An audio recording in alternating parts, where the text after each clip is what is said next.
A violent bout of vertigo crashed over Su Li before she even had time to think about what was happening.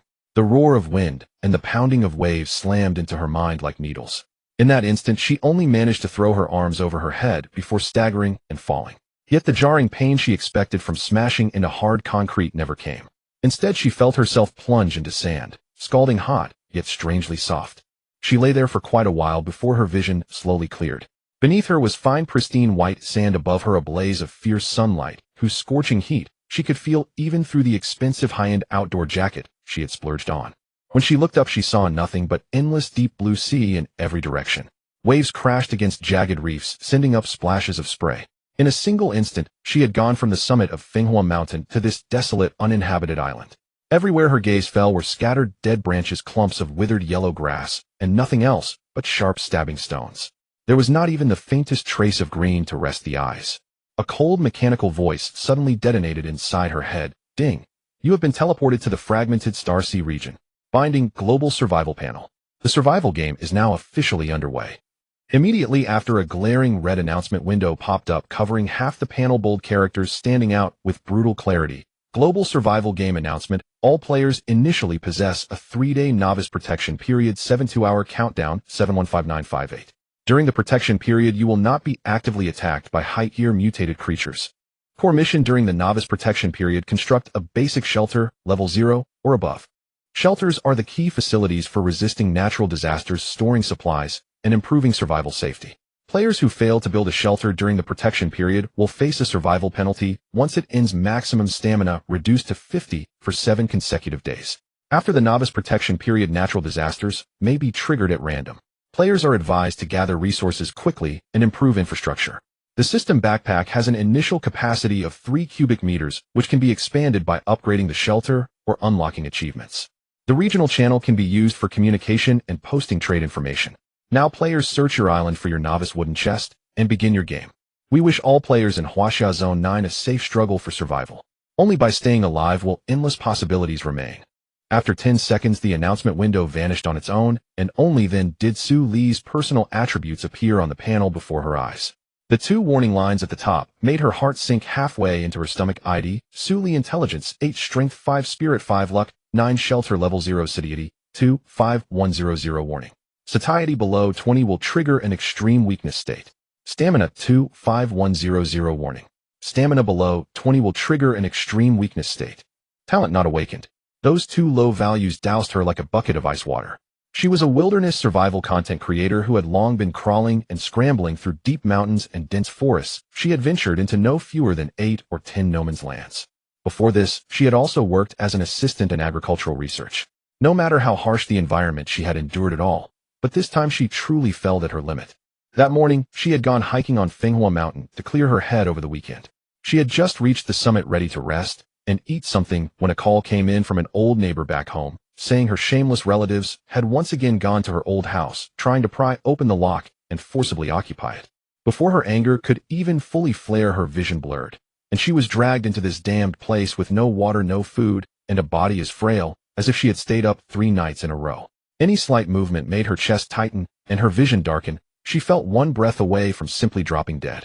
Before she could sort out her thoughts, the regional channel on the translucent panel before her suddenly exploded into activity messages surging faster than the crashing waves. Help, help, help. What kind of hellhole is this? Damn system, send me back right now. One moment, I was lying in an air-conditioned room, scrolling on my phone. The next, I'm out here, being sun-dried like jerky. Where is this? Am I still on Earth? Is there any water, guys? My lips are cracked and bleeding. If I don't get water soon, I'm really going to die here. Damn heavens. I just finished paying off my mortgage, and you throw me onto some deserted island. Couldn't you at least wait until I died first? How do you exit this game? My hand got a deep gash from a rock, and I can't stop the bleeding. What trash game is this? There's only a loaf of bread, a bottle of water, and a lousy fishing rod in the novice chest. Are they feeding beggars? What survival game? Do we have to win to go back? Someone help, I don't want to die. Su Li drew in a deep breath and directly shut off the regional channel that was making her head throb, forcing her attention back onto herself. Was this punishment for all those late nights she had spent binging wild idea web novels? Fortunately, she had read so much that she considered herself somewhat worldly. Her low stamina was probably because the mountain hike had drained her today. From all those novels, she had learned that rest could restore stamina, but her satiety wouldn't hold out for long. She had nothing on her but the clothes she wore. The phone she had been holding in her hand was gone, and as for her hiking pack, she had set it down by her feet when she rested. Now regret weighed heavily on Su Li. Why did she put the pack down? Why did she go hiking? Why hadn't she eaten her fill halfway up the mountain instead of forcing herself to reach the summit first? She struggled to shift her body. However small this island was, there had to be some way to survive, didn't there? She had done wilderness survival before, just never in such a wretched state. The thought of first searching for fresh water and anything edible surfaced in her mind, and once it appeared it would not be suppressed. Bracing herself against a dead tree trunk, she slowly pushed herself upright, her gaze sweeping swiftly across the island. There seemed to be something damp in the crevices between the reefs. Beneath the patch of weeds at the island's center there were hints of dark, rich humus, and in the nearby shallows tiny black shapes flickered in the water. In her current state, unless some seafood practically threw itself into her hands, she had little to rely on. Gritting her teeth, she dragged her near-collapsing body along the island's edge, slowly exploring. A shard of broken stone sliced a small cut into her fingertip. The sting paradoxically made her head a little. She did not rush to stand. Instead, she crawled forward bit by bit, inching into the shade of a nearby reef. Here she could escape the blinding sunlight and slightly ease the discomfort racking her body. The reef, washed again and again by seawater, was chilled to the touch and carried a salty dampness. Leaning against it, Su Li gulped for breath, her eyes sweeping rapidly across the island. Broken stones, dead wood, and withered yellow weeds. Beyond that there was nothing that could be directly eaten or drunk. Seawater was undrinkable, and those weeds did not look edible either. Trying them rashly might mean poisoning herself and making things even worse. Wait. Su Li suddenly recalled that both the panel prompts and the regional channel had mentioned a novice wooden chest. It seemed that each person was supposed to have one, most likely containing basic survival supplies. She immediately used a wooden stick to prop herself up, enduring the ache in every muscle as she moved along the island's edge, probing and knocking at the ground with the stick, exploring inch by inch. She advanced with extreme care. It was after all a survival game. Who knew what dangers might be lurking? But after only a few minutes, the stick in her hand suddenly struck something hard. It was covered in stones and seaweed, but beneath that she could just make out a wooden grain. Delight surged through Su Li's heart. She immediately mustered all her strength to clear away the stones and seaweed. A battered, dilapidated wooden chest emerged before her eyes. The edges of the chest had been swollen and warped by long immersion in seawater. Its surface was streaked with seaweed and grit, and it looked so fragile it might fall apart at the lightest touch. This had to be her novice wooden chest. Su Li's heart thudded wildly. She extended a trembling hand to touch the edge of the chest, and the system's prompt sounded in her ears like celestial music. Ding. System prompt: novice wooden chest discovered. Open it. Su Li selected yes, without hesitation. The chest flashed with a streak of white light and sprang open. A faint musty odor mixed with the saltiness of seawater rushed out to meet her. System prompt: novice wooden chest opened. You have obtained basic survival supplies: ordinary fishing rod 1, rye bread 1, purified water 50 milliliters. Inside lay a simple unadorned fishing rod, a chunk of rye bread rock hard and dark looking as though it had been stored for ages, and a tiny bottle containing only 50 milliliters of purified water. The bottle was crisscrossed with scratches, the water inside crystal clear, yet pitifully little. Su Li could not even tell whether she felt more disappointed or more despairing. The rye bread would take only a few bites to finish and could hardly restore much strength. The little bottle of purified water would do no more than soothe the burning in her throat. It was nowhere near enough to pull her out of her current state of weakness. As for the fishing rod, perhaps she could use it to catch fish. She clenched her fists so tightly her nails dug into her palms, and the pain sharpened her focus. She knew she could not give up. Even if there was only the faintest glimmer of hope, she had to seize it. She reached out and gripped the fishing rod firmly, looking toward the shallows where she had glimpsed those dark shapes moments ago. She had to find more water and food as quickly as possible. She had to stay alive. The sea wind still howled, waves still crashed against the reefs, and sunlight on the sea's surface remained blind. Suddenly the mechanical voice rang out in her mind again. Ding. Strong survival desire detected in host. Awakening God tier talent: hundredfold amplification. Talent description: you may apply amplification to a chosen item, increasing both its quantity and quality. Amplification is random up to a maximum of 100-fold. Daily amplification uses 33. Ding. Intelligent mechanical assistance module unlocked in sync. Rewarding novice blueprint mini reconnaissance robot 1. 2 electronic chimes detonated in Su Li's mind, one after another, leaving her whole body frozen in place. She stood there in a daze for quite a while before she finally came back to herself and instinctively tapped the panel open again. The talent bar that had originally been marked as unawakened now clearly displayed hundredfold amplification. The description beneath it spelled out the details with perfect clarity: and in the corner of the panel a new option labeled Module had appeared. When she tapped it, a blueprint for a mini reconnaissance robot unfolded before her eyes. The blueprint listed required materials and manufacturing steps in meticulous detail, even containing a simple assembly diagram that was instantly comprehensible, almost identical to the blueprint interfaces she usually saw in survival games. Divine Tier Talent, hundredfold amplification, and it even came with a cutting-edge tech blueprint as a bonus. Su Li's heart pounded wildly. The despair and helplessness that had crushed her just moments ago were swept away, more than half dissolved by a surge of indescribable ecstasy. She had played countless survival games in her previous life and read many similar wish fulfillment stories, yet she had never imagined that this sort of defiant, heaven-opposing talent that existed only in fiction would one day actually descend upon her. Forcing down the surge of excitement, she let her gaze fall upon the piece of rye bread. Following the talent's description, she tried silently intoning in her heart, "Amplify the rye bread." Almost the instant the thought took shape, a faint white light flared.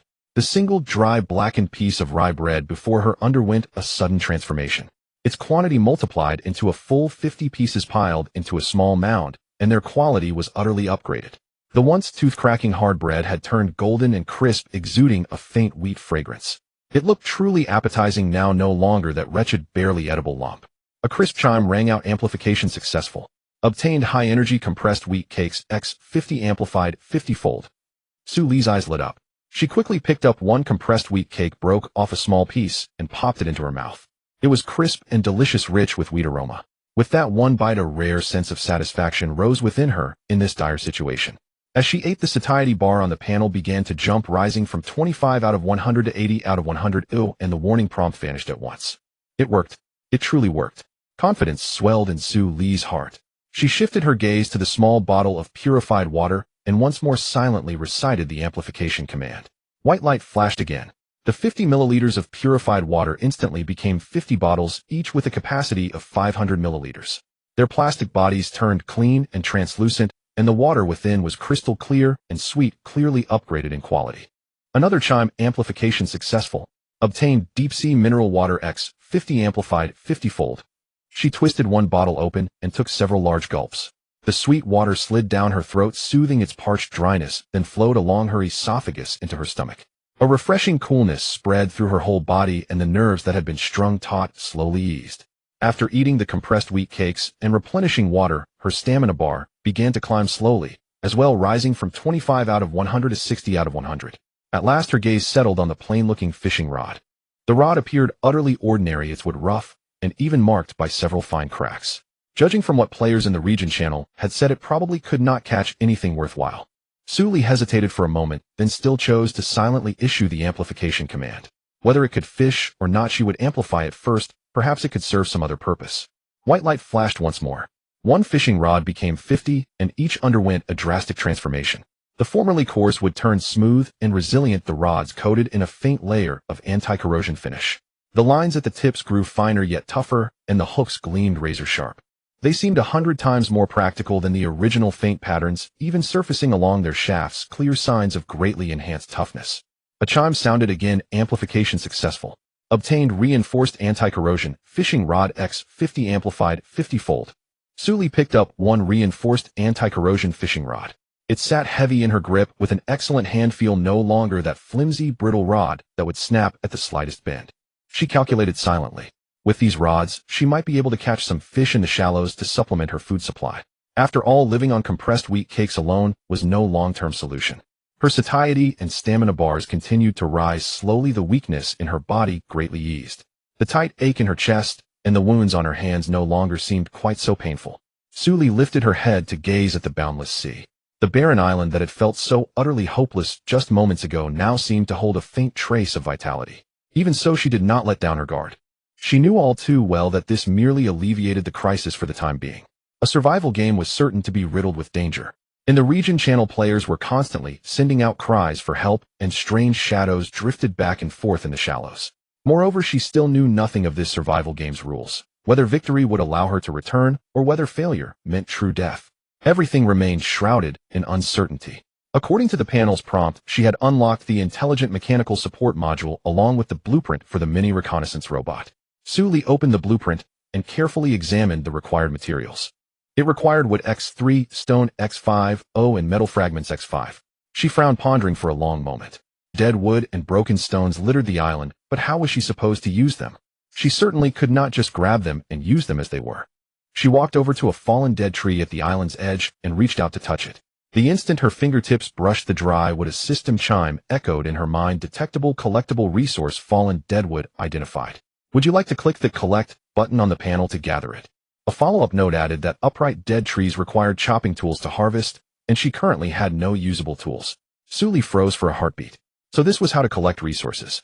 She hurriedly opened the panel, and indeed saw a backpack icon on the right side that she had never noticed before, marked as locked. She clicked it by reflex, and the system chime rang out again. First resource collection triggered, system backpack function unlocked. Initial backpack capacity, 3 cubic meters. It can store all kinds of materials collected, crafted, or amplified, and may be viewed at any time via the panel.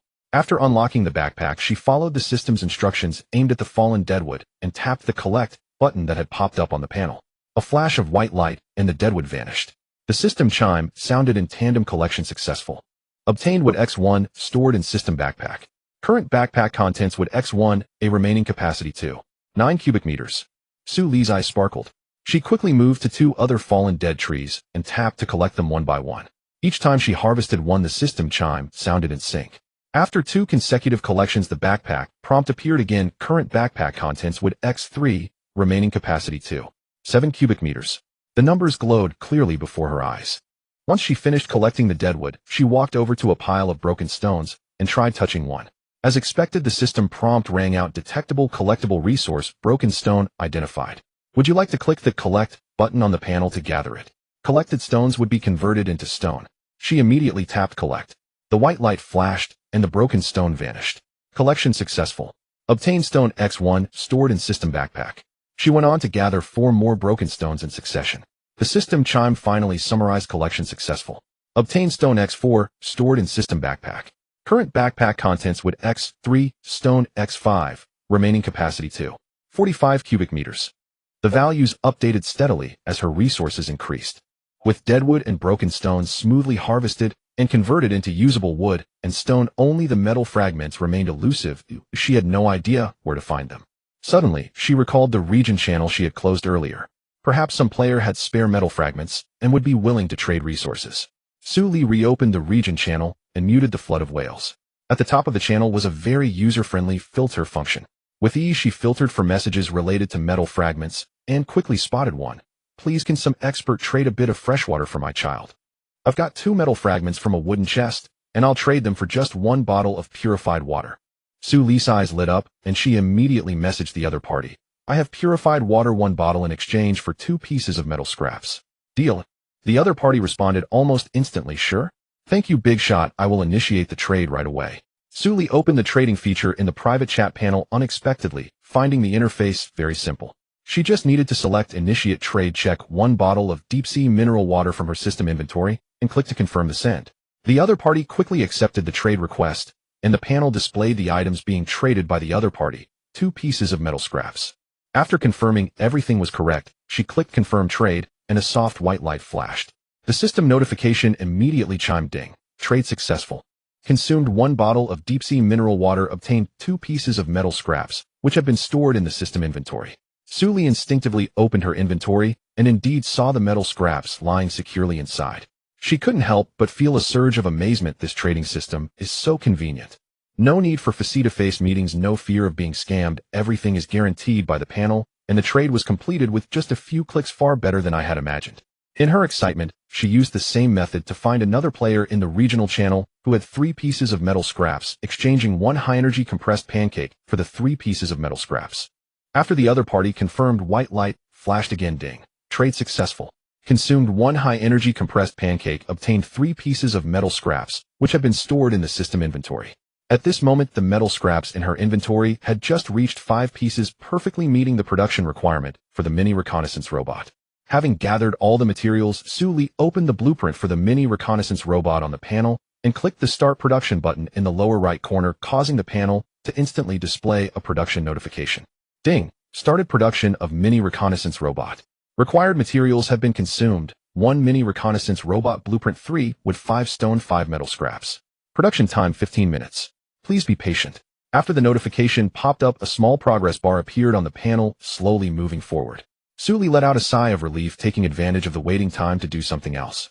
Since she had time to spare, why not look for more available resources? Her gaze swept over the thicket of weeds in the center of the island. Having previously worked as an agricultural research assistant, she was particularly sensitive to plants. Among those wilted and yellowing weeds, there could be edible seeds hidden. Suli carefully stood up, leaning against the reef, and walked over to the thicket of weeds. She crouched down and cautiously parted the yellowing weeds, observing carefully. Most of it was useless wild grass, but after careful identification, she discovered a plant with creeping rhizomes, upright stems, and ovate leaves. Although it had already withered, it still bore some brown seeds at its tips. Suli recognized them at a glance. These were the seeds of the malantu plant. Malantu is a common wild vegetable that is drought-resistant and tolerant of poor soil. Its tender leaves can be eaten directly and possess effects such as clearing heat and detoxifying, aiding digestion, promoting urination, and stopping bleeding. Once the seeds are sown, they can germinate with just a small amount of moisture, making them perfectly suitable for planting on this deserted island. They can serve as both food and emergency medicine, providing long-term self-sufficiency, which is much more reliable than just relying on compressed pancakes for sustenance. A thought struck Suli, and she carefully collected the malantu seeds, storing them in her system inventory. These would be the hope for future rations and must be properly safeguarded. After collecting the seeds, she also picked up some dry grass fibers from beside the thicket, intending to use them later for tying items or starting a fire. Just as she finished tidying up, the progress bar on the panel reached the end. A faint white light flashed, and a mini reconnaissance robot about the size of her palm appeared on the spot. The robot was entirely made from smoothly polished stone and stitched metal scraps, equipped with a mini detection lens on its head and 4 tiny rollers at the bottom, looking delicate and exquisitely crafted. Ding! Successfully produced 1 mini reconnaissance robot. Mini reconnaissance robot capable of autonomously exploring the surrounding environment, marking resource points, and identifying dangerous targets. Battery life of 2 hours, can be automatically charged via solar energy. Additional features: basic waterproofing, capable of reconnaissance up to 100 meters offshore, diving depth of 50 centimeters, and hovering height of 200 centimeters. Suli followed the instructions and gently touched the robot's head with her fingertip. The robot instantly powered on, emitting a soft buzzing sound. Its detection lens began to flicker with a faint light before silently hovering into the air. She opened the robot control interface on the panel, and a real-time image transmitted back from the robot immediately appeared before her, clearly displaying the surrounding environment. Suli felt a surge of joy and couldn't help but exclaim, "How amazing!" Unfortunately, this was a disposable blueprint, and she could only produce it once. At this moment, Suli regretted not trying to amplify the blueprint earlier. What if the amplification effect worked on the blueprint as well? There was no time to dwell on regrets now, as she immediately controlled the mini reconnaissance robot to explore the entire island. The robot moved swiftly, and thanks to its basic waterproofing function, it could even skim along the surface of the shallow sea. Before long, the robot completed the exploration of the entire island and the surrounding 100 meters of sea area, marking several key resource points: one located at the center of the island, overgrown with dead trees and dense weeds, marked as a lumber collection site; another near a central area of humus soil, marked as arable farmland, perfectly suitable for planting malantu seeds. The west side was mainly steep cliffs with a perilous precipice along the shore, and there were moist areas in the cracks of the inner rocks, marked as a potential freshwater point. The east side was a shallow beach with sparse vegetation along the coastline, scattered with a large amount of abandoned debris washed ashore, marked as a collection point for recyclables. The south side had deep waters, classified as a deep water zone. In addition, the robot detected a special wooden platform completely covered in weeds and dead trees in the center of the island. The platform measured exactly 10 square meters. Although the wood was slightly decayed and covered with a thin layer of green moss, the overall framework was sturdy, showing no significant damage, indicating that it was clearly not a natural formation. Just as Suli was puzzled, a system notification sounded in her mind. Ding. Detected an initial shelter construction point. You can consume corresponding materials here to build a basic shelter, enhancing the survival safety level. Upon seeing the notification, Suli immediately understood that this was the system-designated initial shelter construction location, just obscured by thick weeds and dead wood, making it hard to discover. She controlled the robot to drill through the surface layer of dead wood and weeds, clearly seeing that the platform was neatly pieced together from decayed wooden planks, still revealing the orderly structure from when it was first built. Having located the designated construction point, there was finally a clear direction for building the shelter. After understanding the overall resource distribution on the island, Suli again maneuvered the robot to slowly approach the shallow water area. She had always been curious about those frequently darting shadows. The robot cautiously approached the water's surface, and the real-time image was clearly transmitted back. The moment Suli saw the shadows, she couldn't help but gasp in shock. Those shadows turned out to be small sea. They had dark blue-black shells covered in sharp spines with their large pincers spread wide, looking menacing as they crawled along the rocks in the shallow water, occasionally crushing small stones with their claws. They didn't seem extremely aggressive, but being pinched would definitely cause injury. Luckily, she hadn't approached recklessly. Suli silently felt relieved. However, although these sea crabs posed a threat, they were also an excellent source of protein. As long as she approached with caution, she should be able to catch them successfully. She commanded the robot to mark the area where the sea crabs gathered, planning to attempt hunting them once her stamina recovered. Just then, the mini reconnaissance robot's detection lens suddenly captured a vague shadow, swiftly moving across the distant sea surface. The shadow was not small, about half a meter long with a streamlined shape. It had a noticeable dorsal fin on its back, and the part exposed above the water surface glimmered with a dark gray-black sheen, its body smooth. It moved with barely a splash, astonishingly fast, darting quickly along the boundary line 100 meters from the island, sometimes diving underwater, leaving behind a faint water trace, only to resurface a few moments later. Though the specific form was unclear, it exuded an indescribable sense of pressure, clearly not an ordinary fish. Warning. Detected: an unknown dangerous target too close and distance immediate retreat is advised. Suli's heart tightened, and she hurriedly controlled the robot to retreat at full speed, returning to her side. After the robot returned, it automatically shut down the detection function and entered sleep mode, waiting for solar charging. Suli gazed at the distant sea surface, feeling a lingering fear. This fragmented starsea area was far more dangerous than she had anticipated, with not only the sea crabs in the shallow waters, but also unknown deep-sea creatures and potentially treacherous players. Yet she did not back down. Suli stowed away the mini reconnaissance robot, leaned against the reef, and once again organized her subsequent plans to first clear the weeds and dead wood around the initial shelter, repair damaged boards, and build a basic shelter to avoid sun exposure, wind, and potential threats at night. Then explore the potential freshwater point, as obtaining stable freshwater was the first priority for survival on the deserted island. Next, cultivate a small piece of farmland to sow the collected Malantu seeds. Finally, look for opportunities to catch sea crabs to supplement her food source. Suli stored away her dormant mini reconnaissance robot and fixed her gaze on the initial shelter construction site at the center of the island, completely covered by weeds and dead wood. It was nearly 1 o'clock in the afternoon, and the sun was scorching, making her skin feel hot. She had to clear the platform and set up the shelter before dark, otherwise she might encounter dangers at night. However, upon approaching, she discovered that the actual situation was far more challenging than she had imagined. The area around the platform was not only overgrown with dead grass that reached half her height, but there was also a pile of scattered dead wood. Worse yet, 3 thick dead trees stood there, their branches intertwined, completely obscuring the platform, barely allowing any light to penetrate. She reached out and touched one of the dead trees, and a system prompt immediately appeared. Detected: collectible resource, upright tree, requires an axe-type tool for collection. Current tools unavailable, cannot collect. I actually need an axe. Suli frowned. She only had 50 reinforced anti-corrosion fishing rods, which were fine for fishing, but completely useless for chopping trees. Previously, she had only collected fallen dead wood, and had never encountered upright dead trees that required specialized tools for cutting.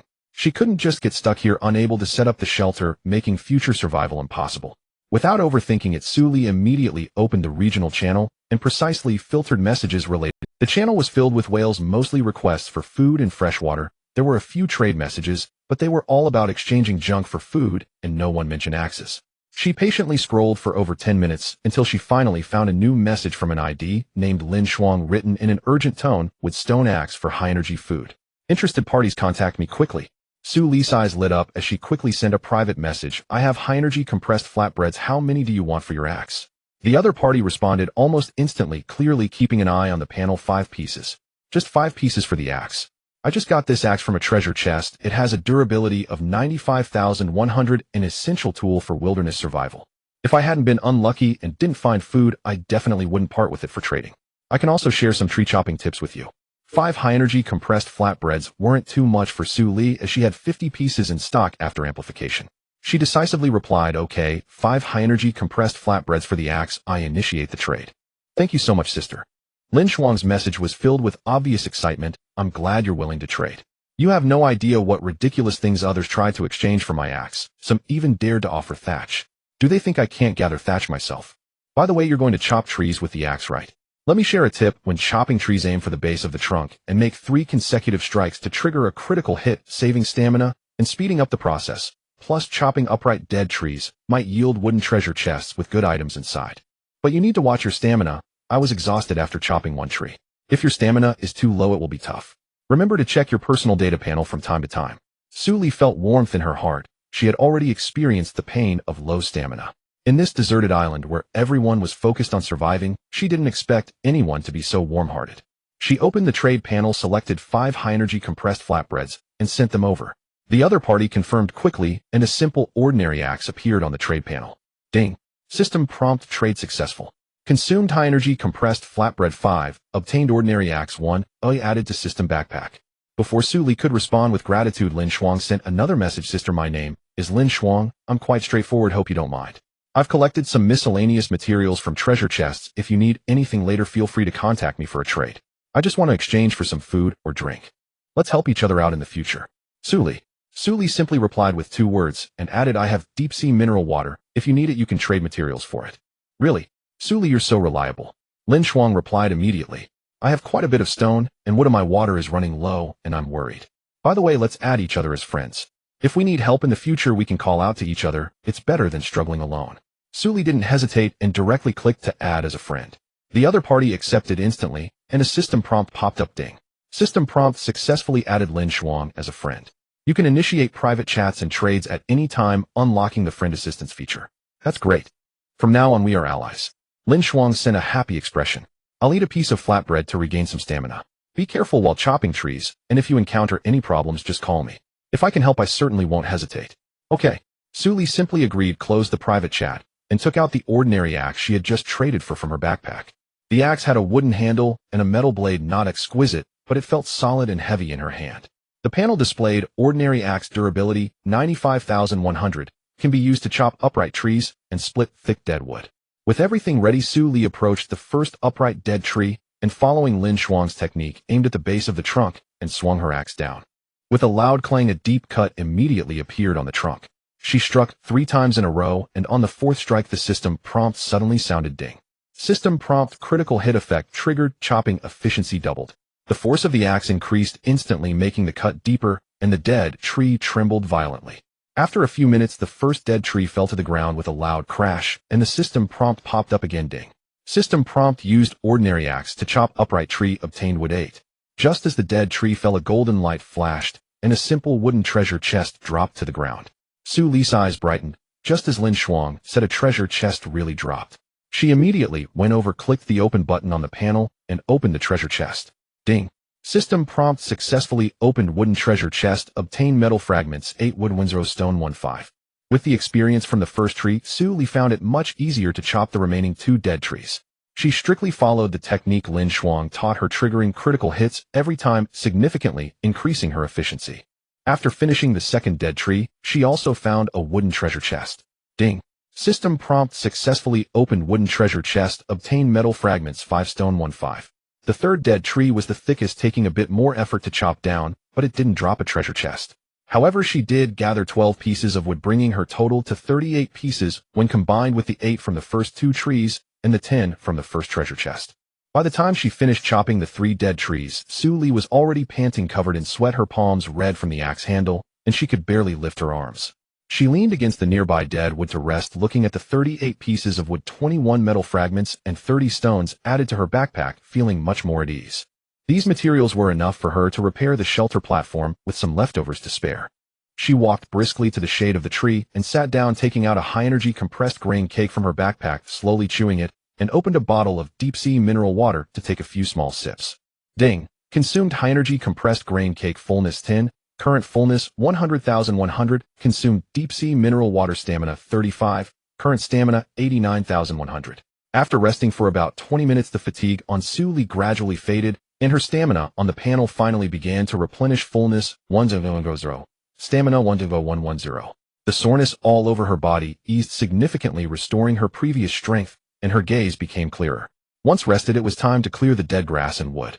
The dead wood could be gathered directly through the system. Suli aimed at a piece of dead wood lying across the platform and gently clicked gather. A flash of white light passed, and the dead wood instantly vanished. Ding! Acquired wood X1 stored in backpack. She patiently spent over half an hour gathering all the dead wood around the platform and on the table collecting 48 pieces of wood, bringing her total to 86 pieces. In comparison to gathering dead wood, clearing dead grass was much more tedious. The system prompt indicated that dead grass could not be collected through the system and had to be pulled out manually. Suli crouched down, gripping the base of the dead grass tightly with both hands, exerting force to pull it up. The dry grass along with bits of soil was pulled out completely. The dead grass, reaching half a person high, densely covered the entire platform and surrounding area. Before long, she felt sore in her back and waist, and her palms were scratched by the sharp grass blades, oozing tiny beads of blood. She could only pull for a while, and then rest, taking a sip of water when thirsty. After more than an hour of hard labor, she finally cleared all the dead grass. At the moment she finished clearing, the wooden platform of about 10 square meters finally appeared intact before her. The platform was made of neatly arranged wooden boards covered with a thin layer of moss. Some boards were already decayed and damaged, faintly revealing the foundation below, but the overall framework remained sturdy enough to support the construction of a subsequent shelter. Suli opened her personal panel, pointing at the platform and gently tapping. The system prompt immediately popped up: initial shelter construction point has been cleared. Damage detected on the platform. Materials are required for repair. After repairs are completed, a basic shelter can be constructed. Materials needed for repair: wood x15, stone x10, metal fragments x5. Would you like to repair? She sighed helplessly and clicked the repair button. Ding! Starting repair of the initial shelter construction point. Repair duration 20 minutes. Please wait patiently. A light blue progress bar appeared on the panel, slowly moving with the countdown quietly starting. Suli sat down on an empty wooden chest nearby, resting, while quietly waiting, occasionally taking a sip of deep-sea mineral water to relieve her dry mouth. 20 minutes passed in the blink of an eye. As the progress bar reached its end, a gentle white light suddenly flashed, and the damaged areas on the platform were perfectly repaired. The rotting boards were replaced with new wood, and the stone and metal fragments firmly reinforced the critical areas of the platform, making the entire surface smooth and stable, with no trace of damage visible. Ding! Repair of the initial shelter construction point completed. A basic shelter, level 0 grass shed can be constructed. Materials required for construction: wood x20, stone x10, metal fragments x8. Would you like to construct? Suli took a deep breath, suppressing her anticipation, and firmly clicked the construct button. Ding! Beginning construction of basic shelter, level 0 grass shed. Construction duration 30 minutes. Please wait patiently. The 30-minute construction duration was not short, and Suli did not waste this precious time. Taking advantage of the construction pause, she took out the mini reconnaissance robot again, pressed the start button, and controlled it toward the previously marked potential freshwater point. It flew to the moist area of the crevice in the reef. After resting earlier, the robot was fully charged with solar energy, and the detection lens remained clear and bright. It skillfully maneuvered between the jagged rocks and soon reached its target location. The robot transmitted real-time footage, and Suli leaned in to examine it carefully, clearly seeing a shallow puddle hidden deep within the crevice of the rocks, the water murky and mixed with fine silt. Beside the puddle grew a few drought-resistant small green plants, which clearly were not formed by seawater intrusion, indicating a high probability of being freshwater. Ding! Detected drinkable freshwater. Murky requires filtration before drinking. Direct consumption will lead to stomach pain and diarrhea, reducing stamina. Indeed, it's freshwater. Suli felt a surge of joy, and the murky quality did not disappoint her. With her rich experience in outdoor survival, filtering such freshwater was not a difficult task. She continued to control the robot to explore the surroundings, and before long, she marked a few porous quartz stones in a nearby pile of rubble. This type of stone had a loose texture and excellent breathability, making it perfect for creating a simple filter. Furthermore, it was very easy to gather, requiring no tools, and could be picked up directly by hand. Without waiting for the robot to return, Suli stood up and walked towards the quartz stone marker, bending down to pick up a piece of quartz. It felt cool to the touch, covered with tiny holes, rough yet even. Ding! Collection successful. Acquired quartz x1, total 1 piece stored in system backpack. Current system backpack: deep sea mineral water x47, high energy compressed grain cakes x43, a mini reconnaissance robot x1, ordinary axe x1, wood x51, stone x15, quartz x1, metal fragments x13. Remaining capacity 12 cubic meters.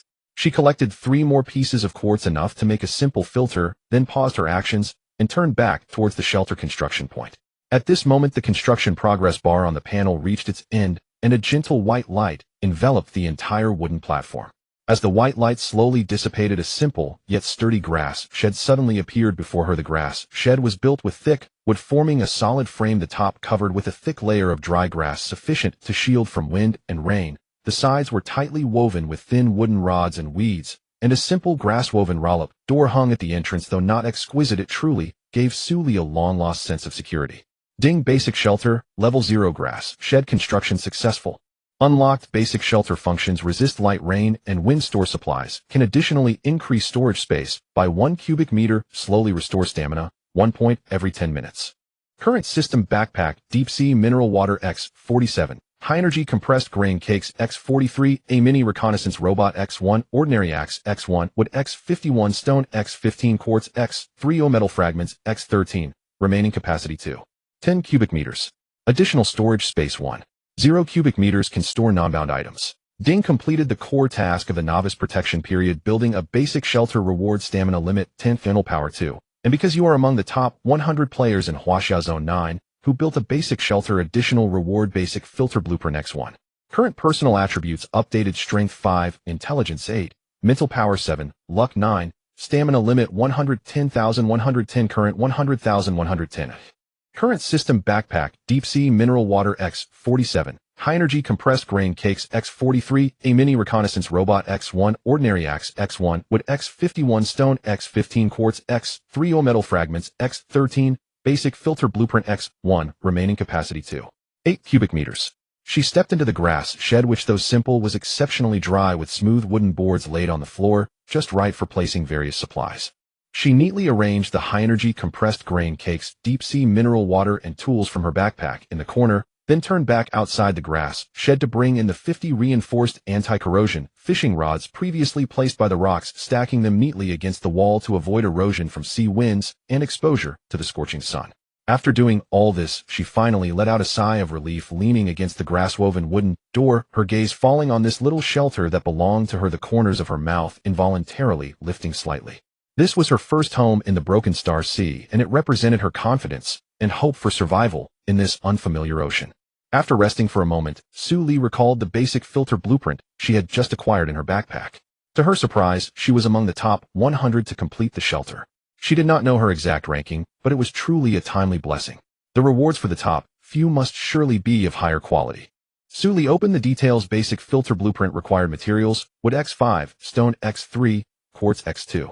It can filter murky freshwater into drinkable water, filtering 1L every 24 hours, unable to filter seawater, and must replace quartz when durability is below 20.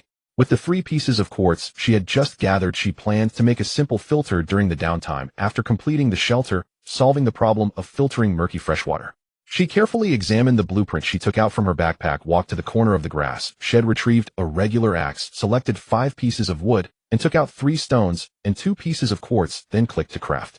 Ding. Starting the production of basic filter. Required materials have been consumed: wood X5, stone X3, quartz X2.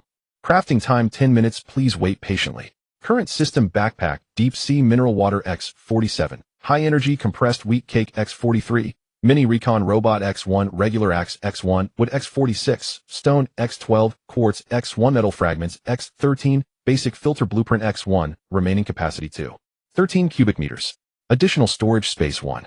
0 cubic meter, can store non-bound materials. While waiting for the filter to be made, Suli remembered the marked area of arable farmland and the seeds of melon heads she had collected. She was contemplating the sowing plan, but as she approached the humus soil area in the center of the island, she encountered a dilemma. Although this area had dark humus soil, the surface was covered with rubble and remnants of weeds, making the soil severely clumpy. It was impossible to cultivate by hand, and specialized tools were necessary. She rummaged through her system backpack, finding only a regular axe and a reinforced anti-corrosion fishing rod.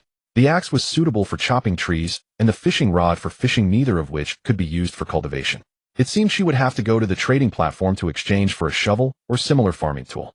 Suli returned to the grass shed and opened the trading filter in the area channel. Just as she was about to input the keyword shovel, her eyes were dazzled by the flood of messages as various bizarre statements mixed together. Is there a big shot willing to support me? I'm an internet celebrity in real life, and I can send you photos and chat with you. As long as you give me 2 bottles of water and 3 portions of food every day, I'm willing to do anything. Urgently exchanging food. I will trade 1,000 cash for a single meal WeChat transfer. As long as you agree to the exchange, I'll transfer it to you as soon as I get back. I promise I won't cheat. Seeking help from kind-hearted big shots. I'm out of water and food and am about to starve. Can I trade this ring for 1 bottle of water? It's a 2-carat natural diamond worth a lot and looks beautiful. Is there anyone brave enough to go into the water to catch fish? There are shadows moving in the shallow area looking like fish. Has anyone caught any? Who has extra water? I can trade my brother's signed photo for it, guaranteed to be a celebrity's autograph. These statements varied widely, with some wanting to exchange real-world items for resources, while others tried to barter with worthless trinkets. Some were tentatively discussing survival methods. Suli frowned and directly ignored the unrealistic nonsense, inputting the keyword shovel to filter for valid information. Soon she saw a trading message: iron shovel for water and food, serious inquiries only. The player ID sending the message was Lu Chun, and his tone was concise and straightforward, unlike the other players. Suli immediately messaged him, I have deep sea mineral water and high-energy compressed wheat cakes. May I ask how durable the iron shovel is? Will it meet the needs for cultivation? The reply came quickly with crisp wording: iron shovel durability 100,100, perfect for breaking stones and loosening soil. 6 bottles of water, 6 portions of food in exchange. Suli frowned, calculating in her mind. Deep sea mineral water and high-energy compressed wheat cakes are both high-quality resources after her enhancement, certainly better than the ordinary materials obtained in the game. However, a regular iron shovel, while practical in the current resource-scarce phase, is worth far less than these resources, making the exchange clearly unequal. She replied truthfully, sorry, this exchange ratio is not reasonable. The value of 6 bottles of deep-sea mineral water, 6 portions of high-energy compressed wheat cakes far exceeds that of a regular iron shovel, and I cannot accept it. After a few seconds, Lu Chen replied, I understand your concerns. How about this? I will add a message as compensation. This message will be very helpful for early survival. I will first exchange half of the resources for the iron shovel, and once the transaction is completed, I will tell you the message. If you think it's worth the price, you can trade the remaining half of the resources over. How does that sound? On the other side, Lu Chun, who was also on the deserted island, licked his cracked lips. His tan skin made his features appear deep and sculpted, with high cheekbones and a straight nose. His eagle-like eyes squinted slightly under the blazing sun as sweat rolled down his taut jawline, dripping into the hollow of his collarbone, only to be instantly vaporized by the rising heat. He had been training with his team in the tropical rainforest. As a member of a special operations team, survival on a deserted island was not a challenge for him. However, the problem was that his treasure chest had not yielded any food or water. He had searched the island extensively and found no trace of fresh water. He only had a plastic bag and a water cup, and he had already been using distillation to obtain fresh water at the beach, but it took a long time. Originally, at the end of the training period, the tropical rainforest was filled with water and food resources, so he had consumed all the food he had without replenishing. Among the military tools he carried, he had a military shovel, which was definitely more useful than a regular iron shovel, so he chose to use the iron shovel obtained from the treasure chest for the exchange. Such an exchange was bound to encounter unscrupulous players trying to take advantage, but if he met someone trustworthy, it would be a pure gain for him. After all, he would not lose anything, and even if he encountered a dishonest person, they were still fellow players. He could consider it a good deed. Seeing his candidness, Suli agreed. With the backing of her hundredfold enhancement, she did not hesitate too much, and quickly exchanged 3 bottles of deep sea mineral water, 3 portions of high-energy compressed wheat cakes for the iron shovel. Lu Chun received the food and water, cautiously checked the detailed information with the system, confirmed there were no issues, and immediately twisted off the cap to drink half a bottle, finally feeling revived. He replied privately to Suli, thank you. The information I want to provide is that as long as you can manually create a tool, even without a blueprint, the system will recognize its utility and assign corresponding game attributes based on the completion level. I've tested it myself, and you can try it out too. This was discovered when he was making the seawater distillation device, and at that time, he even triggered the title of the first inventor in the area, gaining many good items. However, being naturally low-key, he declined the district-wide announcement. Seeing this sentence instantly made Suli's eyes light up, and a thought popped into her mind. If that's the case, even if she just hand-rolled a gun, as long as the production met the standards, the system would recognize it and assign attributes like attack power and durability. Although she couldn't make a gun right now, the value of this information was indeed significant. In the future, when she gathered enough materials, whether for making more practical farming tools or simple weapons, she could save herself a lot of trouble. She immediately replied, all right, I will trade you the remaining half. You can pick up a stone, dry grass, or something to. Suli selected 3 bottles of deep-sea mineral water and 3 high-energy compressed biscuits from her backpack and sent a trade request. Lu Chen quickly accepted, and a stone appeared on the trading panel. It was evident that it was casually picked up, still warm from the sun's exposure, making her marvel again at the wonders of this trading system. After confirming the trade, the system prompt sounded ding. System notification, trade successful. Consumed 3 bottles of deep-sea mineral water and 3 high-energy compressed biscuits, gained 1 iron shovel stored in system backpack. Current system backpack 44 bottles of deep-sea mineral water, 40 high-energy compressed biscuits, 1 mini reconnaissance robot, 1 ordinary axe, 48 pieces of wood, 7 stones, 1 quartz stone, 1 basic filter blueprint, 1 iron shovel, remaining capacity 2. 16 cubic meters. Additional storage space 1. 0 cubic meters can store non-bound material. After the trade was completed, Lu Chen sent a message. Thank you. This iron shovel can be used to dig hard soil by stepping on the shovel tip for leverage. Additionally, you can exchange information about handmade tools with others. His tone remained concise, indicating that he was a person of few words, but reliable.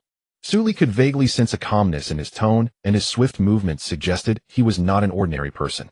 Furthermore, based on his understanding of tools, it was highly likely he had relevant experience, making him worth befriending. Thinking of this, Su Li replied, "Thanks for the iron shovel and the information, it's very useful. By the way, there are initial shelter construction points set by the system on the island. If you want to build a shelter, you might want to look for them. Only those built at these points may be recognized by the system." The other party replied, "I found them. It was a pleasure trading with you, unlike some players who are too greedy. If you have any questions related to tools or need to exchange materials in the future, you can find me." Su Li felt a stir in her heart and took the initiative to send a friend request. "Sure, let's add each other as friends and help each other out in the future." The friend request was approved almost instantly, and the system notified her. Ding. System notification successfully added Lu Chun as a friend. You can initiate private chats and trades at any time, unlocking friend assistance features. Just after completing all this, the system prompt sounded in her mind. Ding. System notification. Basic filter production successful. Stored in system backpack. Current system backpack 44 bottles of deep-sea mineral water, 40 high-energy compressed biscuits, 1 mini reconnaissance robot, 1 ordinary axe, 48 pieces of wood, 7 stones, 1 quartz stone, 1 basic filter blueprint, 1 iron shovel, 1 basic filter, remaining capacity 2. 0.6 cubic meters. Additional storage space 1. 0 cubic meters can store non-bound materials. Su Li's eyes lit up. She ignored the chat channel and immediately took out the basic filter from her backpack. The filter was composed of a wooden frame, a stone groove, and a quartz stone, compact and lightweight, with a simple water outlet at the bottom, perfectly aligned to collect water into a container. With the iron shovel in hand, she wasted no time and immediately went to explore the crevices of the rocks to the west. Carrying her backpack, she slowly walked west along the coastline. The rocks underfoot were scorching from the sun, and she had to be particularly careful with each step, fearing she might slip and fall. The cliffs to the west were steep, with layers of rocks piled and interwoven, leading to the unfathomable depths of the sea. The sea breeze carried a salty scent, tousling her hair. Upon reaching the freshwater point, Su Li secured the filter to the rocks and carefully scooped up the murky freshwater with her hands, slowly pouring it into the top of the filter. A progress bar immediately appeared above the filter as the murky water seeped slowly through the pores of the quartz stone, filtering out the mud and impurities flowing out from the bottom outlet, transforming into clear, transparent freshwater that streamed into the empty bottle. The progress bar completed its course swiftly, taking no time at all. Ding. System notification. Used the basic filter to purify murky freshwater. Obtained 1 bottle of drinkable pure freshwater, 500 milliliters, stored in system backpack. Current system backpack 44 bottles of deep-sea mineral water, 40 high-energy compressed biscuits, 1 mini reconnaissance robot, 1 ordinary axe, 48 pieces of wood, 7 stones, 1 quartz stone, 1 basic filter blueprint, 1 iron shovel, 1 basic filter, 1 bottle of pure freshwater, remaining capacity 2. 0.5 cubic meters. Additional storage space 1. 0 cubic meters can store non-bound materials. It worked. Su Li felt a surge of joy in her heart and hurriedly scooped a few more spoons of murky freshwater into the filter, filling another bottle with drinkable pure freshwater. With the basic filter, as long as this small puddle still contained water, she would have a fixed supply of 1 liter of water every day, undoubtedly adding another layer of assurance to her survival. When she tried to continue filtering, she noticed the progress bar changed to a cooling reminder with a countdown beside it, but she was not discouraged. After collecting freshwater, Su Li sat in the shadow of the rocks, opened a bottle of freshly filtered pure freshwater, and took a sip. The sweet water flowed down her throat. It was less rich than the deep-sea mineral water, but on a hot day a sip felt refreshing. She looked down at her panel. Her fullness value remained at 100,100, her stamina at 100,110 A, and her mental strength had improved to 7 after completing the core task, making her feel much better overall. If I had known I shouldn't have enhanced the fishing rod, enhancing the filter would have been better.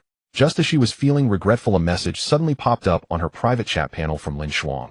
Su Li, has your shelter been built yet? I just finished setting up my shelter, and although it's just a grass hut, at least it can shield me from the wind and rain. By the way, I opened a treasure chest and got some cloth. I can make simple bandages. Do you want some? I can trade you a bottle of water for the cloth. Suli looked at the message and felt warm inside, immediately replying, "My shelter has just been built. Thank you for thinking of me. I need the cloth. I'll trade you a bottle of deep-sea mineral water for your cloth," initiating the trade. The other party replied instantly, "Thank you so much, sister. You are truly my savior. I've been unable to find a way to obtain fresh water." Suli opened the trading function, selected one bottle of deep-sea mineral water, and sent it over. Soon she received a trade request from Lin Shuang, showing one piece of coarse cloth on the trading panel with a note beside it. Coarse cloth can be used to make simple bandages with average bleeding control effect, but can be used in emergencies. After confirming the trade, the system notification sounded. Ding. System notification, trade successful. Consumed one bottle of deep-sea mineral water, gained 3 pieces of coarse cloth stored in system backpack. Current system backpack: 43 bottles of deep-sea mineral water, 40 high-energy compressed biscuits, 1 mini reconnaissance robot, 1 ordinary axe, 48 pieces of wood, 7 stones, 1 quartz stone, 1 basic filter blueprint, 1 iron shovel, 1 basic filter, 2 bottles of pure freshwater, 3 pieces of coarse cloth, remaining capacity 2.03 cubic meters. Additional storage space 1.0 cubic meters can store non-bound. After finishing the transaction with Lin Shuang, the sun tilted westward, and the heat wave finally receded. Suli opened the system panel, and the time showed 5 in the afternoon. A line of glaring red letters pierced the eyes. Countdown to the newbie protection period 665058. She had just turned to return to the grass shed when the mini reconnaissance robot suddenly emitted a shrill alarm. The screen exploded with a flurry of restless red dots right next to the freshwater point on the shallow beach. Dozens of palm-sized grayish-blue crabs were clustered there, their pincers glinting menacingly. They were gnawing on the rocks, tugging at seaweed, occasionally scuttling sideways towards the shore, exuding a fierce aura.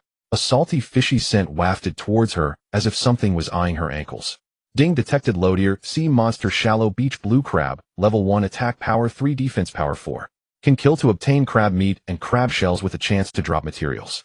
If caught by their pincers, it would cause continuous bleeding, significantly reducing stamina. After reading the 3 lines of prompts, a thin layer of sweat had formed on Suli's back. Crab meat can replenish stamina, and crab shells can strengthen the shelter, tempting her with immediate rewards. However, the blue crabs had high defense, and large numbers, once surrounded, the consequences would be dire. She gripped her ordinary axe tightly, lightening her steps as she cautiously approached the shallow beach. She didn't even dare to breathe heavily, fearing that a single gasp would attract a swarm of crabs. The foremost blue crab suddenly turned its head, its black bean-like eyes locking onto Suli. The crab's pincers clacked menacingly as it charged at her. Suli swiftly sidestepped, bringing her axe down hard onto the crab's back, leaving only a shallow white mark. It was harder than she had imagined. This strike was akin to merely scratching it. Only then did she realize the hard shell was completely impenetrable. Using the axe was tantamount to seeking death. Fortunately, only the foremost blue crab had launched an attack, avoiding a group assault. Suli secretly pondered that perhaps this was a benefit. Only then did she realize the hard shell was completely impenetrable. Using the axe was tantamount to seeking death. Fortunately, only the foremost blue crab had launched an attack, avoiding a group assault. Suli secretly pondered that perhaps this was a benefit of the newbie protection period. Since the axe couldn't break through its defenses, Suli immediately retracted the axe and switched to a shovel. The long handle would allow her to maintain distance, perfectly avoiding the crab's sweeping pincers. She focused on the crab's eyes and joints. These were its only weak points. Her fingertips trembled slightly. This battle could only end in victory. Retreat was not an option. The shovel thrust straight at the blue crab's eye while the crab raised its pincers to block, resulting in a sharp clang. The tip of the shovel skewed, still grazing the eyeball, causing the crab to thrash wildly. Suli took advantage of its only lateral movement flaw, darting back and forth to disrupt its rhythm.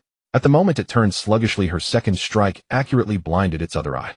The blue crab was completely deaf and blind, moving sluggishly like rusty iron. Suli lunged forward, flipping it over to expose its soft white triangular underbelly.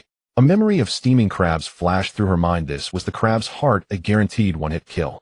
She took out a reinforced anti-corrosive fishing rod and plunged it into the soft flesh with all her might. The blue crab twitched twice and then lay completely still. Ding. Killed shallow beach blue crab 1. Obtained crab meat 2, crab shell 1. Stamina limit 1, a current stamina 97,111. The first one down, but there were still over 10 more. The remaining blue crabs continued to roam the shallow beach, their pincers clacking menacingly. Suli gripped her refined axe tightly, her steps steady, without a hint of panic. No longer passively dodging, she actively drew one crab after another onto the shore, utilizing the dry sand to slow their movements, instantly weakening their offensive power by more than half. No longer passively dodging, she actively drew one crab after another onto the shore, utilizing the dry sand to slow their movements, instantly weakening them. With each successful hit, Suli quickly retreated. The enraged shallow beach blue crab charged after her onto the dry sand, distancing itself from the other crabs. In the midst of the fierce battle, she suddenly realized crabs became stiff once they reached the shore. The dry sand would suffocate them and slow them down, a fatal weakness. During a brief pause in the battle, her stamina slightly depleted, she immediately opened her backpack, took out deep-sea mineral water, and gulped down a couple of swigs. The crisp water flowed down her throat, instantly alleviating her fatigue. Noticing her hunger level slightly drop, she took out a high-energy compressed wheat cake and bit off a small piece. The rich wheat aroma instantly satisfied her hunger, and her stamina gradually recovered. Suli's steps didn't falter, her shovel flew deftly through the air. After mastering the technique, the blue crabs seemed like prey ready for slaughter before her, utterly powerless. She maintained a rhythm of 3 attacks followed by a retreat, neither greedy nor reckless. Each strike was precise and effective, able to take down one in 3 to 5 minutes. When the last blue crab lay completely still, the shore was piled high with discarded crab shells and limbs. Ding. Stamina 85111, stamina limit accumulated 5, current 115,115. Suli leaned against a rock, gasping for air, her entire body aching as if it would fall apart. Just as she bent down to pick up her spoils, a dazzling blue light suddenly rose from the center of the shallow beach, blocking her line of sight. Suli instinctively waved her hand to clear it, but accidentally selected one of the options. In the next moment, an announcement echoed throughout the region: clear for all players in Huaxia Zone 9. To hear regional announcement: congratulations to Huaxia Zone 9 player Suli for becoming the first player in the region to clear low-tier sea monsters, shallow beach blue crabs, achieving a regional milestone and hereby receiving public praise. Immediately after the screen flashed, and a system notification that only Suli could hear followed. Ding. Congratulations player Suli for completing the hidden task, clear low-tier sea monsters task evaluation perfect. Suli was taken aback. Had she seen it clearly, she definitely would not have agreed to the regional announcement. It was too ostentatious, not her style. Ding. Congratulations on completing the hidden task, clear low-tier sea monsters evaluation perfect. Reward 1, personal level panel activated. Level 1 strength 1, intelligence 1. Reward 2, basic storage box blueprint 1, a refined axe 1. Reward 3, wood 100, stone 80, quartz 20. Reward 4, unlock blueprint for infinite crafting permissions. A series of rewards poured in, transforming her astonishment into ecstatic joy. She opened the panel, seeing strength 56, intelligence 89, her body feeling lighter. The blueprints could be crafted infinitely, meaning she would no longer worry about tools and armor. Suli bent down to gather her spoils as notification sounds rang out in succession. Ding. Obtained crab meat 28, crab shell 14, added to backpack. Her backpack instantly filled up, the system panel refreshing clearly. Deep sea mineral water 43, high energy compressed wheat cake 40, mini reconnaissance robot 1, ordinary axe 1, refined axe 1, shovel 1, wood 148, stone 87, quartz 21, a basic filter blueprint 1, a basic filter 1, a basic storage box blueprint 1, pure freshwater 2, coarse cloth 3, crab meat 28, crab shell 14, remaining capacity 1, 85 cubic meters, additional storage 1, 0 cubic meters. Suli held the refined axe, feeling its solid weight, the blade glinting coldly. Refined axe attack power 5, durability 150150, efficiency in chopping trees and breaking stones increased by 50. She swung it lightly. The wind whistled sharply, far stronger than an ordinary axe. With this axe, future collection of wood and stone would be much easier. On the return to the grass shack, Suli suddenly recalled that she had unlocked the repeat crafting permission for blueprints. A bright glint sparked in her eyes. Basic filters and storage boxes were hard currency for early survival, especially filters. Most players were still struggling desperately for fresh water. Make a few more and trade them in the regional channel. The seeds needed for pioneering rare metal fragments, even unfamiliar blueprints, would all become easy to obtain. No sooner had she stepped into the shack's shadow than her private chat sprang to life. Lu Chen's message. You completed the hidden task. That was fast. I handcrafted a simple 9-tooth spiked rake. The system recognized its attributes, and it is handy for pioneering. Want to trade? Suli tapped the screen, thinking to herself that he truly was a master crafter, and replied instantly. It was me. The reward is very practical. If your island lacks fresh water, I can trade a basic filter for it. The filtered water is drinkable straight away. Other needs to tell me, and he'll trade if it fits. Meanwhile, Lu Chun gripped his engineer's shovel and walked toward the shallows, eyes alert as he scanned the surroundings, yet his fingers replied without delay. Trade for water then. Name your price. He finished the shelter and checked the island's situation, but by the time he reached the shallow water the sun was fierce and the blue crabs had not come ashore. He had unexpectedly missed the first kill. He had studied cultivation first, and only then made this rake to clear stones and dead grass. With the system bonus it felt exceptionally handy. Suli pondered briefly and typed 3 bottles of deep-sea mineral water plus 2 bottles of pure freshwater. Okay. The mineral water speeds energy recovery, she wrote, and as for pure freshwater, she only had 2 bottles left. This was the most she could spare. She knew she was not giving a trivial amount, but befriending such a reliable master crafter was well worth it. Besides, she herself was not short on freshwater. Lu Chun was surprised by her generosity and replied with a single word, agreed. Ding. Trade 6. Consumed deep-sea mineral water 3. Pure freshwater 2. Received simple 9-tooth spiked rake 1 stored in the system backpack. The backpack panel refreshed instantly. Deep-sea mineral water 40. High-energy compressed cakes 40. Mini reconnaissance robot 1. A basic axe 1. Refined axe 1. Iron shovel 1. Wood 148. Stone 87. Quartz 21. A basic filter blueprint 1. A basic filter 1. A basic storage box blueprint 1. Simple 9-tooth spiked rake 1. Coarse cloth 3. Crab meat 28. Crab shells 14. Remaining capacity 1. 85 cubic meters. Additional storage space 1. 0 cubic meter. At the instant the trade completed, Lu Chun happened to come upon a shallow water blue crab. His combat shovel swept with a gust, and the crab fell dead on the spot. With his special forces physique, dispatching these low-grade sea monsters was like cutting fruit. He dealt with a dozen in a few swings. As he bent to collect crab meat, system prompts began to chime in succession. Ding. Ding. Hidden quest rewards granted 1. Personal level panel activated. Current level 100 level bonus. Congratulations player Lu Chun for completing the task. Clear low-grade sea monster shallow water blue crab. Rating perfect. You are the second player in Huaxia Zone 9 to complete this task. Additional reward basic torch blueprint 1. Ding. Hidden quest rewards granted 1. Personal level panel activated. Current level 100 level bonus unlocked strength 1 2. Reward basic torch blueprint 1 3. Reward wood 100 stone 50 metal fragments 24. 4. Unlock repeat crafting permission for blueprints. Even the usually composed Lu Chun frowned ever so slightly, left only speechless inside. All tools and materials again. Was the island's food drop rate simply too low, or was his luck unbelievably cursed? As Lu Chun grumbled inwardly, Su Li's private chat chimed. It was Lin Shuang's sister. Was the system's hidden task complete? Or you? That is incredible. Su Li curved her lips and replied. It was me, but was triggered by clearing shallow water blue crabs. By the way, I made extra basic filters. If your island has freshwater, we can trade supplies, she wrote. Lin Shuang replied instantly, all surprise and gratitude. Really? Sister, you saved my life. I was worrying I couldn't filter freshwater. I found a small patch of porcelain on my island. Can I pick some to trade with you? Su Li's eyes lit as she answered at once. Wonderful. Of course.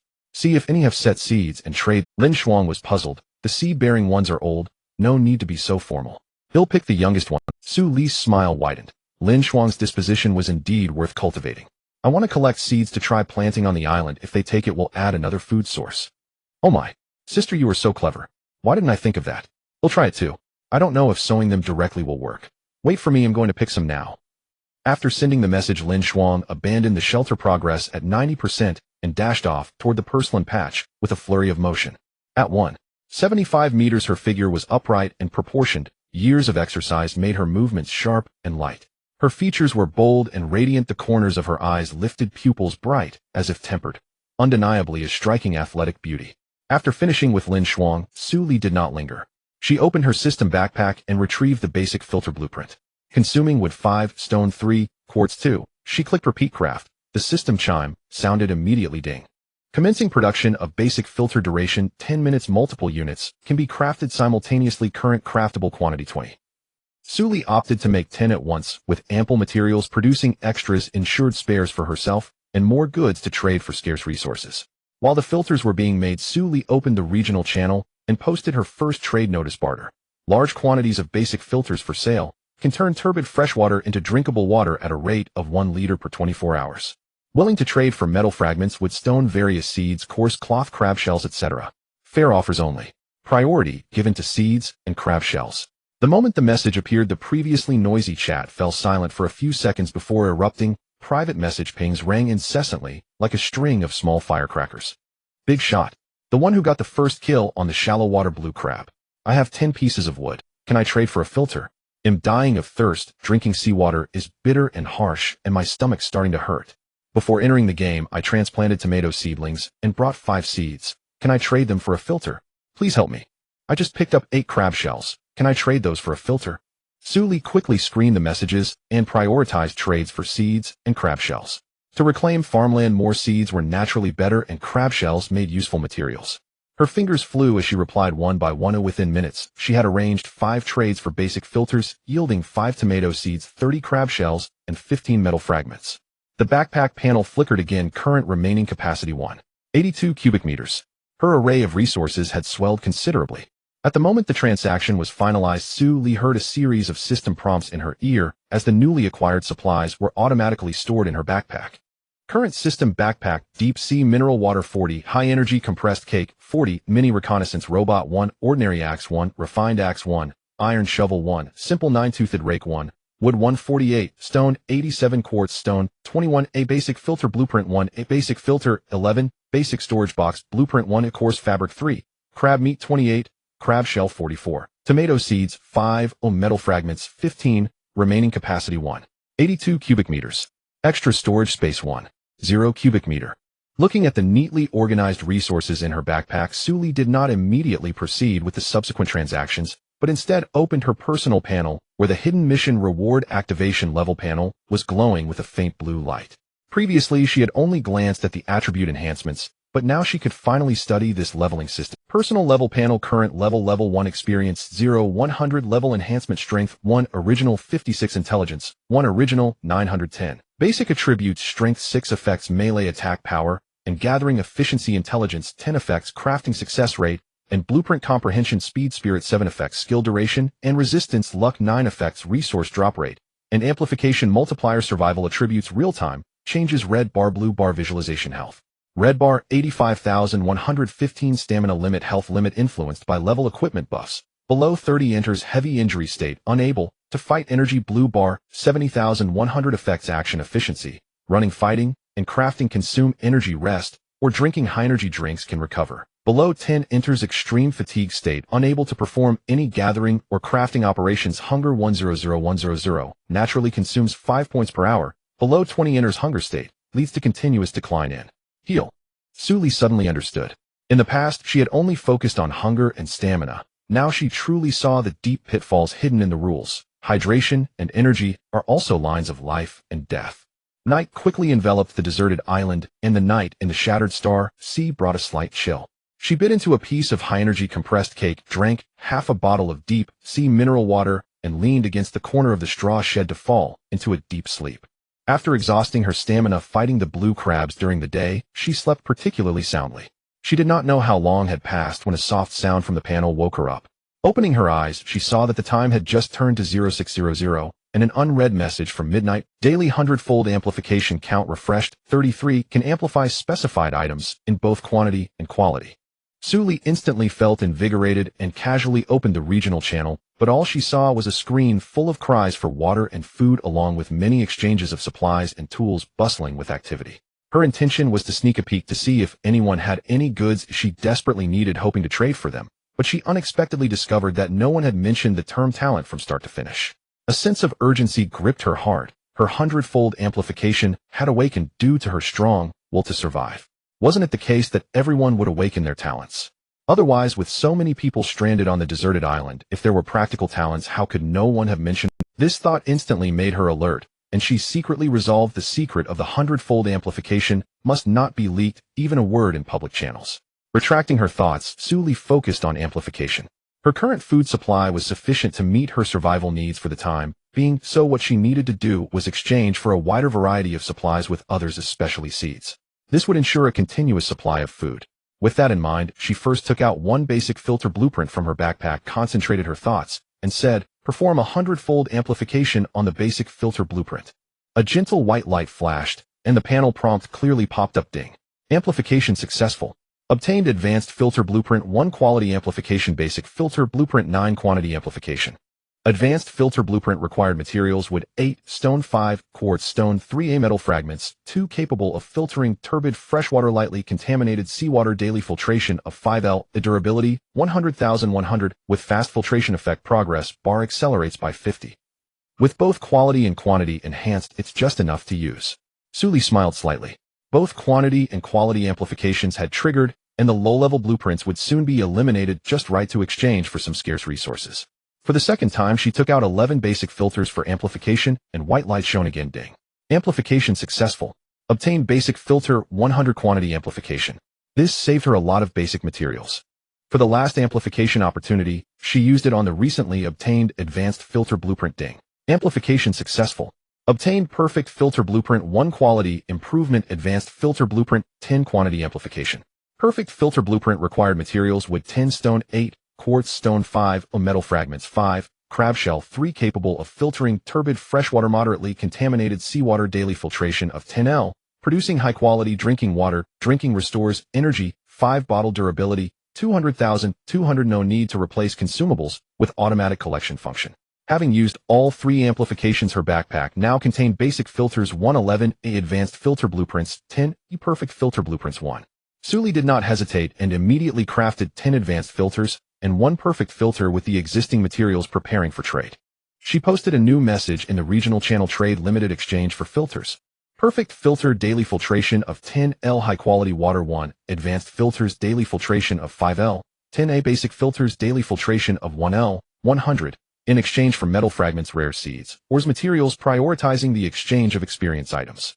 As soon as the message was sent out, private messages flooded in, with Lu Chen's message arriving first: I want to trade for the perfect filter 20 metal fragments, 3 obsidian, 3 low-level torches. Each torch can be used for 5 hours and can also serve as fire starters. Is that enough?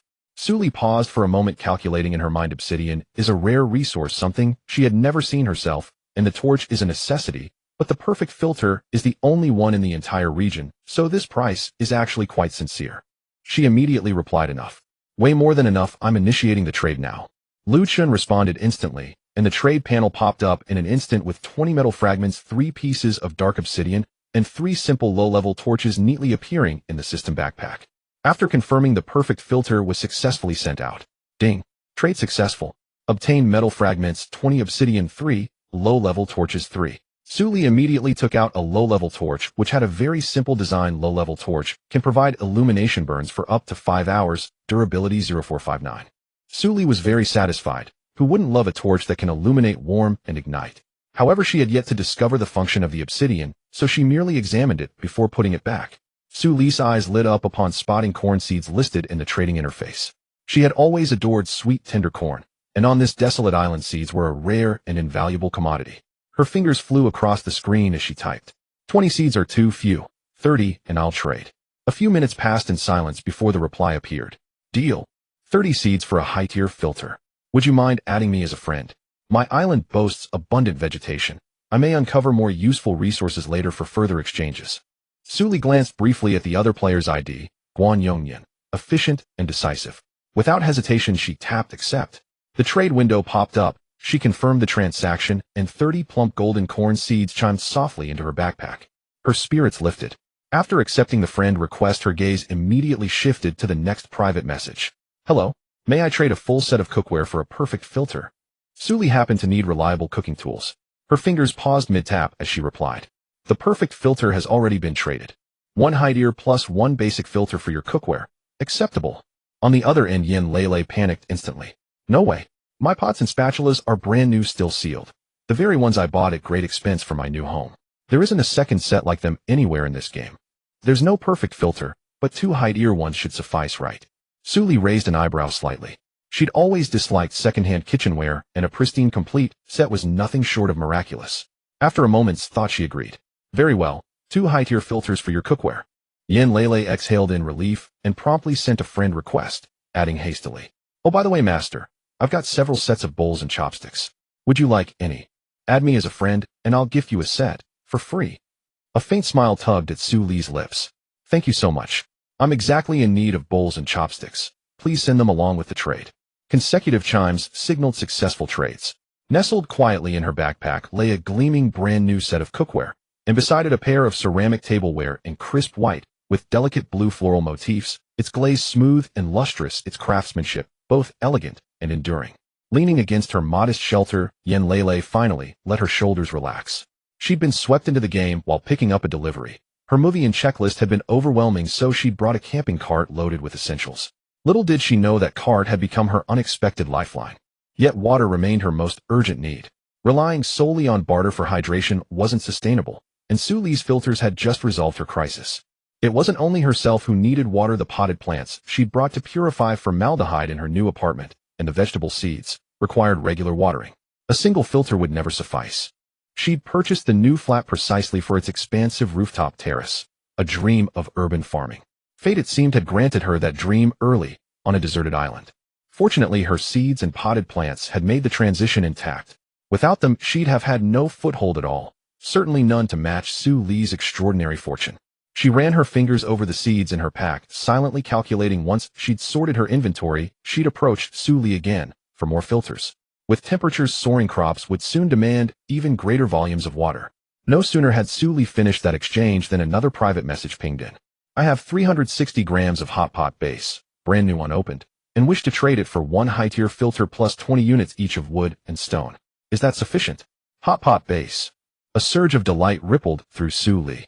On this barren island, savoring a steaming fiery hot pot would be the ultimate luxury. She replied almost instantly.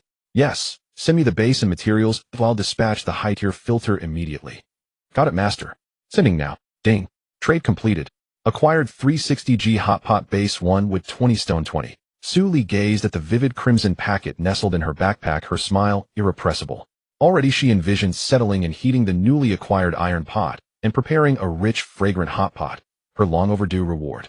Next, she traded 3 basic filters to a player whose personal interface hadn't yet unlocked, acquiring a low-tier experience scroll. She used it instantly. Her interface refreshed, current level 1 experience 20,100. Without pause, she liquidated every remaining filter. Of 10 high-tier filters, 4 had already been exchanged, for seeds, cookware, and hot pot base, leaving 6 which yielded 35 metal shards, 10 ores, 1 ripe fresh chili, and 2 apples. Of 100 basic filters, 3 had gone toward the experience scroll, leaving 97. Converted entirely into 150 wood, 120 stone, 10 metal shards, and 5 coarse fabrics. Every filter fulfilled its purpose. Her backpack swelled with practical, indispensable supplies. Simultaneously, crafting experience registered, and a clear chime rang out. Ding! 80 experience points earned from crafting high-tier items. Current level 200. Level increased to 2. Maximum HP increased by 10, now 125,125. Maximum stamina increased by 5, now 105,105. A base attributes randomly enhanced by 1 luck, 1 out. Unlocked level 2 privilege system backpack capacity 1 cubic meter. At the instant her luck surpassed 10, Su Li's eyes sparkled with quiet intensity. Surveying the abundance crammed into her backpack, she opened her interface without hesitation and selected Upgrade Shelter. Ding! Materials verified as sufficient. Confirm expenditure of wood 100 stone 80 metal shards 50 crab shells 30. To upgrade basic shelter level 0, thatched hut, to level 1 shelter wooden cabin. Upgrade duration 30 minutes. Confirm upgrade. A soft golden light enveloped the thatched hut as the progress bar began its steady. Su Li wasted no time. Retrieving her miniature reconnaissance drone, she activated it and directed it outward, scouting the island's perimeter for hazards and newly emergent resource nodes. The drone skimmed over jagged reefs, shallow shores, and dense thickets. Real-time feeds streamed back. No anomalies detected. Only then did she exhale, turning toward the rocky coastline. Having rushed construction earlier, she now had time to clear surplus reinforced corrosion-resistant fishing rods, converting them into tangible value. After tallying her stock, she reserved 5 for future use and listed the remaining 45 on the public trading channel. 45 reinforced corrosion-resistant fishing rods. Trade for basic resources, wood, stone, metal shards, etc. Fair ratio required. The moment the listing appeared, private messages flooded in. She swiftly finalized agreements, and with 45 rods traded away, secured 80 with 60 stone and 25 metal shards. Once the rods were settled, she veered toward the shallows, hoping, however faintly, for newly stranded blue crabs. But the tidal flats lay eerily smooth, utterly devoid of even a single crab's trace, leaving her no choice but to turn back. The drone continued transmitting clean signals. She instructed it to maintain patrol while she hurried back toward her shelter, arriving just as the 30-minute timer expired. The golden radiance dissolved like morning mist, revealing a transformed structure. The former squat, weather-worn thatched hut now stood as a compact 10-square-meter wooden cabin with a steeply pitched roof. Its frame was reinforced with stout timber, walls were seamless solid planks, waterproof and wind-resistant. The flimsy wicker door had been replaced by a thick, sturdy timber one-eye, and a small functional window graced the front facade, admitting light and air, heightening security to palpable levels. Ding! Level 1 shelter wooden cabin upgrade complete. Additional storage capacity increased to 1.5 cubic meters. Suli pushed open the door and immediately began organizing her supplies. Infrequently used items, wood, stone, coarse fabric, crab shells, or were packed tightly into the auxiliary storage space, filling its full 1.5 cubic meter capacity. Tools, food, water, hot pot, base, chili, apples, critical blueprints, and scarce materials remained in her system backpack, readily accessible at a moment's notice. She scanned her interface, the inventory laid out with crystalline clarity, instilling profound reassurance. Current system backpack: deep sea mineral water 40, high energy compressed wheat cakes 40, miniature reconnaissance drone 1, standard axe 1, refined axe 1, iron spade 1, simple 9-tined rake 1, iron pot 1, spatula 1, eyeballs, chopsticks 1, low tier torches 3, 360G hot pot base 1, quartz 21, perfect filter blueprint 1, high tier filter blueprint 10, basic filter blueprint 9, crab meat 28, a metal shards 145, obsidian 3, tomato seeds 5, corn seeds 30, fresh chili 1, apples 2. Remaining capacity 2.72 cubic meters. Auxiliary storage space 1.5 cubic meters, fully occupied with non-portable supplies. With the supplies organized, Suli stood in the newly refreshed wooden house, her gaze sweeping over the clearly classified and fully stocked storage space, a sense of grounding settling firmly within her. The first task at hand was to implement her well-conceived plan for cultivating farmland. She walked directly towards the potential freshwater point on the west side of the island, using her system backpack to collect the fresh water accumulated in the small puddle before heading to the area marked with quality humus soil by the mini reconnaissance robot. Taking out a shovel and a simple 9-tooth rake from her backpack, she gripped the tools, feeling their chilling touch. The surface of the land was scattered with stones and weed roots, the soil compact and clumpy. Suli tightened her grip on the shovel, recalling the technique Lu Chun had previously reminded her of, positioning the shovel tip against the hard soil and forcefully stepping down on the blade with her ankle. Poochie! The shovel tip sank deeply into the muddy ground, surprisingly not as hard as she had imagined. Pressing down towards herself, she easily turned the soil, using the lever principle. In the past, she had rarely done this work with the micro-tiller, but it was not difficult for her. After turning the soil, she switched to the 9-tooth rake, to rake horizontally, breaking up the clumps of earth, clearing away stones and roots. The two tools worked in perfect harmony, maximizing the efficiency of her land clearing. Ding! Using the shovel and simple 9-tooth rake to cultivate farmland efficiency, increased intelligence bonus, luck bonus activated, obtained loose humus soil 1, experience 2. The system notification rang clear in her ears, and Suli's eyes brightened. She hadn't expected that cultivating the land could also grant experience. This was a delightful surprise. Her hands continued to move diligently, putting in more effort. The sunlight streamed through the leaves, landing on her shoulders, carrying a scorching warmth, yet it failed to slow her pace. About an hour later, a neat field measuring exactly 5 square meters was fully formed. The loose, delicate humus soil lay flat like a carpet, without a single stone or weed in sight, and a faint earthy aroma wafted towards her. Suli wiped the sweat from her brow and unscrewed a bottle of deep-sea mineral water, taking a sip. Ding! Drinking deep-sea mineral water, energy 5. With her energy restored, she crouched down and began to carefully classify the seeds for planting. She dug out neat shallow pits on one side of the field, took out the fresh bright red chili pepper, gently split it open, and scraped the plump seeds inside with her nail, placing 2 chili seeds in each pit before lightly covering them with soil. Once matured, the chili could be used for seasoning, provide vitamins, and satisfy cravings. If she could successfully grow them, her future recipes would be greatly enriched. Next, she took out the corn seeds, each plump and golden. She dug a small pit every 10 centimeters, placing 2 seeds in each and again lightly covering them with soil. The tomato seeds were very small, so she finally broke the soil, evenly scattered the seeds, covered them with a thin layer of soil, and topped it with a layer of dried weeds. It wasn't the ideal temperature for planting, but she could only try her best. She directly scattered the seeds of the melon head at the edge of the field, allowing them to grow naturally. They could serve as wild vegetables and help prevent soil erosion. Finally, she took out the purslane seeds she had exchanged from Lin Shuang and evenly scattered them on the empty ground beside the chili. This wild vegetable was drought-resistant and easy to grow. It was edible and had anti-inflammatory properties.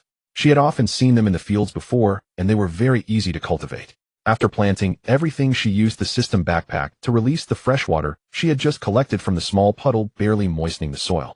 At the moment the watering was completed, a soft white light suddenly enveloped the entire field. In the next second, a regional announcement boomed, red letters topping the screen, forcing a pop-up regional announcement. Ding! Detected that player Su Li has completed first farmland cultivation, unlocking the farming system for all servers. All server players can unlock the basic farming gameplay. Player Su Li receives an additional reward: basic fertilizer 10, automatic irrigation device blueprint 1. Personal announcement ding. Completed first farmland cultivation experience 30. Current level 232,002. Farming system explanation. You can check the crop's status, receive watering and fertilizing reminders, unlock advanced seeds and farming tools. The higher the luck value, the higher the germination rate and yield. Basic fertilizer accelerates growth, shortens the cycle by 20, limited to use once per plant. Automatic irrigation device blueprint wood 15, stone 10, metal fragments 8, plastic 20. Can automatically water 2 times a day, can be used in conjunction with a filter for pure fresh water. They actually unlock the farming system for all servers. Su Li exclaimed in surprise, a thrill rushing to her head. This was no minor reward, it was a core asset for long-term survival. She immediately took out the 10 basic fertilizers and evenly spread them across the field. The moment the fertilizer touched the soil, it was rapidly absorbed, and a faint green glow of life emerged on the surface. Ding! Basic fertilizer used successfully. All seeds germination rate increased to 100. Growth cycle shortened by 20. Estimated harvest: melon head and purslane in 3 days, corn and tomatoes in 7 days, oi chili in 10 days. With a countdown to maturity down to the day, Su Li felt like she was playing a farm game from her past. Looking at this small field, her eyes were filled with a determined vision of controlling her future.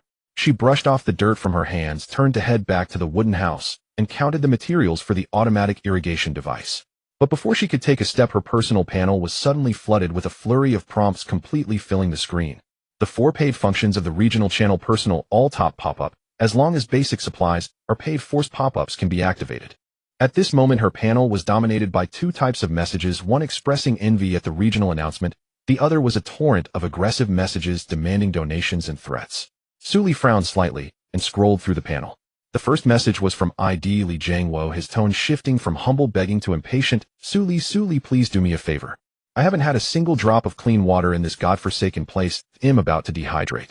We're all compatriots from Huaxia. Could you support me with a basic filter? Su Li, please support me with 2 bottles of water. I promise to return the favor with a water source. I can't hold on much longer. Su Li, why aren't you replying? Do you look down on those without resources? Right after ID Zhang Cuihua jumped on the bandwagon, her tone sharp and sarcastic. Su Li, what are you pretending to be dead for? The regional announcement shows you won a big prize. Surely you've hoarded a lot of good stuff. What's the harm in giving a few filters to your unlucky compatriots? Su Li, we are all stuck on this island trying to survive. While you are thriving, are you just going to watch us die of thirst and hunger? You are heartless, selfish. Even more brazen was ID Wang Hao, whose words dripped with real-life threats. Su Li, why haven't you replied to my private message? Why won't you make me a filter? You must have a crafting method for all those you sold. Hand it over if you know what's good for you. Su Li, do you know who I am? If you dare to offend me, I will make it impossible for your family to survive in Huaxia. Li Jiangguo echoed Zhang Cuihua, right. You are selfish and cold-hearted. Hurry and send the filter. You've gained so much and can spare this little. Zhang Cuihua added fuel to the fire. She just got lucky. If I had that luck, I would definitely share it for free. A dead girl hoarding so many good things is pure waste. Wang Hao incited others directly in the channel. Everyone, don't trade with her. Let's pressure her to give up her supplies. If she doesn't send them, we will isolate her until she can't play. In an instant, the regional channel became chaotic and full of smoke, with many players who were unaware of the truth being led by the 3. Some followed Su Li to plead for supplies, while others hypocritically chimed in saying Su Li should help everyone. There were also those incited by Wang Hao who harshly criticized Su Li for being cold-hearted and unfeeling, causing the panel notifications to rise and fall incessantly, driving people to the brink of madness. Su Li looked at these messages, her gaze instantly turning cold. Without a moment's hesitation, she opened the regional channel's function panel and accessed the introduction of the paid features. Pinning a message costs 8. Wood per hour. Tagging all members costs 10. With 2 metal fragments per instance. Blocking one person costs 5 metal fragments. Reporting someone for silence costs 5. With 3 stone per instance. Muting messages costs 3 metal fragments per hour, and all features are automatically deducted by the system, taking effect immediately. Having understood the charging standards for all paid functions in the channel, she realized that although blocking, reporting, and muting were expensive, they could solve the incessant disturbances once blocked. The other party could not hear or send private messages, and after reporting, the system would silence them for 24 hours. Muting messages could block all channel notifications, and even though it required a considerable amount of metal fragments, and it was worth it for Su Li now. She wasted no words, first operating the panel to pay 15 metal fragments, 3 people 5 each, to block Li Jiangwo Zhang, Sohua, and Wang Hao. She also blocked all IDs that followed her and maliciously solicited supplies, paying an additional 5 metal fragments for each block, totaling 40 metal fragments. Then she paid 3 metal fragments to click mute messages, and in an instant the panel notifications disappeared and the world became utterly tranquil. After that she paid 10 with 2 metal fragments 8, would to post a pinned message to all members, her tone forceful and unyielding, each word resonating, showing no signs of compromise. All members, first, my supplies are earned through my own efforts, and I have no obligation to give them away for free. Whether you starve or thirst is none of my concern. Second, in island survival, only the fittest survive. My ability to unlock the farming system and have ample supplies shows that I work harder, plan better, and endure more than you. I owe you nothing. You all think of nothing but taking advantage of others and relying on moral coercion, so it's no wonder you suffer from scarcity. Third, I warn all those with ulterior motives. The regional channel has a reporting function. If you dare to provoke maliciously or attempt moral coercion again, I will directly pay for a report to have the system silence you, permanently rejecting any transactions with you. I can afford this little supply. Additionally, a reminder: no one can cross islands to reach another's island. Don't waste your breath with empty threats. Su Li's pinned message immediately suppressed all noise. Li Jiangwo Zhang, Sohua, and Wang Hao, who had been blocked, tried to her and curse her, but found that they could not send messages nor private messages at all. Those who followed along saw that not only was Su Li's attitude strong, but she was also willing to spend high-priced resources to block, pin, and mute. Clearly, she was well supplied and not weak, and they instantly fell silent. Most of them still wanted to trade filters with Su Li in the future, and they didn't dare truly offend her. Even a few sensible players replied in the channel, "You're right, why should anyone have to give supplies for free? If you don't work hard, you still have the nerve to use moral coercion." Exactly, no one can cross islands, and making threats is useless. Better to earn supplies steadily, or you won't even have enough wood to people. After dealing with the farce in the regional channel, Su Li didn't wait for the mute duration to expire. She manually turned off message muting. Just as she was about to return to the wooden house, a private message suddenly popped up from Yen Lele, filled with anger and urgency. Su Li, big shot. I was watching the regional channel just now, and it made me so furious I was shaking. That Li Jiangwo Zhang, Sohua, and Wang Hao are too much. They don't put in the effort to find resources, but instead use moral coercion against you and incite others to harass you. It's disgusting.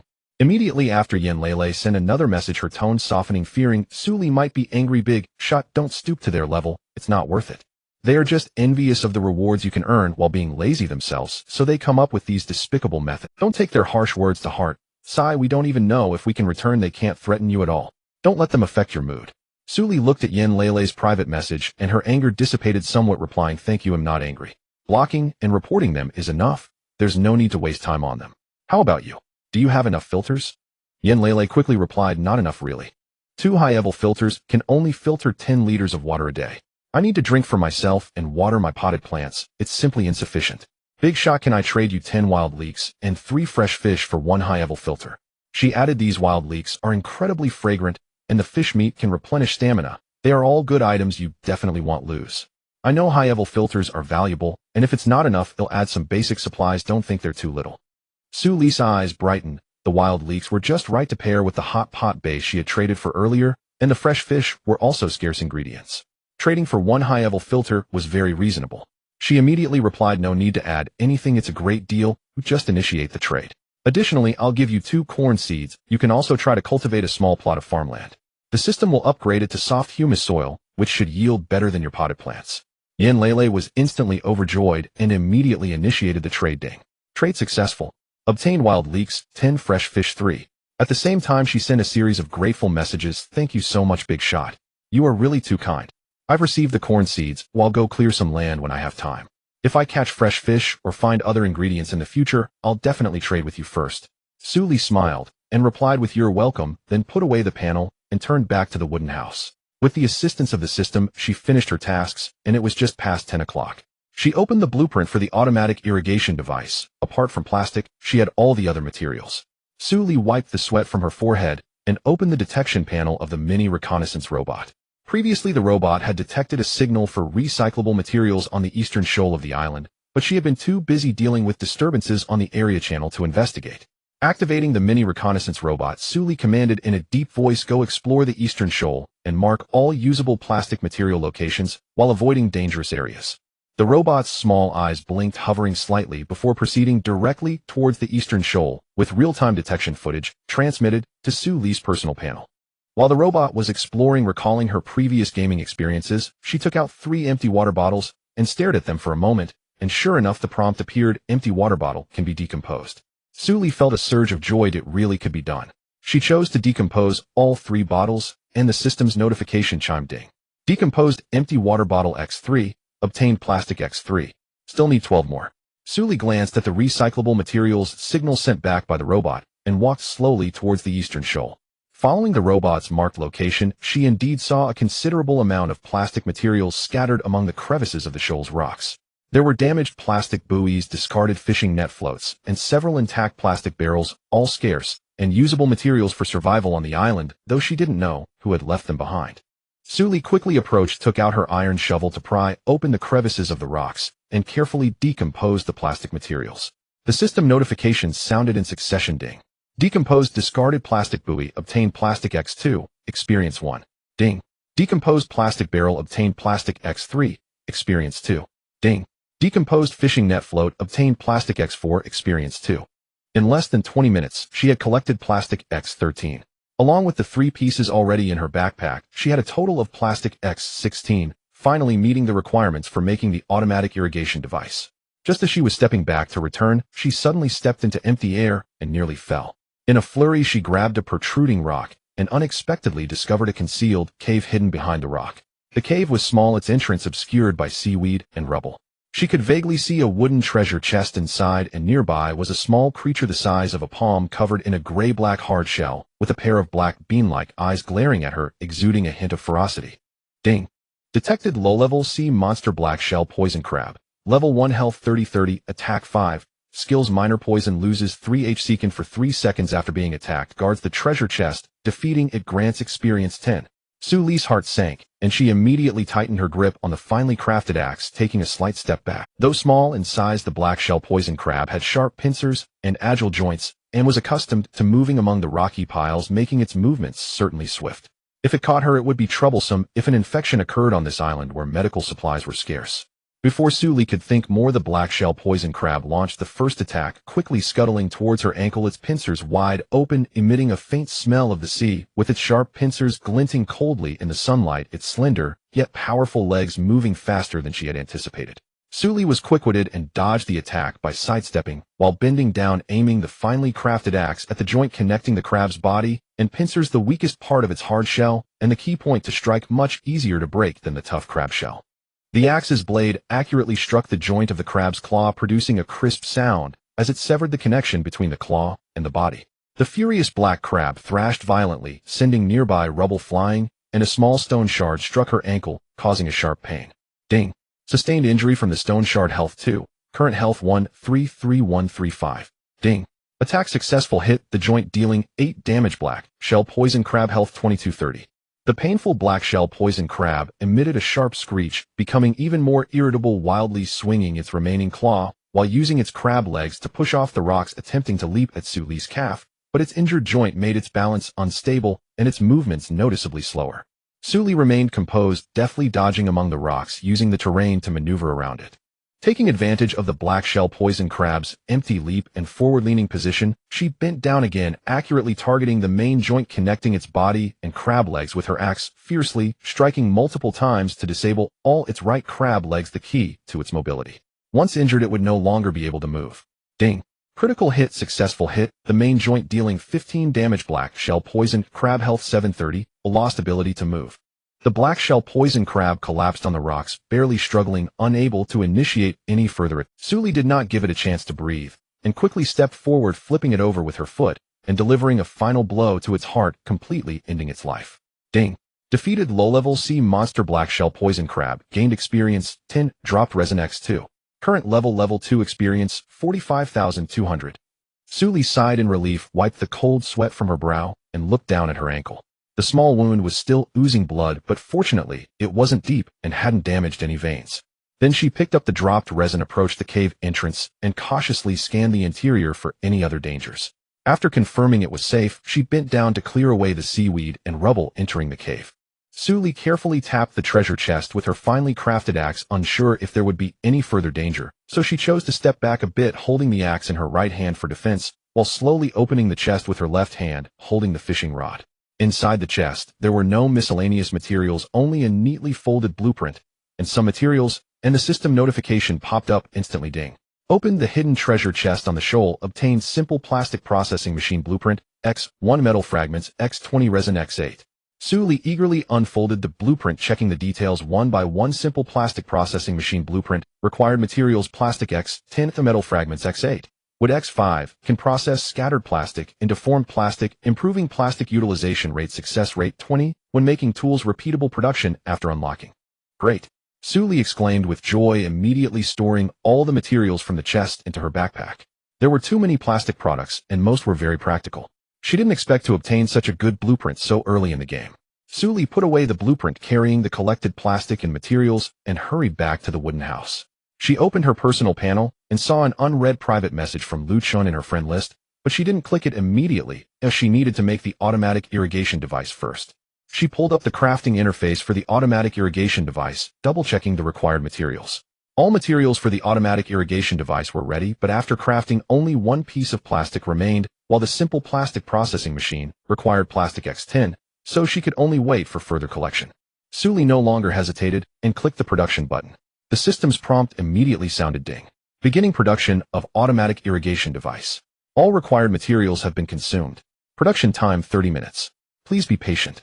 30 minutes is not a short wait, and Su Li finally had the time to open the unread private message.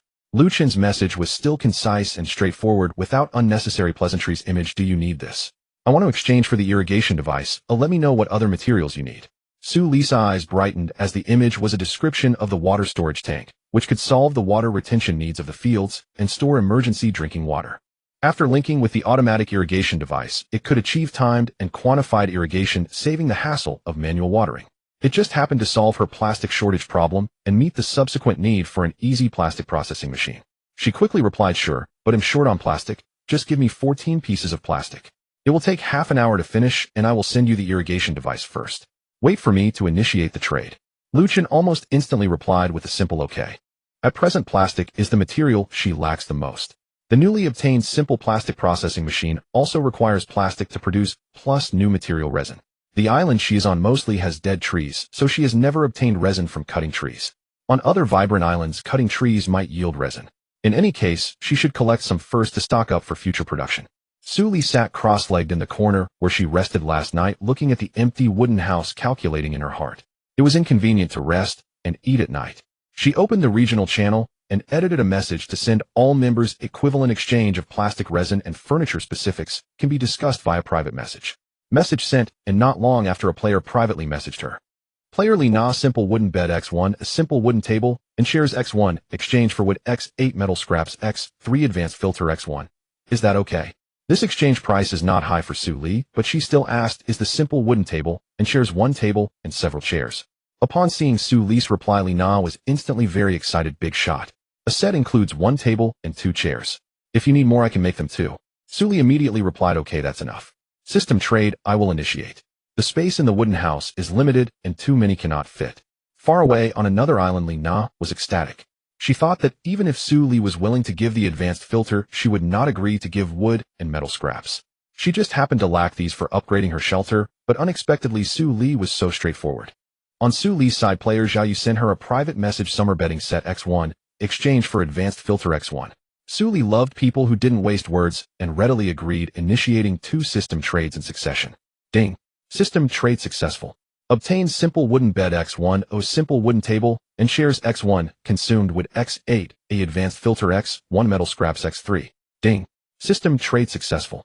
Obtained summer bedding set X1, consumed advanced filter X. After the trade was completed, Su Li arranged the exchanged furniture in the wooden house one by one. The simple wooden bed leaned against the inner wall of the wooden house, covered with the newly exchanged summer bedding set.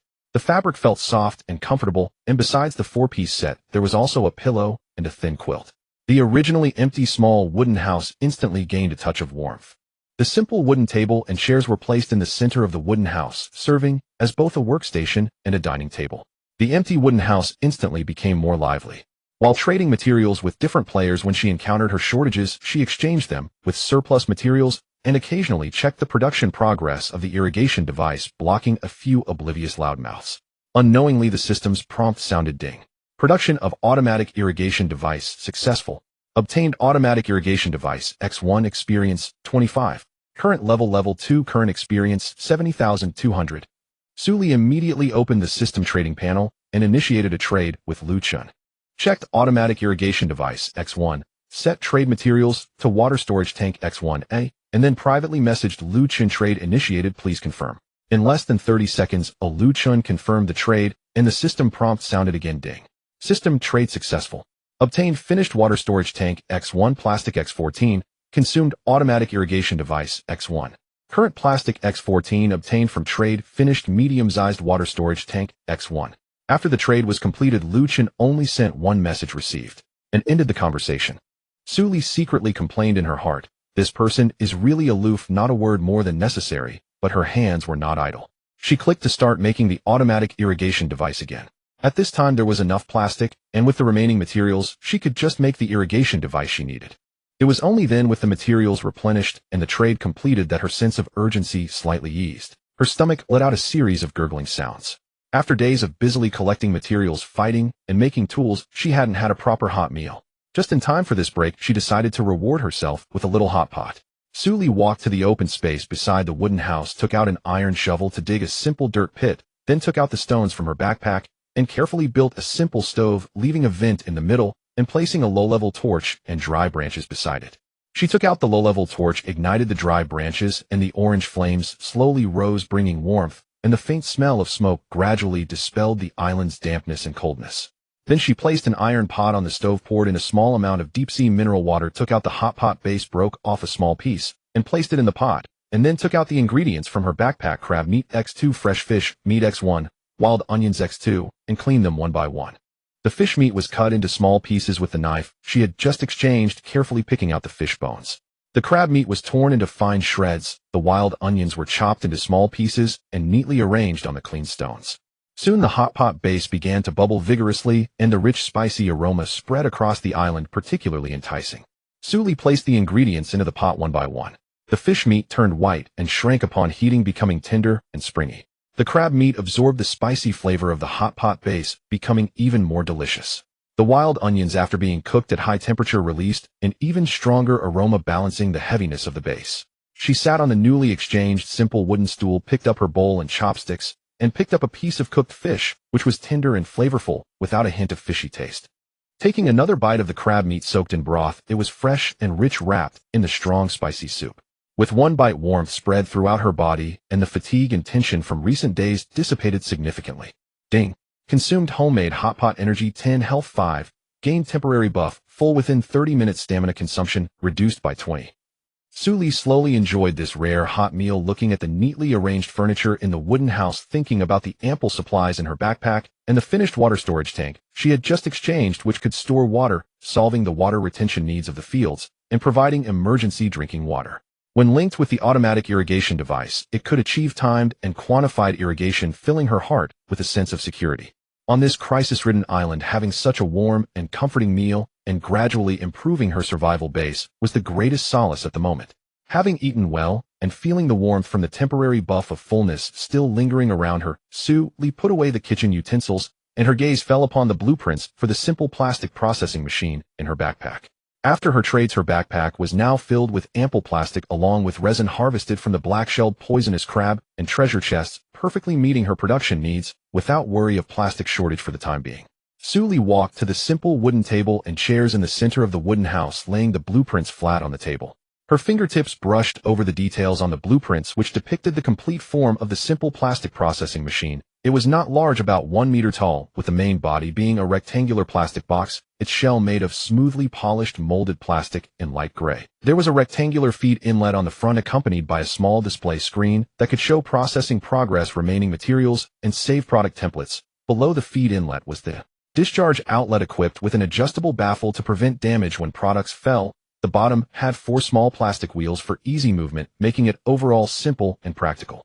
Suli clicked to start production, consuming plastic X10, a metal scraps X5, and wood X8, and the system's prompt sound immediately rang out ding. Starting production of the simple plastic processing machine. All required materials have been consumed. Production time, 20 minutes. Please wait patiently. Taking advantage of the production time, Su Li didn't remain idle. She got up and walked toward the farmland outside the wooden house. The system had prompted her that the irrigation system was ready while she was enjoying the hot pot, and at that moment, she clicked to produce again without further thought. She quietly planned, clearly seeing the distant rocky cliff area, but just beyond was the steep rock wall that could shield against some sea winds and prevent external dangers from easily approaching the core area.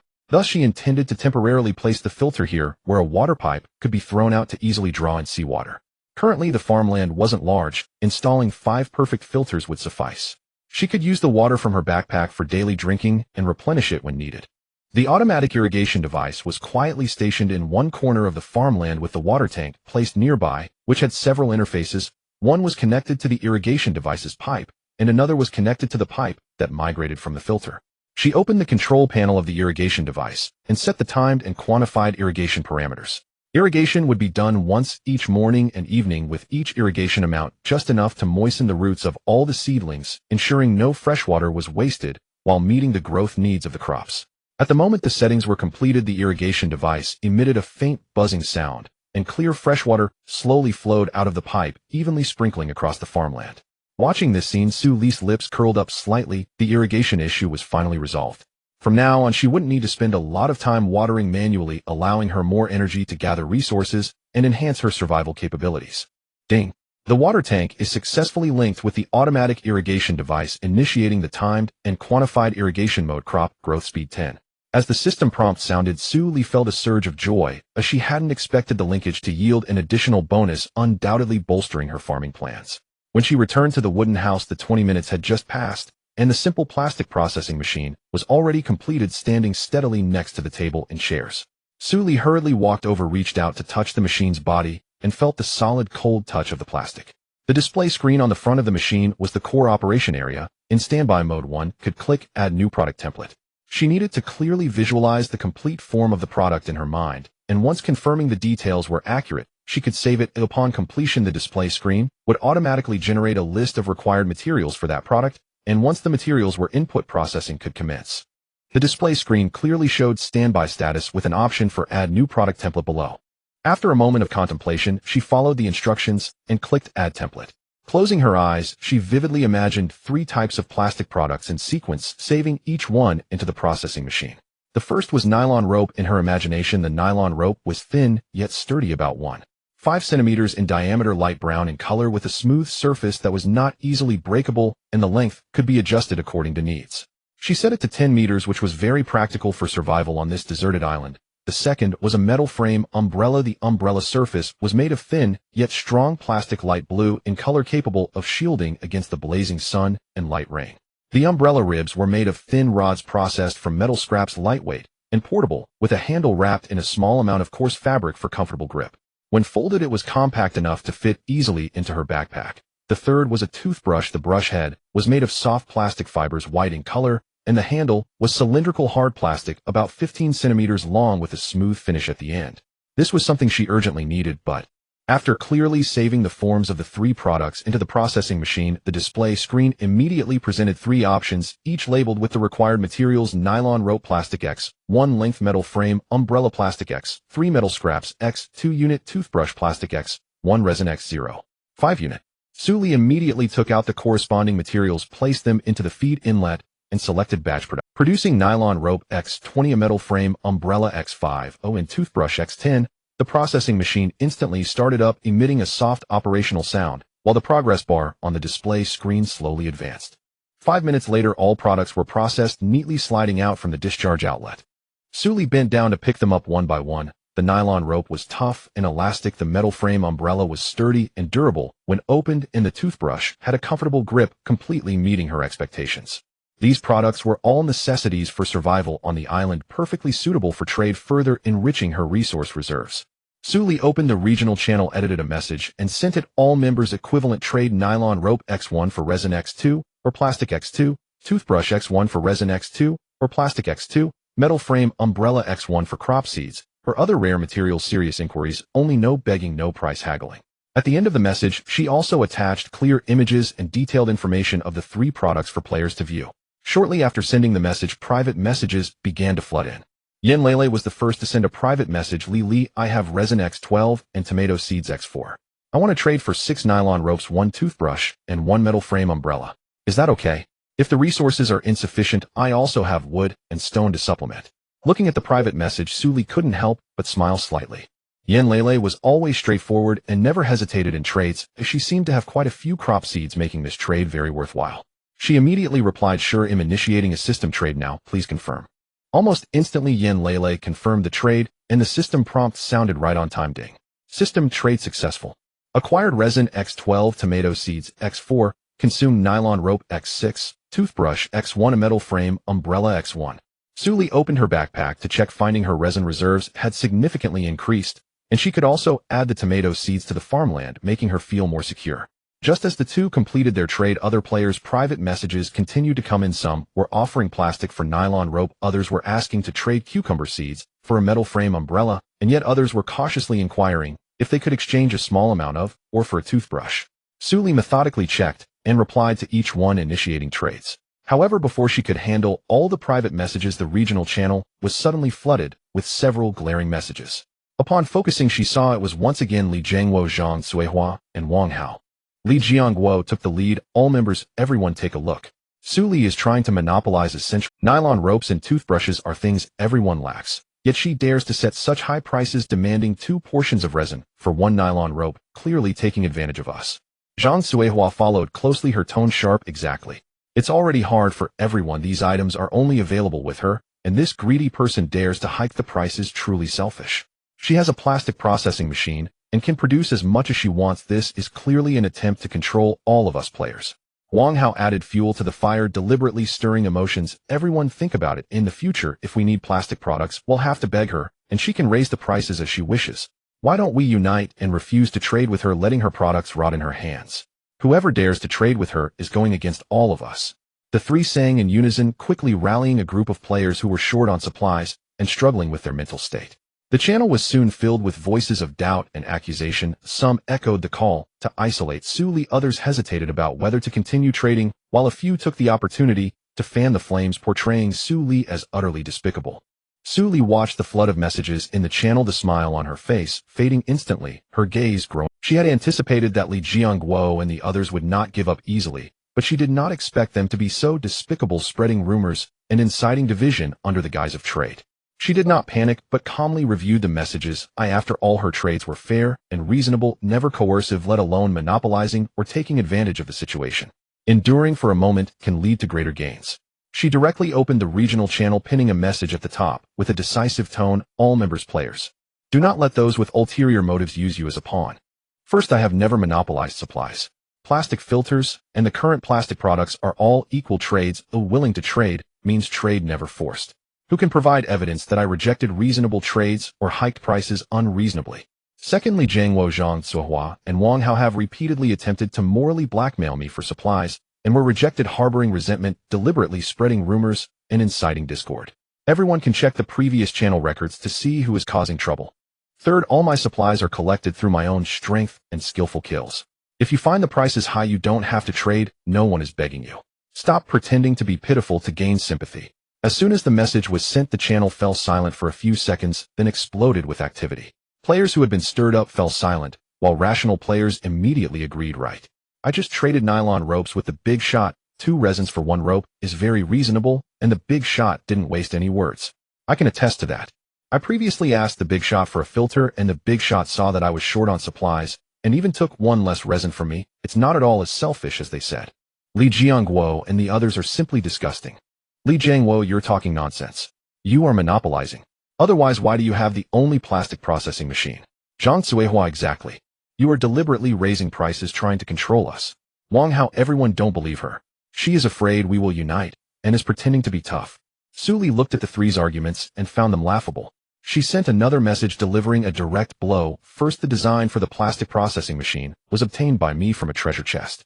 The materials for production were collected through my own trades and efforts. You don't have them because you lack the ability. Don't blame me for monopolizing. Second, the trades I initiated just now involved dozens of players. You can ask them whether I hiked prices or forced trades. Third, I suggest everyone stay away from such unclear individuals. Don't end up with a ruined reputation like them, and when you need help, even trading with others will be difficult. As soon as this message was sent, Li Jiangguo and the others were left speechless. They could not provide any evidence at all and were instead left at a loss for words by Su Li. Moreover, with numerous players coming forward to testify, their credibility was completely ruined. The channel was filled with voices of accusation, and no one believed their nonsense anymore. Su Li watched as the tide of the channel completely turned, a cold smile appearing at the corner of her mouth. As she closed the channel, the gloom in her heart dissipating entirely. Dealing with such petty characters cannot be done politely. Just then a regional announcement suddenly sounded. Regional announcement ding. Detected that player Yen Lele has completed farm upgrade and unlocked farming level gameplay. Player Yen Lele gains an additional intermediate fertilizer X20 and beginner fertilizer processing machine blueprints 1. For a moment, the previously noisy regional channel fell silent, and seeing the topic diverted, Su Li finally felt relieved. With sufficient supplies and irrigation issues resolved, it was the perfect time to explore the terrain of the entire island, clarifying every resource point and potential hazards, which is fundamental for survival on a deserted island. She placed the tomato seed she had just traded into her backpack, took her refined axe and mini reconnaissance robot, closed the wooden cabin door, and officially began her patrol of the island. The overall terrain of the island is gentle, with her core survival area in the center, where wooden cabins and farmland are arranged in an orderly fashion, and the adjacent vacant land can be expanded later. Su Li walked north along the edge of the farmland, where large areas of dead trees were scattered. Occasionally, she could see scattered stones and metal fragments on the ground, which was her usual area for collecting basic materials. However, with ongoing mining, the surface materials were no longer as abundant as in the early days. Further north, the vegetation gradually thinned, and near the coastline the ground was covered with small pebbles, with the sea breeze carrying a salty and humid scent. In the distance, the surface of the sea sparkled under the sunlight, and in the shallow waters she could see the occasional movements of crabs. She then turned west, heading towards the rocky cliff area she had discovered earlier. As she approached the cliff, the rock walls became steeper, with jagged rocks stacked layer upon layer, their sharp edges glinting with a cold, hard sheen. Standing at the edge and looking down revealed the surging waves, with the rocks smoothed and shining from the sea's erosion, truly a defensible position ideal for placing filters and constructing fortifications. Su Li carefully examined the terrain around the cliff and discovered several depressions in the rock face that could temporarily store supplies, silently noting them down, planning to relocate the filters there later. Then she walked south, which was the deep water area of the island with calm waters and a moderate depth, and there were not too many rocks along the shore to obstruct. She squatted down, touching the cold sea water, feeling the gentle current underneath. She pondered that if she could develop further and go out to sea, this would be a good place to build a dock. Halfway through her island patrol, Su Li took out the mini reconnaissance robot, pressed the start button, and the robot emitted a slight buzzing sound as it slowly ascended, scanning the entire island and surrounding sea areas according to the route she had set. The mini reconnaissance robot is activated and scanning resource points. The system prompt sounded, and Su Li continued along the eastern coastline, which was the shallow area where she had previously collected plastic, also the place where the black-shelled poisonous crabs appeared. Not long after setting off the mini reconnaissance robot's detection alert, suddenly sounded new floating supplies detected in the eastern shallow area, including plastics and discarded metal equipment. Please proceed to check. Multiple low-tier biological signals detected in the area suspected to be black-shelled venom crabs, a total of 3. Please exercise caution. Su Li took a sharp turn and quickened her pace towards the detection coordinates. The floating supplies were exactly what she needed. Plastics could be used for future crafting, and the discarded metal equipment could be broken down for metal scraps. However, she did not expect so many black-shelled venom crabs to gather there. She gripped the finely crafted axe in her hand, the metallic blade glimmering coldly under the sunlight. Upon reaching the shallow area, Su Li indeed saw several damaged plastic barrels and some discarded metal parts floating on the surface of the sea, washed ashore by the waves. Surrounding the floating supplies, 3 black-shelled venom crabs were circling, their shells dark and hard, their pincers gleaming with sharpness, slightly larger than the one she encountered before and much more agile, clearly a group living together. Su Li did not rush forward, but instead quietly hid behind a nearby rock, observing the movements of the crab. She noticed that these black-shelled venom crabs had clear divisions of labor. 2 were guarding the floating supplies, while the other 3 patrolled the surroundings, immediately on alert at the slightest sound.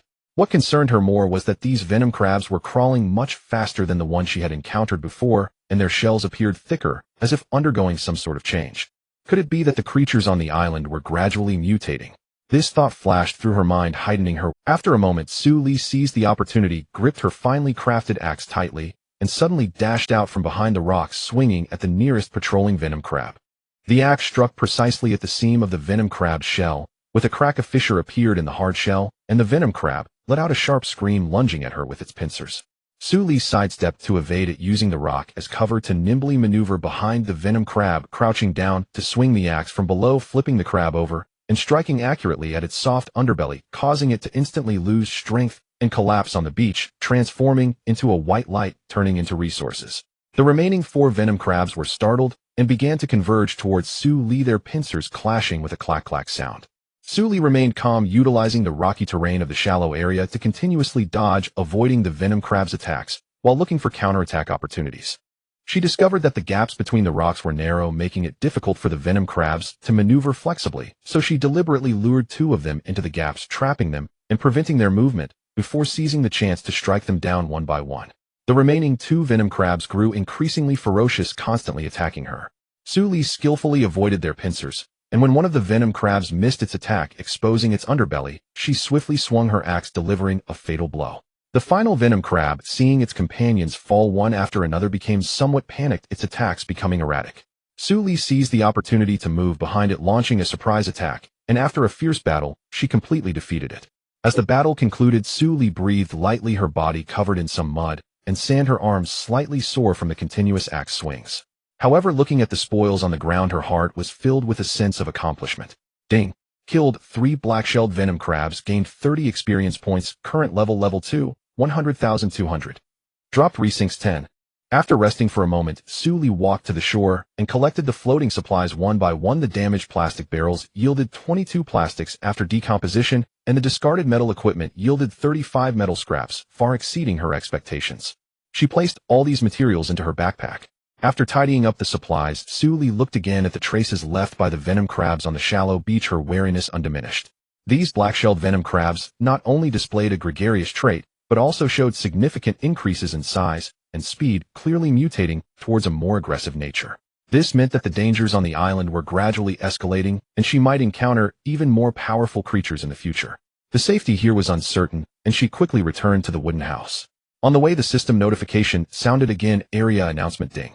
Detected player Luchin successfully killed a level 2 sea monster giant grouper, becoming the first player in the entire region to kill a level 2 sea monster. Unlocked sea monster kill level gameplay. Player Luchin receives additional finely crafted long knife X1, long knife blueprints 1, level 2 experience packs 1. After use, can gain 200 experience points, crystals 5. Once this announcement was made, the already lively regional channel erupted even more, with messages flooding in at a speed comparable to the frenzy when Su Li countered rumors earlier. Players were in an uproar, their tones filled with shock and envy, private messages and channel messages piling up like mountains. My goodness, isn't Luchin too amazing? He can already kill level 2 sea monsters. I have to avoid even level 1 black-shelled venom crabs. Finely crafted long knife. Just hearing the name makes it sound more powerful than a finely crafted axe. Plus it comes with 200 experience points. Bit can directly level up, right? I'm so envious. Is the big shot selling the long knife? I'm a novice, please take me along. Who knows the big shot Luchin? Please take me along. Please share the tips for killing level 2 sea monsters. Su Li paused slightly when she saw the announcement, a hint of surprise flashing in her eyes before she regained her composure. Luchin was indeed extraordinary. She did not stop her steps, returning to the wooden house and glanced at the private messages which were overflowing with players seeking to purchase filters. Su Li, big shot, I want to buy 1 basic filter. I'll trade 20 wood for it, is that okay? I'm about to die of thirst. Big shot, I have 5 resin, want to exchange for 1 advanced filter, please reply. Can the big shot spare me a filter? Whether it's basic or advanced, any resources can be negotiated. Looking at the endless stream of purchased private messages, Su Li frowned and fell into deep thought. Now it was the second day of the beginner phase on the deserted island, and most players were still in a state of resource scarcity, struggling to obtain clean water, making the demand for filters urgent. But she knew in her heart that the beginner phase was crucial for establishing a foundation for survival. Instead of spending a lot of time and resources to make filters and deal with complex transactions, it would be better to focus more on her own development. More importantly, this was a survival game. She remembered when she first entered the game, the system said they were in Huaxia Zone 9, meaning there was more than one zone and more than one country. If the survival threats later came from other zones, early development in this zone would be extremely important. After thinking for a moment, Su Li made her decision. She opened her backpack to check the filter blueprint reserves. Basic filter blueprints 10A, advanced filter blueprints 11. These blueprints were sufficient to meet the needs of several familiar players around her, and could indirectly alleviate the shortage of filters in the region, saving her the trouble of repeatedly crafting and trading. As for Lu Chun, Yan Lele, and Lin Shuang, they were either strong and worth befriending or straightforward in trading and mutually trustworthy. Trading the blueprints to them was undoubtedly the most prudent choice. Su Li first clicked on the private message with Lu Chun, her tone concise and straightforward. I have basic filter blueprints and advanced filter blueprints in exchange for your metal scraps X50, resin X30, and water storage barrels X3. How about it? She knew Lu Chun was powerful and would likely need a large number of filters to ensure survival, and metal scraps and resin were also essential for her current crafting. Su Li was the first to open the private message with Lu Chun speaking directly. I have a basic filter blueprint X1 and an advanced filter blueprint X1 in exchange for your 50 metal shards, 30 resin, and 3 water buckets. How about it? She knew that Lu Chun was strong and likely needed a large number of filters to ensure survival, and that metal shards and resin were also essential materials for her current crafting needs. Lu Chun replied almost instantly without any unnecessary pleasantries, simply sending one word, good. Immediately after, Su Li received a system transaction notification and clicked to confirm. System transaction successful. Obtained 50 metal shards, 30 resin, and 3 water buckets, consumed 1 basic filter blueprint and 1 advanced filter blueprint. Next, she opened Yan Lele's private message. I have a basic filter blueprint X1 and an advanced filter blueprint X1. Do you want them? Yan Lele quickly replied, still enthusiastic. Thank you, Li. This is so timely. I was just worried about not having enough fresh water. I don't have many basic supplies. Can I trade you 10 kilograms of rice, 10 peanuts, 500 g of red dates, 500 g of longan, and 1 bottle of cola? Su Li was shocked. Of course, where did you get these? Yan Lele sent a crying emoji. Tomorrow is the day I move into my new home. Before entering the game, I was on my way home with my delivery. You understand, right, Li? Su Li couldn't help but mourn for her for a second, but then thought about her own situation. An orphan struggling for so long, she had finally accumulated some assets only to find herself back at square one. Su Li comforted her, don't be sad. Compared to others, you are truly lucky. He'll initiate the trade, and you won't have to worry about fresh water anymore. Yan Lele wasn't really that sad, as she was naturally an optimistic person. The trade was completed quickly. Ding. System transaction successful. Obtained 10 kilograms of rice, 10 peanuts, 500 g of red dates, 500 g of longan, and 1 bottle of cola. Su Li looked at the newly added supplies in her backpack, a glimmer of urgency flashing in her eyes. Peanuts, red dates, and longan could supplement the farm goods, but the novice protection period was running out. She didn't have the luxury of time to wait for crops to mature, so she had to store them properly and prioritize her immediate survival needs. Then she found Lin Shuang's private message. Although the two hadn't traded much before, Lin Shuang was reliable and never dawdled. Su Li traded 1 basic filter blueprint for 10 rolls of 10-meter-long coarse rope and 5 pieces of coarse fabric. It was clear that Lin Shuang had mastered the methods of making fabric and rope, but lacked filters to ensure fresh water, making the trade particularly smooth. Ding. System transaction successful. Obtained 10 pieces of coarse fabric and 10 pieces of coarse rope, consumed 1 basic filter blueprint. At this time, Su Li still had 7 basic filter blueprints and 8 advanced filter blueprints left. She was about to list them in the regional chat channel when she noticed that the atmosphere in the channel had changed. It was no longer a uniform request for filter blueprints. Instead, more and more players began to sell filters and water buckets, and some even listed filter blueprints and water bucket blueprints.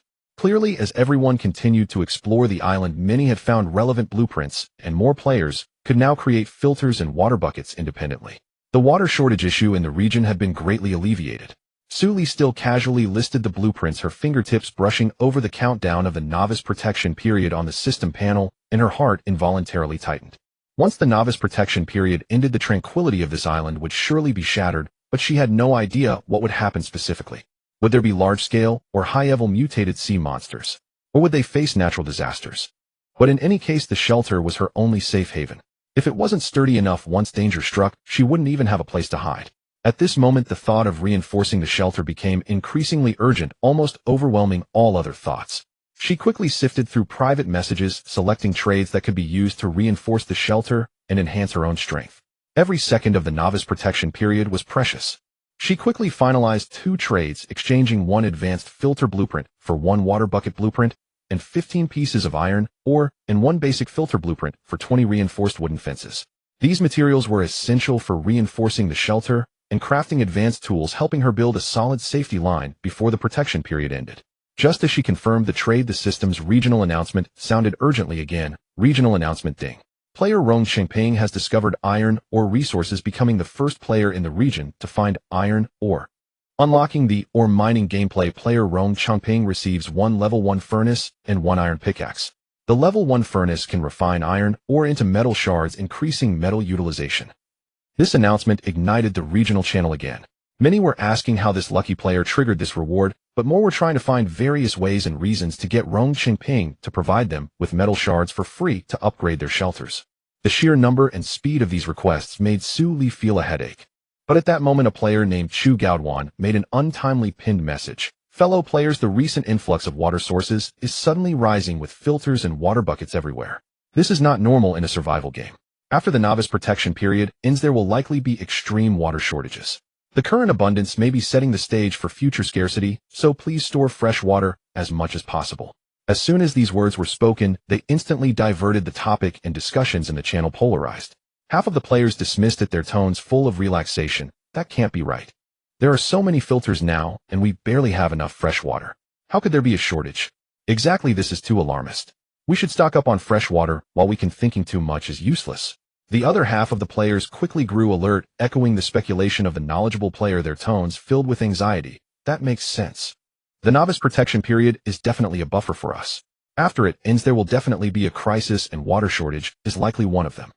Oh no, I've only stocked a small amount of fresh water. I need to quickly make a few more water buckets and stock up on water. Thankfully, I didn't slack off. I've already been collecting supplies and preparing to make a few more filters to use together. The arguments in the channel escalated, with some being lax and careless, while others urgently stockpiled, the polarization becoming increasingly apparent. Li Jiangguo and the others took the opportunity to stir the pot, mocking the cautious players for being alarmist one moment, and then inciting everyone to drive down the prices of filters and water buckets the next. However, most players were either busy stockpiling or focused on enhancing their strength, ignoring their antics. Su Li's vigilance grew stronger. Chu Gaoduan's speculation resonated with her own concerns. Su Li suppressed the surging unease in her heart and directly closed the noisy regional channel. There was no point in unnecessary discussions. Every second of the rookie protection period was slipping away. She had to act immediately to reinforce the defenses and concealment of the shelter. She glanced at the reinforced wooden fences, nylon ropes, and timber in her backpack, and a clear plan. The first step was to build a defensive fence around the house. She evenly planted the reinforced wooden fences around the wooden house, sinking them 3 inches into the ground, and then wrapped nylon ropes around the horizontal beams for added strength. Support beams were placed diagonally on the inside, while a pile of dead branches and leaves was stacked on the outside. A wooden barrier taller than Su Li took shape, capable of blocking small creatures and hiding the wooden house in the shadows of the vegetation at night. Next, she took out thick coarse cloth and cut it into 2 light-blocking curtains, securing them on the inside of the doors and windows with nylon ropes. The fabric fell into place seamlessly. Even if there was light inside at night, no light would leak out, making it impossible for enemies to spot it at a glance. Ding! The outer fence of the shelter has been reinforced. Defense strength 40. Having completed all this, Su Li finally breathed a sigh of relief and leaned against the window to rest for a moment. A wave of hunger hit her, and she remembered it was time to eat. She reopened the regional channel, filtering for transactions related to ingredients, dried goods, and seasonings. Now that she had ample blueprints and surplus supplies, she no longer needed to be frugal. Not long after, she saw a transaction message: dried sausage 2, exchange for basic filter 1. Su Li immediately sent a private message: "He'll trade now," initiating the transaction. The other party had evidently been waiting for a long time and almost responded instantly. Ding! Transaction successful. Obtained dried sausage 2, consumed basic filter blueprint 1. Looking at the shiny sausages in her backpack, Su Li's lips curled up slightly.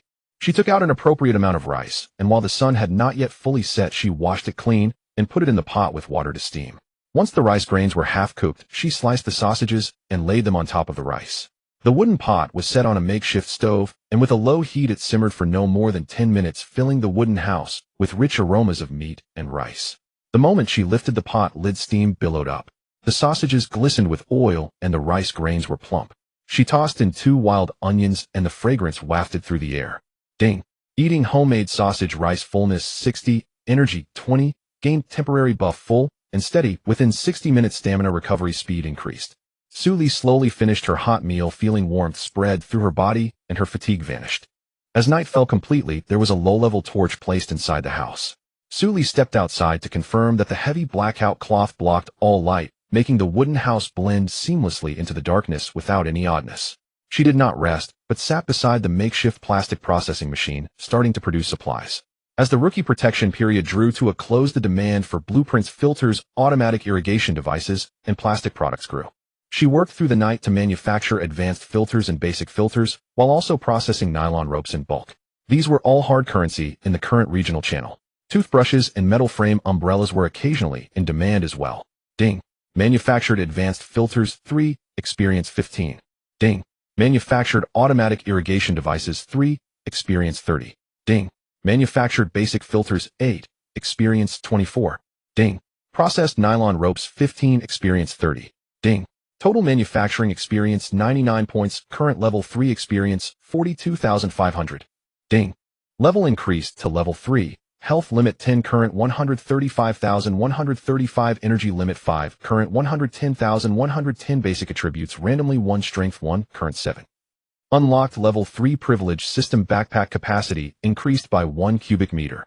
The sudden system notification made Suli's spirit lift. She had finally reached level 3, but judging by the lack of triggered system rewards, she was not the first player to reach level 3. It appeared that there were many capable players in the area, and she needed to work even harder. Suli posted the supplies she had just made to the channel, labeling filters, nylon ropes, and stock exchange for ingredients, seeds, metals, and ores, fair rates, immediate dispatch. As soon as the message was posted, her private messages exploded. While she was quickly processing transactions, a particularly concise private message popped up from Rong Qingping. Metal fragments 150, can I exchange for your automatic irrigation device? Suli's eyes brightened slightly. Rong Qingping was the first player to discover iron ore and had a level 1 furnace to smelt metal fragments, making him a valuable long-term collaborator. She replied, sure, metal fragments 100 will do. Also, we can exchange resources in the future. Shall we add each other as friends? Rong Qingping replied quickly, politely, and cautiously, that's exactly my intention. By the way, do you have any extra seeds to trade? Suli thought for a moment and replied, I don't have any for now, but if I can get seeds after harvesting this batch of crops, I will contact you. Rong Qingping sent a received emoji, and then Suli heard the system sounding. System prompt, player Rong Qingping has requested to add you as a friend. Do you agree? Agree. Ding. Successfully added, friend Rong Qingping. Ding. Transaction successful. Obtain metal fragments 100, consumed automatic irrigation device 1. Several hours passed as she continuously manufactured and exchanged items, slowly grinding her experience to level 3 experience 150,500, while her energy dropped to 80.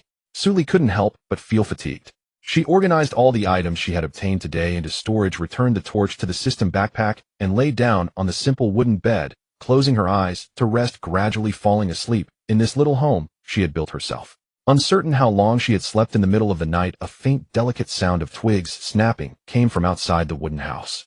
It was not the sound of a crab scuttling, but more like some creature stepping on dry branches, intermittent and eerie. Suli's eyes snapped open, her entire body tense, holding her breath, afraid to move.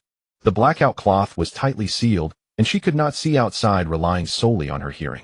The sound lingered outside the fence for a few rounds, slowly fading away, eventually disappearing into the night. Just as she let out a half sigh of relief and opened the regional channel, she found it had erupted like a boiling pot. Did anyone hear a commotion outside? There's something outside my shelter. I heard it too. I vaguely saw a shadow. Damn. New players don't. I'm definitely upgrading my shelter to level 1 tomorrow. This little grass hut feels so insecure. Is the protection period ending early?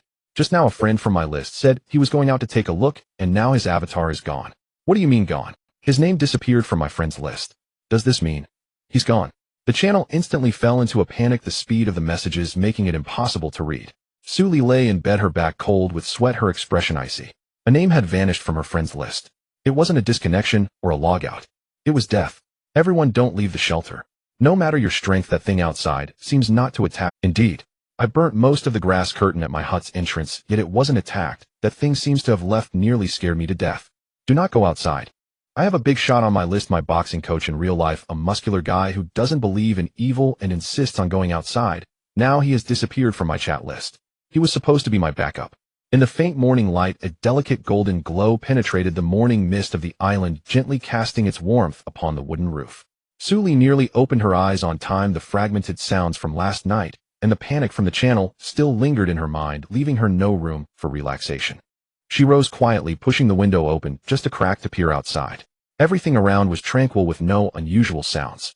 Then with a deft touch, she activated the mini reconnaissance robot in standby mode. Conduct a comprehensive scan around the cabin, marking any signs of danger and unusual movements. Beep. The mini reconnaissance robot powered on and began its patrol scan.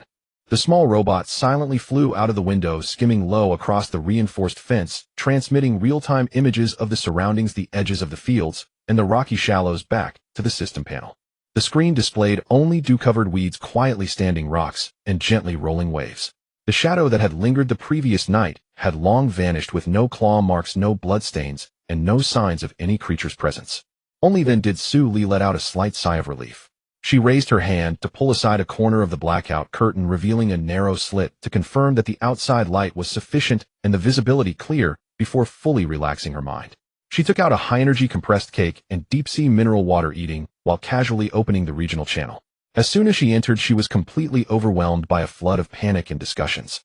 After a night, the panic among the people not only had not subsided, but had intensified, with messages scrolling so fast that one could hardly keep up. I woke up to find 3 friends missing from my list. They were still trading resources with me yesterday, and now they've just disappeared. Me too. I had 5 friends and 2 are gone in one night, with no notification from the system. What exactly is out there? How can they kill before the newbie protection period ends? What will happen when it's over? I'm too scared to go out. I won't leave the shelter today, even if I die. To the person above, I advise you to gather resources while you can, otherwise I guarantee you'll regret it when the newbie protection period ends. Su Li's fingers swiftly scrolled through the messages, her gaze calm. In this world where everyone was isolated on a deserted island striving for survival, it seemed everyone accepted a cruel rule. The disappearance of a name equated to the death of a player. Before long, a familiar name reappeared. Chu Gao Dan had sent a pinned message. In his usual calm tone, Chu Gao Dan wrote, "All members, the dangers of the game world have arrived. The unknown creatures that appeared last night will not actively destroy the shelters, but will attack all targets that go outside, and this may be the protection the newbie period offers us. The time remaining in the newbie protection period is short. The dangers ahead will only increase. I suggest everyone strive to upgrade their shelters to level 1 or higher, hoard fresh water, food, and other supplies to the best of your abilities, reinforce doors and windows, and at least obtain a weapon for self-defense. Before the newbie protection period ends, explore your island more. The resources on each person's island are different, and if you can find precious resources, you can immediately rise to power. After dark, do not leave the shelter. I hope everyone can survive well." This reminder set the regional channel. Does it really have to be this exaggerated? After reading what the big shot said, I suddenly feel a sense of urgency. Better to believe it than not to believe it. I'll reinforce my shelter immediately. It's over. I have no wood on my island. This grass hut can't even close the door tightly. Can someone help me? What the big shot said makes sense. If we don't prepare during the newbie protection period, we'll be doomed when the danger escalates. I believe him.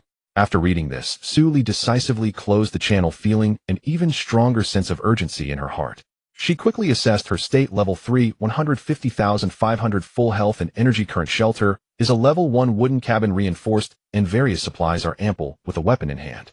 Recalling Chu Gao Dan's reminder about upgrading the shelter, she immediately opened the shelter upgrade panel, which clearly displayed the upgrade requirements. Level 2 shelter upgrade prerequisites 1. Current shelter level is 1 wood cabin with no damage. 2. Player level 3. Basic defenses around the shelter have been completed with no obvious defensive gaps. Materials needed for a level 2 shelter: wood 120, stone 100, metal fragments 70, resin 30. Thanks to her diligent trading last night, she lacked none of these materials. Without further delay, she decisively clicked the upgrade button. Beep. Starting upgrade to level 2 shelter upgrade, duration 30 minutes. Taking advantage of the upgrade gap, she quickly checked the fence surrounding the cabin again, confirming that there were no gaps in the defense. She then hurried over to the fields to inspect, and fortunately, there were no signs of damage. All the crops had sprouted tender green shoots. Even the purslane and lamb's quarters that could be harvested in 3 days had grown nearly 10 centimeters high. This promising discovery brought a hint of joy to her heart. Beep. Level 2 shelter upgrade successful. Defense strength 30 cumulative with existing reinforcement effect. Total defense 70. Unlocked bathroom. Beep. You are the 3rd player in this area to upgrade to a level 2 shelter. Receiving system rewards basic defense. Nail blueprint 1. Su Li couldn't help but feel a bit annoyed when she gathered the upgrade materials yesterday. It was already completely dark. Players must leave the shelter during the upgrade, so she could only wait until today to act. If she hadn't bothered with those idiots yesterday and had quickly traded for resources, she might have gathered enough materials before dark and received the first place reward. The upgraded shelter had changed dramatically. Its overall area nearly doubled compared to the level 1 wooden cabin, forming a spacious single room with a small bathroom separated in one corner. Suli entered the bathroom to check. There was a standard toilet inside. She pressed the flush button, and the water flow was strong, carrying a faint briny scent, making her realize that the design was indeed quite user-friendly. The floor was made of waterproof material, likely treated with resin for waterproofing, and even had a floor drain installed. Although there was no shower head for bathing, the remaining space was sufficient for her to wipe herself down and relieve her fatigue. The outer walls were no longer flimsy single-layer wooden boards, but rather constructed from dual-layer wooden boards sandwiched with stone, and the surface was evenly coated with a layer of resin, making it both moisture-proof and sturdy. The corners were carefully reinforced with metal fragments, greatly reducing the chances of loosening and cracking. The roof had also been thickened, coated with waterproof resin, and fitted with a wider eave shielding it from harsh sunlight, while also minimizing rainwater from entering during storms. Inside, there was a simple wooden bed and a table and chairs with the blackout curtains optimized to a sliding rail type, making them very convenient to open and close. Several wooden hooks were nailed to the walls for hanging tools and ropes, and a simple plastic processing machine was neatly placed in the corner. From the outside, the upgraded wooden cabin appeared steady and grand, complementing the reinforced fence surrounding it, resembling a solid little fortress from a distance, thus enhancing her sense of security. Suli reopened the upgrade panel for the shelter, checking the upgrade conditions for a level 3 shelter. Level 3 shelter upgrade prerequisites. The current shelter level is 2, with no damage. Player level 5, complete the basic defenses. Materials required for level 3 shelter: wood 250, stone 200, metal fragments 150, resin 80, tough fish skin 5, deep sea pearls 3, coarse fabric 10. Supplement: the upgrade is expected to take 30 minutes, and players cannot stay inside the shelter during this time. Suli took a deep breath. She couldn't upgrade yet, and needed to work harder. After confirming that the mini reconnaissance robot reported no abnormal dangers, Suli no longer hesitated. She quietly pushed the door open and swiftly walked out, using the cover of the fence and vegetation, heading quickly towards the shallow beach. She needed to stock up on more food, and wanted to take the opportunity to test whether the island was truly safe. Upon reaching the shallow beach, she didn't see any crabs today. Suli chose a spot sheltered from the wind with a clear view and stood firm behind the rocks. She took out a reinforced and anti-corrosive fishing rod, hooked a bit of shallow beach blue crab meat onto the hook, and with a flick of her wrist cast the line into the water gracefully and steadily. In just a moment, the fishing rod suddenly dipped, and she felt a clear tug. Ding! Fishing successful. Caught small sea fish 1. Suli applied a slight force with her wrist, easily flipping the fish onto the shore, her movements crisp and decisive. With a series of casts, she reaped a bountiful catch: small sea fish, for a squid 6, and even unexpectedly hooked a nice-looking lobster, which made her marvel at the wonders of the game world. Just as she was preparing to reel in the line and change her position to continue exploring, a massive shadow suddenly darted beneath the sea. The shadow was enormous and streamlined, moving at incredible speed, creating ripples on the surface of the water, and she could vaguely see its body covered in rough scales. Suli's pupils constricted, her muscles tightening instantly, and she gripped her fishing rod tightly. Ding! Detected level 2 sea monster giant grouper. Health 120-120, attack 18, skills heavy strike, water collision. Danger level high. This was the kind of monster that Lu Chun had killed yesterday. Suli's heart sank, and she immediately heightened her alertness. The giant grouper clearly regarded her as prey, its massive body quickly turning in the water and charging towards the shore. The giant fish's head leaped out of the water, its sharp teeth glistening with salty spray, its impact astonishing, nearly shattering the rocks at the shore. Instead of retreating, Suli advanced, using the cover of the rocks to quickly roll to the side, narrowly avoiding. The grouper's attack missed and crashed heavily onto the rocky shore, splashing a large amount of water and scattering stones everywhere.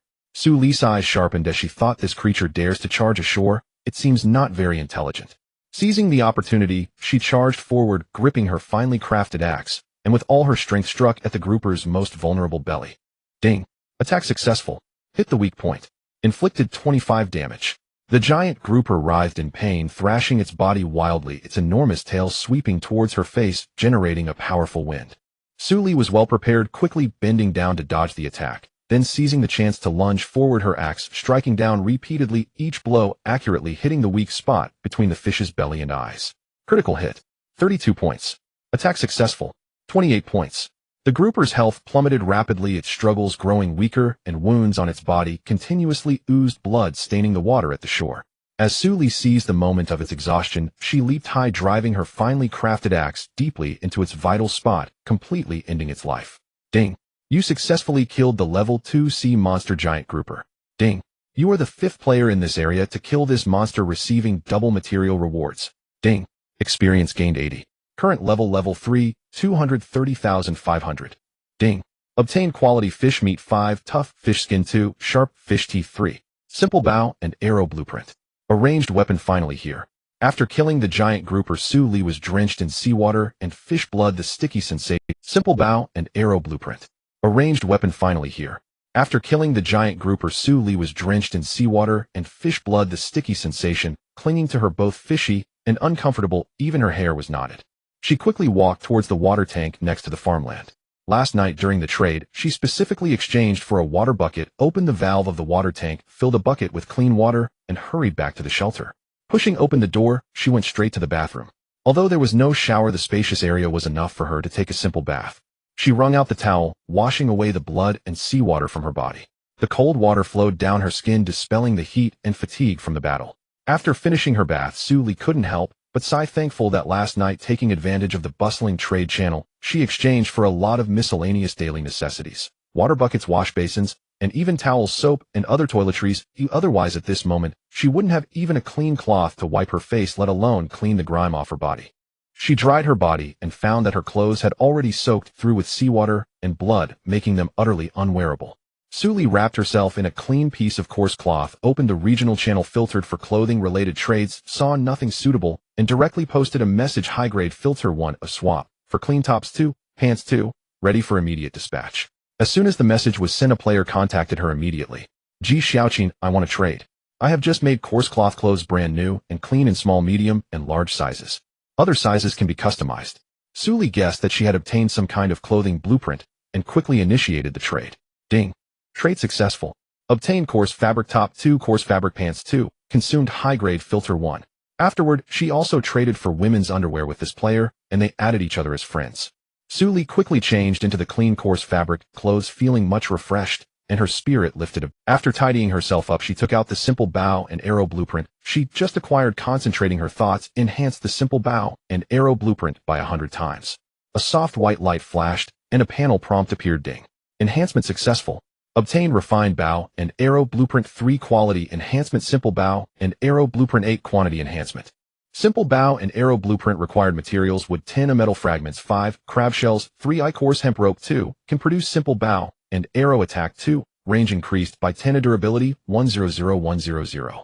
Refined bow and arrow blueprint required materials: wood 15, metal fragments 10, sharp fish teeth 3, tough fish skin 1, can produce refined bow and arrow attack 5, range increased by 30, durability 150150, with precise shot effect hit rate increased by 20.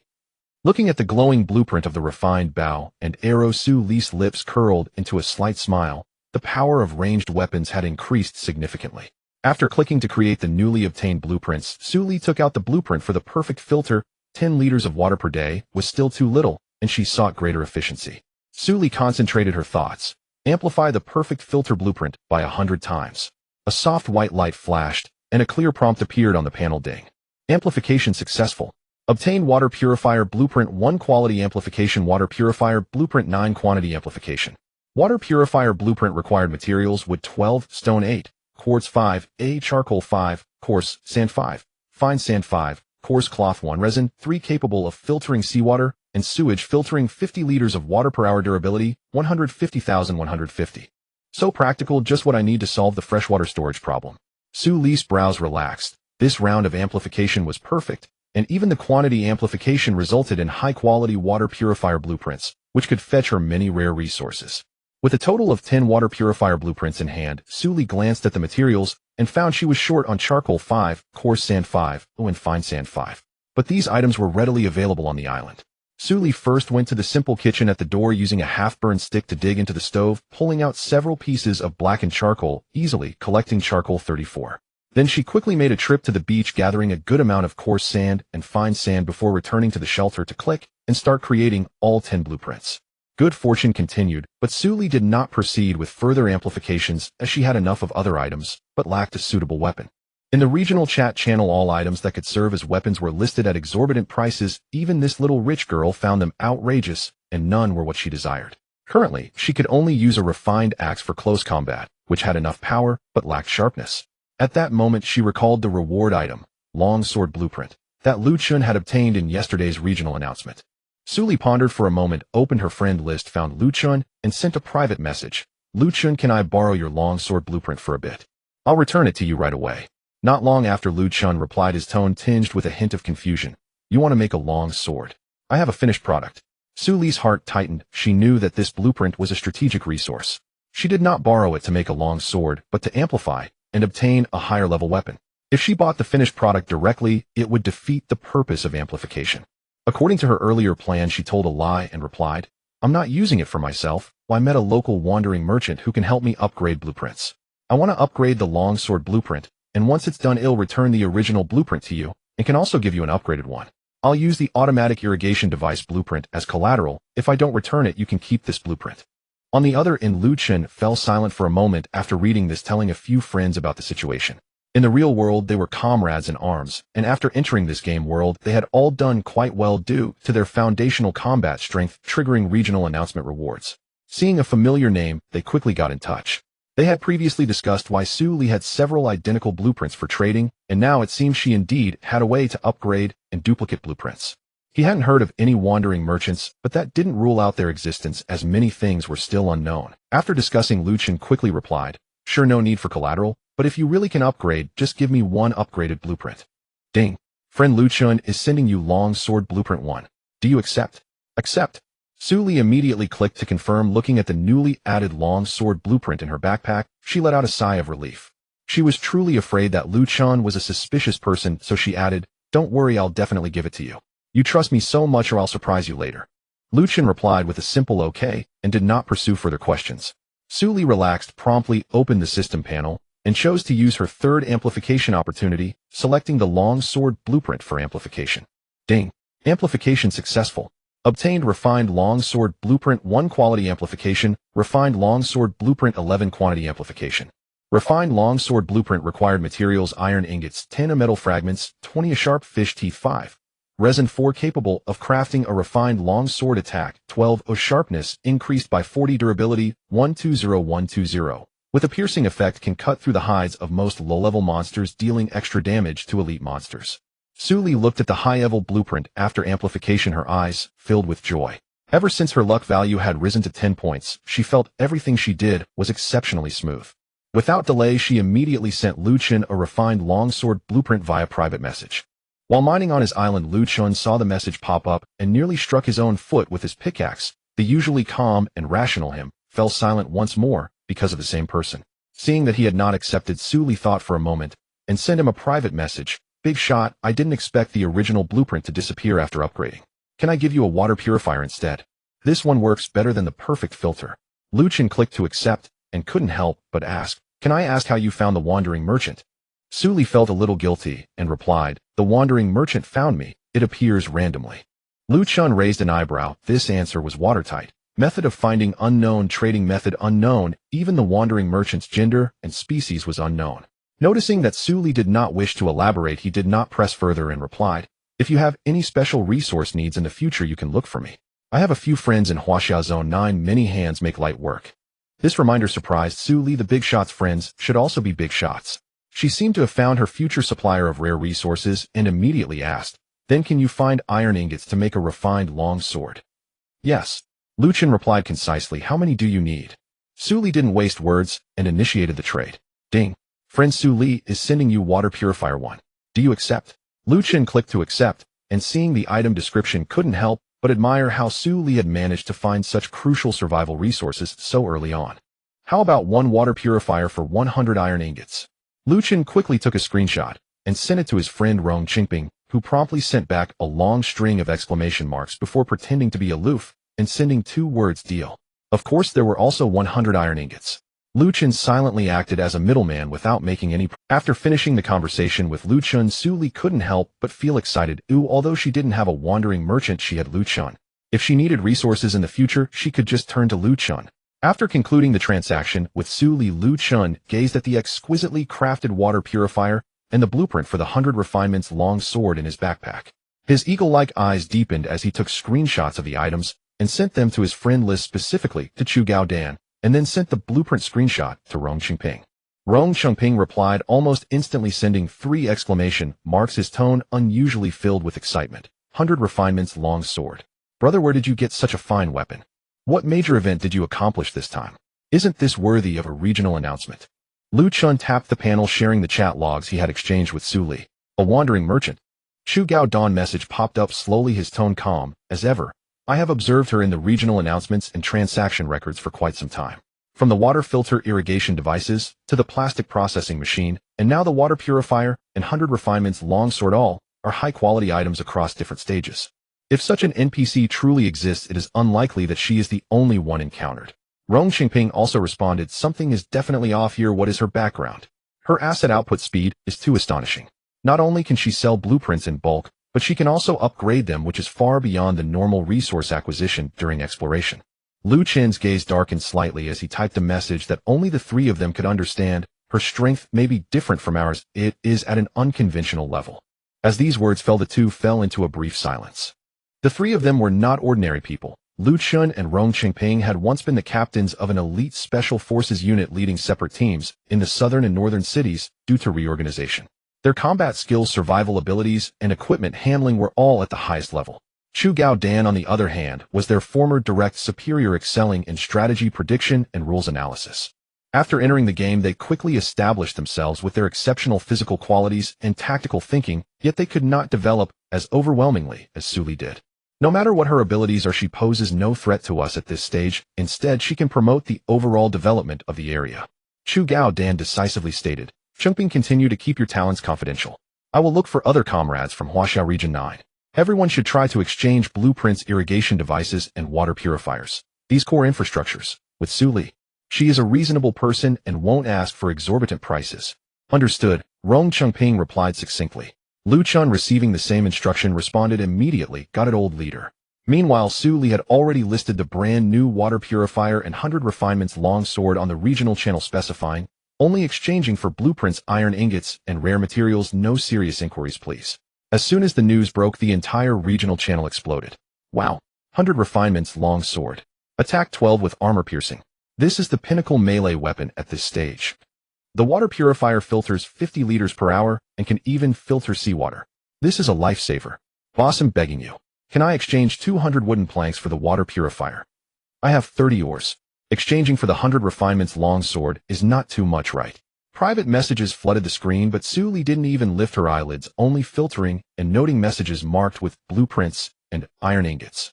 However, Lin Shuang's friend message popped up, first her tone urgent and excited. Li, I want to exchange for the 100 refinements long sword. I just opened a treasure chest and got a blueprint for a seawater desalination machine. Do you need it? I can add more. I have wood, stone, plastic, resin, and coarse cloth. All for you. Su Li's heart leaped at the message. The seawater desalination machine was key for long-term survival, solving 3 major issues: seasoning preservation and electrolyte replenishment. Its value fully justified the 100 refinements long sword. No need to add more, just 1 seawater desalination machine blueprint will suffice. Su Li replied, I'll send you the 100 refinements long sword now. Really? Lin Shuang was so excited that she sent multiple bowing emojis. Li, you're too kind. In the future, if I have blueprints to trade, I will be the first to look for you. Ding. Transaction successful. Acquired seawater desalination machine blueprint 1, consumed 100 refinements long sword 1. Just as she finished with Lin Shuang, a concise and steady private message popped up from the somewhat familiar name of Chu Gao Dan.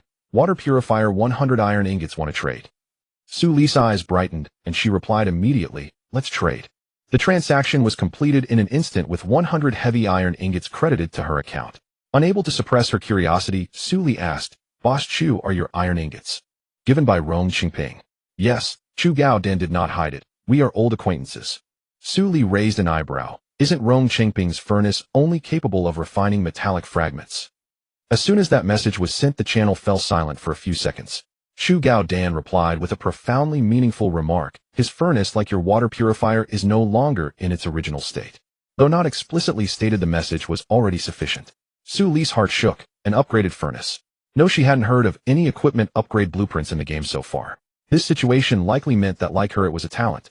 Rong Changping's awakening was most likely a metal enhancement talent capable of improving the furnace's grade, directly refining iron ingots, and even increasing output.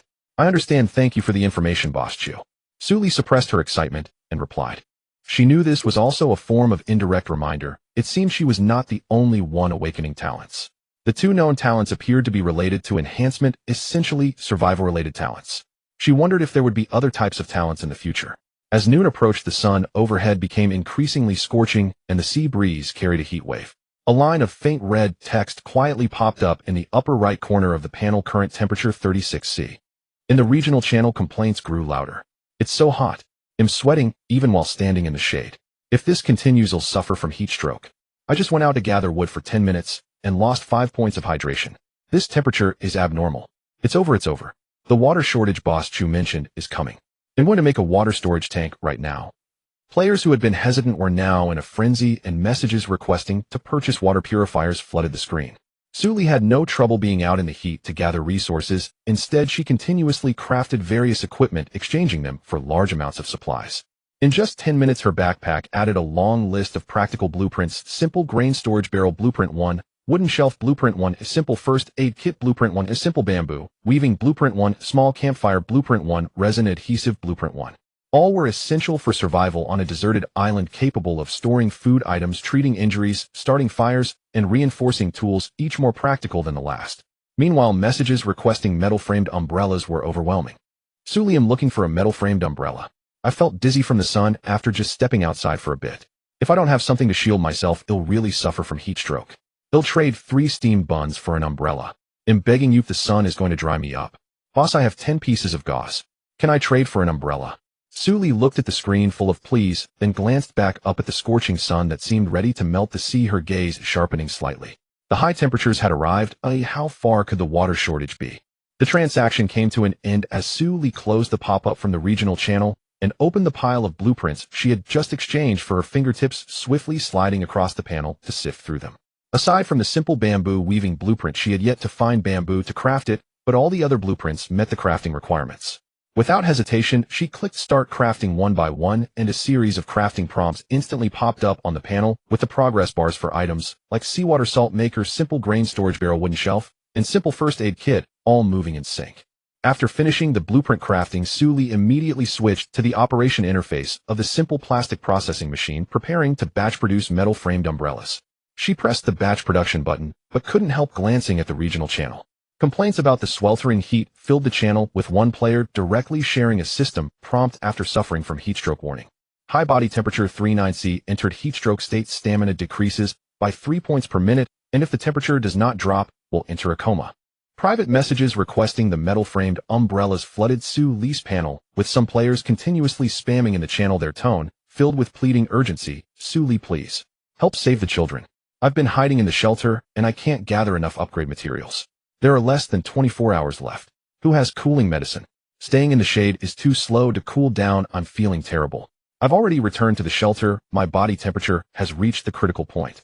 I can't go out until I get The private message notifications rang incessantly, quite bothersome for Su Li. Just as she was about to speed up her crafting, she saw Chu Gaojuan's pinned message pop up again, more serious than any previous time, filled with warnings. Everyone, the high temperature has triggered the heat stroke mechanism. Body temperature exceeding 38°C will lead to weakness, and above 39°C will result in heatstroke coma. Players without shelters defenses in a coma will face unknown dangers. Aside from storing water, be sure to quickly acquire shade and cooling supplies, or use reeds and branches to craft simple shade tools. If your body temperature is too high, try cooling down with water. Avoid working outdoors for extended periods without shade tools, and don't let your guard down even if you have shade tools. Always monitor your own condition. Su Li's heart sank. She hadn't expected the heatstroke crisis to arrive so swiftly, and she regretted not boosting the simple plastic processing machine earlier. Had the boost been successful, the crafting speed and quantity would have significantly increased, preventing such a flurry of activity. Fortunately, the simple plastic processing machine supported batch production capable of producing up to 20 at once, but each production required a 5-minute wait. With time pressing, she had no time to think more and immediately deleted the other 2 plastic products being crafted in the machine, replacing them entirely with metal-framed umbrella crafting instructions. Thinking about it, the metal fragments needed for the metal-framed umbrellas, while sufficient for her, were still a scarce resource for many players. Since she had decided to help, she would go all the way. Suli had a sudden idea and adjusted the crafting formula, replacing the metal frame with easily obtainable wood to create wooden-framed umbrellas. The sun protection effect was comparable to that of the metal-framed umbrellas, but the cost-effectiveness was much higher. In addition, she notably crafted an extra long-handled wooden model resembling the advertising umbrellas from the Blue Planet, but slightly smaller, allowing her to free her hands while working outdoors. Suli calculated the costs. The materials for the wooden-framed umbrellas were simple, and even if she lowered the exchange price, she could still make a small profit without incurring losses. She resolved to exchange for as much resin, cooling herbs, and cooling-related blueprints as possible, this time preparing for the high-temperature survival ahead. However, private messages continued to flood in, and the processing machine's crafting speed was limited. Suli had to monitor the crafting progress while sifting through private messages and completing trades, soon feeling a bit annoyed, her fingers slowing down. Suddenly she thought of Lu Chun. Perhaps she could ask him for help. Suli quickly opened her friend list, found Lu Chun, and edited a private message to send her. Tone straightforward, yet sincere. Lu Chun, the heatstroke crisis is severe. Now many players are requesting sun umbrellas. My simple plastic processing machine can batch produce them, but I can't keep up. Could you help handle the player transactions? We can split the exchange materials 3 to 7, with you getting 3 and me getting 7. What do you think? Within seconds of sending the message, Lu Chun replied, sure, if you trust me, you can give me the simple plastic processing machine, and I can handle this matter for you. They'll cover the materials needed. Seeing that he agreed and was willing to take full responsibility, Suli readily replied, no problem. Since you'll cover the materials, let's split it 50-50, but I hope I can prioritize selecting the blueprints we trade for. Lu Chun's tone remained concise and steady, sure, no need for 50-50. You can have 7 while I take. Additionally, I hope to establish a long-term cooperation with you. In the future, if you need materials to be processed or traded, you can come to me. I have channels that can be more efficient. Suli's eyes lit up. She hadn't expected Lu Chun to agree so readily and even propose long-term cooperation, which undoubtedly solved a big problem for her. She immediately replied, her tone betraying her joy, thank you so much. Long-term cooperation is settled. I will definitely be bothering you more in the future. After reaching a consensus, Lu Chun immediately took action, first informing Rong Qingping and Chu Gaoduan about the collaboration, with Suli quickly explaining the situation. Suli is overwhelmed, so she asked me to help process sun umbrellas and trade with players. I'll cover the materials and I'll take 30 of the exchanged goods, leaving the rest for Suli. I'll give each of you 10 while I handle the production. You two help with connecting and exchanging with the players. The traded materials like wood and plastic should be given to me, while other goods can be stored for now. We can divide them later. Chu Gaoduan quickly replied, feasible. Players urgently need sun protection equipment, so let's connect quickly. This will not only help build a good relationship with Suli, but also allow us to stockpile some materials. Rong Qingping also immediately echoed, understood. I'll organize the materials I have right now, and you should start crafting as soon as possible. Leave the trading matters to me and the old leader. We'll ensure nothing gets delayed. With clear divisions of labor, the three quickly immersed themselves in their respective tasks. Meanwhile, Lu Chun busied himself with batch-producing sun umbrellas using the simple plastic processing machine, while Chu Gaoduan and Rong Qingping were responsible for connecting with players and completing transactions, methodically pushing everything forward. After sending the plastic processing machine to Lu Chun, Suli finally freed herself from the tedious crafting and trading. She took a long breath and pulled out a bowl of instant noodles and a sausage from her backpack. These were the supplies she had exchanged earlier, but had not found time to eat.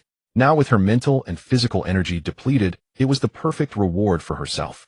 She boiled a pot of filtered fresh water, soaked the noodles, and the rich aroma instantly wafted out, dispelling some of the irritability brought on by the heat. While waiting for the noodles, Suli opened the operation panel of the mini reconnaissance robot to check the messages. The screen clearly displayed the range and images of the robot's exploration on this island, showing the uncharted rocky area at the edge of the island. The waves crashing against it made the mini reconnaissance robot hesitant to move forward. The message it returned stated that no sea monsters or other life forms had been discovered on the island today. Suli was unsure whether to feel fortunate or disappointed, but she hadn't tried out her 2 new weapons yet. Flipping back the recorded footage, the robot had also captured images of the fields she had cultivated earlier. The crops were already wilting under the scorching sun, with some leaves even turning yellow. If she didn't provide shade soon, they would likely perish. The noodles were ready, but Suli didn't take the time to savor the deliciousness. She quickly finished a few bites, set down her bowl and chopsticks, grabbed the umbrella she had saved for herself, and hurried towards the fields.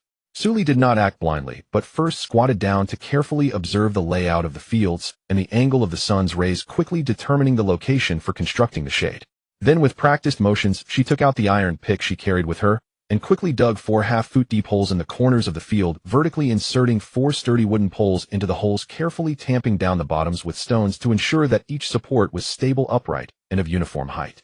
This was the foundation of the flat roof shade structure, and it was essential to keep the height level to ensure a stable. Next, she took several slightly thinner wooden poles of the same length, laid them horizontally across the tops of the 4 main supports, and carefully fixed each joint with resin adhesive, constructing a square flat framework for the roof. After the framework was built, she added a few auxiliary wooden poles evenly distributed across the horizontal framework and secured them with nylon ropes to prevent displacement. After completing these tasks, she hid in a shaded area, drank some deep-sea mineral water to rest for a moment, and washed her face with fresh water to cool down. After checking the data panel for any abnormal status prompts, Suli continued her work. For the roof portion, Suli used the grass curtain she had exchanged from the regional chat channel using an umbrella. As long as she weighed down the edges with branches to prevent it from being blown away by the sea breeze, it would suffice. She additionally laid an extra section at the edge to cope with the angled sunlight. She had done similar work during her time as an agricultural research assistant, though the materials and tools at that. In just over 20 minutes, a simple yet sturdy flat roof shade structure was completed. The wooden frame was level and stable, and the grass curtain roof was thick and tight, perfectly covering the entire field. The harsh sunlight was firmly kept outside, and the temperature in the field immediately dropped several degrees. The crops that had been wilting slowly began to revive. Suli squatted down, gently brushed the yellowing leaves of the crops, confirming that the shading effect was satisfactory. She then sighed in relief, dusted off the dirt and grass clippings from her hands, and turned to head back to the shelter to continue sorting through the messages returned by the reconnaissance robot. When the sunshade was set up, the sun had already begun to dip in the west. Suli glanced at the sky and quickened her pace towards the wooden house. She pushed open the door of the wooden house, collapsing into the chair and letting out a long sigh. Today had been a flurry of activity since morning, especially with the private messages about the sunshades. Her fingers felt like they might break from so much typing. If it weren't for Lu Chun stepping in to handle the production and trading, she would still be stuck at the processing machine. Having a partner was far better than going solo. Suli opened the regional channel, munching on a high-energy compressed cake, while sipping the purified water from the filtration system, casually checking the trends in today's chat channel. The speed of the messages was considerably slower than during the day, but the content remained the same. Asking for water, asking for umbrellas, cursing the system, lamenting, sharing experiences, and seeking guidance. Occasionally there were transaction messages interspersed, and prices had risen again since the day. She flipped through casually and saw several messages that made her frown. Have you heard? Suli has given the plastic processing machine to someone else. She won't be making it herself anymore. Does that mean the price of umbrellas will rise again when we buy them? Now she's a big shot. Why would she care about us?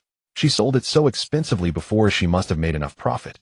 Exactly, even with the machines, she doesn't help her fellow compatriots. Cold-hearted and selfish. You people are really something. Do you think everyone in the world is your parents who have to spoil you? In a survival situation on a deserted island, why don't you let others feed you well every day? Suli swiped past with a blank expression. She recognized a few of these people. They liked to be sarcastic in the channel, biting at anyone who took the spotlight. Just yesterday they were begging her to sell umbrellas, and today they had changed their tune. She clicked on the speaker's profile for a glance. Level 0 straw hut, not even a personal level panel activated, with a satiety value of only 30.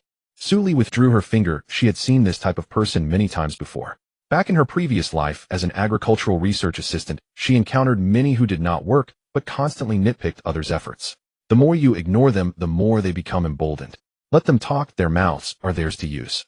However, she really wished that Du Yi, who spoke up for her, would say more. Just as she was about to close the panel, she saw a pinned message from Chu Gao. Dan, everyone, the temperature has indeed continued to rise. The daytime temperature is now roughly at the level of the highest temperatures in past summers. It's uncertain whether we will soon face extreme heat disasters, and everything ahead is unknown. While stocking up on food and water, also gather some materials to cool down and relieve heat. Relying solely on sunshades is not enough. The insulation of the shelter itself is key. Those with the conditions should try to upgrade their shelters to at least level 1. A straw hut really cannot withstand it. Don't wait until you suffer heat stroke in the straw hut with no one capable of rescuing you. Some people echoed this, while others lamented that they couldn't gather the materials to upgrade. Suli stared at that message for a while. If this is truly the case, relying solely on sunshades is indeed insufficient.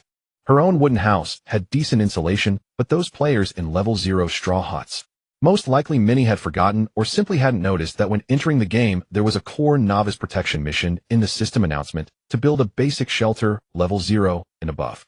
The shelter is a core facility for resisting natural disasters, storing supplies, and enhancing survival safety. Players who did not build a shelter during the protection period will face survival penalties after it ends. Their stamina limit will drop to 50 for 7 days. Building a basic shelter is one thing, but being above level 0 is another. Just as she thought this, she saw players in the regional chat channel throwing out screenshots of the system announcement from when they initially bound the global survival panel, pointing out the hidden pitfall of the shelter, which attracted a swarm of lurking players. No way. Are you all building shelters at the initial shelter construction points? My initial shelter construction points were all large trees and loose stones which are too difficult to clear. So I've been living in a small cave on the island for the past 2 days. It's much cooler in the cave than in the straw hut or wooden house. Upstairs, didn't you see the system announcement? There will be survival penalties, don't take it lightly. Who knows if you can resurrect after you die? You really are bold. Didn't you encounter any monsters wandering outside last night? No, I blocked the cave entrance with a lot of stones before I slept, leaving only a small ventilation hole. The monster passed by without noticing me. Ooh, I felt quite safe. I advise you to clear it quickly. There's still a whole morning tomorrow. If you work hard, you can still build a shelter before the novice protection period ends. Suli shook her head. The world never lacks for self-righteous people. She was not a savior and couldn't take care of so much. She put away the torch she had stuck in the corner into her backpack.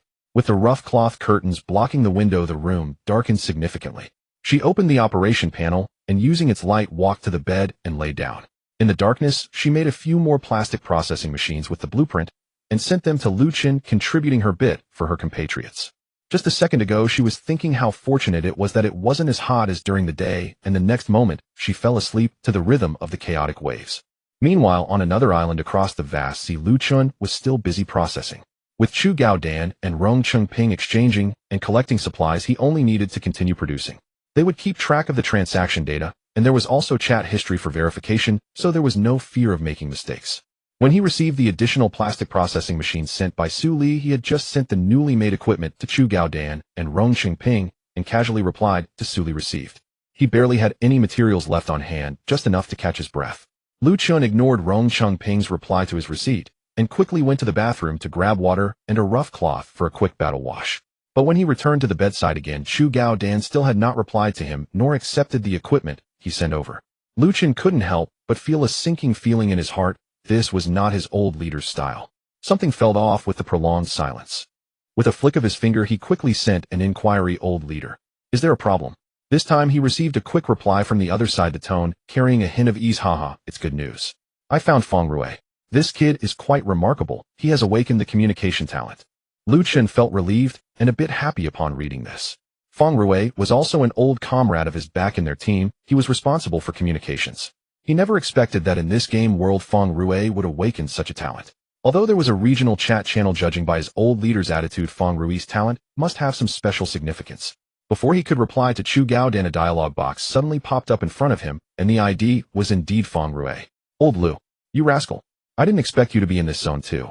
The tone was still that familiar to Lu Chun as Feng Rui remarked, Rui, see, have you blacked out the system panel? How did you suddenly appear? On the other side, Feng Rui, who was curled up on the wooden floor, couldn't help but let out a lewd laugh. He didn't expect this, did you? This is my awakened talent. As long as I can imagine what that person looks like, as long as he is in this area, I can contact him without needing his consent. Lu Chun raised an eyebrow. That's quite a good skill. Have you contacted your family or any other comrades? Feng Rui turned over and changed his position, pouting. None of my family is in this area, but I managed to contact Zhao Lei and He Qingwang. Those two are also in this area. And as for you guys, I haven't chatted with Ping Zi yet. We still need time to develop. We have so many comrades, so I'll find them when I have the chance. Lu Chun nodded in understanding. So how is your development going? If you need any supplies, don't hesitate to ask. We're brothers. Hee with our bond, you don't have to say that. The old leader just gave me quite a few good things. By the way, I have an ice maker. I'll get you one too. Lu Chun didn't hesitate, alright. After that, Lu Chun quickly initiated a trade by offering a water purifier in exchange for an ice maker. Ice maker can quickly produce solid ice blocks, generating 10 ice blocks per hour. Each block, 500 milliliters, which when melted becomes pure ice water, helping to alleviate heat stroke and preserve food. Feng Rui was astonished by the introduction of the water purifier and jumped up. Lu Gu, you're really generous. Remember to look out for your little brother whenever you have good stuff in the future. I'll definitely work hard for you and won't refuse. Lu Chun was used to his personality. No need to wait for the future, didn't the old leader tell you? We have quite a few good blueprints in hand now. If we collaborate and exchange, we can help several comrades. Feng Rui straightened his posture when discussing serious matters. I still have the ice maker blueprint here. I'll send it to you shortly. I'm going to the chat area to trade with the old leader and ping Z. By the way, I'll contact Lei Z and Qingwang too, just wait. After speaking, he sent the ice maker blueprint to Lu Chun. After receiving it, Lu Chun casually checked the details. Ice maker blueprint. Required materials: metal scraps 35, plastic 30, quartz 20, resin 12, obsidian 1, deep sea pearl 3. Coarse cloth 5 can quickly produce solid ice blocks, generating 10 ice blocks per hour. Each block 500 milliliters, which when melted becomes pure ice water, helping to alleviate heatstroke. Durability 180,180. Lu Chun frowned slightly. The materials needed for the ice maker were many and included 2 rare items, but it was still a necessity. He silently informed Rong Qingping and Zhu Gaodan of the new requirements when a dialog box suddenly popped up. Group chat: Feng Rui, everyone present. 1. Lu Chun 2. Zhao Lei 3. Zhu Gaodan 4. Rong Qingping 5. He Qingwang 6. Zhu Gaodan: Feng Rui, your talent is quite practical. Rong Qingping: good job Ruizi. Having a group chat makes communication so much easier. The group chat interface became instantly lively as former comrades reunited in a dire situation. Even the usually composed ones appeared more energetic. Feng Rui's communication talent acted as an invisible link, tightly binding the elite soldiers scattered across various islands together. The several of them discussed how to divide the tasks again, ultimately deciding that Zhu Gaodan would coordinate with all blueprints assigned to Lu Chun and Zhao Lei for production, while the others would handle trading. Additionally, due to Feng Rui's talent, he would be responsible for monitoring the regional chat platform, filtering out useful information, and notifying teammates responsible for trading whenever there was suitable trading information, continuously seeking teammates, and helping teammates find their families. Rong Qingping had to spend a lot of time mining and smelting every day. The next day, Su Li woke up to the sound of waves, and upon opening her eyes, she turned on the system panel. 3 days new player protection countdown 055858, outdoor temperature 28, unread private messages 99, friend message reminders 2. She skipped over the private messages that gave her a headache and clicked on the friend messages first. It was the supplies and list sent by Lu Chun last night, representing 70% of the transactions from yesterday. After reading the list, Su Li gasped in shock, realizing why everyone said that working hard wouldn't make you rich. It was the unscrupulous merchants who got rich quickly. If the supplies were not confirmed for receipt within 24 hours, they would be returned, but after some thought, Su Li decided to hold off on receiving them for now. Her backpack couldn't hold much, and she didn't want her room to be messy. She planned to make a few basic storage boxes from the shallow beach crab she had previously killed before confirming the receipt. Are you awake? Su Li saw Lu Chen's message and lightly tapped the panel to reply. Just woke up. Lu Chen replied instantly. I found my previous teammates. I formed a fixed team specifically for subcontracting and supply turnover. Su Li raised her eyebrows slightly. There must be many people in the regional channel. Finding teammates was a stroke of luck, indicating that Lu Chen's luck was also quite high, and he was definitely worth befriending. She flipped over and replied, not bad, we won't be fighting alone in the future. Lu Chun, on to business. Do you have any extra blueprints? You can give them to us for subcontracting. The ratio remains the same as before. You take 7 and I take 3. Su Li was surprised by his boldness in taking on subcontracting right after finding teammates. She thought for a moment and replied, I have quite a few blueprints, but can you stabilize things after just forming a team? Interests have always been a source of trouble, especially in a situation like this. While having breakfast, Lu Chun used one hand to reply, don't worry, these are all old comrades who have fought through life and death together. Our mutual understanding and reliability are absolutely fine, and the division of labor has already been arranged properly, so there won't be any issues. I will take full responsibility for your blueprints, but you can rest assured that their side will be stable. Having dealt with him a few times, Su Li still trusted him. I see. Then I can give you some less expensive basic blueprints for you to try out first. Lu Chun, sure, just give me what you think is appropriate. Su Li pondered for a moment and replied, you can have them, but let's not do the 3-7 split. In the future, we'll do 5-5. We can't let you guys suffer losses. By the way, how many of you are there now? Lu Chun obviously paused at her message, clearly not expecting her to take the initiative to change the split. Lu Chun, thank you. Including me, there are a total of 6 people, but I can do 4, and you 6. Let's go with this. 4% is still a good amount for him and his brothers, but he mainly wanted to build a good relationship with Su Li. Su Li wanted to say more, but Lu Chun had already sent a message to finalize. It's settled, I'll go prepare first, just send me the blueprints. Su Li opened her system backpack, currently having blueprints for basic filter, advanced filter, perfect filter, water purifier, basic storage box, basic defense spikes, simple plastic processing machine, simple bow blueprint, refined bow blueprint, 100 refined, long sword blueprint, seawater salt making machine blueprint, simple grain storage barrel blueprint, wooden shelf blueprint, simple first aid kit blueprint, simple bamboo weaving blueprint, small campfire blueprint, and resin adhesive blueprint. She selected the blueprints for the basic filter, advanced filter, perfect filter, simple bamboo, weaving, and resin adhesive, sending them to Lu Chun via private message. Either she had backups of these, or she didn't need them much herself. Until she could confirm their reliability, she would not hand over important blueprints. Looking at the blueprints in her backpack and considering that today's hundredfold amplification had reset, she thought about the urgent need for storage space. Thus, she took out the blueprint for the basic storage box and concentrated her thoughts. Amplify the blueprint for the basic storage box by 100 times. A soft white light flashed, and a panel notification popped up. Ding. Amplification successful. Obtained reinforced storage box blueprint 2 quality amplification basic storage box blueprint 8 quantity amplification. Basic storage box blueprint required materials with 12 a coarse hemp rope, 3 metal fragments, 4 resin 1 can produce a basic storage box. It appears as a simple square box made of raw wood reinforced at the corners with wooden nails, small and storage attributes 12 slots of storage space. Each slot can hold 100 units of the same material, supports only basic materials, consumables, and common blueprints, without a locking function. Level 1 storage box blueprint required materials with 18 coarse hemp rope, 5 metal fragments, 8 resin 2 crab shell 6 can produce a reinforced storage box. It is made of thick solid wood with metal pieces embedded at the corners for reinforcement, and the surface is coated with moisture-resistant resin equipped with a metal lock, ensuring a tight seal. Storage attributes 24 slots of storage space. Each slot can hold 100 units of the same material, supports all types of items, comes with a locking function, theft-proof and moisture-proof. After reviewing the attributes, Suli felt very satisfied. Eagerly clicking to start production, she took out the blueprint for the simple first aid kit. Medical resources are always crucial. Who can guarantee they won't get hurt? She took out the simple first aid kit blueprint, concentrating her thoughts. Amplify the blueprint for the simple first aid kit by 100 times. A soft white light flashed, and a panel notification popped up. Ding. Amplification successful. Obtain standard first aid kit blueprint 2 quality amplification, simple first aid kit blueprint 8 quantity amplification.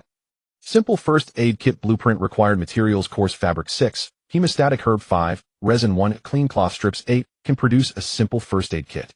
Healing attributes restores 2 health points per second for 10 seconds, totaling 20 health points, can treat minor injuries, provide quick hemostasis, and alleviate pain. Standard first aid kit blueprint required materials, coarse fabric 10, hemostatic herb 10, antibacterial herb 5, resin 2, tough fish skin 1, can produce a standard first aid kit. Healing attributes restores 5 health points per second for 10 seconds, totaling 50 health points, can treat moderate injuries, provide anti-inflammatory healing, and sustain recovery status. Clicking to start production again, Suli decided to save the remaining amplification opportunity for later. Experience from the previous days told her that with her luck, she could encounter valuable items every day. With an excited and expectant heart, Suli began to munch on high-energy compressed pancakes, which were both delicious and convenient. While eating, she was also busy collecting information in the regional chat, noticing that a few people were consistently trading supplies. She speculated that they were likely the comrades Lu Chen mentioned, but she didn't pay too much attention. Thanks to the warnings from Chu Gaodan and the shared combat experiences with shallow water blue crabs and black shell poison crabs, many players had gathered enough materials to upgrade their shelters. Now with Lu Chen's trading team, the flow of supplies had improved, and the atmosphere in the regional chat was much more harmonious. Before long, system notifications rang in succession, indicating that all production progress was complete. Ding. Basic storage box 8 produced successfully. Ding. Reinforced storage box 2 produced successfully. Ding. Simple first aid kit 8 produced successfully. Ding. Standard first aid kit 2 produced successfully. Ding. Detected that the storage device has been placed. Current additional storage space has been expanded. Basic storage box 8, 96 slots of storage space. Reinforced storage box 2, 48 slots of storage space. Total additional storage slots, 144 slots. Single slot stacking limit 100 units of the same material. Both types of boxes are cubic blocks with a side length of 50 centimeters, differing greatly only in craftsmanship and texture. She stacked the 2 reinforced storage boxes beside her bed with the lids facing her, positioned sideways, just right to open the door as a two-layer bedside cabinet. The 8 basic boxes were neatly arranged against the wall by the window. Then she received the supplies sent by Lu Chun and sorted them into categories, feeling incredibly pleased. Looking at her tidy and organized little room, a smile unconsciously crept up her lips. Opening Lu Chen's chat window, she casually sent him 1 reinforced storage box blueprint and 7 basic storage box blueprints, keeping 1 of each for herself. She guessed that his storage needs were not smaller than hers. On the other side, Lu Chen opened the message and joy immediately filled his eyes. Thanks, I'm in need of this right now. Here's a token of appreciation. The next second, an ice-making machine was sent over. This was not his most valuable resource, but it was the next most sought-after essential item. Suli was a bit surprised. They had agreed on a profit-sharing partnership, so there was no need for additional gifts.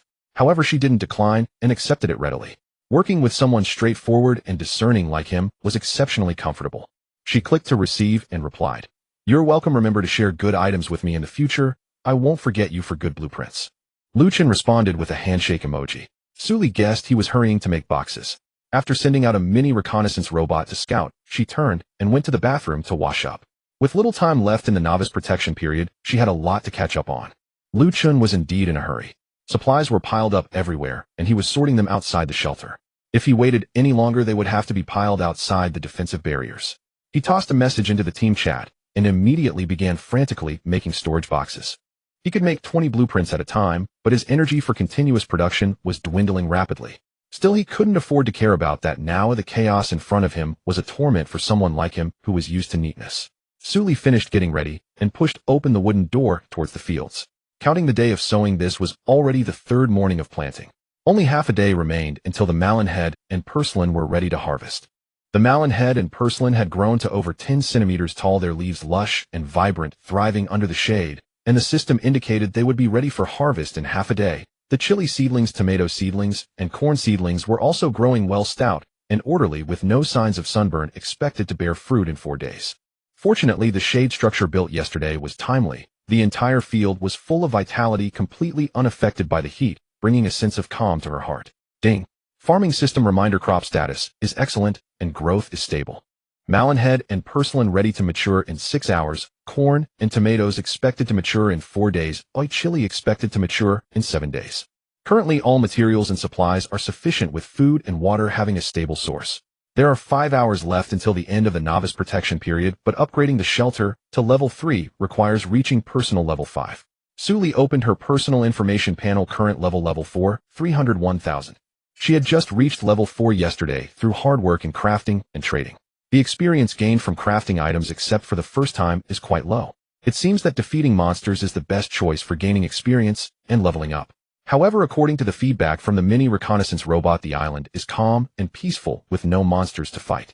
She was not convinced and decided to stroll around the shallow waters herself, but no monsters came out to attack her. With her hopes of leveling up through monster hunting dashed, Suli returned to the shelter and opened Luchin's chat page. "Luchin, do you have any defensive structures that can protect the shelter?"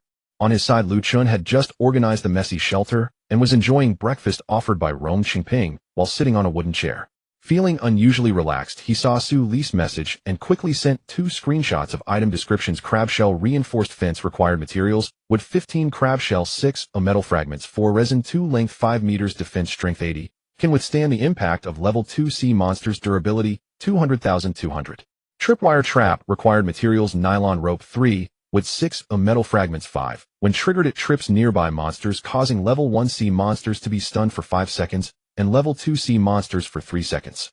It can be reused as discreet and space-efficient. Durability 200,200.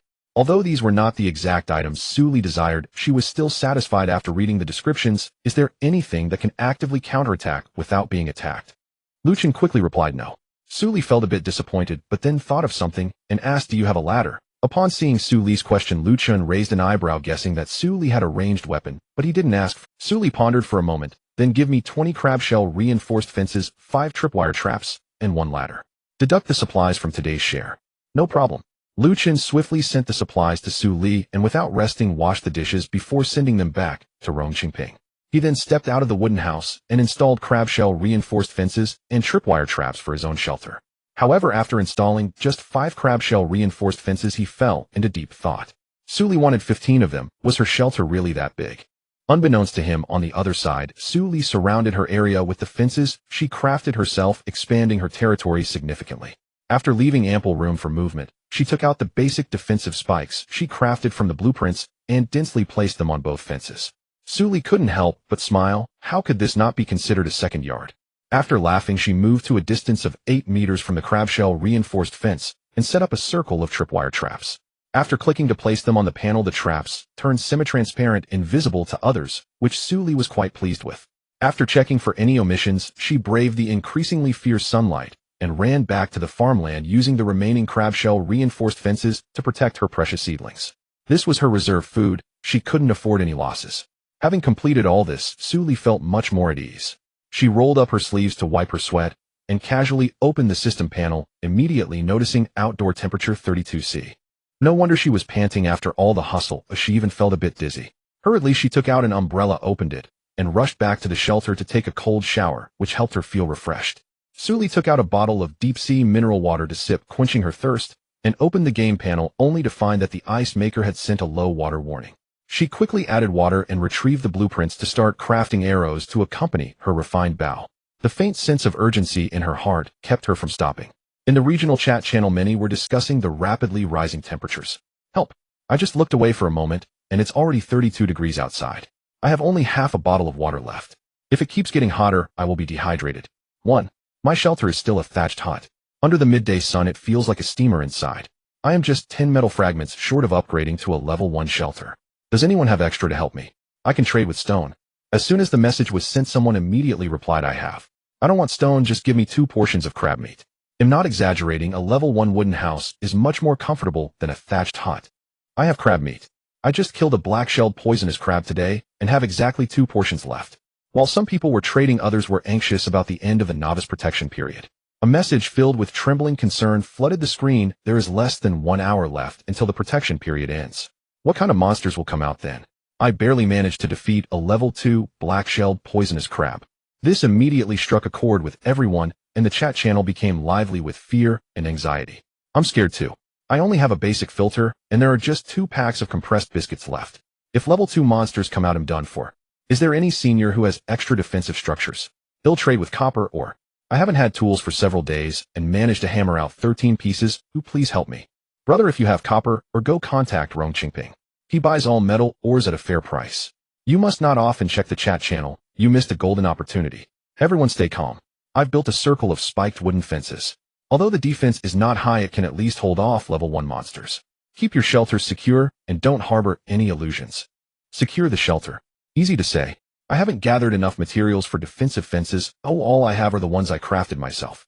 Right now I can only rely on scavenged stones and a makeshift spear.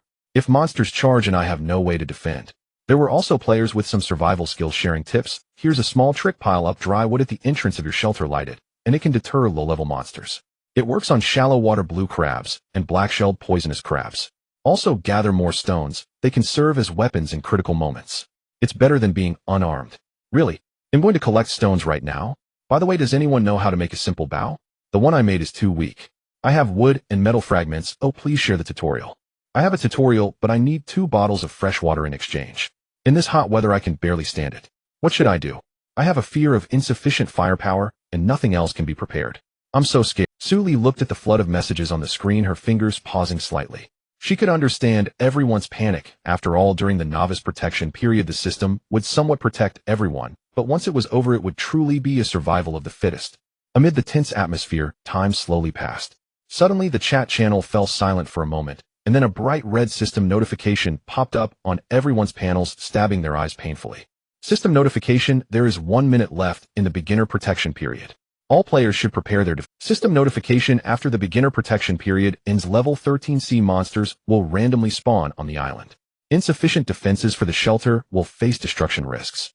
System notification: defeating a level 3C monster for the first time grants rare building blueprints and generous experience rewards. The chat channel erupted in chaos, filled with frantic messages of help. And what to do? Suli quickly closed the chat window and rushed to the shelter's entrance, checking once more the reinforced crab shell barriers and the tripwire traps. She gripped her bow tightly, her gaze warily scanning the shoreline. The sunlight remained blinding, yet there was an inexplicable air of restlessness. Disturbing movements could be faintly seen on the distant sea, sending shivers down the spine, even from afar. Suli's heart raced as the sound of roaring drew closer. The sea began to churn, white waves entwined with dark shadows, slowly crawling up the shallows. Suli tightened her grip on the bow, her fingertips turning white from the strain. The mini reconnaissance robot suddenly emitted a sharp alarm, and a red warning appeared on the panel: detected 1 level 3C monster and 3 level 1C monsters less than 50 meters from the shelter. She glanced down at the panel, her heart racing. The level 3C monster had indeed appeared. Ding. Detected level 3C monster, giant octopus. Health 200,200. Attack 25. Skills Tentacle Slam Ink Disruption. Danger level high. It was a giant octopus twice the size of a giant grouper with thick tentacles like barrels covered in sharp barbs. It dragged its massive body, crushing the gravel on the beach as it approached her reinforced crab shell barrier. The three nearby shallow water crabs were much more agile, darting sideways and quickly entering the range of the tripwire traps. With a crisp click, the traps were triggered, and the three shallow water crabs were instantly tripped by the invisible wires lying stiff on the ground, futilely waving their pincers. Without hesitation, Su Li drew her bow, fully aiming at one of the incapacitated poisonous crabs. The moment she released the arrow, it whistled through the air, piercing its shell. The panel displayed a notification: killed a level 1 shallow water crab, gained experience 10, crab shell x1, metal fragments x2. Su Li smiled with joy. The 5 attack and 20 accuracy boost from this finely crafted bow indeed proved effective. Just as she prepared to shoot the second poisonous crab, a loud crash erupted as the giant octopus tentacles slammed violently against the reinforced crab shell barrier. The barrier shook violently, and the durability on the panel dropped by 20 points to 180,200. The good news was that the basic defensive spikes installed on the barrier dealt continuous damage of 111 to the giant octopus, causing its health to drop to 180,200 within a few breaths. Su Li's heart tightened. The strength of this level 3 sea monster was even greater than she had anticipated. Meanwhile, panic on the regional chat channel reached a peak. Help! A level 2 sea monster is at my shelter's door. My wooden fence cannot hold it off. My level 1 crab is surrounding me. My stones are almost gone. Who can save me? It's over. My shelter's durability is almost gone and I'm going to be done for. The messages flooded in faster and faster, interspersed with intermittent screams and cries. Each person was alone on their island, enduring the monster's attacks, and even calling for help felt futile. Su Li had no time to pay attention to the chat channel. She quickly drew her bow, firing 2 arrows in quick succession, accurately hitting the 2 incapacitated shallow water crabs. The panel displayed notifications: killed a level 1 shallow water crab, gained experience 10, crab shell x1, metal fragments x2. Killed a level 1 shallow water crab, gained experience 10, crab shell x1, metal fragments x1.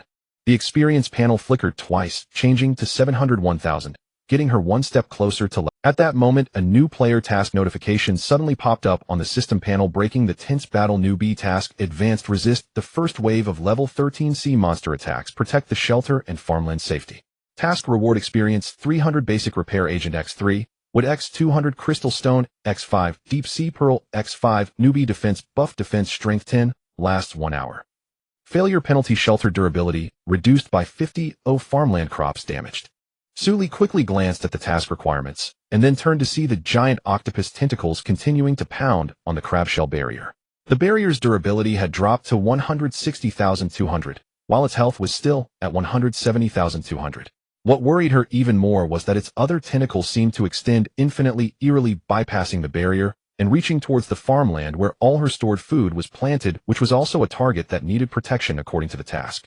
"Don't touch my farmland," Su Li shouted loudly, quickly climbing the ladder she had placed behind the hand-woven wooden fence in the inner circle.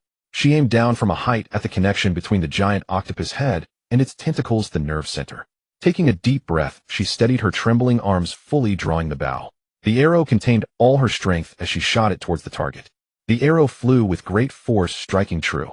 The giant octopus let out a piercing howl, its tentacles coiling violently, its body struggling fiercely, slamming against the barrier with a creaking sound.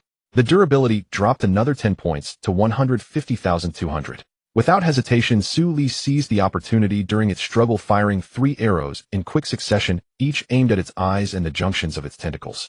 As she shot her arrows, she kept an eye on the task progress. The panel displayed in real-time task progress: resist sea monster attacks 50, protect the shelter, durability 150,200, safe, protect farmland not attacked, safe. At that moment, the mini reconnaissance robot emitted another alarm: detected 5 level 1 sea monsters. This time, the mini reconnaissance robot's alert did not relieve her, instead filling her with a sense of despair. The intensity right after the beginner protection period ended. How many people in this regional channel had the ability to withstand it? 2 new shallow water crabs quickly charged into the tripwire trap range. Click. 2 sounds were heard as they were tripped, falling into a rigid state. Su Li turned and aimed, shooting 2 arrows that pierced their shells, earning another 10 experience points, reaching 801,000. Meanwhile, the giant octopus, which Su Li had been using as a live target, was struggling less and less. Its left eye was completely blind, several tentacles had been shot through by arrows, its movements became sluggish, and the force of its strikes against the barrier weakened considerably.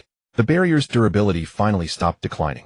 Seizing the opportunity, Su Li fully drew her bow, aiming at the giant octopus' massive head already filled with arrows, and fired her last arrow with all her might. The arrow hit its mark steadily, and the giant octopus let out one last roar before its body softened and collapsed onto the shallows, no longer moving. Multiple prompts instantly popped up on the panel. Kill level 3, Sea Monster Giant Octopus, gain experience, 200 Octopus Tentacles, 3, Octopus, meet 100 Metal Fragments, 5, or Rare Material Deep Sea, Inc., 1 Beginner Task, Advanced completed. Rewards received experience, 300 Basic Repair Agent 3, Wood 200, Crystal Stone 5, Deep Sea Pearl 5, Beginner Defense, Buff Manual Activation, required current experience, 580-1000. Su Li let out a long breath, her taut nerves finally relaxing a bit. She quickly climbed down the ladder, took out the unspent crab shell to reinforce the barrier, and replaced the damaged parts. The panel prompted barrier durability restored to 200,200. With the beginner defense buff, the barrier's defense strength increased by another 10. Even if low-level sea monsters came again, it could hold them off for a while longer. She looked up at the distant sea surface, which had gradually calmed after the earlier turmoil. Next to the corpse of the giant octopus, a few weak level 1 blue crabs were wandering, too fearful to approach her shelter. Su Li picked up her bow and arrow, seizing the opportunity to harvest. As the last blue crab turned into resources, the system announcement sounded once more. Region announcement: congratulations to player Su Li from Huaxia District 9 for being the first in the entire region to complete the beginner task advanced and successfully fend off the first wave of level 13 sea monster attacks, achieving a regional milestone. This is officially recognized and commended. Immediately after the screen flickered and a system notification sound audible only to Su Li rang out: ding. Congratulations player Su Li for completing the hidden task, resist the first wave of sea monster attacks, task evaluation perfect. Reward 1, personal level increase. Level 45, strength 2, intelligence 1, luck 1, maximum health 20, maximum stamina 15. Reward 2, level 3, shelter exclusive construction materials 1, a automatic repair device blueprint 1, a refined longbow 1. Reward 3, with 250 stone, 200 metal fragments 150, resin 80, crystal stone 10, a deep sea pearl 10. Reward 4, system backpack capacity 1 square meter, current total capacity 6 cubic meters. Reward 5, unlock regional mall. The red text of the system announcement still hovered on the panel. Under the blazing sun, the temperature on the island soared to 35 C, and the heat wave brought the salty and fishy scent of the sea right to her face. Sweat beads rolled down Su Li's forehead, soaking her bangs. Before she could wipe away the sweat or carefully check the hidden task rewards, the regional chat channel erupted into chaos, with messages flooding in faster than during the sea monster attack, half filled with awe for her, and half with cries of despair and pleas for help, every line infused with the desperation of the dual onslaught of heat and sea monsters. Huaxiao District 9 player Lin Haoyu: what the hell? What kind of deity is Su Li? She completed the advanced task so soon after the beginner protection period started. In this 35°C hellish weather, I can barely stay in the shelter without feeling faint, let alone kill sea monsters.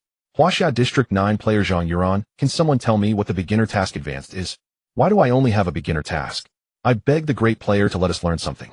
Huaxiao District 9 player Yu Zhengping: the heat is about to melt me. I've nearly run out of water and still have to fend off sea monsters. I really can't hold on any longer. Huaxia District 9 player Zhao Yu: help. Help. I am surrounded by 2 level 1 shallow water blue crabs. The wooden fence is about to be destroyed. The 35°C heat is making me dizzy and weak. Is there anyone who can save me? Please, great player, help me. Huaxia District 9 player Li Ruona: I'm crying with envy. Su Li can actually kill level 3 sea monsters while I can't even break the shell of a level 1 blue crab. My task is stuck here and the heat is dehydrating me. If this goes on, I'll faint from the heat before the sea monsters get to me. Huaxia District 9 player Wang Ting: have you all noticed? Su Li's task is different from ours. She is resisting level 13 sea monsters while we are only resisting level 12 sea monsters. The gap between us and the great player is just too vast. Huaxia District 9 player Lin Liangping: the key is this 35°C heat. Just standing is exhausting, and I still have to fight the sea monsters. It's so hard. Huaxia District 9 player Chen Jinghao: 1. My task is to kill 5 black-shelled poison crabs.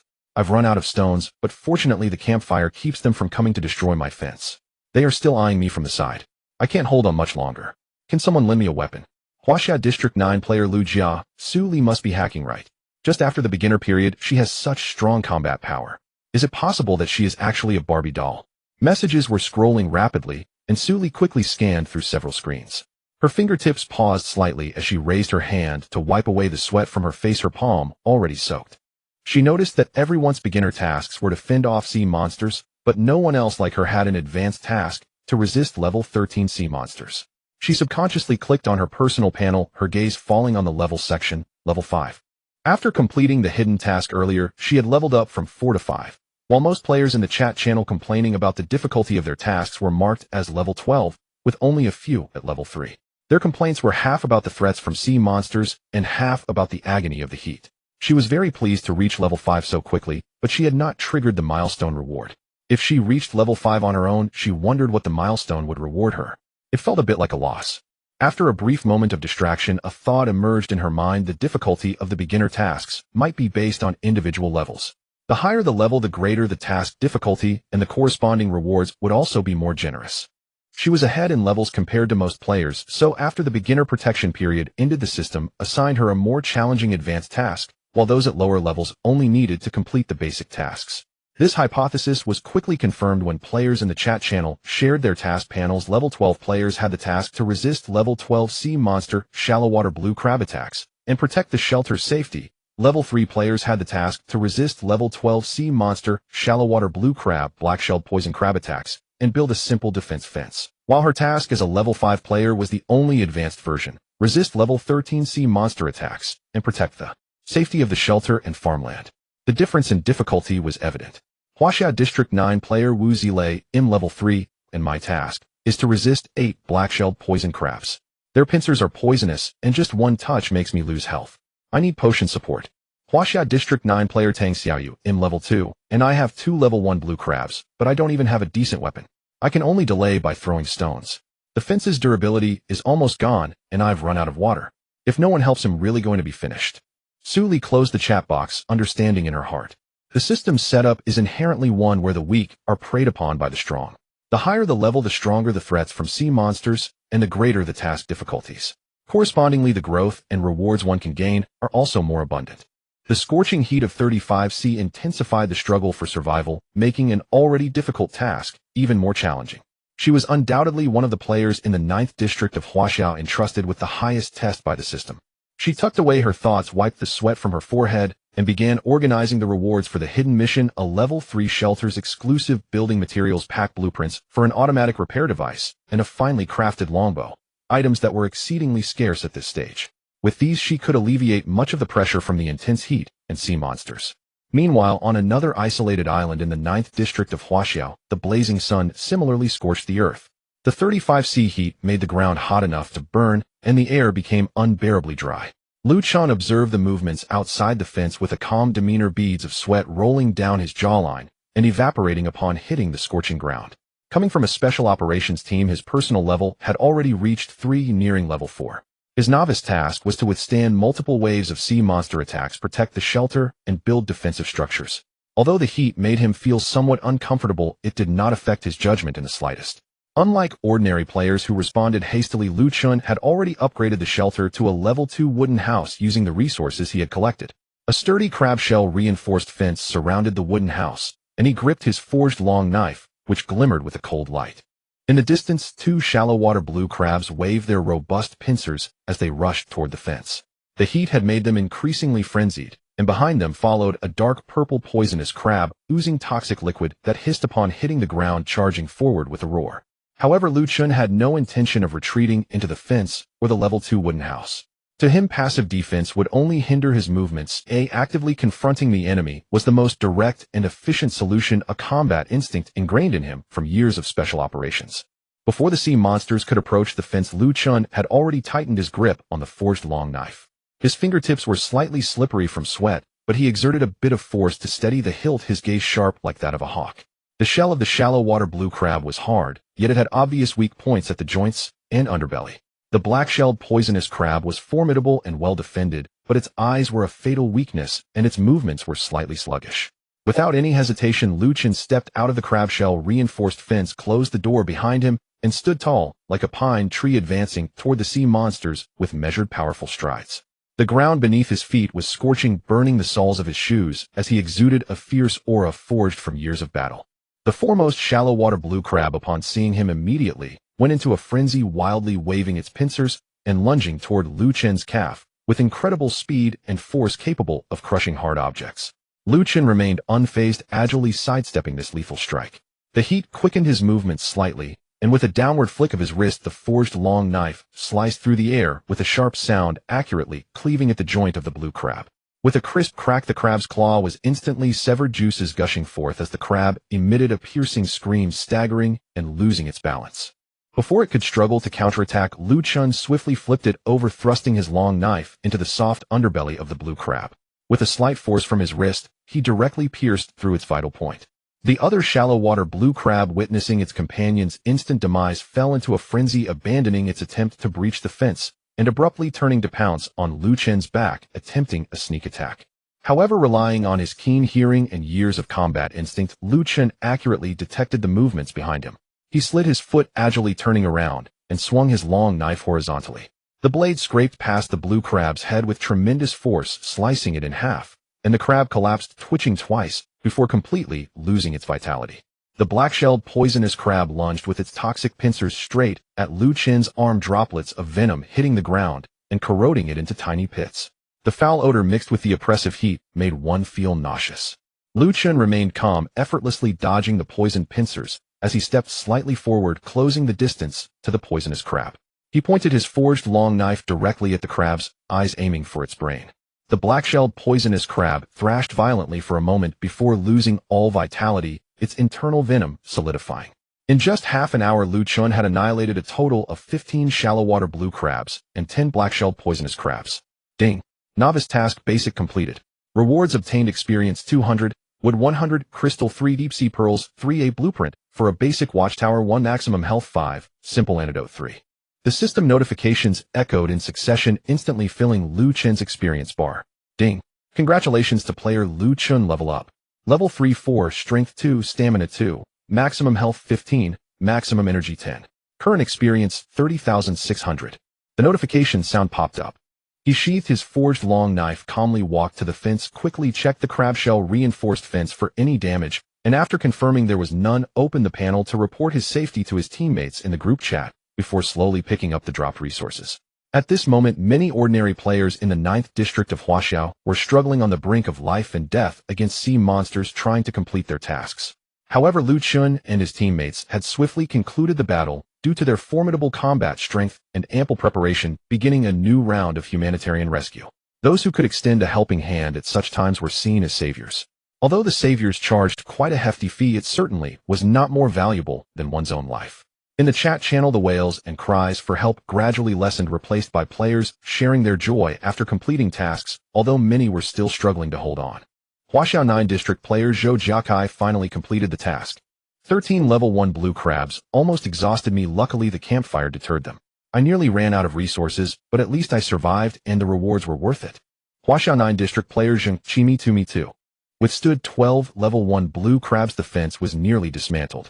I finally completed the task by throwing stones to stun them, then escaping while finishing them off. Now I can finally catch my breath and drink the last bit of water. Huaxiao 9 district player Fengzi, is there any brother who completed the task? I'm still in a standoff with 4 black-shelled poisonous crabs. Can anyone lend me a weapon? I can barely hold on. The 35°C heat is sapping my strength. If this continues, I really might suffer from heat stroke. At that moment, a striking golden system notification, more eye-catching than any previous announcements, suddenly popped up on all players' panels, instantly drowning out all messages in the chat channel, and the entire 9th district of Huaxia fell into a brief silence. District-wide announcement: congratulations to the 9th district of Huaxia for having over 1,000 players complete the novice task basic advanced, achieving the first survival milestone in the district. District-wide announcement: the leaderboard feature is now activated, divided into 2 main categories: combat power and level rankings, with real-time updates on player data. The top 100 players on the leaderboard will receive additional system rewards. District-wide announcement: the leaderboard entry has been synchronized and players can click on their personal panel to view it. Wishing all players a successful survival. After the announcement dissipated, the chat channel erupted once again, with everyone discussing the newly opened leaderboard, eagerly opening their personal panels to check their rankings, while complaints about the difficulty of tasks gradually faded away, replaced by discussions about the leaderboard.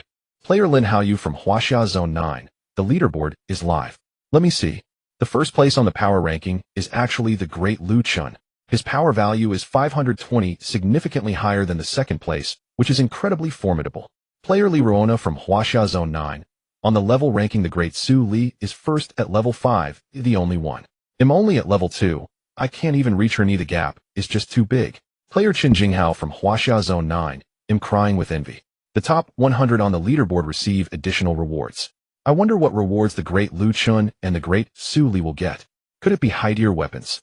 If there are cooling supplies, that would be great. If more were put on the shelf, I would definitely be the first to buy. Su Li also opened the leaderboard.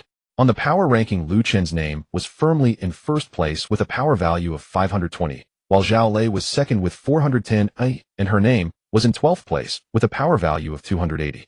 Although it was not as high as Lu Chen's, it was still far superior to ordinary players. On the level ranking, she was still the only level 5 player firmly occupying the first position, with Lu Chun in second place at level 4, closely following her. What surprised her even more was that Rong Chengping and Chu Gaodan were both prominently listed on both the power and level rankings. Rong Chengping was 5th on the power ranking and 3rd on the level ranking, while Chu Gaodan was 8th on the power ranking and 4th on the level ranking. One of them was the only player with a furnace, and the other frequently shared survival tips and disaster warnings in the regional chat channel. Particularly though Lu Chun hadn't explicitly stated it, these two should be among the 5 comrades he mentioned. Her gaze fell on the reward explanation at the bottom of the leaderboard. The top 100 players can receive basic resource supplies once daily. The top 10 can unlock exclusive blueprints. The first place can obtain a talent awakening upgrade opportunity. Talent upgrade opportunity. Su Li's eyes lit up. If her hundredfold amplification talent could be upgraded, it would undoubtedly make her survival on this deserted island significantly easier, whether it was gathering resources or crafting equipment, achieving more with less effort. Announcement for the entire region: the currency system for Huaxia Zone 9 is now active with specific conversion rules: 1 shell coin, 1 unit of basic resources woodstone, 10 shell coins, 1 pearl coin, 100 pearl coins, 1 crystal coin. Currency can be used for mall exchanges, personal transactions, and resource recycling. Announcement for the entire region: the settlement of new player task rewards has begun. 1. The new player protection period is unified for 3 days. Today is the 4th day. Shell coins are calculated as 100 shell coins per day. Current player level 2. The island area increases according to player level: level 110, level 230, level 350, level 470, level 593. Randomly increase island resources based on player level. All levels will randomly refresh creatures, plants, minerals, and water sources. The higher the level, the better the quality and more types of resources. Level 1, a common wild grass, shallow freshwater gravel, small snails. Level 2, common wild vegetables, quality shallow water iron or small crucian carp. Level 3, primary herbs, spring water copper or mountain chickens. Level 4, intermediate herbs, natural mineral water silver or wild ducks. Level 5 and above, advanced herbs, deep sea springs gold or wild chickens, rabbits, etc. After the announcement dissipated, the chat channel instantly reached its peak, as everyone was frantically discussing the leaderboard, currency system, and new player settlement rewards, while complaints about task difficulty and the heat were completely drowned out by the enthusiastic discussions. Su Li paused slightly with her fingertip, first opening the new player task settlement panel. With a new player protection period of 3 days, and her current level being 5, the settlement earned her shell coins 103,500 shell coins, increasing her island area by 90, while the panel indicated randomly added deep sea spring X1 silver, or X3, advanced herbs, hemostatic herbs, detoxifying herbs, X5, small wild chickens, X2 to your island. A hint of surprise flashed in her eyes. The deep sea spring meant a continuous supply of quality water silver, or was essential for crafting high-tier equipment. Advanced herbs could be used for potion making, and wild chickens were a rare source of meat. Each item had immense practical value. Player Lin Haoyu from Huaxia Zone 9. Wow. The currency system is here. Shell coins can even be calculated based on level doubling. I'm at level 3. So in 3 days I can get 900 shell coins. This is fantastic. Player Li Ruona from Huaxia Zone 9. On the level ranking, the Great Su Li is first, being the only one at level 5. She can increase her island area by 90, plus she has advanced herbs and a deep sea spring. I'm crying with envy. I'm only level 2 and can only increase by 30 with just wild vegetables and small crucian carp. The gap is just too big. Player Chen Jinghao from Huaxia Zone 9. Can someone explain the purchasing power of the currency? I'm at level 2, and in 3 days I can get 600 shell coins. Is that enough to exchange for some water? And Player Wu Zilei from Huaxia Zone 9. I'm at level 3. I can increase by 50 and have copper, ore, and mountain chickens. Finally, I can craft decent weapons and improve my meals. I just don't know how many shell coins the advanced herbs can sell for. Player Tang Xiaoyu from Huaxia Zone 9. Wu at level 1, only getting 300 shell coins in 3 days on my island only increases by 10. And I only have wild grass and small snails. I don't even have a decent source of water. This is too miserable. I should have gone out to fight even if I got tanned. Player Zhao Lei from Huaxia Zone 9. You can find me for cooperation. Various types of resources can be exchanged for currency or settled through equivalent exchange. No cheating. Player Rong Chengping from Huaxia Zone 9. I have a furnace and can help people forge basic weapons charging a small amount of shell coins or ores as payment. If anyone is interested, please message me. Additionally, I remind everyone that currency can be used directly for personal transactions, and a one-transaction fee will be automatically deducted by the system, ensuring safety. Player Chu Gaodan from Huaxia Zone 9. I remind everyone that the resources from the new player settlement will be randomly refreshed at various locations on the island. Be sure to check them promptly, and don't let sea monsters destroy them. Especially for herbs and ores, the higher the quality, the rarer they are. It is recommended to prioritize collection, which can later be used for exchange or crafting items. Su Li looked at the flood of messages. A slight smile appeared on her lips, and the joy in her heart gradually settled. She opened the leaderboard where Lu Chen's name was securely in first place with a power value of 520 at level 4. Dao Lei was in second place with 410, also at level 4. Gao Yi was third with 380 at level 4. He Chengwang was fourth with 350 at level 3. Rong Changping was fifth with 320 at level 4. Shi Jinglong was sixth with 300 at level 3. Qiu Liqing was seventh with 290 at level 3. O Chu Gaodan was eighth with 285 at level 4. Feng Rue was ninth with 282 at level 3. Lu Meng was 10th with 281 at level 3. Her name was in 12th place with a power value of 280 at level 5. The top 10 on the level ranking are 1. Su Li level 5, power 282. Lu Chun level 4, power 523. Rong Chengping level 4, power 324. Chu Gaodan level 4, power 285.5.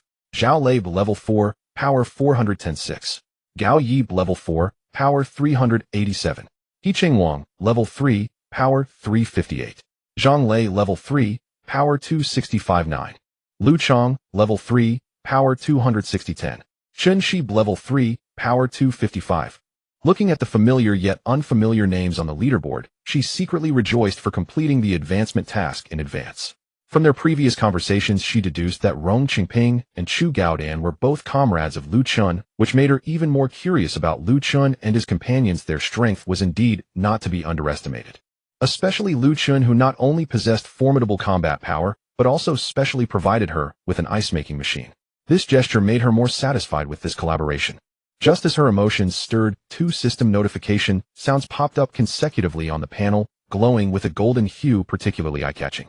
Congratulations to player Su Li for ranking first on the level leaderboard, receiving exclusive rewards: Talent Awakening Upgrade Opportunity 1, a core module of constant temperature shelter 1, deep sea condensed water 8, a shell currency 1000. Talent Awakening Upgrade Opportunity has been used. Awakened Talent Resource Perspective allows precise detection of hidden resources within a 10-meter radius. Congratulations to player Su Li for ranking 12th on the Combat Power Leaderboard, receiving base rewards: Basic Defense, Coating 1, Shell Currency, 500, Advanced Bandages, 6, a Daily Basic Resource Supply Permission, lasting 10 days. Su Li's pupils contracted slightly, and joy flooded her heart.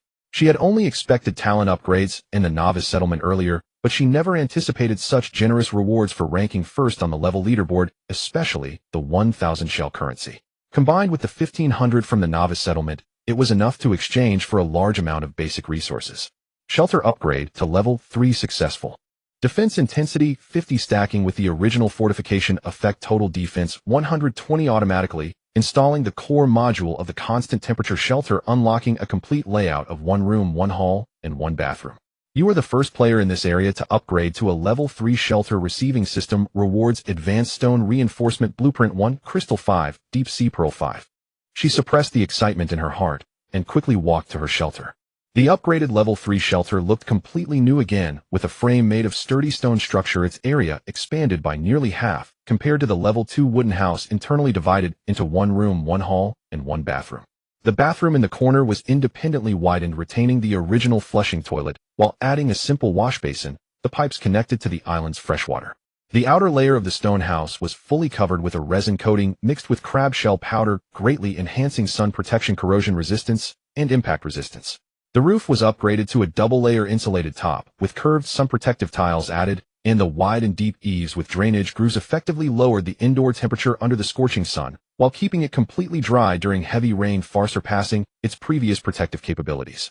She felt the comfortable temperature inside the shelter, and quickly walked to the corner where the small ice-making machine provided by Lucien was placed. She took out a clear piece of ice, wrapped it in a clean coarse cloth, and gently pressed it against her cheek. The cool touch spread across her skin, finally relaxing her tense nerves, and her lips involuntarily curled up slightly, with much of the fatigue in her eyes dissipating. With the constant temperature shelter's core module and the ice-making machine Lucien provided, she no longer had to worry about the heat. Plus, with so many shell currency and advanced herbs, she wouldn't need to rush to craft equipment or make potions. Meanwhile, on another isolated island, Lucien was also looking at the leaderboard and reward notifications on the panel, his expression still calm, but a hint of barely perceptible satisfaction flickered in his eyes. He opened the complete leaderboard, quickly scanned through the combat power and level rankings, confirming that his comrades' rankings were all within expectations before focusing on his own rewards. Ding! Congratulations to player Lucien for ranking first on the combat power leaderboard, receiving exclusive rewards: Talent Awakening Upgrade Opportunity 1, Level 2, Ice Making Machine Upgrade Blueprint 1, Armor Piercing Battle Blade Blueprint 1, A Shell Currency 1000, Exclusive Skill Group Armor Piercing, can cause armor piercing effects on 3C monsters within range. Congratulations to player Lucien for ranking second on the level leaderboard, receiving base rewards: Shell Currency 900, Basic Planting Robot 1, Advanced Antidote 8. Lucien wiped the sweat from his brow and turned to walk into his level 2 wooden house, which, while capable of shielding him from the blazing sun, still felt stuffy. He approached the ice-making machine in the corner and used the blueprint to upgrade it. The progress bar finished in just 5 seconds. The humming of the ice-making machine became lighter, and the ice block outlet transformed into 2, with the ice-making speed noticeably increased. Moments later, it produced 2 ice blocks. He checked the information on the panel. Level 2 ice-making machine can steadily produce solid cooling ice blocks, generating 10 blocks per hour, with each block capable of lowering the temperature by 10 degrees within a 2 square meter radius. Multiple blocks can be placed for stacking temperature effects with an effective duration of 4 hours. I produces square large ice blocks, 20 single block, 500 milliliters per hour, which, when melted, becomes pure ice water that can alleviate heat stroke and effectively preserve food. This brought him great surprise. He first took a regular ice block and placed it in a basin beside him to cool down, then held another one in his palm. The cool sensation instantly relieved the heat in his palm and the surrounding heat, gradually dissipating the fatigue from days of battling in the heat. He looked down at the ice block in his palm, contemplating in his heart, with a level 2 ice-making machine, dealing with high temperatures is no longer a problem. The armor-piercing battle blade blueprint can significantly enhance close combat strength, but I still lack ranged weapons. Perhaps I should see what rewards other comrades have received. The upgrade blueprint is a good thing, allowing direct upgrades without collecting materials. If Su Li truly traded with the wandering merchant earlier, she might have traded for an upgrade blueprint. Just as he was planning for his future, another system notification popped up on the panel, unlocking the region's long-awaited mall. Ding! The regional mall has opened. The mall functions are as follows: 1. Basic exchange zone currency can be used to exchange for various resources. 2. Resource recycling zone. The system recycles various resources and pays the corresponding currency. See the recycling price list for details. 3. Personal store zone. Players can set up personal stores to sell their resources or provide services, setting their own prices, with a 500 shell currency deposit required, and the system charges a 10 handling fee. 4. Cooperative management zone. Players can team up to set up cooperative stores, sharing resources and profits, with an 800 shell currency deposit required, and the system charges an 8 handling fee. The mall refreshes the basic exchange zone resources and recycling prices daily at midnight, while personal and cooperative stores can operate 24 hours a day. Su Li heard the notification sound and immediately clicked on the mall entrance, her eyes filled with curiosity. This was completely different from the single exchange mall she had imagined. The functions of personal stores and cooperative management undoubtedly provided players with more survival opportunities. She first clicked into the resource recycling zone to check the price list. Basic resources: woodstones 1 unit, 1 shell currency. Initial ingredients: wild grass, wild fruits 1 portion, 2 shell currency. Basic weapons: stone axe, stone spear 1 piece, 10 shell currency. Simple antidote 1 bottle, 15 shell currency. Deep sea pearl 1 piece, 1 pearl currency, 10 shell currency. Basic minerals: iron or copper or 1 piece, 5 shell currency. Advanced minerals: silver or gold or 1 piece, 20 shell currency. Small creatures, wild chicken, sea shrimp, 1 piece 30 shell. Currency, basic herbs 1 portion, 8 shell currency, advanced herbs 1 portion, 25 shell currency. She then opened the basic exchange area displaying the supplies most urgently needed by players at this stage: bottled water, 5 shell coins bottle simple bread, 3 shell coins piece basic woodstones, 1 shell coin 1 unit simple fence materials, 20 shell coin set cooling spray, 50 shell coins bottle, and simple antidote, 15 shell coins bottle.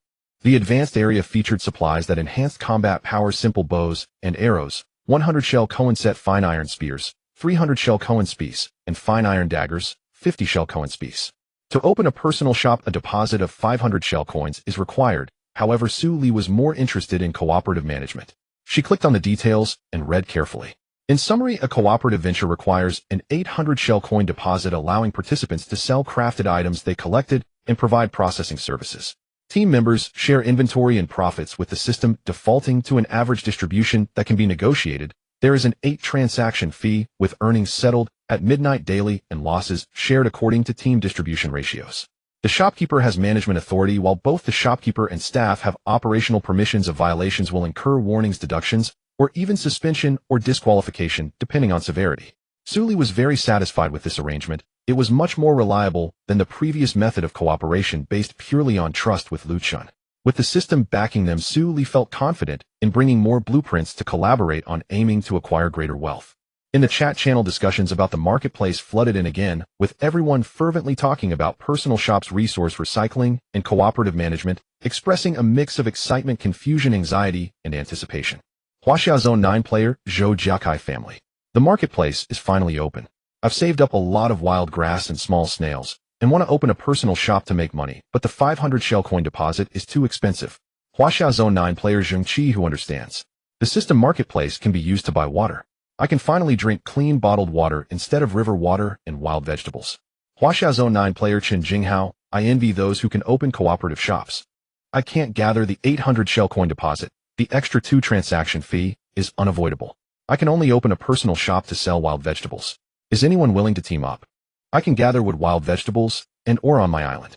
Looking for a reliable brother to gather the deposit and open a shop together to make money. Huaxia Zone 9 player Lu Jia, did anyone look carefully at the rules for cooperative management? Both the shopkeeper and staff have operational permissions and can negotiate profit distribution. If one person provides high-value materials while another provides basic supplies, how will the distribution work? Huaxia Zone 9 player Yu Zhongping, a crucial question. If there are losses in cooperative management, will they be shared according to distribution ratios? What if a teammate slacks off and doesn't provide supplies? Wouldn't that lead to significant losses? Does the system not care? Huaxia Zone 9 player Lin Liangping, I just finished reading the rules. Violations will lead to warnings, deductions, and serious cases could have their operational qualifications revoked. Pricing cannot be arbitrary either. Fortunately, there's system support, so we don't have to worry about being scammed. It's an 800 deposit. It will take a long time to save up. Huaxia Zone 9 player Li Ran, is there anyone skilled in forging who wants to team up to open a cooperative shop? I have a lot of iron, ore, and can provide materials. We can share the 800 deposit and sell finished weapons together, which will earn us more than selling or alone. Huaxia Zone 9 player Zhang Lei, the price for recycling materials is too appealing. I dug up 10 pieces of copper, or which can be exchanged for 50 shell coins. I'm one step closer to gathering the startup funds for a personal shop. Is anyone interested in buying basic herbs? I have many coming at a price higher than the system's recycling rates. Huaxia Zone 9 player Chu Gaodon, just a reminder, the profits from cooperative management are settled at midnight daily, deducting an 8 fee. It's better than a personal shop, but it's essential to find reliable teammates and agree on profit distribution before opening a shop to avoid disputes. Huaxia Zone 9 player Tang Xiaoyu, I can't even afford to open a personal shop, let alone manage a cooperative one. Is there a big shot willing to take me along? I can work as a customer service in the shop as long as I get to eat. Huaxia Zone 9 player Zhang Lei, has everyone found the materials from the new player settlement? I searched for a long time and only found a piece of copper, ore, and a few basic herbs. I hope they weren't taken away by sea monsters. Su Li watched the flood of messages, a faint smile on her lips, her fingertips unconsciously sliding across the panel, her gaze scanning the leaderboard, marketplace, and currency panel, trying to sort out her future survival plans. At that moment, her fingertip accidentally brushed against the corner of the panel, and an inconspicuous gray number caught her eye, instantly freezing her smile. Huaxia Zone 9, current survival count 9535620, initial count 1000. More than 953,000 people survived, which means that during this short beginner period, nearly 47,000 people have perished. Su Li's heart sank suddenly, her fingertips trembling slightly. The earlier joy vanished in an instant, replaced by an icy chill colder than ice cubes produced by a machine. She instinctively looked up through the open window towards the distant sea, the blazing sun still scorching the earth, and the sea breeze carrying a salty, fishy scent blowing in, yet it could not dispel the desolation deep within her heart. Those who died perhaps struggled and despaired like the help seekers in the chat channel, or maybe it was just a matter of a little luck leaving them forever on this brutal deserted island. In the chat channel, players gradually discovered this inconspicuous number. The fervent discussions began to quiet down, and fewer messages flooded in, with the occasional few carrying undeniable sadness and fear. Huaxia Zone 9 player Tang Xiaoyu, did you all see the number in the corner of the panel? Over 953,000, initial 10 million, nearly 47,000 dead. Huaxia Zone 9 player Wu Zilei, I saw.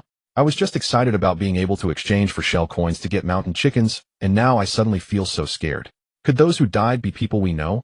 Or even family? Will we be the next ones? Huaxia Zone 9 player Lin Haoyu, I can't bear to think. So many people died during the beginner phase, and there are even stronger sea monsters ahead. Can we really survive? Huaxia Zone 9 player Chu Gaodon, my condolences. This deserted island is a place where the weak are preyed upon by the strong. Only by becoming stronger can one survive. Those who have perished remind us that we cannot afford to slack off, and it is crucial to gather resources and enhance our combat power. Huaxia Zone 9 player Chen Jinghao, boohoo, I miss my old life so much. I don't want to die here. Is there anyone who can tell me if we still have a chance to leave this island? There were no lively discussions, no excited cheers. The entire chat channel of Huaxia Zone 9 fell into a deep silence of sorrow. Su Li slowly sat down, her back against the wall of the shelter, the ice in her palm long melted, and the cold water trickled down her fingertips, dropping onto the ground like a silent tear. On another lonely island, Lu Chun stared at the fluctuating survival data on the panel, his fingers unconsciously rubbing the cold edge, a heavy gravity lingering in his gaze. After a moment of silence, he opened the chat window, with Su Li's fingertips slowly tapping out a line of text. Top tier player, is everything going smoothly? Is there a shortage of supplies after upgrading the shelter? Su Li was leaning against the wall of a stone house, her fingertip pinching a half-melted ice block. The message that popped up on the panel warmed her heart slightly. It's going well, it's enough.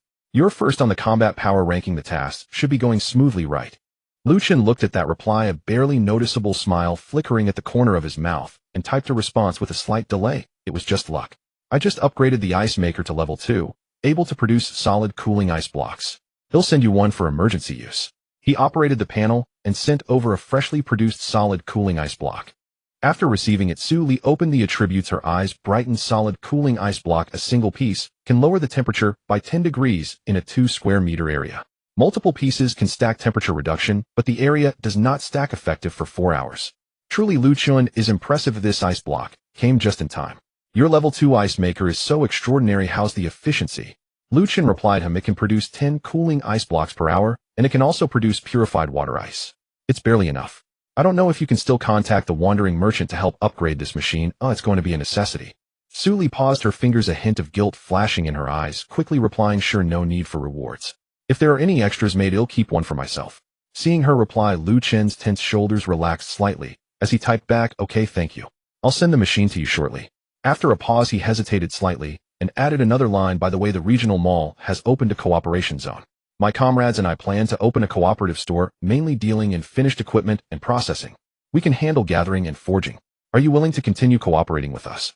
The profit sharing can be discussed. Su Li looked at the message, her fingertip gently resting against the panel, a flicker of contemplation crossing her eyes. Collaborating with Lu Chen's team could both conceal her abilities, save her from many troubles, and ensure a stable resource supply. Oh, it truly was a win-win situation. She quickly replied, cooperation is possible. You all can discuss the profit sharing first, finalize the specific regulations, including division of labor settlement and handling of violations, and then contact me. Alright, I'll discuss with the brothers and get back to you as soon as possible. Lu Chen quickly replied, closing the chat with Su Li and switching to the comrades group. The group was already buzzing, filled with messages sharing ranking rewards. Rongqingping brothers. The rewards from this ranking are fantastic.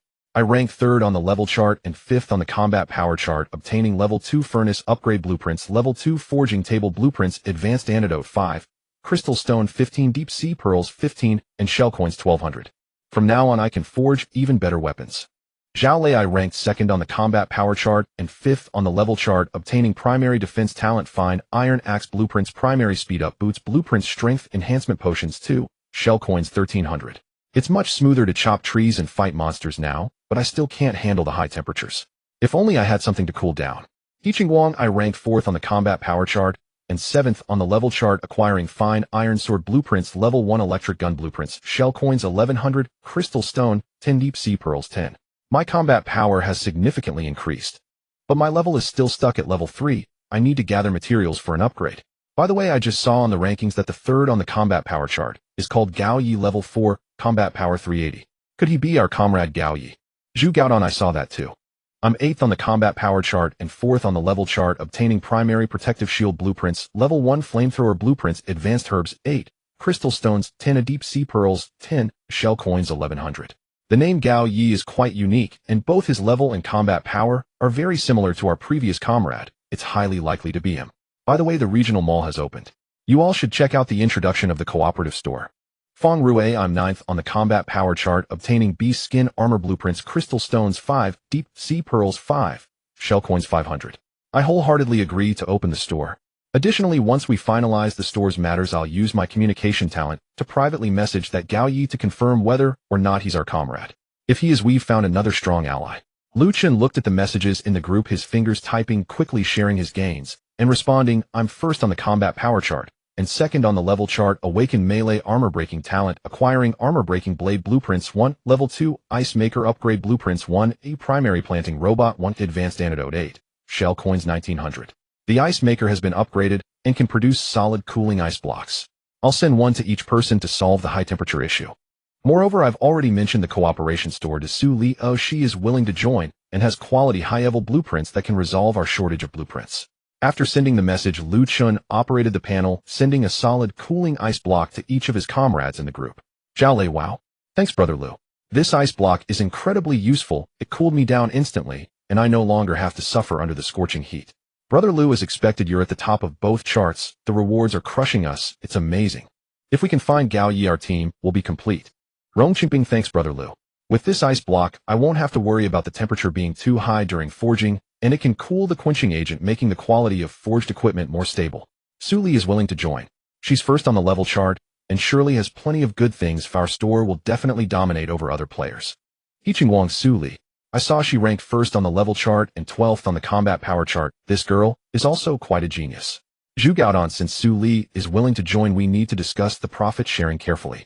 She provides the core high-level blueprints and has the largest contribution. I suggest Su Li takes 50% and the remaining 5 of us split the other 50%, 1 for each of us. This way is reasonable and reflects our sincerity, making her willing to cooperate long-term. Once Feng Rui confirms Gao Yi's identity, if he rejoins our team, we'll adjust the profit sharing and division of labor among the 5 of us. Feng Rui, I agree. Su Li is first on the level chart, knows the Wandering Merchants has so many good things, and possesses the means to replicate and upgrade blueprints. It's reasonable for us to split the profits 5 ways while we handle gathering, forging, and operations. Moreover, my gathering efficiency has improved, and my communication talent can be put to use. I'll take care of confirming Gao Yi's identity. Once we finish discussing the store's matters, I'll immediately privately message him. Zhao Lei, I have no objections. Following Brother Lu and Sister Su Li, we'll make a guaranteed profit. Brother Lu, when shall we gather the deposit to open the cooperative store? Lu Chen looked at the messages in the group, typing back, the deposit is 800 shell coins. We will split it among the 6 of us, 134 shell coins each. Su Li and I will bear 1 extra shell coin each. You all discuss your divisions of labor first, gathering, forging, and operations, each performing their duties. Once the regulations are finalized, I'll contact Su Li to confirm and set up the store as soon as possible. Feng Rui, make sure to inform the group promptly once you confirm Gao Yi's identity, and we'll plan our subsequent divisions of labor. The others all agreed and went about their own business. On the other side, Su Li sent the message and took out a mini reconnaissance robot from her system backpack. She controlled the robot to fly out of the stone house's window, starting her island patrol journey. The robot first flew towards the newly added area of the island. The originally small island had expanded by 90 square meters due to the level 5 reward. The new area was covered in lush green wild grass with a few unknown wildflowers dotting the landscape. As the gentle breeze blew, the grass swayed lightly, exuding a sense of vitality. Scattered fragments of rock could still be seen on the ground, likely basic resources that could be collected later.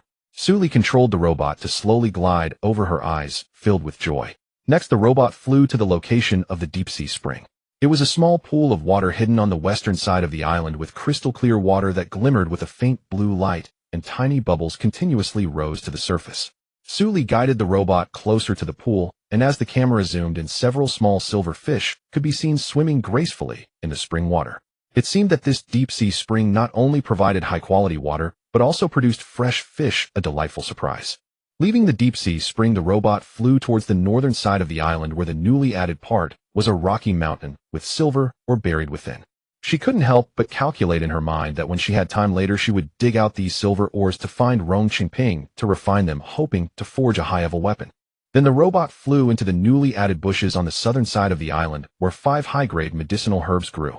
Among them 3 were hemostatic herbs with green leaves and small white flowers on the tips, which felt fuzzy to the touch. The other 2 were detoxifying herbs with bluish-green leaves, serrated edges, and a faint fragrance. Suli carefully maneuvered the robot to avoid the sharp thorns of the bushes, capturing close-up shots of the herbs. She secretly noted their locations, as these high-grade herbs were treasures for preserving life, essential for future potion making. Finally, the robot flew to an open area on the eastern side of the island where 2 small wild chickens were pecking at the ground, searching for wild grass and small insects. They were entirely gray-brown, interspersed with a few golden feathers. Their small combs on top of their heads made them look quite adorable. Upon noticing the robot's approach, the 2 wild chickens instantly raised their heads, warily looking around, their short legs slightly tensed, as if ready to flee. Their clumsily endearing appearance made Suli unable to suppress a smile. She controlled the robot to slowly back away, not disturbing them, while already planning in her mind to domesticate these 2 wild chickens, ensuring a stable supply of fresh chicken meat in the future. Suli controlled the mini reconnaissance robot, slowly surveying the newly added 90 square meters of the island area. With a gentle swipe on the panel, she retracted the robot back into her backpack, her gaze landing on the system panel's prompt about the hundredfold amplification. Times of hundredfold amplification 11. Remembering the secondary ice machine that Lu Chun had sent early this morning, Suli's heart stirred. She quickly opened her system backpack and accurately found the secondary ice machine that Lu Chun had just sent among a pile of supplies. The pale blue mechanical phantom flickered slightly on the panel. Gently tapping the amplify button on the panel, Suli's eyes sparkled with expectation as she silently prayed, "I hope there will be surprises that can help us completely solve the high temperature problem." The next moment, the system's prompt sound rang out: ding. Amplification successful. Obtained Tier 3 constant temperature ice machine 11 quality amplification, secondary ice machine 19 quantity amplification. Tier 3 constant temperature ice machine capable of steadily producing solid cooling ice blocks and pure ice water with an hourly output of solid cooling ice blocks 30 each block, can lower the temperature within a 3 square meter range by 12 degrees. Multiple blocks can stack temperature reduction, but not range effective for 6 hours. Hourly output of large square ice blocks 50 each block, 500 milliliters. Melting into constant temperature pure water, drinkable and highly effective for preserving. Ingredients: does not melt for 4 hours at room temperature. Unlocks additional function: temperature regulation, can connect to the shelter to stabilize the temperature inside at 22-26 C, consuming only 1 unit of wood per day. Automatic water replenishment, automatically connects to various water sources without manual addition. Suli's eyes brightened immediately, opening the attribute panel of the Tier 3 constant temperature ice machine. The light in her eyes instantly intensified, and the pleasant surprise exceeded her expectations. So practical. Suli couldn't help but exclaim softly, her fingers gently stroking the attribute description on the panel. This Tier 3 ice machine not only perfectly solved the high temperature problem, but also steadily provided drinkable constant temperature pure water, and could even adjust the temperature of the shelter with just 1 click, all while consuming very little, far exceeding her initial expectations. Without any hesitation, Suli immediately operated the panel. Before she could decide how many units to send to Lu Chun, the private chat panel suddenly popped up with a message from Lin Shuang. "Suli, are you there?" Lin Shuang asked. Suli paused her fingers and replied, "I am. What's up?" Lin Shuang almost instantly responded, her excitement overflowing from the screen. "That's great, that's great. I finally finished my beginner's settlement, and I've leveled up to 87th place. Although I can't compare with you at the top of the leaderboard, I'm already very satisfied." After a 2-second pause, she sent another message sounding a bit mysterious, "And there's a big surprise. I've unlocked the newly added island area. Guess what I found?" Suli played along and replied, "I can't guess, tell me." With your tone, it must be something good. Curious, she was intrigued by Lin Shuang's mystery. "Haha, it's a field of mature corn." Lin Shuang's message came quickly. "The grains are particularly plump. I've picked a lot, and I finally don't have to worry about starving." and not only a cornfield, but also a large flat and fertile land that looks especially suitable for planting. I want to try leaving some corn seeds to plant. At this point her tone grew a bit serious and urgent, but I'm facing a dilemma now and want to trade some items with you. Su Li's eyes sparkled with joy as she replied, "You're so lucky. What do you want to trade?" "I also like corn. How can I trade for some corn?" The corn she planted hadn't matured yet, and she didn't expect Lin Shuang to directly harvest a field. "I want to trade for 2 sets of automatic irrigation devices." Lin Shuang's message quickly followed. "Manual watering is too labor-intensive. I'd trade 12 mature corns for it." "Oh, does that work?" "I know corn isn't particularly rare, and if it's not enough we'll pick more once the corn matures." Seeing that she was willing to offer 12 corns, Su Li smiled slightly. "Sure, trading 12 corns for 2 sets of automatic irrigation devices sounds reasonable." Then Su Li added, "You have so much land suitable for planting. With the automatic irrigation devices you'll be able to stabilize your food supply in the future, which is great. By the way, the beginner's protection period has ended, so remember to reinforce the shelter and defense facilities to prevent sea monsters from attacking." "Wow. Thank you so much, sister. You are truly my savior." Lin Shuang's message instantly flooded the screen, accompanied by several cheerful emojis. "I knew you were the best." I was thinking the same thing. Once I sort out the planting soil, I'll plant corn. With an automatic irrigation system, I won't need to water it every day. It will be so easy. I've already prepared crab shells to reinforce the fence. Oh, I won't be careless. Lin Shuang sent another message, her tone particularly serious. "If you need any help in the future, just let me know. I'll definitely do my best. Once my corn matures, I'll send you some, and we can exchange planting techniques together." Su Li tapped the panel, accurately selecting 2 sets of automatic irrigation devices to send over. Within seconds, she received the transaction items from Lin Shuang. 12 mature corns, plump and carrying a faint fragrance, still moist from being freshly picked. Ding! Transaction successful. Consumed automatic irrigation device 2. Obtained mature corn 12, stored in the system backpack. The system notification sounded right on time, and Su Li replied to Lin Shuang, "I received the corn. Take good care of the land, and if the irrigation devices are insufficient, come to me." "Sure thing. Thank you, sister." Lin Shuang joyfully replied, exchanged a few pleasantries, and only then did Su Li close their private chat window. Before she could sort out the corn, she just received a message from Lu Chen, popped up immediately.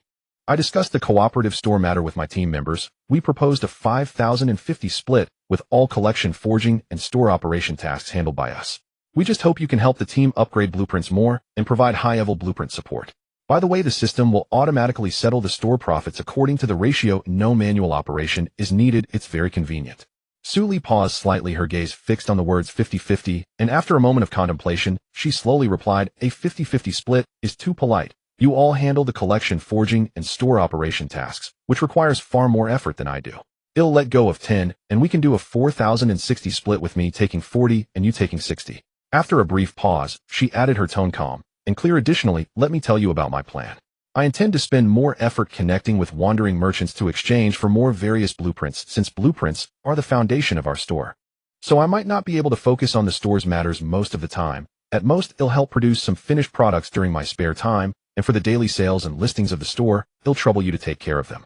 She paused, adding to Lu Chen's previous statements, "But it's good that the system can settle automatically, saving us the trouble of reconciling and not needing to divert our attention." She knew in her heart that Lu Chen's team had already taken on all the miscellaneous tasks proactively. Letting go of 10 was a gesture of goodwill, and collecting more blueprints was not only for the store's long-term development, but also a plan she had deep in her heart. Only by mastering a sufficient number of blueprints can one firmly establish themselves on this isolated island. This thought need not be elaborated upon, just hinted at will suffice. Lu Chen replied almost instantly, "No problem, let's go with what you said, 4,060 split." He didn't inquire further about the details of the wandering merchants, wisely avoiding Su Li's private matters, focusing solely on the cooperation itself. "Rest assured, we will handle all the trivial matters of selling and listing in the store without bothering you. Just focus on connecting with the wandering merchants and gathering blueprints. Occasionally, help with producing finished products when you have time." After a brief pause, Lu Chen continued to send messages clearly outlining the terms. "Let me explain the specific terms. The blueprints you provide will have the sales income classified as joint revenue automatically settled by the system at a 4,060 split. The materials needed for blueprint upgrades will be collected by us, and you only need to enhance them. For the finished products you help produce, we will additionally subsidize a small amount of shell coins. Also, the store's deposit totals 800 shell coins, which we 6 will split, with each person contributing 134. Both you and I will take on 1 extra. If there are losses later, it will be shared according to the profit-sharing ratio." Finally, he brought up the store name issue. "By the way, do you have any thoughts on the store name?" Su Li felt a bit of a headache. She was not good at naming, just go with what you think is best. We have drafted a few grand names. What do you think of 9 District Alliance? Su Li looked at the message and lightly tapped the panel to reply, the terms are fine. We will proceed as you said. She pondered the name 9 District Alliance for a moment, her eyes flickering with a hint of approval. The name is also very appropriate, grand, and fitting for a resource store. The deposit can be shared after the store is successfully established. After a pause, she added, I'll send you a batch of blueprints first, enough for initial sales. You team can take your time to produce. Later I will connect with wandering merchants and send you new blueprints as I exchange for them, and we can gradually expand the store's product categories. Having said that, she opened her backpack and selected 11 blueprints to send at once, which included water purifier blueprint, simple bow and arrow blueprint, seawater salt maker blueprint, simple grain storage barrel blueprint, wooden shelf blueprint, simple first aid kit blueprint, small campfire blueprint, automatic irrigation device blueprint, basic defense spike blueprint, simple plastic processing machine blueprint, advanced stone reinforcement blueprint. After sending the message, Lu Chun remained silent for a full half-minute before finally responding, his tone filled with disbelief, yet steady. You sent 11 blueprints in one go. He paused, still shocked, but now with a hint of joy. Su Li, the blueprints you have are just too comprehensive. My teammates and I are stunned. In the end, he spoke with certainty, with these blueprints plus your future connection with wandering merchants to exchange for more new blueprints, our 9 District Alliance will definitely be able to establish a solid footing and even become the first choice for players across the district. Su Li looked at the message, a faint smile curving her lips as she replied, thankfully, these were all accumulated slowly beforehand. She deliberately downplayed the source of the blueprints and said little about the wandering merchants, since this was a lie. The more one says, the more one errs. In the future, I will connect more with wandering merchants and try to exchange for more categories of blueprints. We will gradually expand. You don't need to rush to make these blueprints. Prioritize making the water purifier, simple first aid kit, and basic defense spikes, as these are essentials and will definitely sell well. Understood. Lu Chun quickly calmed down and replied clearly, I will forward these blueprints to the team right now and arrange for everyone to split the work to produce, prioritizing the essentials you mentioned and getting the products on the shelf as soon as possible. I will now operate to establish the store.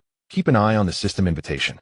After you connect with the wandering merchants and exchange for new blueprints, send them to me anytime so we can prepare the materials for production in advance. Su Li replied indifferently and tapped to open the cooperation management section of the regional mall. Indeed, she saw the cooperative store invitation sent by Lu Chun, the invitation clearly stating 9 District Alliance. Without the slightest hesitation, she tapped confirm join. The next second, the system notification sounded right on cue. Ding. Congratulations to players Su Li, Lu Chun, Chu Gao, Dan Rong, Qingping, Zhao, Lei Chen Guang, and Feng Rui for successfully establishing the first cooperative store in Huaxia Zone 9 District Alliance, achieving the first cooperative store achievement. Immediately after, a golden system announcement resonated throughout Huaxia Zone 9, and all players could clearly see this striking text on their panels. All district announcement. Congratulations to Huaxia Zone 9 players Su Li, Lu Chun, Chu Gao, Dan Rong, Qingping, Zhao, Lei Chen Guang, and Feng Rui for jointly establishing the first cooperative store in the District 9 District Alliance, achieving the milestone achievement of first cooperative store. Special rewards: store transaction fees reduced by 5, originally 8, now 3. Initial store credibility at full stars, which can enhance customer trust and increase traffic. The golden system announcement quietly hovered on the player panel of Huaxia Zone 9, the gilded font exceptionally eye-catching, as if proclaiming the birth of the first cooperative store in the entire region. Meanwhile, the regional chat channel had erupted with a torrent of messages flooding the screen at a rate of dozens per second, leaving almost no space, all filled with heated discussions about the JoJo Alliance store, overflowing with uncontainable envy and eager anticipation. Did I read that right? The first cooperative store in the whole region. It's actually spearheaded by the great Su Li, partnered with the formidable Lu Chun. This configuration is absolutely top-notch. Calling it the strongest lineup in the area wouldn't be an exaggeration. Help! Su Li is the ruthless top of the level leaderboard and Lu Chun is the top of the battle power leaderboard. With these two teaming up to open a store, won't scarce resources be easy to come by in the future? I'm begging the great ones to quickly list their goods. I'm almost driven insane by the heat. Does anyone know the inside scoop? How many blueprints are those great ones hiding? Previously, Lu Chen's team often sold rare resources, and now that the two are joining forces, I suspect they are about to monopolize the resource market in the entire region. Forget it. Anyway, I've been squatting at the entrance of the regional mall, and as soon as the JoJo Alliance lists their goods, I'll be the first to rush in. Su Li casually glanced at the flood of messages in the regional channel, a faint smile playing at the corners of her mouth, as she had long anticipated such fervor.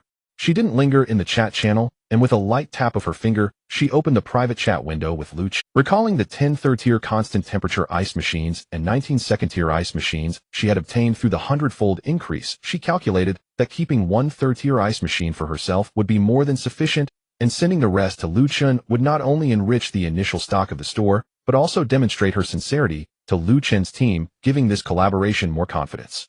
Having made up her mind, she hesitated not at all, and quickly selected all the ice machines to send over along with a concise message: "You can keep these ice machines whether for selling in the store or for team use, it's up to you." Lucien almost instantly reacted as two messages popped up in the private chat window, the shock in his tone even stronger than when he had received the 11 rare blueprints. You sent 10 third-tier constant temperature ice machines and 19 second-tier ice machines all at once. Did I read that right? After a full 5 seconds of pause, he sent another message, his curiosity no longer concealed with a hint of disbelief in his tone. "Suli, were these ice machines also exchanged from that wandering merchant you mentioned? You said before that the wandering merchant had only a small amount of blueprints and basic resources." I had no idea he actually had so many high-tier ice machines. He found it hard to imagine that the wandering merchant store could have such a rich stock. After all, at this stage, players didn't even know that there were ice machines in the game.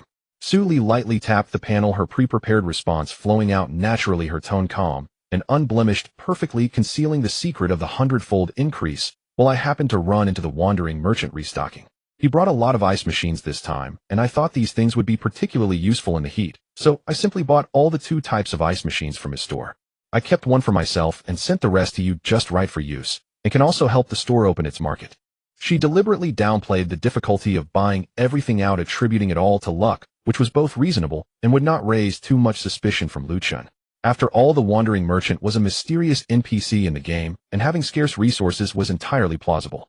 Upon seeing the reply, Lucien's expression quickly calmed, fully convinced. "So that's how it is. Thank you for your heart." After a brief pause, he recalled the rarity of high-tier ice machines, and added, "These ice machines must be quite valuable. Purchasing them must have cost a lot of resources, right? If the cost is too high, our team can share the burden. We can't let you bear it all alone." He understood that although Su Li was powerful, buying so many high-tier resources at once must have incurred some expense. As a partner, they should share the burden, which was both appropriate and a sign of sincerity. Seeing the message, Su Li pondered briefly before replying, "No need. I can cover these costs myself.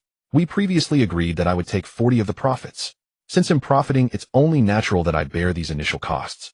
You all focus on running the store well and establishing a good reputation. As long as sales go up, I won't lose out." She deliberately downplayed the pressure of costs, ensuring that Lucien's team had no psychological burden while maintaining the proper boundaries in their collaboration. Lucien looked at the reply, feeling increasingly respectful of Su Li's generosity and transparency, his tone becoming more serious. "Okay, I understand your meaning. Rest assured, we will do our utmost to run the store well and will never betray your trust. With these ice machines, our store will not only solve the high temperature problems for players in the entire region, but will also quickly establish a reputation and secure our footing." At this moment, in the exclusive group chat of Lucien and his comrades, they were still fiercely discussing the 11 rare blueprints Suli had sent earlier, messages flying quickly, each one filled with shock and excitement. Some even took screenshots of the blueprints, repeatedly confirming the authenticity of those rare blueprints. "Zhao Lei, let me confirm again, brother Lu, did Suli really send 11 blueprints all at once? The seawater salt machine and advanced stone reinforcement, she casually sent them over. Rongqingping not to mention. There are also water purifiers and simple first aid kits, all of which are essential resources for players at this stage. Especially the water purifier, which can filter murky fresh water. Many people have had gastrointestinal problems because they can't get clean water. What kind of divine being is Su Li? How could she have so many rare blueprints? Lucien, we must cultivate a good relationship with Su Li. She is our benefactor." He Guang agreed.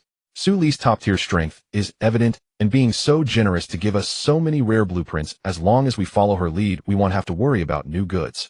Feng Rui 1. Moreover, Su Li appears very low-key. She is not ostentatious and knows how to maintain boundaries. Cooperating with her is very worry-free. She never meddles in trivial matters, only responsible for providing core blueprints and resources. Let's take the initiative to handle more of the store's miscellaneous tasks in the future, and try not to trouble her, allowing her to focus on connecting with the wandering merchant and finding more blueprints. Lucien looked at the messages in the group, a smile of relief appearing at the corners of his mouth. He quickly tapped the panel, sending out the ice machine message Su Li had just sent along with the resource screenshots. Just received the resources sent by Su Li. 10 third-tier constant temperature ice machines and 19 second-tier ice machines, all purchased from the wandering merchant. The group chat fell silent for a full 10 seconds with no new messages, as if everyone were staring at the screen to verify the authenticity of the news.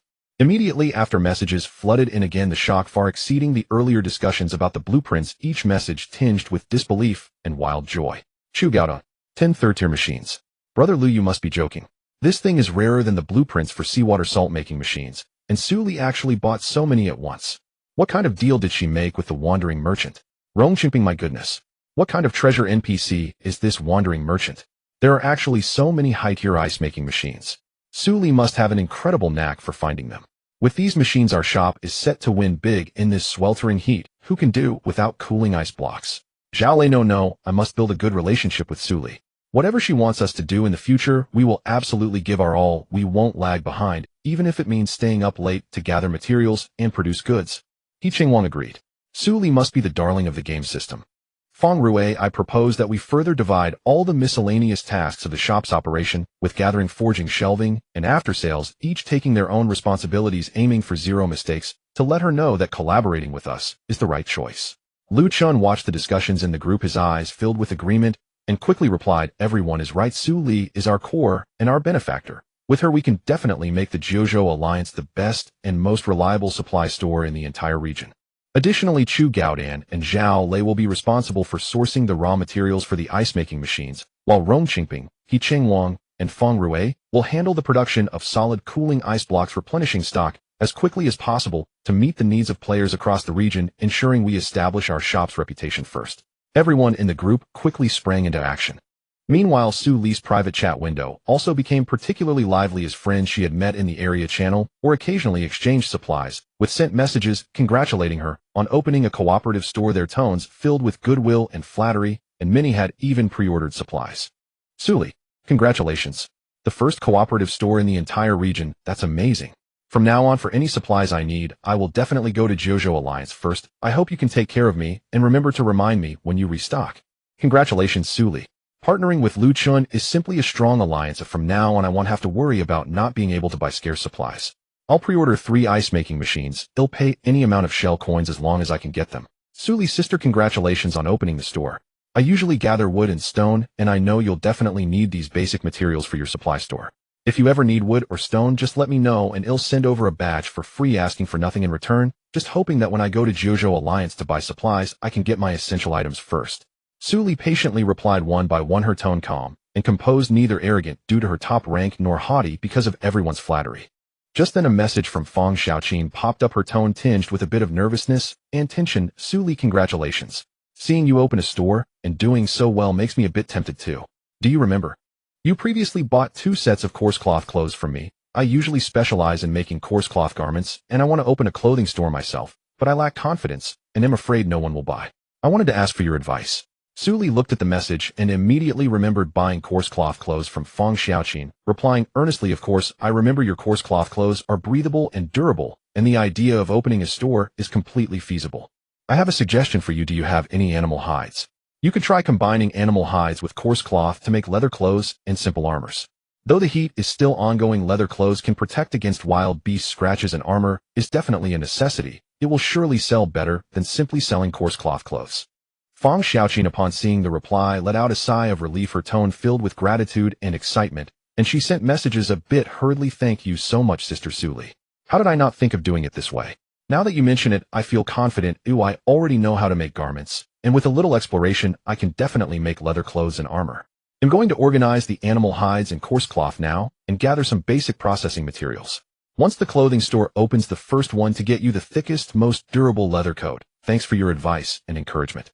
Su Li smiled and replied with a good, closed the private chat window with Feng Xiaoqin, and then simply replied to a few friends' messages before shutting down the private chat panel.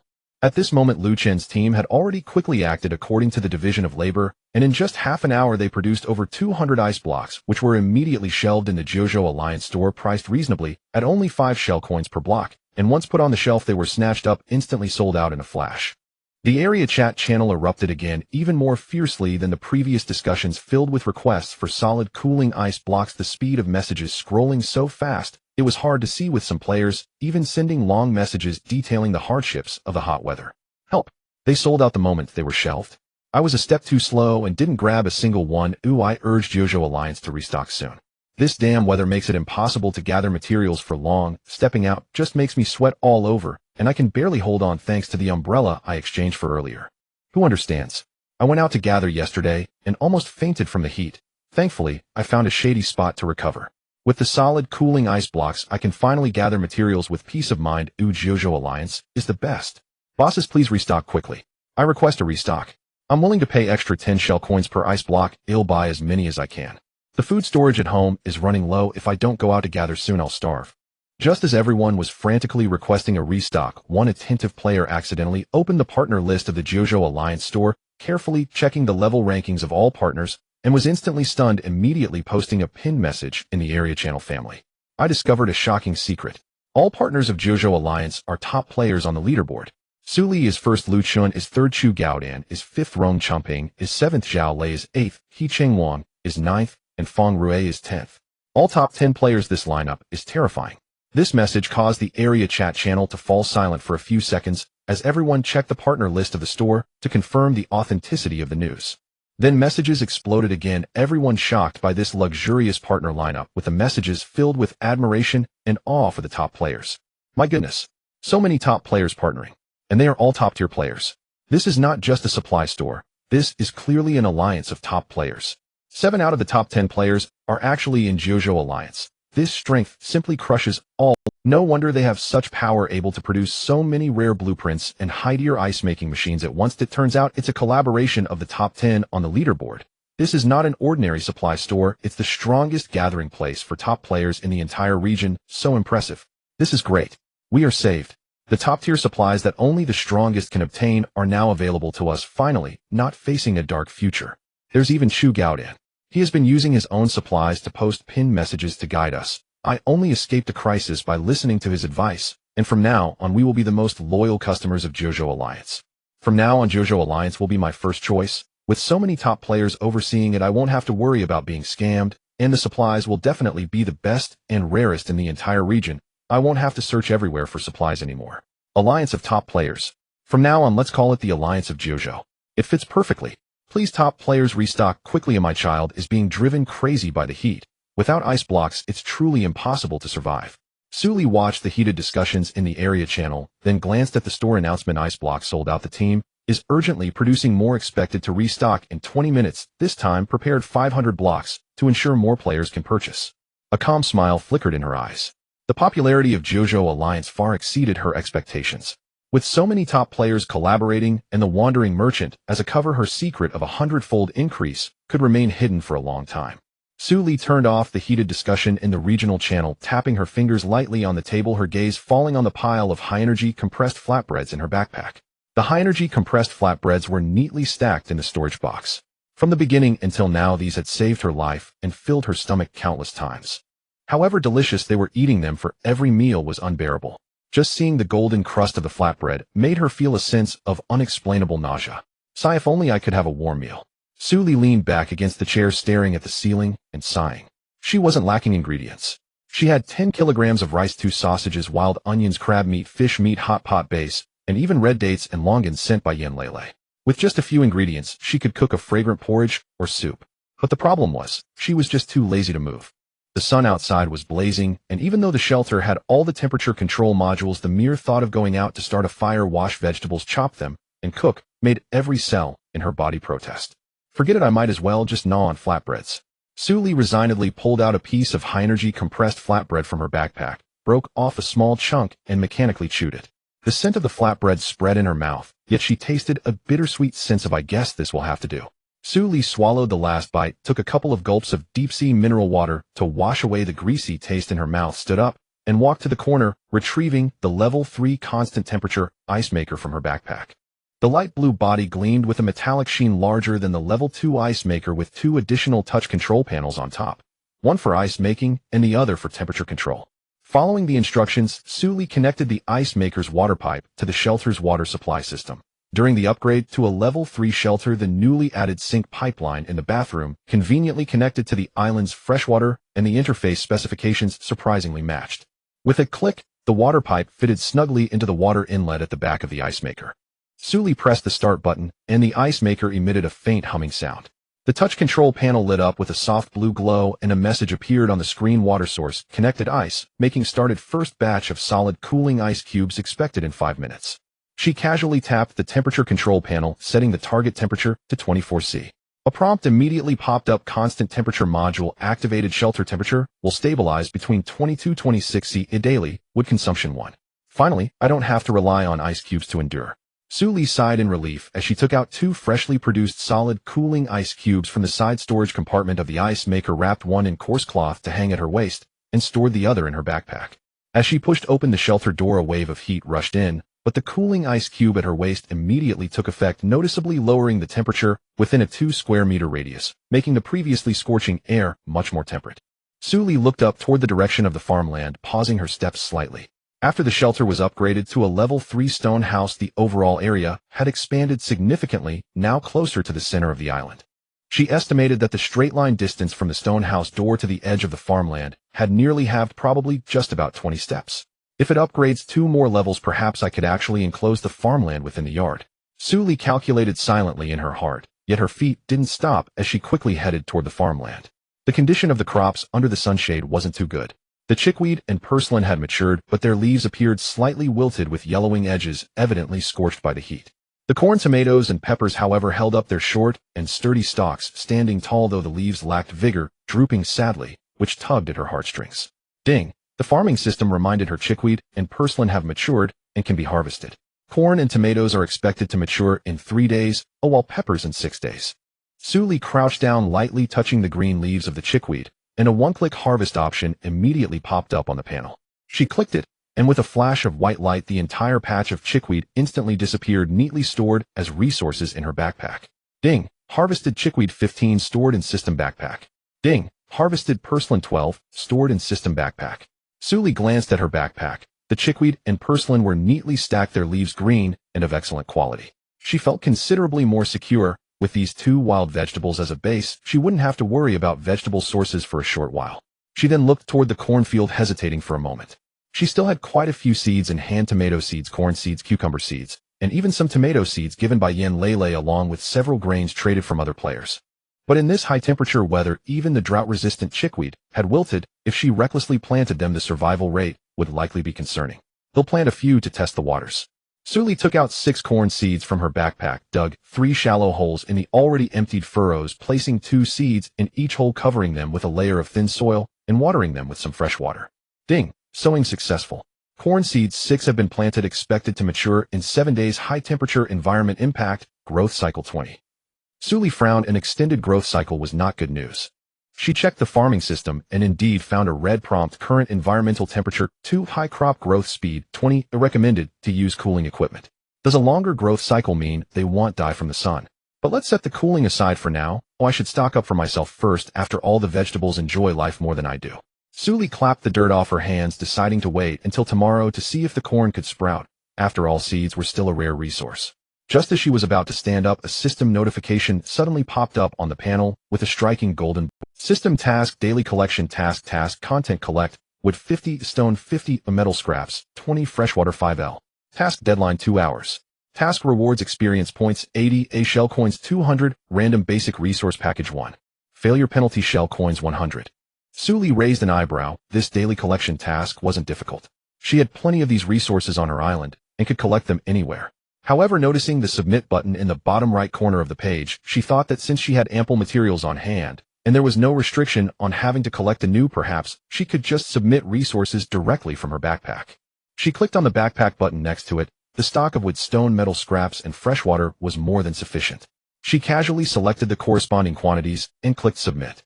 Ding! Submitted wood 50, stone 50, metal scraps 10, freshwater 5L. Completed task collection task. Rewards obtained: experience points 80, shell coins 200, random basic resource package 1. Random basic resource package opened. Obtained simple fish bait 10, coarse cloth 5, resin 3. Suli watched the experience bar on the panel jump from 580,1000 to 660,1000, with still 340 points of experience needed to level up from level 5 to level 6. Suli smiled with satisfaction. I really am an ordinary yet brilliant little gaming genius. She was about to close the task panel when she noticed that the regional chat channel had suddenly come alive with many people sharing their recently completed tasks and rewards. The content varied and the difficulties vastly different. Huaxia Zone 9 player Lin Haoyu just completed a gathering task rewarded with 30 experience, 50 shell coins, feeling great. By the way, what task did you all receive? Mine is to gather 20 pieces of wood. Seems pretty simple. Huaxia Zone 9 player Li Ruona, I got a task to kill 3 shallow water crabs rewarded with 50 experience, 180 shell coins. It took me half an hour to finish. I wasn't exhausted, but almost sunburned, though the rewards are indeed richer than the gathering task. Huaxia Zone 9 player Chen Jinghao, are your tasks that easy? I got a task to make 5 basic filters and also submit 10 metal fragments. I don't have many metal fragments to begin with, and after finishing, I went bankrupt. The reward is only 80 experience, 100 shell coins. What a loss. Huaxia Zone 9 player Wu Zile, haha, I got a fishing task, just catch 5 fish rewarded with 40 experience, 160 shell coins. For me, a fishing enthusiast, it's practically a gift, just what I need to supplement my protein intake. Huaxia Zone 9 player Tang Xiaoyu, have you all noticed that the difficulty of the tasks seems to be based on strength? I have a low level, so my tasks are easy and the rewards are low, while players with high levels have difficult tasks with richer rewards. I just saw that Su Li is at the top of the level leaderboard. Could her task be to kill a level 3C monster? Huaxia Zone 9 player Zheng Qi, it's possible. Su Li observed the discussions in the chat channel, nodding thoughtfully. Her task was to gather, but the quantity required was far greater than that of ordinary players, and the rewards were also significantly higher. If she guessed correctly, the system should be assessing players based on various dimensions such as level, strength, and resource reserves, then randomly generating tasks of corresponding difficulty. Players with low levels and weak strength receive simple tasks with low rewards classified as baseline type. Players with medium levels have tasks of moderate difficulty and moderate rewards classified as steady development type, while players like her with higher levels and ample resources face more challenging tasks but are rewarded more generously classified as accelerated growth type. The system really knows how to balance things out, Su Li muttered to herself as she closed the chat channel. Just then a private chat panel suddenly popped up with a message from Lu Chen. Su Li, let me tell you some news. Feng Rue has found us another teammate. His name is Gao Yi, the one who is third on the strength leaderboard. We want to invite him to join the Zone 9 Alliance, and would like to ask for your opinion. Su Li paused, a glimmer of surprise flashing in her eyes. Third on the strength leaderboard, level 4, strength 380. She had seen Gao Yi on the leaderboard before, and thought he was some random expert, not realizing he was actually Lu Chen's comrade. She quickly replied, congratulations, you have added a strong member to the team. Is Gao Yi willing to join the Zone 9 Alliance? Lu Chen replied almost instantly, yes. He just checked the scale of the shop and the inventory list, and without hesitation agreed. However, the profit-sharing ratio needs to be readjusted. We discussed it and decided to base it on contributions. You take 40, and we will divide the remaining 60 among the 7 of us, which is about 0.85 each. What do you think? Su Li thought for a moment and replied, that sounds good, you can handle it on your side. I won't interfere. Lu Chen sent an okay emoji and added, by the way, Gao Yi said there is a natural fruit forest on his island that can consistently produce wild fruits, so we won't have to worry about fruit supplies for our shop in the future. Su Li smiled slightly upon reading the message. Wild fruits can supplement vitamins and can be processed into juice or dried fruit, making them a hot commodity in hot weather. That's great. Once our shop's ice block supply stabilizes, we can offer a summer refreshment package with ice blocks, wild fruits, purified water packed together for sale. It will definitely be popular. Lu Chen was silent for a few seconds before replying, with your business acumen, it's a shame you don't open a shop. Alright, I'll have Gao Yi first tally the output of the fruit forest, and then follow your plan. Su Li chuckled and didn't reply. She stood up, brushed off the dirt from her clothes, and was about to return to the shelter when a system notification popped up on her panel. This time, it was a golden district-wide announcement.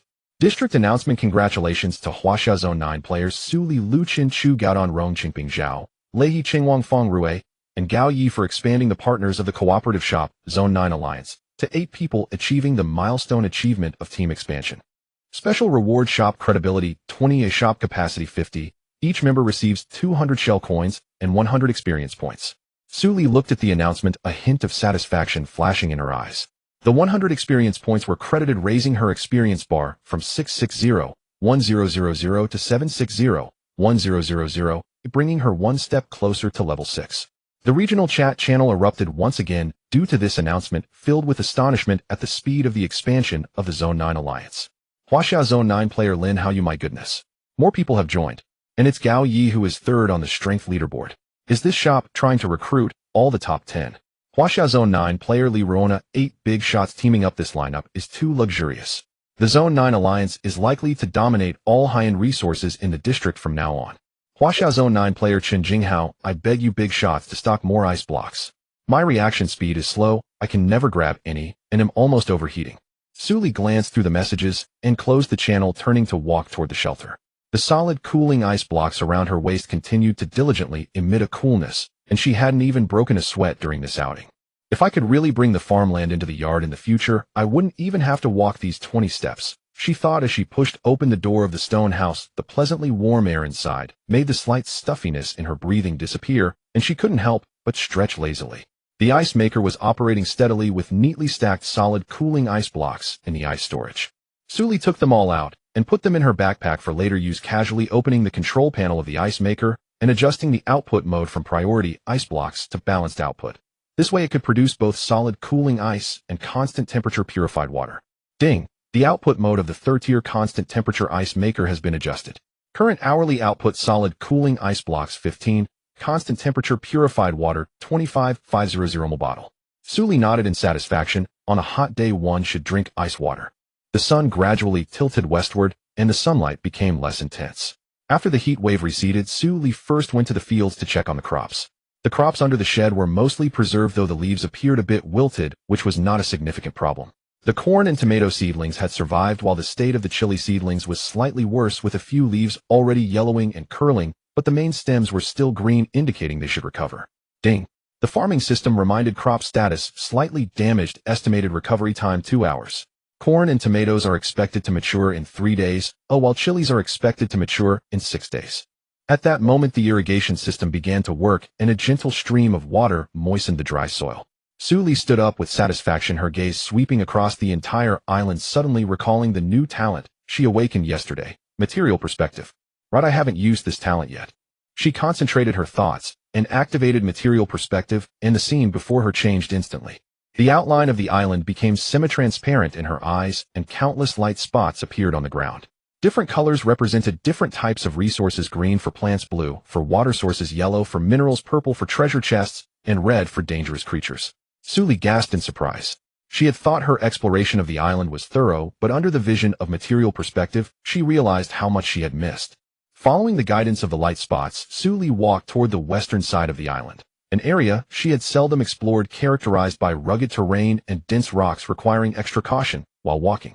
In less than 5 minutes, material perspective marked a purple light spot in a crevice between rocks. Su Li cleared away the seaweed and debris covering the crevice and indeed found a wooden treasure chest partially buried in the sand.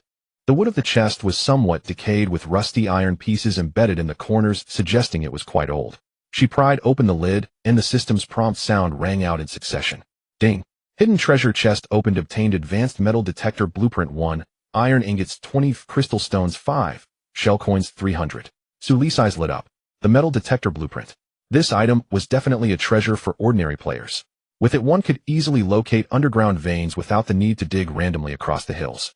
However, with her material perspective, it was 100 times more convenient than a metal detector. They'll sell it at the shop, and it will surely fetch a good price.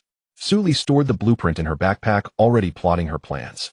Continuing forward, material perspective marked another yellow light spot not far away, which was the silver vein provided by the system during the beginner's settlement, located right next to where she had seen the silver ore before. Su Li approached for a closer look, finding the scale of the vein larger than she had anticipated, and the quality of the silver ore was very high enough for a long period of extraction. She made a mark on the ground, planning to come back to mine when she had the time. After navigating around the rocky area, she found 2 high-grade hemostatic herbs, one growing in a cliff crevice and the other hidden beneath a bush. Su Li carefully collected them and stored them in her backpack. Ding! Obtained high-grade hemostatic herb 2, experience points 20. She spent nearly an hour sweeping through the remaining areas of the island. All the high-grade herbs were collected, all treasure chests opened, and the location of the silver vein accurately marked. Ding! Current experience points 10701000. Ding! Obtained level 6 privilege system backpack capacity 1 cubic meter, current total capacity 7 cubic meters, personal panel fully upgraded, unlocking combat power, speed, and defense attributes for the first time. Ding! Congratulations to players Su Li, level up. Level 56, combat power 20, ice speed 20, defense 10, strength 2, intelligence 1, mental power 1, maximum health 15, maximum stamina 10. Su Li let out a long sigh of relief, finally reaching level 6. She checked the ranking board and saw that she was still the only level 6 player, while Lu Chun remained at level 4, and Rong Qingping Zhu Gaoduan and others were still stuck at level 4.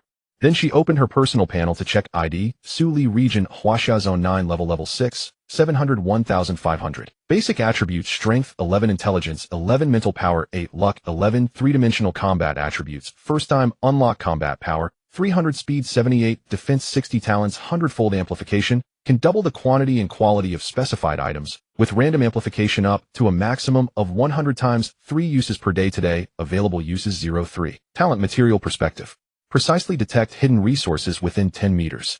Shelter level 3 constant temperature stone house total defense 120 unlocked 1 bedroom, 1 living room, and 1 bathroom constant temperature module automatic repair additional storage space 5 cubic meters. Survival attributes health 155155 stamina 12512 hunger 90100 water level 90100 system backpack total capacity 7 cubic meters.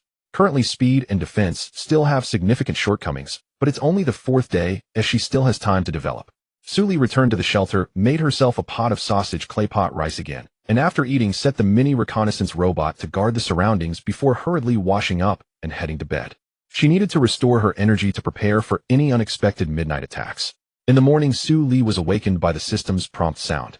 The revenue from the Zone 9 Alliance store for yesterday has been settled, and your share shell coins 4120, pearl coins 15, crystal coins 2, has been deposited into your personal account.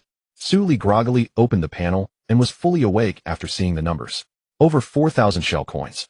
And this was only the 2nd day of opening. She rubbed her eyes and opened the sales records for the store. Solid cooling ice blocks sold over 2,000 pieces water purifiers basic first aid kits and basic defense spikes were almost sold out immediately after being listed, and even refined bows and fine long swords had each sold several pieces. Lu Chen awake. Yesterday's earnings were even higher than the first day. We restocked the ice blocks 5 times and still couldn't keep up with demand. But the ice making machine is running low. Can you restock on your end? Suli, I don't have any extra ice making machines on hand. The wandering merchant won't have stock in the short term. But he'll think of a way today. You should have the brothers prepare more water purifiers and first aid kits. Lu Chen understood. Suli closed the private chat, stood up to wash up. As she opened the door, the morning sea breeze rushed in with a salty and humid scent. She first walked to the edge of the fields. After the heat wave yesterday, the crops were a bit wilted, but after a night's recovery, the corn and tomato seedlings were already standing tall, their leaves lush and green.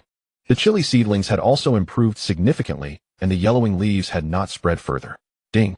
The farming system reminded crop status is good. Corn and tomatoes are expected to mature in 2 days, while chilies are expected to mature in 5 days.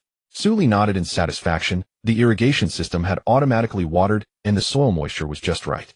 She squatted down and replanted a few cucumber seeds which she had exchanged with other players a few days ago, but had not had the time to plant. Ding.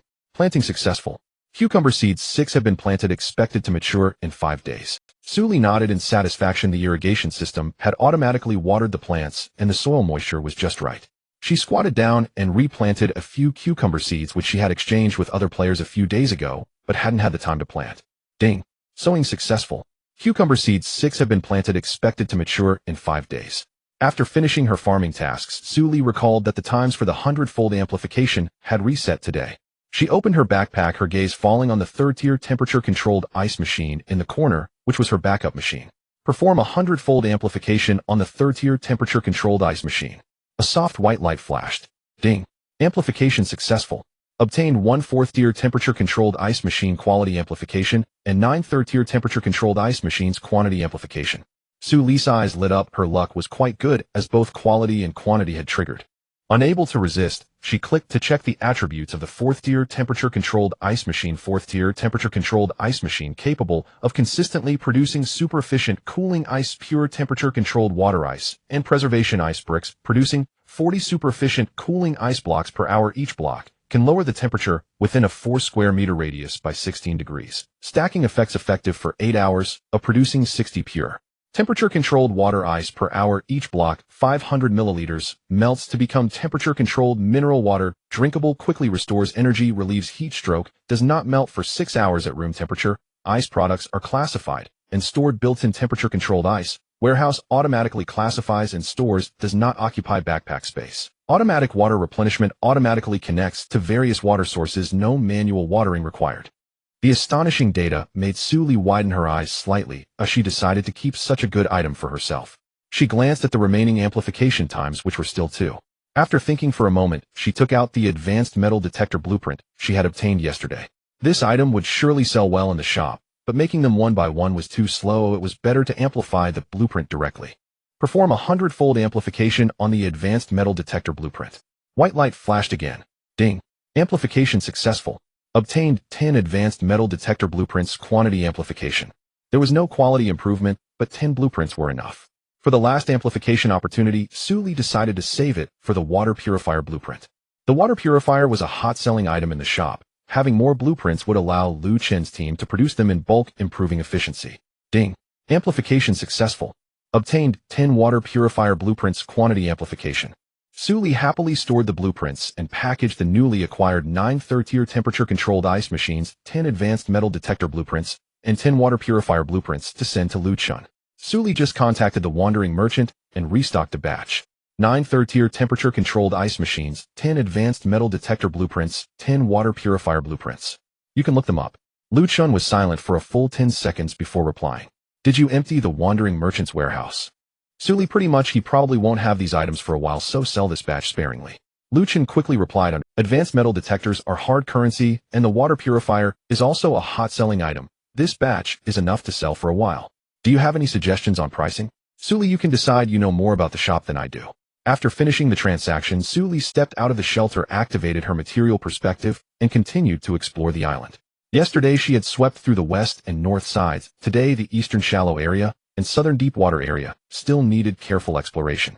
She first walked towards the east side, where a few shallow beach crabs were crawling. She couldn't be bothered and walked around them.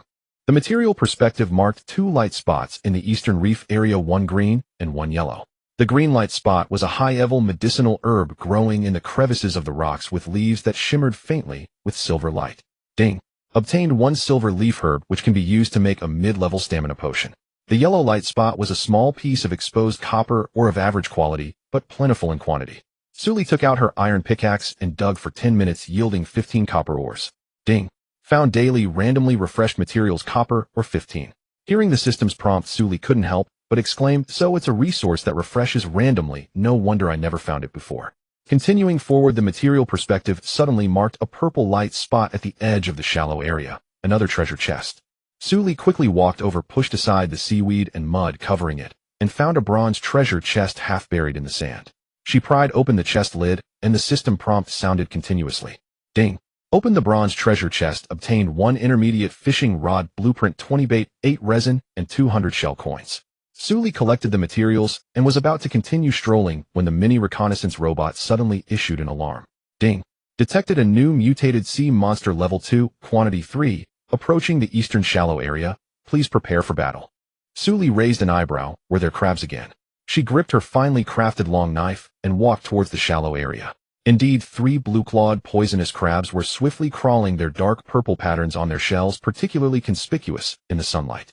With her previous experience, Su Li fought more smoothly this time. She first created some distance, switched to her refined longbow, and shot an arrow that pierced the eye of the closest one, embedding itself deep within its body. Critical hit. 48. The blue-clawed poisonous crab screeched and fell to the ground, while the remaining 2 triggered a rapid charge, simultaneously flanking her from both sides.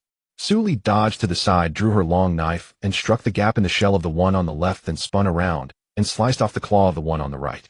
The battle ended in less than 5 minutes. Ding. Killed 3 blue-clawed poisonous crabs, gained 90 experience points, current experience 160-1500 level 6. Ding. Obtained 3 poison crab claws, 3 blue poison shells, 18 metal fragments, and 60 shell coins. Su Li sheathed her long knife, wiped the sweat off her forehead, and felt incredibly exhilarated after activating her combat power. The solid-state cooling ice blocks at her waist were still diligently radiating coolness, but the continuous battles made her a little thirsty. She took out a bottle of temperature-controlled pure water and gulped down a few mouthfuls. The icy liquid slid down her throat, refreshing her completely. By the time she returned to the shelter, it was almost noon. Su Li's stomach growled a few times, and she suddenly remembered that she hadn't had a proper meal today. What should I eat? She opened her backpack and scanned through a pile of ingredients. Rice, cured sausage, wild scallions, crab meat, fish meat, malin head, purslane, red dates, longan eggs. These were exchanged with Yen Lele a few days ago, and she had been reluctant to eat them. Let's make some crab fried rice and pair it with melon head mixed with eggs. Suli got excited, took the ingredients out of her backpack, and walked to the simple stove by the door. She first rinsed the rice to cook, and while the rice was cooking she cleaned the melon head and blanched it, preparing the eggs for later use. After the rice was cooked, she heated the pan with oil, first stir-frying the rice until fragrant, then adding the crab meat to sauté, and finally sprinkling some chopped wild scallions, the aroma instantly wafting through the air. In another small pot, the blanched melon head was chopped and mixed with the scrambled eggs, adding just a bit of salt and a few drops of sesame oil for a refreshing taste. Suli carried the dishes back to the shelter, sat at the wooden table, and slowly enjoyed her meal. Ding! Eating homemade crab fried rice, satiety 50, energy 15, and gained temporary buff, satiated, within 30 minutes stamina consumption, reduced by 20. Ding! Eating melon head mixed with eggs, satiety 20, gained temporary buff, refreshing water consumption, reduced by 10, lasting 1 hour. Suli sighed contentedly at being able to have such a home-cooked meal on a deserted island was truly a luxury. Just as she was eating, a red system notification suddenly popped up on the panel. The weather in the Shattered Star Sea is changing. A brief light rain is expected in 30 minutes, lasting for. During the light rain, the outdoor temperature will drop to 28 C, making the roads slippery and reducing outdoor gathering efficiency by 30. Please be cautious. Player Lin Haoyu from Huaxia Zone 9, it's raining. Finally, no more roasting. 28 C is simply paradise. Player Li Ruona from Huaxia Zone 9, that's great. I can go out and enjoy the rain without losing moisture. However, the decrease in gathering efficiency is a bit annoying. I can take this opportunity to organize my supplies. Player Chen Jinghao from Huaxia Zone 9, it's just a light rain, the impact is minor. Just be careful not to slip on the wet roads. Suli glanced at the message. She was comfortably housed in a level 3 stone house, so she had no worries. The fields are covered with sunshade, and the rain won't reach the crops, saving the effort of watering. She continued eating, ignoring the clamor in the channel. Half an hour later, the light rain arrived as expected. Fine rain fell from the sky, pattering against the roof of the stone house. The air became humid and fresh, sweeping away the dryness of recent days. Suli opened the window and took a deep breath. A cool breeze filled with the scent of earth and sea rushed into the room, making her squint with pleasure. The regional chat channel was bustling with excitement. Player Tang Xiaoyu from Huaxia Zone 9, that's great. It's finally cool. I went out and stood in the rain for 5 minutes, and my moisture level didn't drop at all. Player Jingqi from Huaxia Zone 9, me too. But the road is indeed a bit slippery. I nearly slipped just now. Everyone be careful when going out. Player Yu Jingping from Huaxia Zone 9. The gathering efficiency has really dropped by 30. What used to take 1 cut to break a dead tree now takes 2 cuts, but I can accept this level of impact. Suli looked at these messages, a slight smile curling at the corners of her mouth. The advantages of the level 3 shelter were evident at such times. Whether it was windy or rainy outside or scorching hot, she could stay comfortably inside, eating and drinking as she pleased. The light rain lasted for 1 hour before stopping. The sun reappeared, but the temperature was considerably cooler, making it feel much more comfortable. Suli stepped out of the shelter and inspected her surroundings. The fields were protected by sunshades, and the crops looked excellent. The crab shell reinforced fences and trap snares were unaffected. Everything was normal. As she was about to return inside, a series of friend requests suddenly popped up on her private chat panel. Player Zhang Lei requests to add you as a friend. Note: top contributor, please add me. Player Zhang Lei requests to add you as a friend. Note: Suli, I have something important to discuss with you. Note: him 8th on the leaderboard. Add me and we can discuss. One after another, the requests popped up 7 or 8 times in just a minute. Suli felt a headache coming on from the noise and frowned as she accepted the requests. Suli, what is it? Speak. Zhang Lei's reply was almost instantaneous, carrying a tone of arrogant entitlement. Finally, you accepted. Let me ask you, why hasn't the Zone 9 Alliance invited me to join yet? Suli was taken aback. Why would we invite you to join? Zhang Lei, I am 8th on the level leaderboard and 11th on the combat power leaderboard. Nearly everyone in the top 10 has joined your alliance except me. Have you forgotten about me? Zhang Lei clearly did not accept this, and messages kept coming in, increasingly confrontational, not recruiting. Zhang Lei clearly did not accept this, and messages kept coming in, increasingly confrontational, not recruiting. You 8 have monopolized the high-end resource market in the entire region. Ice blocks, water purifiers, and high-level weapons are all sold by you. Others can't even get a sip of soup. I am also a top 10 player. Joining your alliance would be a favor to you. What kind of attitude is this? Suli, first of all, we do not monopolize the market. The goods we sell can be sold by others too. We will not interfere with anyone's freedom of trade. All resources are priced clearly and traded fairly. Secondly, whether the alliance recruits is our own business. Finally, I am not begging you to join. Zhang Lei fell silent for a few seconds before sending an even more outrageous message. Fine, I knew you were just trying to gain leverage by delaying. Now that I've made the first move, you should take a step back. Without further ado, I have a few conditions. First, my share after joining cannot be lower than your current members. I want at least 10%. Second, I want usage rights to all the blueprints in your shop. Third, I have rare resources on my island. If you want them, you'll need to trade with high-value items. If you agree to these conditions, I will reluctantly join your alliance. Su Li was directly amused by his demands. Su Li, did you misunderstand something? When did I say I would invite you? You propose all these conditions as if we can't do without you. Zhang Lei, don't you want to be the top alliance? As the 8th on the leaderboard, if I haven't joined your alliance, who else will you invite? Besides, there are 8 of you in the alliance now. 8 is an unlucky number. If I join, it will make it 9, and the Zone 9 alliance will have 9 members. How wonderful. Su Li, our alliance is called the Zone 9 alliance, not because we have 9 people. We are not short of members, and do not plan to expand. Zhang Lei, not short of members. I see your shop is so busy, but it's clear you don't have enough manpower. What are you pretending for? Missing out on me as a top 10 player, you'll regret it. Su Li, no regrets, goodbye. Zhang Lei, what kind of attitude is this? I was trying to join you and help you make money, and you talk to me like this. Su Li, don't think being first on the level leaderboard makes you special. This game has just begun. Who can laugh until the end is still uncertain. She was about to type a response, but realized it wasn't necessary. Other players in the channel had already exploded with reactions. What nonsense are you talking about, Zhang Lei? Just because they didn't invite you means they're bullying you. Who taught you that logic? Ice blocks, water purifiers, and weapons are all clearly priced. If I can afford them, I buy them. If I can, I save up. Did they force you to buy anything? Their shop is doing just fine. Why should they invite you to join? Being 8th on the leaderboard is impressive. Even the top player Su Li isn't that arrogant. Zhang Lei, just stop already. Don't embarrass the top 10. The things sold by the 9 District Alliance have helped so. If it weren't for the ice blocks being snatched up quickly during the heat wave, I would have suffered from heat stroke. Don't you feel guilty for cursing them? Su Li's shop has clear prices and is fair to all. I've bought from her several times and have never been scammed. Are you trying to slander her? Zhang Lei, I advise you to delete your post. Being 8th on the leaderboard is impressive, but with your character, if I were Su Li, I wouldn't accept you either. Zhang Lei clearly didn't expect to be ridiculed, and sent another message, his tone noticeably flustered. Have you all been bribed by her? What did she give you? Bribed. She sells things and I pay for them. It's a fair trade. Who do you have water in your brain? Zhang Lei, stop embarrassing yourself. If you really want to join the 9 District Alliance, speak properly instead of throwing demands right away. They don't owe you anything. Zhang Lei struggled a bit longer, sending some sarcastic remarks, but no one supported him. Everyone was against him. In the end, he probably couldn't take it anymore, and he left the channel in disgrace, never to return. The regional chat gradually calmed down, but occasionally someone would mention the incident with a tone full of mockery. Zhang Lei's situation is truly the joke of the year. He proposed a bunch of ridiculous conditions and was rejected, then turned around and cursed them for bullying him. People like him shouldn't even be in the top 10. It's embarrassing. Let's just ignore him. Su Li probably doesn't even want to look at him. Su Li watched these messages, a slight smile curling at her lips. She really couldn't be bothered to glance at Zhang Lei. Such a clown isn't worth her time. She turned off the chat channel and opened a private chat window with Lu Chun, sending over the chat records from earlier. After reading, Lu Chun replied, I saw it. Everyone in the channel is cursing him. Don't bother with people like him. The more you engage, the more he acts up.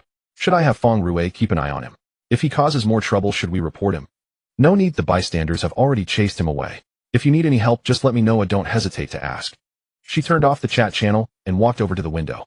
The air on the island after the rain was fresh, and in the distance, she could even see a faint rainbow over the sea. Su Li stretched and opened her personal panel, crafting all the blueprints she hadn't made yet to earn some experience points. Then, like Lu Chun, she began to produce supplies to stock in her shop, feeling it would yield much higher profits than mining for silver. Although sales of ice blocks sharply declined after the temperature dropped today, other products were still in high demand. Some clever players even took the opportunity to stockpile quite a bit of ice.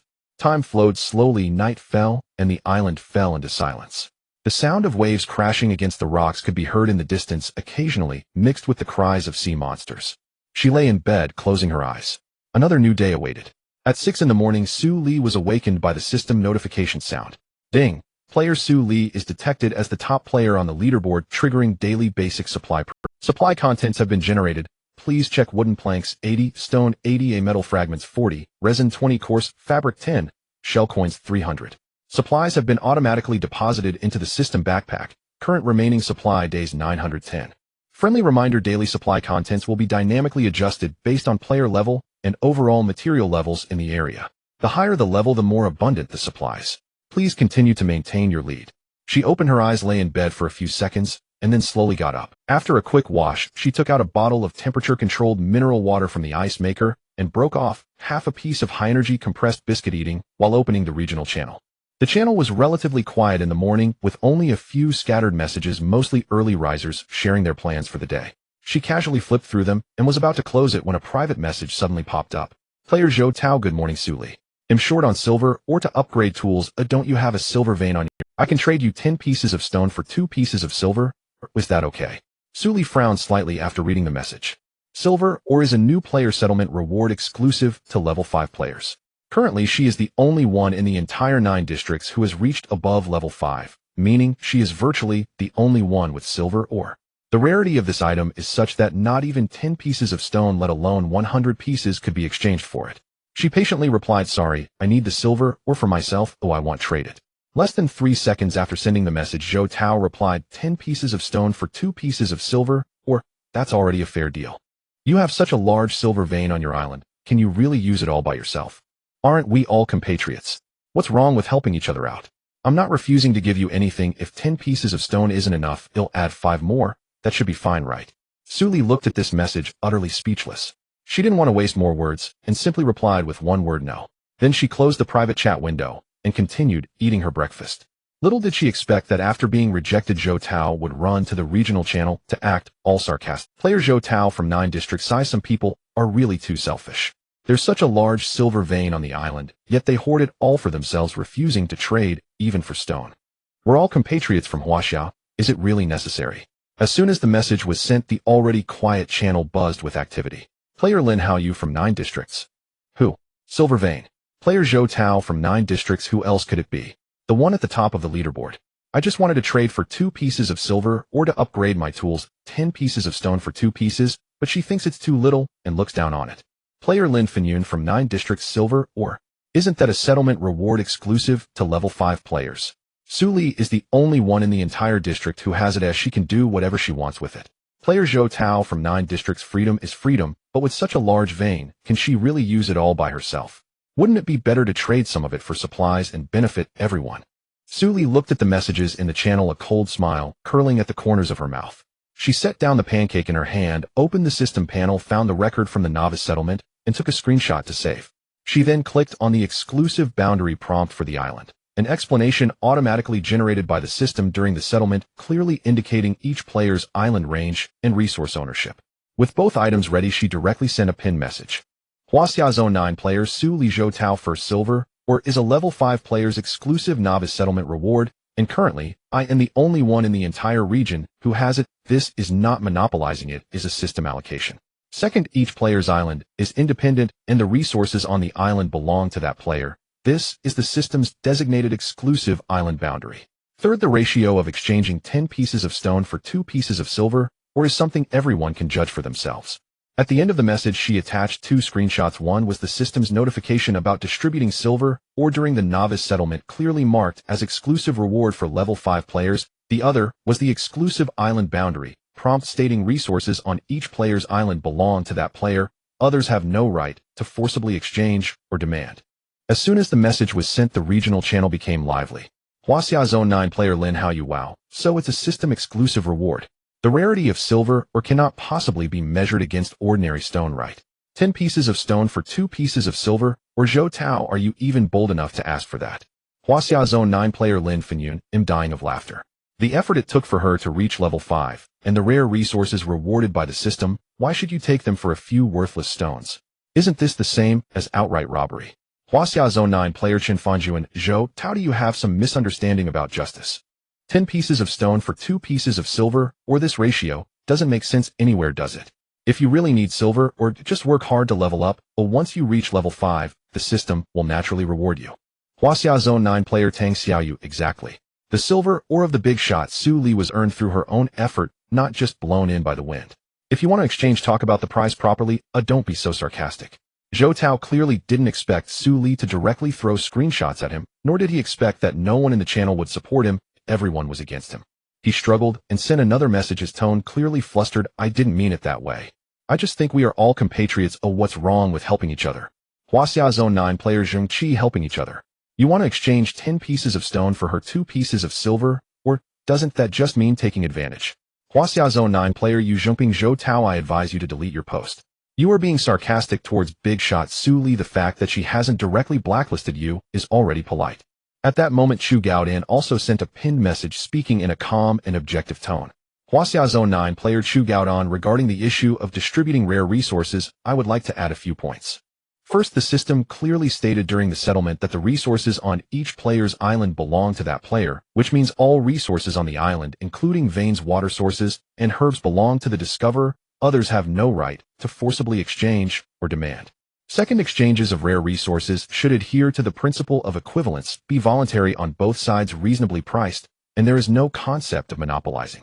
Third, rather than complaining about others' resources, think about how to improve your own level. Once you reach level 5, the system will naturally reward you with silver ore. With Chu Gaodan's statement, support for Su Li in the channel tilted overwhelmingly. Huaxia Zone 9 player Lin, how you Big Shot Chu is right. If you want rare resources, you need to work hard to level up. Don't always think about taking advantage of others. Huaxia Zone 9 player Lin Fenyun, exactly. Big Shot Su Li silver or was earned through her own efforts. She doesn't owe you anything. Zhou Tao, your mentality is unacceptable. Zhou Tao was completely silenced, and the channel gradually returned to calm. Su Li was just about to close the channel when a private message suddenly popped up, a message from Zhou Tao. Zhou Tao, Big Shot Su Li, I'm sorry I spoke without thinking earlier. Please don't take it to heart.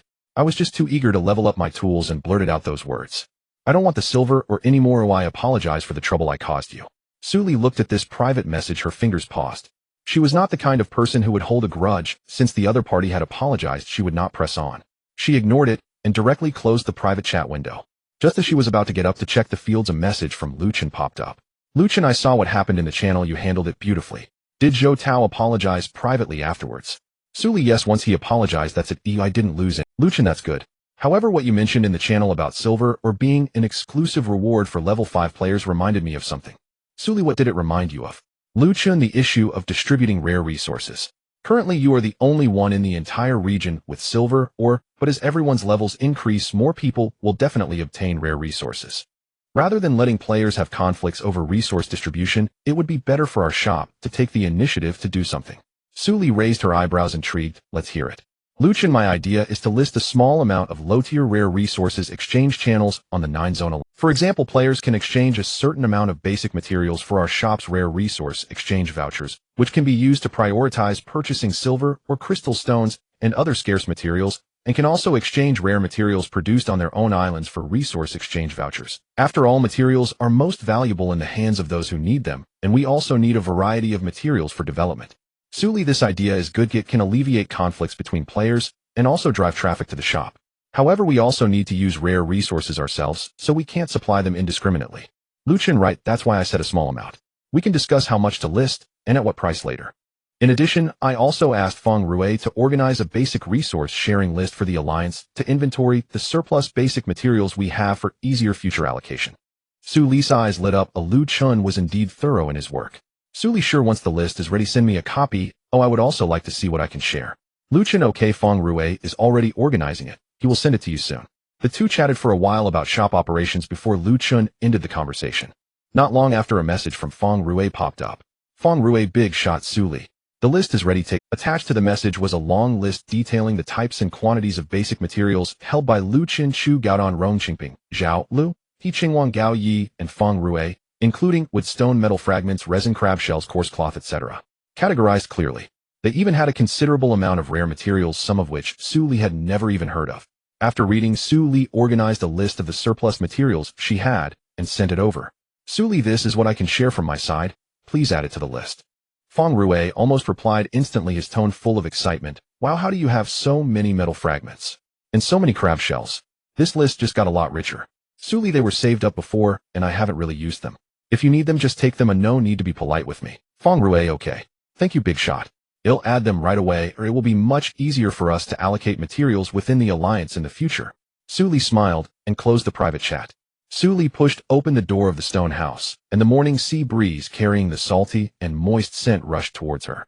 The solid, cooling ice block at her waist continued to diligently emit coolness as she took a deep breath and walked towards the fields. However, as she reached the edge of the fields, her footsteps suddenly halted. The corn seedlings that had been lush and green yesterday were now showing signs of yellowing, with small dry spots on the edges, looking as if they had been scorched by something. Something's wrong, this doesn't look like heat damage. She frowned. The distribution of the dry spots on the leaves was very uneven, with the edges more affected than the center, and the surface of the leaves felt gritty, as if something's wrong, this doesn't look like heat damage. She frowned. The distribution of the dry spots on the leaves was very uneven, with the edges more affected than the center, and the surface of the leaves felt gritty, as if a fine layer of salt had been sprinkled on them. She immediately opened the control panel of the mini reconnaissance robot, directing it to fly above the fields for comprehensive detection. The robot circled the fields twice, and the detection results finally popped up on the panel. Ding!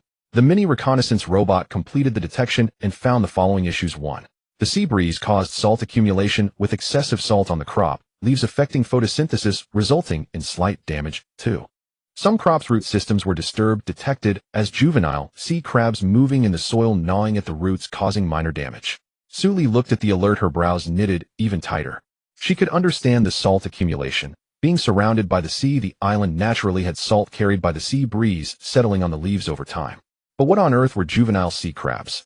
She had clearly reinforced the perimeter of the fields with crab shells. How did those little things get in? She crouched down, brushed aside the soil at the base of the corn seedlings, and indeed saw a few juvenile shore crabs the size of fingernails waving their tiny claws and gnawing at the roots of the corn seedlings. Ding! Detected low-level sea monster juveniles, shore crabs level 0, attack 1, defense 2, quantity 6. Suli twitched her mouth. These little creatures had probably slipped in through the gaps in the fence, small in size and low in defense, yet they were relentless in gnawing at the roots. She reached out, picked them up one by one, and forcefully slammed them to the ground with the system's notification sound ringing continuously. Ding! Killed juvenile shore crab 1. Gained experience 2, crab shell fragment 1. Ding! Killed juvenile shore crab 1. Gained experience 2, crab shell fragment 1. After clearing all 6 juveniles, her experience increased by 12 points, and she obtained 6 crab shell fragments. Suli patted the dirt off her hands. Just as she was worrying about how to resolve the salt accumulation issue, a private message popped up from Lin Shuang. Lin Shuang, Suli, good morning. How's the crop status on your side? The corn seedlings here have yellowed due to the sea breeze, but fortunately I opened a treasure chest yesterday and got a few sets of simple salt fog protection cloth, which has been quite effective. Do you want to give it a try? Suli's eyes brightened, and she immediately replied yes. Am currently troubled by salt accumulation. Can your cloth block the salt carried by the sea breeze? Lin Shuang, yes. I tried it for 2 days and the leaves of the crops under the cloth are perfectly clean, not a single salt spot. I have 2 extra sets. If you want them, I can trade 1 set for 3 simple first aid kits. Is that okay? Suli looked at the message, her lips curling slightly. Lin Shuang was great in every way except for being 3 simple first aid kits for 1 set of salt fog protection cloth. This deal was a huge win for her. She had plenty of first aid kits, but the cloth was scarce. Suli, deal. They'll take both sets for 6 simple first aid kits. I am initiating the trade now. Lin Shuang, wow. Thank you, sister. You're so kind. I'll send the cloth to you right away. Ding. Trade successful. Consumed simple first aid kit 6. Obtained simple salt fog protection cloth 2. Suli received the protection cloth and immediately checked its attributes. Simple salt fog protection cloth made from special materials. It can effectively block salt accumulation from the sea breeze, with good breathability, not affecting crop photosynthesis. Coverage area 5 square meters set. Durability 150,150.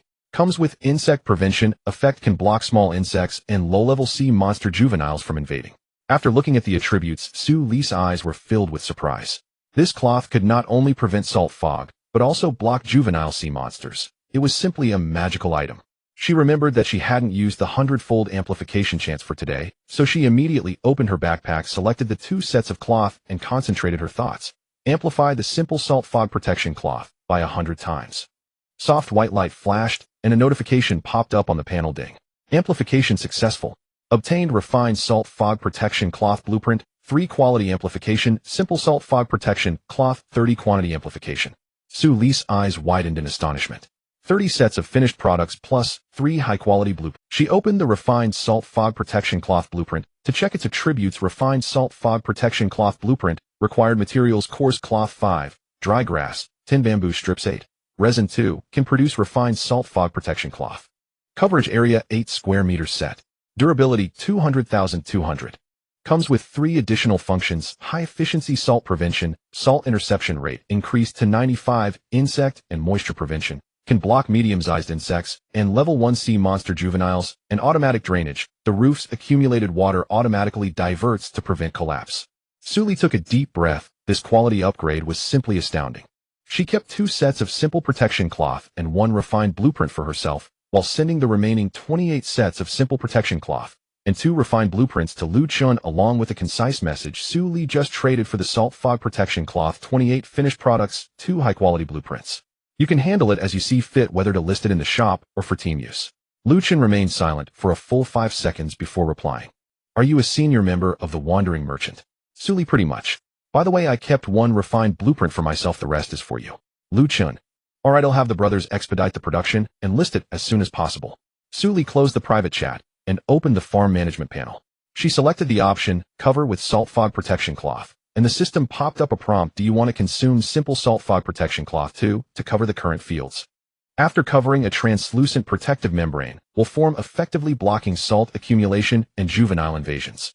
Su Li clicked confirm, and 2 soft white lights flashed, revealing a thin translucent membrane above the fields like an inverted glass cover, securing the entire plot of land beneath. Sunlight could filter through, but the sea breeze could not carry salt, and even the gaps at the bottom of the fence were sealed by the membrane's extended parts. Ding! Simple salt fog protection cloth successfully covered. Salt accumulation on crops has stopped, and insect and moisture prevention effects have been activated. A translucent protective membrane has formed around the fields, reducing the probability of juvenile sea monster invasions by 95. Su Li crouched down and looked at the corn seedlings beneath the translucent membrane. The salt spots on the leaves had not spread further, and fresh green leaves were beginning to sprout, showing significant improvement. She nodded in satisfaction and casually used the remaining crab shells to reinforce the fence around the fields, completely sealing all the gaps at the bottom with gravel and resin to eliminate future threats. Ding! Simple fence construction successful. Defense strength 20. After completing these tasks, Su Li clapped the dirt off her hands and stood up. The farm crisis was finally resolved. Just as she was about to return to the house to rest, her gaze inadvertently swept across the control panel of the mini reconnaissance robot, discovering a new, unread notification.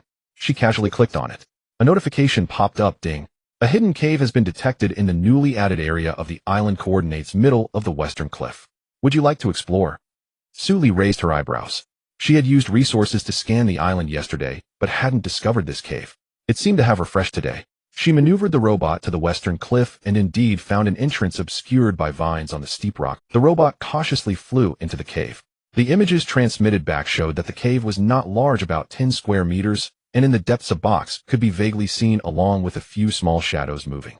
Ding! Low-level sea monster signals detected too. No oxygen toxic gas risk. Exploration is safe. Su Li's eyes lit up as she quickly took out her refined long sword from the system backpack and equipped her crafted longbow, heading toward the western cliff.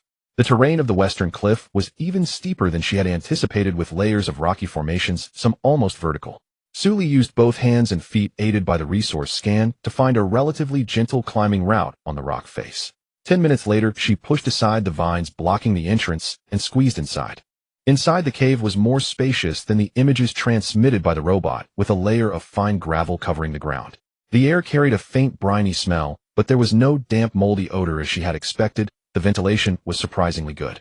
2 small poisonous crabs were resting deep in the cave, their shells gray-white, almost blending in with the rocks, making them hard to spot without a keen eye. They were smaller than the crabs found in shallow waters, but their pincers glimmered with a faint blue sheen, indicating they were venomous. Su Li did not rush to attack, but observed them for a while. The movement patterns of the small poisonous crabs differed from those of the shallow water crabs. They relied more on camouflage and ambush rather than direct confrontation. After grasping their behavior, Su Li gripped her refined long sword and crept closer. The first small poisonous crab sensed the movement and suddenly turned around, its pincers snapping towards Su Li's calf. Su Li was prepared, dodging to the side while twisting her wrist, and the long sword accurately stabbed into the crab's eye. Critical hit. Weak point struck, dealing 35 damage. The small poisonous crab struggled a couple of times before collapsing to the ground. Ding! Small poisonous crab killed 1. Gained experience 25. Toxic crab shell fragments 2. Crab meat 1. Venom sac 1. The second small poisonous crab heard the noise and immediately fled deeper into the cave. Su Li quickly pursued and stabbed it in the head from behind, killing it instantly. Ding! Small poisonous crab killed 1. Gained experience 25. Toxic crab shell fragments 2. Crab meat 1. Venom sac 1. Su Li sheathed her long sword and approached the depths of the cave. The box was smaller than the wooden treasure chest she had opened before, made of black iron and slightly rusted at the corners. She pried open the lid, and the system notification chimed in succession. Ding! Open black iron treasure chest, gained crystal 5, shell coin 100. Su Li raised her eyebrows. Crystals were valuable for crafting high-level equipment and upgrading buildings. Although there were only 5, it was still an unexpected delight. She stored the items in her backpack and took a quick look around the cave to confirm she hadn't missed anything before climbing back down the cliff. Back at the shelter, it was already close to noon. Su Li washed her face and was about to prepare something to eat when a private message suddenly popped up from Rong Qingping. Rong Qingping, Su Li, do you have any quartz stones? I'm short a batch for forging high-level tools. Lu Gu asked me to. Su Li opened her backpack to take a look. She still had quite a few quartz stones left from when she made the filters, which she hadn't used much. Su Li, yes, how many do you need? Rong Qingping, is 100 enough? I know that's a bit much, so if you don't have that many, it's fine to give less. Su Li twitched her mouth, asking for 100 quartz stones. He was quite bold. However, she indeed had enough. After enhancing the filter, she had quite a bit left over, which had been gathering dust in her storage box. Su Li, that's enough. I will send them to you now. Ding! Transaction successful. Consumed quartz stone 100. Gained Rong Qingping's promise. 1 note: Rong Qingping promises to forge a personalized high-level refined dagger for you, prioritizing the addition of sharp fish teeth to enhance attack power. Su Li looked at the Rong Qingping's promise and couldn't help but laugh. This person was quite interesting, providing materials along with an IOU. Rong Qingping's reply was almost instantaneous, filled with surprise and gratitude. Why do you really have 100? Thank you so much. Rest assured, I will definitely forge you the best refined dagger. I happen to have a few sharp fish teeth, and I will. Su Li, no need to be polite, take your time. I'm not in a hurry. Rong Qingping, okay. I guarantee you will be satisfied. Su Li closed the private chat, glancing at the time. It was almost 1 p.m. She remembered that she still had 2 uses of the hundredfold enhancement left for today. Opening her backpack, her eyes scanned over a few items. The refined dagger blueprint was something she had received as a reward from a hidden quest, which she hadn't used much. The simple fence blueprint, she had found this quite useful while building the farm's fence earlier, so she could make several sets to sell in her shop.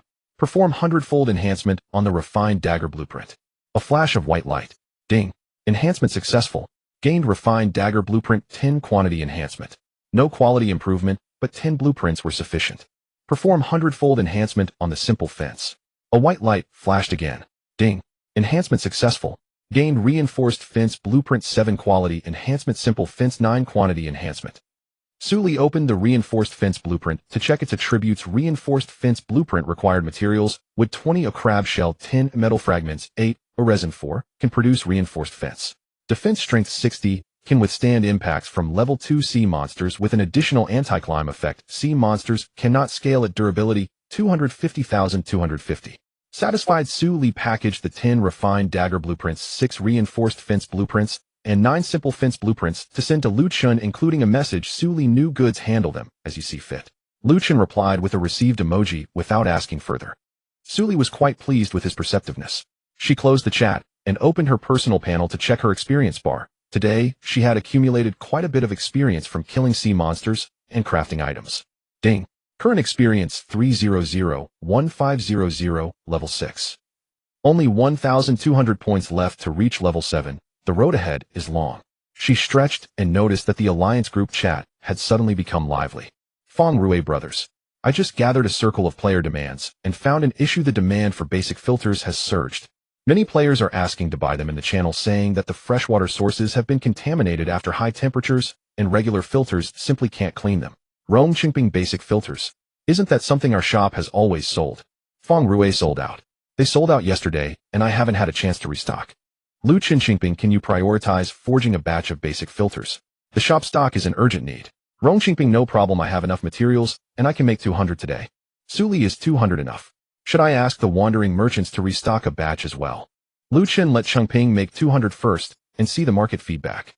After all, many players have these blueprints, and if the demand is still high, you can try to restock, but don't force it. Lin Hao, you player of Huaxia District 9, excellent. Restock at last. I waited all day yesterday, but couldn't get any. The water at home is nearly gone. Lin Fenyun, player of Huaxia District 9, the District 9 Alliance is unmatched. Prices remain unchanged. Other shops have doubled theirs. Truly a principled and trustworthy shop. Chun Fanjuan, player of Huaxia District 9, I've already stationed myself right outside the shop, waiting for the restock. Suli glanced at the channel messages, a faint smile lifting the corners of her lips. The District 9 Alliance's reputation had been forged drop by drop over time. At dusk after dinner, Suli sat on the stone steps before the shelter, gazing absently at the distant sea. The setting sun gilded the waves as surf crashed against jagged rocks, scattering delicate sprays of foam. The salt-laced sea breeze swept across, dispelling the day's stifling heat. She opened the Alliance group chat. Members were enthusiastically sharing today's spoils. Yicheng Wang, while clearing the shallows today, I slew over a dozen emerald crabs and obtained 3 pieces of resilient fish hide. This material is exceedingly rare. I can finally craft proper gear.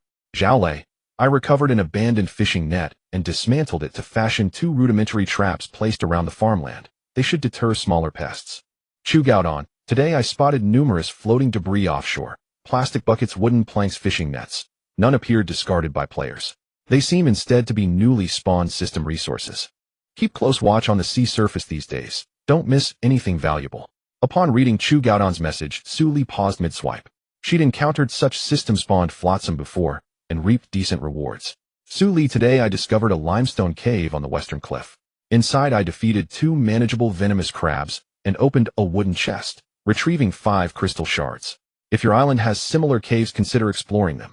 Luchin, a cave. Mine might have one too. I'll scout it tomorrow. Rong Qingping, count me in. I've several cliffs on my island, though I've never thoroughly explored them. Feng Rue. Well now, turns out we've all been quietly fishing for secrets. Let's mount a collective cave expedition tomorrow. Lowest Hall buys dinner for everyone. Laughter rippled through the chat. Suli watched the banter unfold, her smile refusing to fade. She closed the group chat and browsed the regional channel. One pin message caught her eye. Lu Ming, player of Huaxia District 9. Has anyone spotted a glowing chest far out at sea? I saw it near the eastern shallows, about 200 meters offshore, drifting atop the waves, pulsing with light. I tried reaching it with a fishing rod. No luck. Swimming out feels too risky. Any seasoned players willing to investigate? Several replies followed. Most claimed they couldn't see it, deemed it too distant, or feared entering the water. Suli's fingers stilled. Instantly, she opened the control interface for her miniature reconnaissance drone and guided it into flight, circling the island toward the distant sea. Indeed, off the island's eastern coast, roughly 200 meters from shore, a tiny luminous point flickered upon the waves.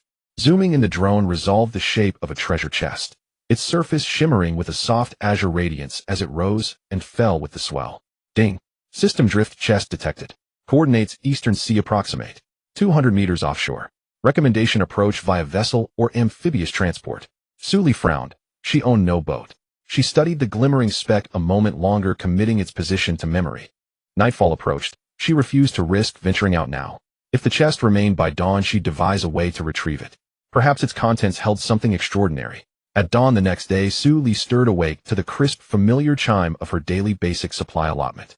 Drowsily opening her inventory, she beheld rows of neatly stacked provisions, and her lips curved unbidden. The top-ranked players' perks truly are exceptional. She sat up, then tapped open the leaderboard. On the level ranking, she remained the sole level 6 player. Lu Chen, ranked second, had just ascended to level 5. Their gap persisted, but narrowed steadily. Closing the interface, Suli rose to wash and dress. Pushing open the stone hut's door, morning light bathed her face, warm and golden. The solid-state cooling pack strapped to her waist had been refreshed. Its chill was perfectly tempered. First, she toured the farmland. Yesterday's salt fog barrier had proven highly effective beneath the semi-transparent protective film maze, and tomato seedlings unfurled vibrant green leaves. Even the chilly saplings had revived, sprouting fresh foliage. Ding. Farming system alert: maize and tomatoes will mature in 4 hours, chilies in 3 days. Suli checked the time, just past 6:30. Still over 3 hours remained, no rush. Recalling yesterday's drifting chest, she decided to seize this quiet window and claim it. Suli walked to the eastern shallows and squinted toward the open sea. There it floated, the azure glowing chest bobbing gently on the swells about 200 meters offshore. Without a boat, how do I retrieve it? Frowning, she browsed the regional marketplace, searching in vain for vessels or rafts. In the regional chat, players debated building crude rafts, but none had yet ventured forth. After brief reflection, Suli opened her inventory, and her gaze settled upon the compact plastic fabric. If the fabricator could produce plastic goods, could it forge a small raft? Her eyes lit up. She launched the fabricator's interface, closed her eyes, and vividly envisioned a simple flotation board. A smooth rectangular slab, 2 meters long and only 1.5 meters wide, fitted beneath, with hollow buoyant cylinders capable of supporting a single person, lightweight and maneuverable. Ding. New blueprint, saved compact flotation board. Required materials plastic 35, resin 3, nylon cord 5. She possessed all components and immediately allocated them, initiating fabrication. The fabricator hummed for 15 minutes. A milky white board slid smoothly from the output chute, its surface flawlessly smooth for buoyant cylinders anchored securely beneath. Its weight was so slight that Suli lifted it effortlessly with one hand. She carried the board to the water's edge and lowered it gently onto the surface. It floated stably, barely dipping. Its load-bearing capacity seemed sound. Retrieving her 100-forged longsword, broad-bladed ideal as an oar, Suli stepped onto the board, crouching low to maintain balance.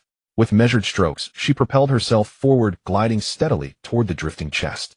The sea proved calmer than expected, though modest in size. The board handled with surprising stability.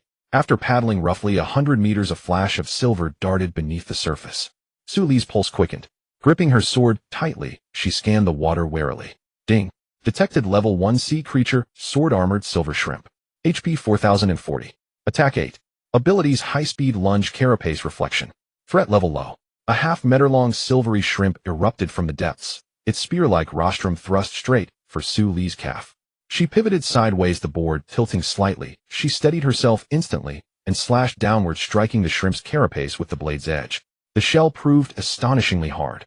Only a pale scratch marked its surface, no penetration occurred. Suli frowned. This creature proved more tenacious than the emerald crabs.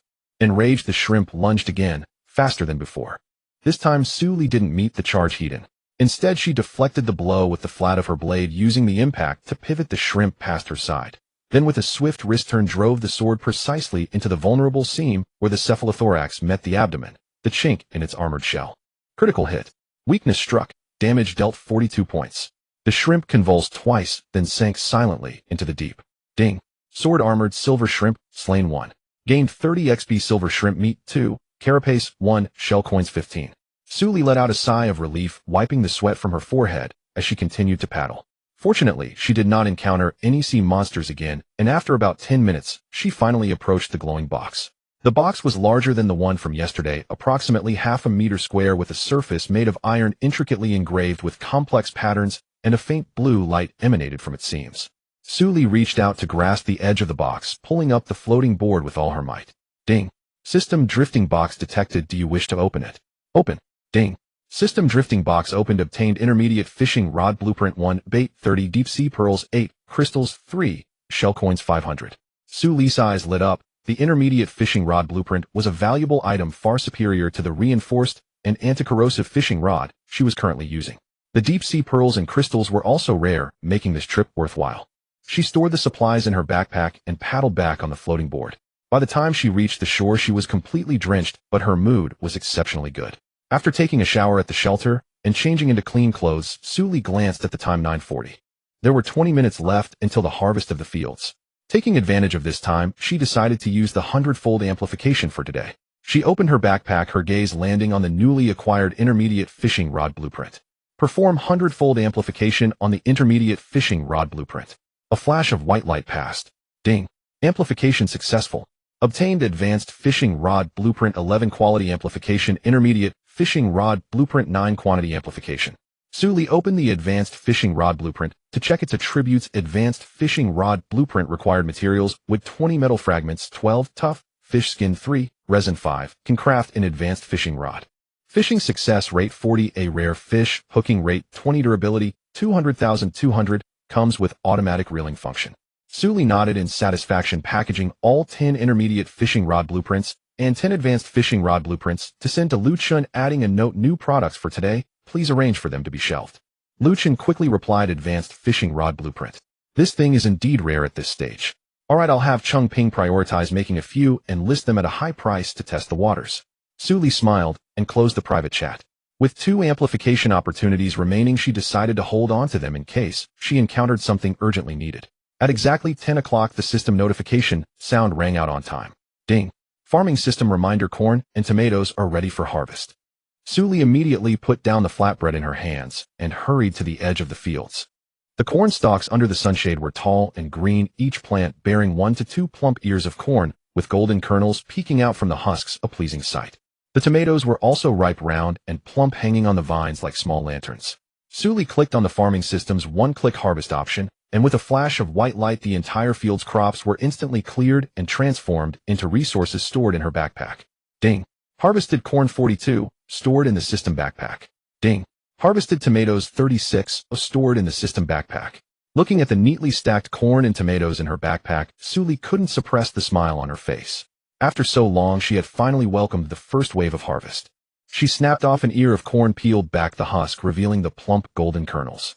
When she pinched one with her nail, the milky juice immediately surged out, incredibly fresh.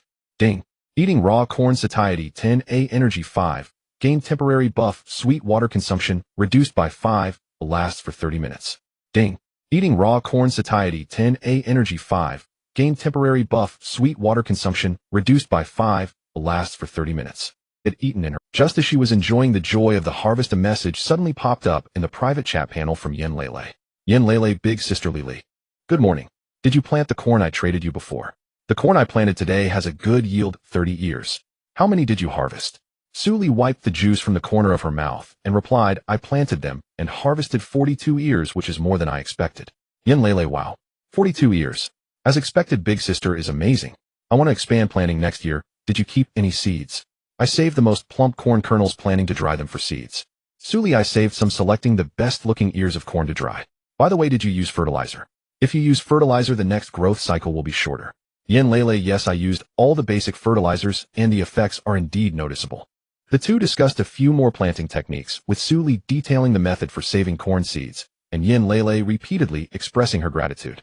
After closing the private chat, Su opened the store backend of the 9 District Alliance to check yesterday's earnings. The earnings from the 9 District Alliance store yesterday have been settled. Your share shell coins 52.80, pearl coins 22, crystal coins 3, stored in personal account. Su raised her eyebrows that had increased again compared to the day before. Although the sales of solid cooling ice blocks had declined, the sales of water purifiers, basic defense spikes, and simple first aid kits steadily grew, and the newly listed anti-salt fog canopy fabric was sold out almost immediately after being shelved. As she was looking at the data, a message from Lu Chen popped up. Lu Chen, did you see yesterday's earnings? The store's sales are stabilizing more and more. By the way, I have an idea I want to discuss with you. Su, I saw it increased quite a bit. What idea do you have? Lu Chen, recently many players have been complaining in the channel about the difficulty of survival, not even able to gather basic supplies, let alone blueprints and weapons. I was thinking, should we create a newbie survival package bundling basic filters, simple first aid kits, and our summarized planting manuals together, pricing it lower to help those struggling players? Su Li's eyes lit up as she had had this idea as well, but hadn't gotten around to thinking it through. Su Li, good idea. I suggest adding one more item to the package, basic defense spikes. What many players lack most is defense. With defense spikes, they can at least withstand the first wave of attacks from low-level sea monsters. Lu Chen, that makes sense. Then the package will be called Newbie Survival Package, including Basic Filter 1, a Simple First Aid Kit 1, a Basic Defense Spikes 5, a System Planning Manual 1. What price do you think is suitable? Su Li, just add a little on top of the cost price. I'm not expecting to make money from this, mainly to help people get a foothold. I suggest 200 shell coins for a set. Lu Chen, alright, I'll have the brothers count the inventory and list it as soon as possible. Just as they finished chatting, a message from Chu Gaodan popped up, clearly having seen Lu Chen's proposal in the group. Chu Gaodan, regarding the newbie package, I have an additional suggestion. The package could include a free after-sales consultation. Players can leave messages in the store if they encounter any issues during use, and we arrange for someone to reply in turns. This would greatly enhance the store's reputation. After reading it, Su Li couldn't help but give Chu Gaodan a mental thumbs up. He always considered things more thoroughly than others. Su Li, this suggestion from Big Brother Chu is great. After-sales consultation not only helps people solve problems, but also makes players feel that our store is reliable and warm. I agree. Lu Chen, then it's settled. The package is priced at 200 shell coins with a free after-sales consultation included. He'll have Feng Rui post a preview in the channel to hype it up. Just as the message was sent out, the system notification sound suddenly rang in Su Li's ears. A system notification chimed: daily task, shop promotion. Task objective list, and sell at least 50 units of the beginner survival pack. Deadline 24 hours. Reward 150 experience points, 400 shell coins, 1 randomized blueprint bundle, and 10 shop reputation. Penalty for failure, loss of 800 shell coins. Su Li gazed at the task interface, a faint knowing smile curling at the corners of her lips. The system truly was thoughtful. Barely had she finalized plans for the pack when the task appeared. She captured a screenshot of the task and sent it to Lu Chen with a brief message: even the system is nudging us to launch. He replied, instantly understood. I'll have my team expedite preparations. We'll get it live as soon as possible. Closing the private chat, Suli did not head back indoors immediately. Instead, she stood beside the farmland, her gaze resting thoughtfully upon the stone cottage nearby. Salt-laden sea winds blew ceaselessly, eroding the cottage's sturdy exterior. Over time, its durability would inevitably decline under prolonged exposure to saline mist. While the farmland was shielded by anti-saline canopy fabric, the shelter remained fully exposed. Suddenly, she recalled the refined anti-saline canopy fabric blueprint she'd acquired yesterday through enhancement. She had kept one copy reserved, and now it was precisely what she needed. Opening her inventory, Suli retrieved the blueprint. Thanks to the 9th District Alliance store, she lacked for no material. Whatever she required could be drawn directly from the store's warehouse, with automatic billing upon settlement. She placed the required materials into the crafting interface and initiated production. A soft chime sounded, crafting refined anti-saline canopy fabric. Estimated duration 15 minutes. During the wait, she returned indoors for a few sips of water and double-checked her inventory. 15 minutes passed swiftly, and the system alert chimed punctually. Refined anti-saline canopy fabric crafted successfully, stored in inventory. Suli opened the shelter's management panel, navigated to external protection, and selected apply anti-saline canopy fabric. Confirm expenditure of 1 unit of refined anti-saline canopy fabric to coat the current shelter. Upon application, a semi-transparent reinforced barrier film will form, effectively blocking salt deposition and moisture infiltration while increasing wall durability by 20. Suli confirmed. A gentle azure light shimmered across the surface, and a nearly imperceptible translucent film enveloped the entire stone cottage, like draping an invisible raincoat over the structure. The film conformed flawlessly to every contour, windows, door frames, even narrow seams, all sealed with meticulous precision, yet without impeding airflow or natural light. Refined anti-saline canopy fabric application successful. Shelter durability increased by 20. Resistance to saline corrosion significantly enhanced. Moisture resistance activated. Indoor humidity optimized. Suli reached out and ran her fingers along the outer wall. Where once rough stone met her touch, now a smooth, resilient surface greeted her palm. Salt-laden winds gliding harmlessly across the protective film, unable to reach the masonry beneath. Now I can rest easy, she murmured, nodding in quiet satisfaction before turning back toward the cottage. After a morning of diligent work, her stomach rumbled softly. Time to prepare something delicious, to reward myself. Her spirits lifted. From her inventory, she withdrew freshly harvested corn, preserved crab meat, and a handful of wild scallions. She shucked the kernels, shredded the crab meat into fine strands, and finally chopped the scallions. She brought water to a boil, added the corn kernels, and simmered them for 10 minutes before stirring in the crab meat and scallions. Then she lowered the heat and let the mixture gently stew, finishing with just a pinch of salt. The porridge bubbled warmly in the pot, its sweet earthy aroma mingling richly with the briny fragrance of crab, filling the entire stone cottage with savory warmth. Suli ladled a bowlful, snapped a photo, and posted it to the Alliance group chat. Suli image crab and corn porridge, freshly cooked, made with today's harvest and previously stored crab meat. Exceptionally fresh and flavorful. What's for lunch, everyone? The moment the message appeared, the group erupted. Feng Rui, huh? What kind of celestial life are you living? I'm gnawing on compressed biscuits while you sip crab and corn porridge. That's profoundly unfair. Zhao Lei smells incredible. I grilled 2 fish for lunch, but next to yours they're practically swine fodder. Yicheng Wang Senior Suli, please share the recipe. I've got corn and crab meat on my island too, but I'm clueless about how to combine them. Suli smiled faintly, not replying with instructions, but instead opening her inventory and selecting today's corn harvest. Suli, by the way, I harvested quite a bit of corn today, sending 2 ears to each of you. Homegrown, absolutely fresh. With that, she activated the trade interface and dispatched 2 ears of corn to each of the 7 members in the group. The chat exploded anew. Feng Rui, whoa. Senior, you're far too generous. It feels almost embarrassing to accept gifts like this, but this corn smells divine. I'm boiling it right now. Zhao Lei, thank you, Senior Suli. My island's corn hasn't ripened yet. This lets me taste the season early. Yicheng Wang, grateful Senior. I'll exchange some wild fruit for these. Though modest, it's offered with sincerity.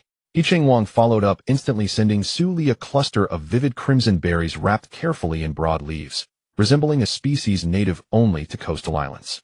Suli accepted without hesitation. Moments later, Zhao Lei sent another message. Senior Suli, I've little to offer, but I collected several seabird eggs recently. Here are 2 for you to try. Feng Rui chimed in immediately. Senior, I caught a few yellowtail snappers yesterday. 2 for you. Not as impressive as your corn perhaps, but unmatched in freshness. Rong Chongping added. Senior Suli, I lack edible provisions, but here are 2 iron ingots. Not consumable, yet invaluable for toolmaking. Suli stifled a laugh. The ingots were worth far more than corn, but she accepted them all. Comrade's goodwill was never to be refused. Gao Yi contributed next sis. I've cultivated improved wild fruit in my orchard, but it's not yet ripe. For now here are 2 standard ones. When the improved variety matures I'll send more. Chu Gaodan proved the most pragmatic. He transferred 20 shell coins directly, adding a note market value for 2 ears of corn. Don't think it's too little. Su Li accepted them, all smiling. The group chat buzzed with festive warmth. Only Lu Qin remained silent for a beat before typing thank you. I have no rare ingredients to reciprocate. This debt is recorded. I'll settle it later. Su Li typed back, no need to repay. It's homegrown, hardly worth mentioning. Just enjoy it. Fong Rue Sr., you're far too genuine. Once my island yields crops you'll be the first to receive them. Zhao Lei 1. We'll never forget Senior Su Li's kindness. Su Li cradled her bowl watching messages cascade across the screen. Her smile unwavering, radiant, and deep. On this solitary island surrounded by boundless ocean, having comrades who fought shoulder to shoulder, even across vast distances, made solitude feel distant, almost foreign. One bowl of porridge replenished her fullness completely and restored a noticeable portion of her vitality. A chime echoed, consumed homemade crab and corn porridge. Fullness 60, vitality 20. Temporary buff acquired, warming the stomach. Life regeneration rate 10, duration 1 hour. Leaning back comfortably in her chair, Su Li opened the regional channel to gauge reactions to the pack announcement. Fong Rue had already posted it, his message pinned prominently at the top. Player Fong Rue, 9th District, China. The 9th District Alliance Shop will release the Beginner Survival Pack at noon today. Contents include 1 basic filter, 1 simplified first aid kit, 5 basic defense spikes, and 1 system cultivation manual, priced at only 200 shell coins. The first 50 purchasers will also receive 1 complimentary after-sales consultation. Don't miss this opportunity, fellow survivors. The message had already garnered over 100 replies, all filled with cheers and gratitude from players. I was worried about how to get a filter, but the 9th District Alliance is so thoughtful. What a conscience price. I have been waiting for the basic filter for several days, and I finally got to this day. Can I still ask questions after buying? This is too considerate. Su Li looked at these messages feeling warm. Rongqingping Brothers. I finally crafted 3 high-level refined daggers today. With maximum sharpness and serrated edges, their attack power is outstanding. Su Li, I saved one for you, will send it to you shortly. Rongqingping, no need to be polite. The quartz stones you gave me helped a lot. Of my forging efficiency has doubled these past few days, and I haven't run out of tools and weapons. Ding. Friend Rongqingping has sent you a high-level refined dagger 1. Do you accept it? Su Li clicked to accept, and a dagger gleaming with cold light appeared in her backpack. The blade is long and sharp with a grip wrapped in non-slip coarse cloth, providing an excellent feel. High-level refined dagger, attack 12, sharpness 40, durability 180180, with armor piercing effect, can pierce level 13 sea monster shells, and precision effect, 15 critical hit rate when hitting weak points. Su Li played with it for a while, reluctant to put it away. Lu Chun, I cleared a batch of shallow crabs and black-shelled poisonous crabs today, and got quite a lot of crab. By the way, I also encountered a mutated blue claw poisonous crab, which was harder to defeat than the ordinary ones, but it dropped more resources, giving me 3 resilient fish skins. Xiaolei Lu Gu, you are impressive. I encountered a mutated one yesterday, and almost couldn't defeat it, but luckily I ran fast. Gao Yi Brothers, I have some good news to share with you. In the fruit grove on my island, I tried to cultivate a few wild fruit seedlings with the beginner fertilizer provided by the system, and surprisingly succeeded in improving them. The growth cycle has shortened by 10, and the fruits are also larger than before. I will share the improved seeds with you. Do you want to try? Fong Rue, wow, Gao Yi, you have this skill. Hurry up and send them over. I need fruits on my island. I'm getting sick of eating compressed biscuits every day. Gao Yi'll send each of you 10 seeds. If you plant them, they'll bear fruit in about 5 days. And fertilizer can speed up the process. Ding. Friend Gao Yi has sent you improved wild fruit seeds 10. Do you accept it? Su Li clicked to accept, and 10 plump seeds appeared in her backpack. She began to plan in her mind that when the next planting round came, she would plant these wild fruit seeds. Chu Gaodon, I saw a batch of floating objects at sea today, including plastic barrels, wooden boards, and fishing nets. I picked them up and dismantled a lot of materials. I suggest everyone take some time every day to circle the island. The floating resources refreshed by the system won't wait for anyone. Everyone agreed. Su Li glanced at the time. It was already past 2 in the afternoon. She stood up and walked to the window, looking outside through the translucent canopy. The afternoon sun cast golden sparkles on the sea's surface. The sea breeze, carrying a salty and moist scent, blew over, but was blocked by the canopy, keeping the room dry and refreshing. As she opened her personal panel and took a look at her level and experience. Level 6, 480, 1500. Only 10-20 points left to reach level 7. Just after 2 in the afternoon, as Su Li was preparing to go out, Feng Rui suddenly sent a series of messages. Feng Rui, Su Li, big shot. A player named Zhao Kai has complained in the channel about the high-level filter, saying it cannot filter lightly polluted seawater and is demanding a refund and compensation, tagging you several times. Lu Gu asked me to let you know first. Su Li frowned slightly and opened the regional channel, where she indeed saw a pinned complaint message in red font, particularly eye-catching. Huaxia 9th District player Zhao Kai, Su Li 9th District Alliance. What's wrong with the high-level filter sold in your shop? I used it according to the instructions, but the filtered water is still salty and undrinkable. Isn't this a scam? I demand a refund and compensation for my losses. There were already quite a few replies below the message, with some questioning Zhao Kai's improper operation, while others echoed that they had encountered similar issues, creating a somewhat tense atmosphere. Su Li did not rush to reply, but first privately messaged Zhao Kai, maintaining a calm tone. Zhao Kai, can you tell me how you used it? Did you receive any system prompts during the use of the filter? Zhao Kai quickly replied, his tone still a bit aggressive. I just connected it to the water source as per the instructions, and the water filtered out still has a salty taste. It's completely undrinkable. I did see a system prompt saying something about filter durability, but I didn't pay attention to it. Su Li had an idea and continued to ask, what was the water source you filtered like? Was it seawater or freshwater from the island? Zhao Kai, there's a stagnant pond on my island. The water is a bit muddy, so I tried using the filter. Su Li sighed. This person was a typical case of not reading the instructions before using. She replied, Zhao Kai, the high-level filter is suitable for filtering lightly polluted seawater and below. The quality of the water in your stagnant pond is muddy, which is moderately polluted, exceeding its processing capacity. Also, regarding the filter durability prompted by the system, have you not changed it? Feng Rui, sisterly, you're amazing. You resolved the issue in just a couple of moves and also gave the shop some positive publicity. Brother Lu said he would add a chicken leg for you tonight. Su Li, no need for the chicken leg, just get Qingping to make a few good weapons. By the way, could you send me that filter replacement tutorial? I want to pin it to the shop announcement to avoid future mishaps. Su Li, sure, I'll send it to you right away. Su Li created a filter replacement tutorial and sent it over, complete with images and clear steps. Feng Rui immediately posted it on the shop's announcement board. As she left the shelter, the system notifications. System task, daily basic collection task content, clear dead wood 10, collect fragments 15, harvest herbs 3. Task deadline 2 hours. Task reward, shell coins 80, wood 5, quartz stone 2. Failure penalty, shell coins 160. Su Li raised her eyebrows. This collection task was quite simple and could be completed along the way. She accepted the task, strapped on her refined long sword and high-grade dagger, and pushed the door open.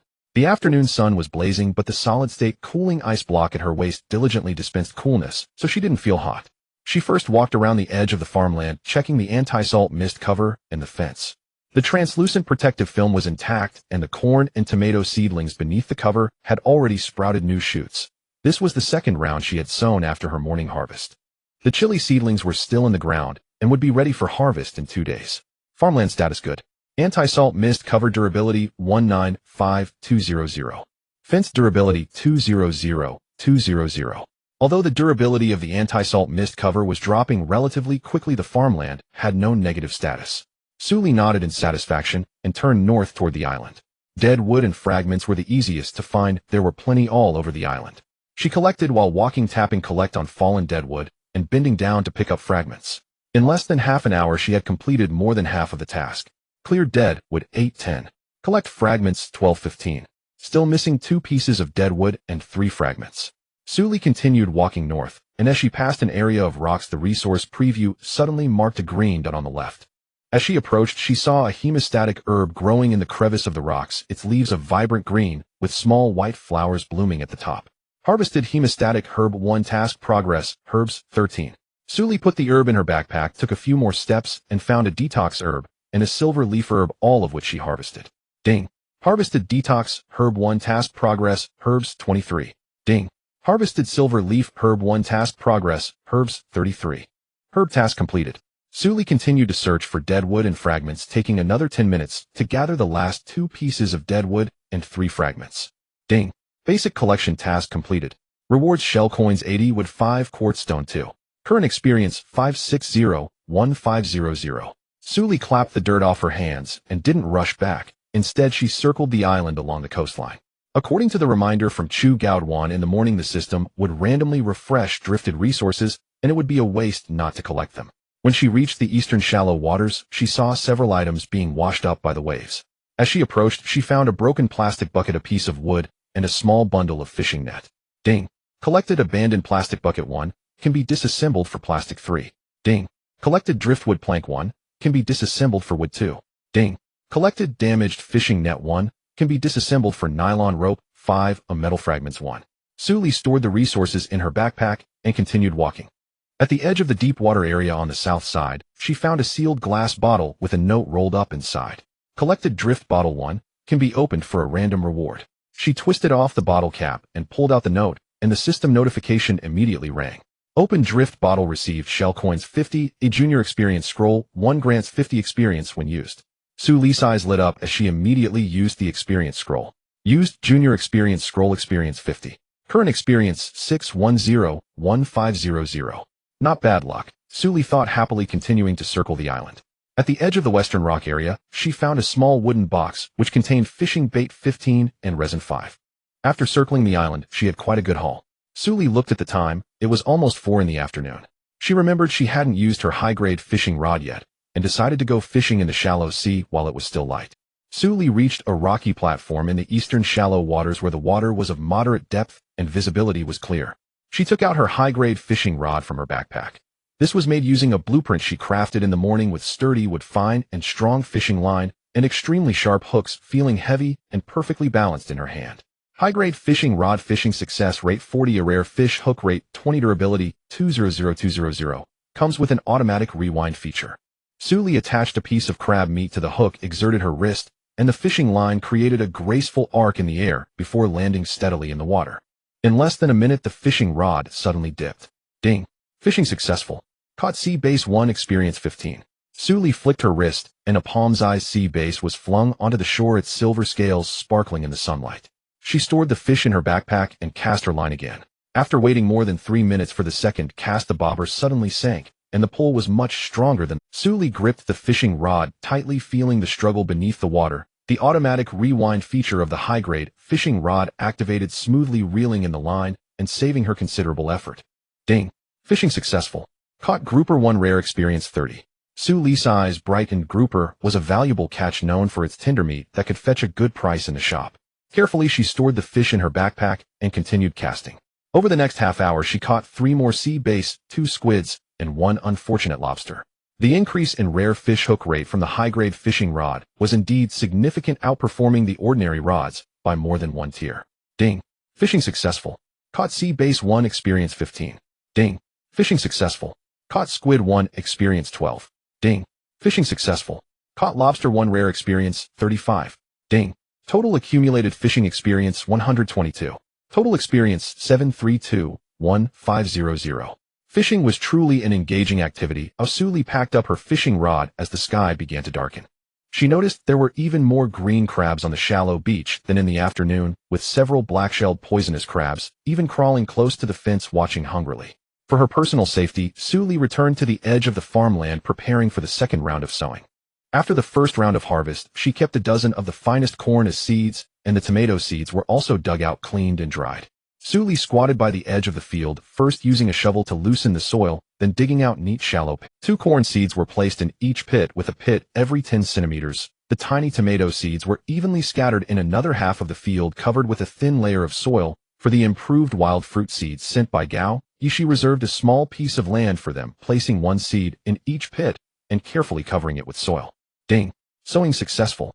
20 corn seeds have been planted, expected to mature in 5 days. Fertilizer bonus growth cycle 20. Ding. Sowing successful. 30 tomato seeds have been planted, expected to mature in 4 days. 10 improved wild fruit seeds have been planted, expected to mature in 5 days. Suli watered the plants and sprinkled some basic fertilizer before standing up with satisfaction. The irrigation system has been set up for timed and quantified watering, so she no longer has to worry about it. She patted the dirt off her hands and returned to the stone house. The last streak of twilight disappeared below the horizon, and night fell. Suli opened the Alliance group, which was lively, with several messages popping up.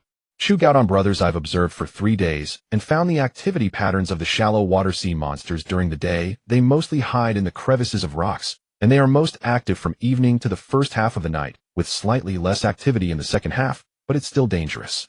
I suggest everyone try to go out during the day and must return to the shelter before sunset. It's absolutely unsafe to go out at night, regardless of whether it's the first half or the second half. Rong Qingping, by the way, let me remind everyone that when the durability of weapons drops below 50, the attack power decreases by about 15 and drops below 20 will have it. Remember to use whetstones or resin to repair them in time. Don't wait until you find your weapon lacking when fighting monsters. I almost ran into trouble today, but luckily I ran fast. Lu Qingping is right.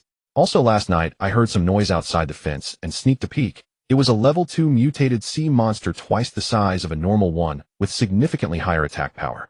I've never seen one during the day, or it should only come out at night. So definitely don't go out at night, and keep the doors and windows secure. Feng Rui, damn Lu Gu, you're so bold, you still dare to sneak a look. I don't even dare to open the window at night for fear of being targeted by something. Zhao Lei 1. I just curl up in my blanket as soon as it gets dark regardless of what sounds are outside. Playing dead is the way to go. Suli read this and tapped the panel to reply. Suli got it.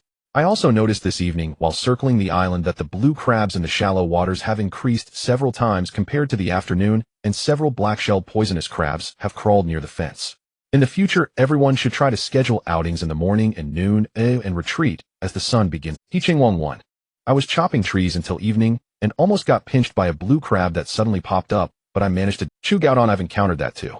It seems adjustments must be made. The closer the task is to the seaside, the more it needs to be completed during the day. Near dusk, it's better to retreat inland or back to the shelter. Gao Yi agreed. By the way, have you all planted those improved wild fruit seeds I gave you? Mine have sprouted, growing extremely well with lush green leaves. Suli planted them, just put them in the ground today. Gao Yi, your seeds are reliable. Oh, after the harvest, I'll treat you to a fruit platter. Gao Yi, ha, I'll hold you to that. Feng Rui, sister Li, do you have any of that crab meat corn porridge left?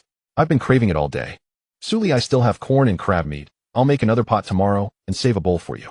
Feng Rui, sister Li, do you have any of that crab meat corn? The atmosphere in the group was relaxed and cheerful, and after chatting for a while it gradually quieted down.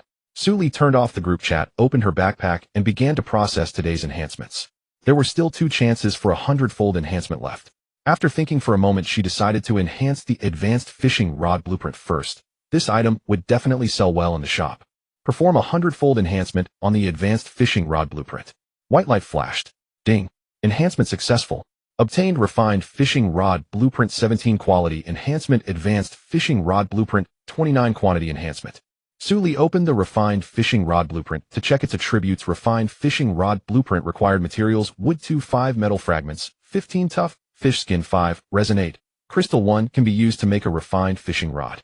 Fishing success rate 60, a rare fish, catch rate 35, durability 250,250, with 2 functions: automatic rewind and line strengthening, not easy to break. Suli nodded in satisfaction and put the blueprint away. With 1 enhancement opportunity remaining, she took out a water purifier blueprint, a hot-selling item in the shop. Having more blueprints would allow Rong Qingping to produce them in bulk, and higher quality would also improve efficiency. Perform a 100-fold enhancement on the water purifier blueprint. White light flashed. Ding. Enhancement successful. Obtained water purifier blueprint 100 quantity enhancement. Seeing the prompt, Suli couldn't help but exclaim in shock, I actually triggered a 100-fold enhancement. Too bad I didn't trigger a quality enhancement. She bundled up the 100 water purifier blueprints along with 16 refined fishing rod blueprints and 29 advanced fishing rod blueprints, sending them all to Lu Chun with a message: Suli, today's new goods. The refined fishing rod blueprint was just obtained, and since it requires crystals, asked Qingping to keep an eye on it for production, pricing it a bit higher. Lu Chen did not reply immediately. After a dozen seconds, he sent a message infused with a sense of powerless shock. Lu Chen. Sometimes I really doubt whether you drew these blueprints yourself. The refined fishing rod is a good item. I'll have Qingping make one first and list it at a high price to test the waters. The water purifier blueprint is just right. This item is always in demand. Suli, by the way, how did you handle that matter with Zhao Kai today? Lu Chen handled it well. Suli was jolted awake by a violent tremor. It wasn't a dream nor an illusion. The entire stone house was shaking. The bowls and chopsticks on the wooden table clattered incessantly, and even the ice maker emitted an abnormal buzzing sound. She abruptly sat up in bed, her first thought being, an earthquake. But how could there be earthquakes on an island?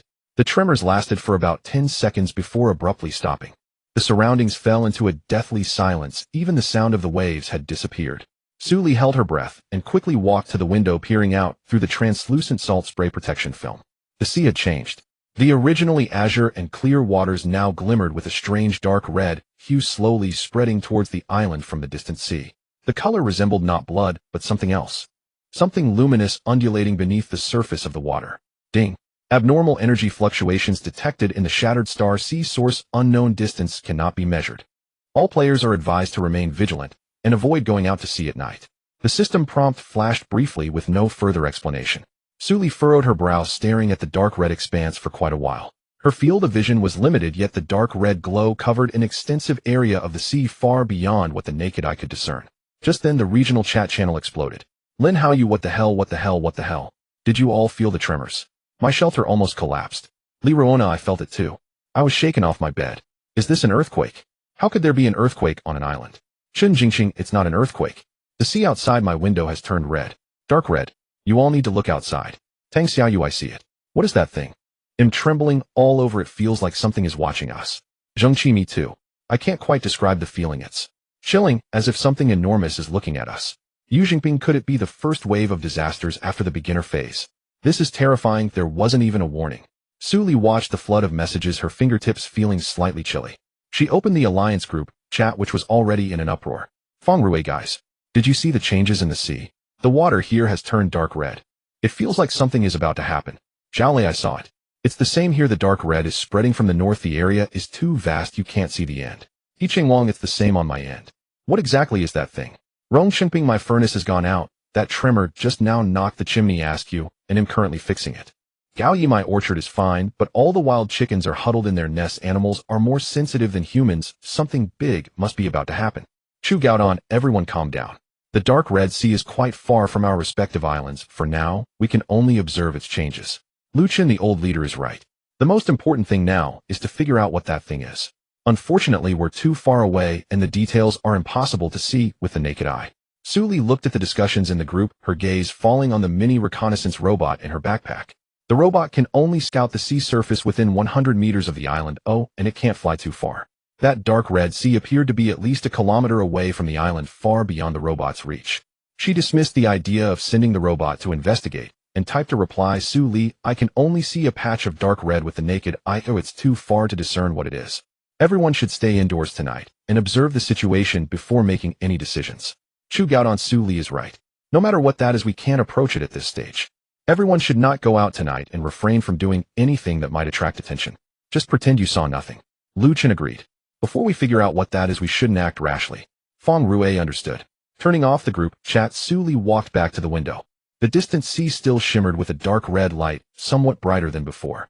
The glow was not blinding, yet it sent chills down her spine, as if something was watching her from the shadows. She drew the curtains, returned to bed, but couldn't fall asleep, no matter how hard she tried. Her mind kept replaying the scene from earlier, the endless dark red expanse, and the sense of pressure that came from the depths of the sea during the tremors. At 6 in the morning, Su Li was awakened by the prompt sound of daily resource supplies. Ding! Detected player Su Li is ranked first on the leaderboard, triggering daily basic resource supply privilege. She rolled over and sat up. The first thing she did was pull open the curtains. The dark red from the sea had vanished, and the waters had returned to their normal azure hue. Sunlight sparkled on the surface of the sea, shimmering like everything from last night was merely a nightmare. Su Li opened the regional channel, and sure enough, everyone was discussing last night's events. Lin Haoyu, the sea surface has returned to normal. What was that dark red last night? Does anyone know? Chen Jingxing, I couldn't sleep all night. I felt something was approaching, but nothing happened until dawn. Tang Xiaoyu, could it be some event organized by the system? Or perhaps the plot after the beginner phase? Zhengqi, plot. This isn't just a game. If you die, it's for real. Where's the plot in that? Su Li turned off the channel, not participating in the discussion. She walked over to the ice maker, took out a bottle of temperature-controlled mineral water, and drank a few gulps to fully awaken herself. Then she opened her personal panel to check the number of today's hundredfold amplification chances. 3 times, already refreshed. After thinking for a moment, she decided to hold off for now. The appearance of that thing last night gave her a strong premonition. Something significant was about to happen. She needed to save the amplification chances for the most critical moment. Su Li stepped out of the stone house and took a stroll around the farmland. The crops under the salt spray protection cloth were thriving. The corn seedlings had sprouted 2 tender leaves, and the tomato seedlings had also taken root. The improved wild fruit seeds were even germinating faster than expected, with several green shoots already poking through. Ding! Farming system reminder: crop status is good. Corn is expected to mature in 5 days, tomatoes in 4 days, and improved wild fruits in 5 days. She squatted down to water the seedlings, checked the fence and traps, and confirmed everything was normal. Then she walked towards the shore. Would last night's tremors and dark red light leave any traces on the beach? Suli slowly walked along the coastline, keeping the material perspective open, scanning everything around her. After walking halfway around, she found nothing. No new drifted supplies, no unusual energy residues, and even the sea monsters were far fewer than usual. Just as she was about to turn back, the material perspective suddenly marked a purple light spot at the edge of the shallow water. A treasure chest. Suli hurried over, pushing aside the seaweed and mud covering it. It wasn't a treasure chest. It was a dark red crystal the size of a fist, half buried in the sand, with a faint red glow on its surface identical to what had been on the sea last night. Ding. Unknown energy crystal discovered. Source unknown. Please handle with caution. Do you want to pick it up? Suli hesitated for a second, but chose to pick it up. The crystal felt cold to the touch, much heavier than an ordinary stone. She examined it from various angles, but there was no information about its use on the system panel, just a line of text: unknown item can be stored in the system backpack. She stored the crystal in her backpack and was about to leave when a system notification she had never seen before suddenly popped up on the panel. The golden border was more magnificent than any previous district announcements.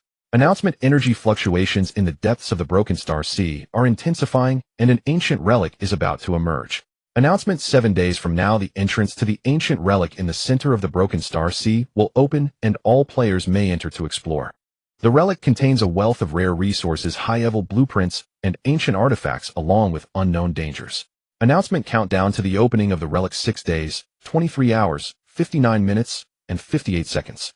Players who first enter the relic and successfully return will receive exclusive titles and generous rewards. As soon as the news broke, the entire Huaxia Zone 9 was in an uproar. Lin Haoyu, an ancient relic. What kind of new gameplay is this? All players can enter. Li Ruona, a wealth of rare resources, high-level blueprints. This is a chance to strike it rich. Chen Jingqing, but the system also mentioned with unknown dangers. That dark red object from last night can't be part of the relic, right? Tang Xiaoyu, I don't care. I must get in to take a look in 7 days. What if I find something good and turn my fortunes around? Zhengqi, all players can enter. Does that mean we might encounter other players in the relic? Will there be PvP? As soon as this was said, the atmosphere in the channel shifted instantly. PvP. Players against players. Previously, everyone was on their own islands, able to argue in the channel, but never encountering each other. But the relic is different. Everyone can enter, meaning they will meet in the same map. Will it be cooperation? Suli looked at the countdown on the panel, her fingertips tightening slightly. 7 days. She had 7 days to prepare. At this moment, the dark red crystal was in her backpack, emitting a faint red glow like a silent eye. Suli returned to the stone house, took out the dark red crystal from her backpack, and placed it on the table. Under the indoor light, the crystal appeared even more eerie. Something seemed to be flowing inside, like liquid energy trapped within a solid shell. Getting closer, she could vaguely see tiny points of light swimming inside the crystal. Suli, everyone, I found this thing on the beach. Have you seen it? She sent the image of the crystal to the group. Chu Gaodan replied quickly, I haven't seen it. But this color is exactly the same as the dark red one on the sea last night. It should be from the same source. Does the system have any explanations? Suli, no, it only shows unknown item without even stating its use. Luchin, I found one too in the gap between the northern rocks. It's small, about the size of a fingernail, but the characteristics are the same. Feng Rue, I found one too. I picked it up in the shallow water. It's slightly bigger than Lu Guess. Could this thing be the key to the ancient relic? Rong Qingping, it's possible. Or it could be some kind of energy carrier that will be useful once inside the relic. Chu Gaodan, no matter what it is, let's keep it for now. The system hasn't prompted to discard or destroy it, which means it must be useful. Everyone should keep an eye on the beach and rocky areas these days. If you find something, pick it up and store it together. Everyone agreed. Suli put the crystal back in her backpack and glanced at the relic countdown on the panel. 6 days, 23 hours, 41 minutes, and 22 seconds. Time passed slowly. She opened her personal panel to check her current status: level 6, 655, 1500, combat power 300, speed 78, defense 60, a hundredfold amplification times 33 available today. She needed to increase her level by at least 1 more, raise her combat power to over 400, and also boost her defense and speed.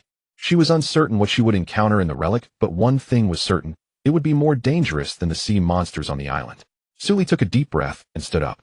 She could not stay cooped up at home any longer. She needed to fight, gain experience, and gather more resources and blueprints. Suli took out her finely crafted long sword and high-grade dagger from her backpack, checking their durability. Longsword 135,150, dagger 180180, both still within the safe range. She also took 2 solid cooling ice blocks from the ice maker to hang on her waist, bringing along enough food and water.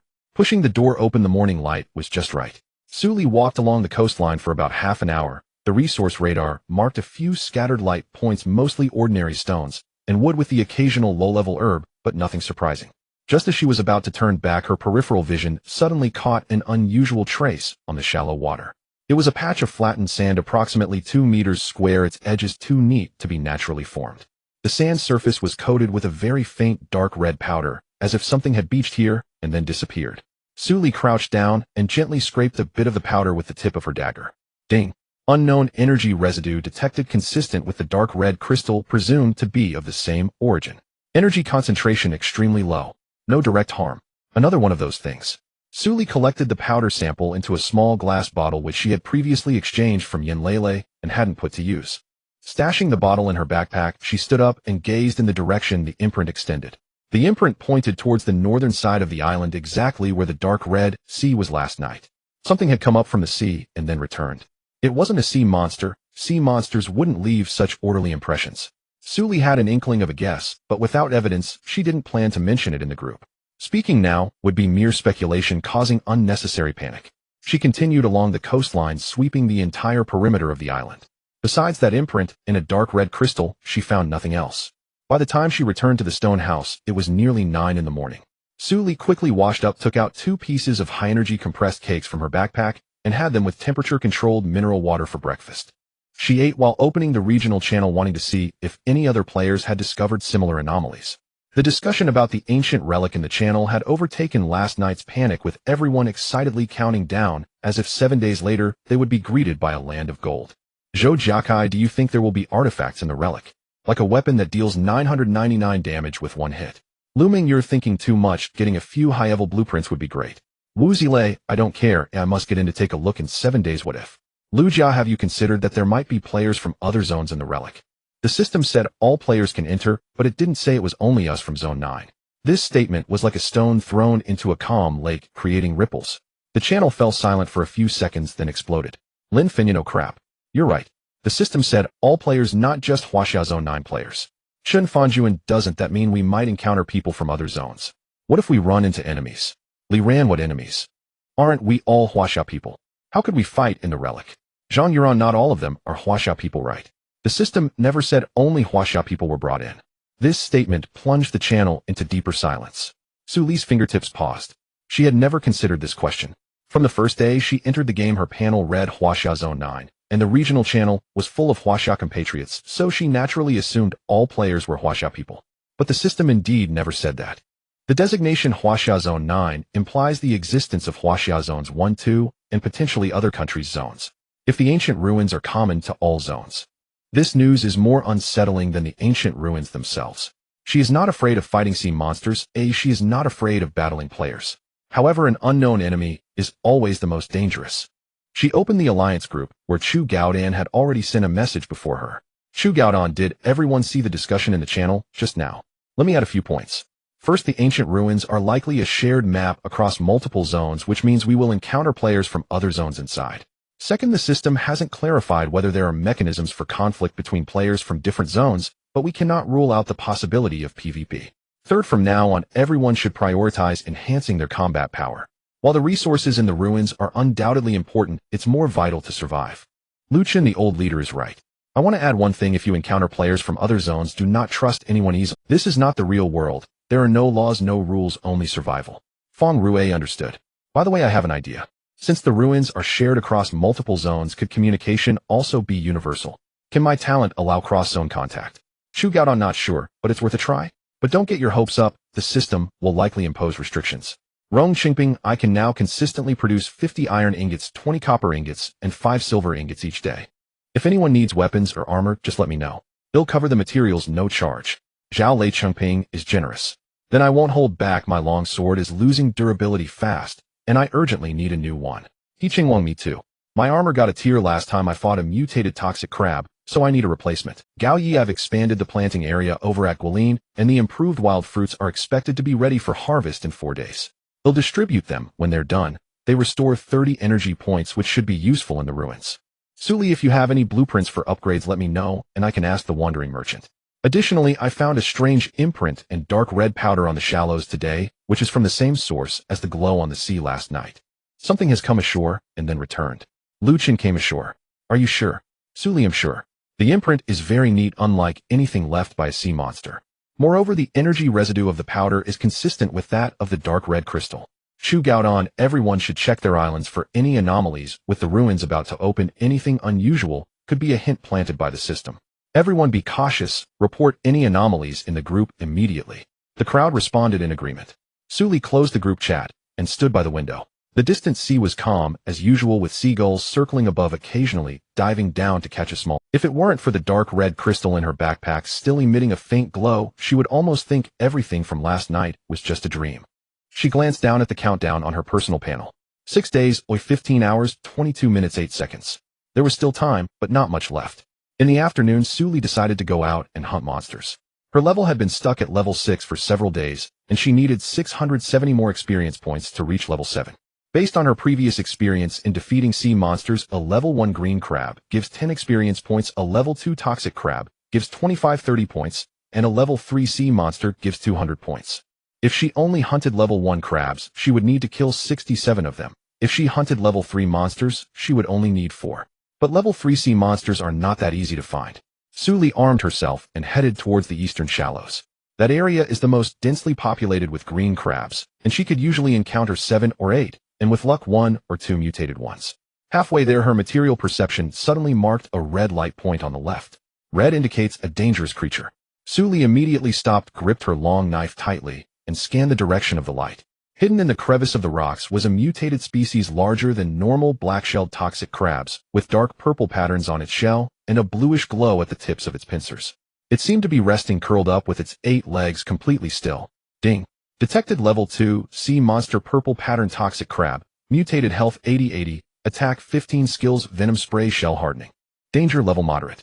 A level 2 mutation stronger than a regular level 2, but not as strong as a... Suli had a plan in mind, stealthily moving to the side of the toxic crab, which was its blind spot, and also the weakest area of its shell. When she was 3 meters away, she suddenly accelerated her long knife, slicing through the air as she aimed for the joint of the toxic crab's head. The toxic crab reacted much faster than the ordinary variety, almost dodging the moment Suli struck. The long knife merely grazed its shell, leaving a faint white mark. Attack successful. 8. Purple pattern toxic crab, health 72-80. Pretty quick, Suli murmured, not wanting to linger. She sidestepped behind a rock.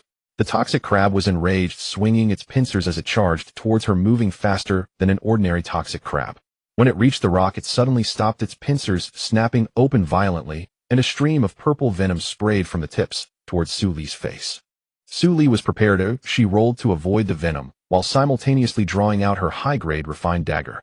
In the midst of her roll, she slashed backward, and the dagger precisely pierced the gap in the toxic crab's joint. Critical hit. Hit the weak point, dealing 45 damage. Purple pattern toxic crab, health.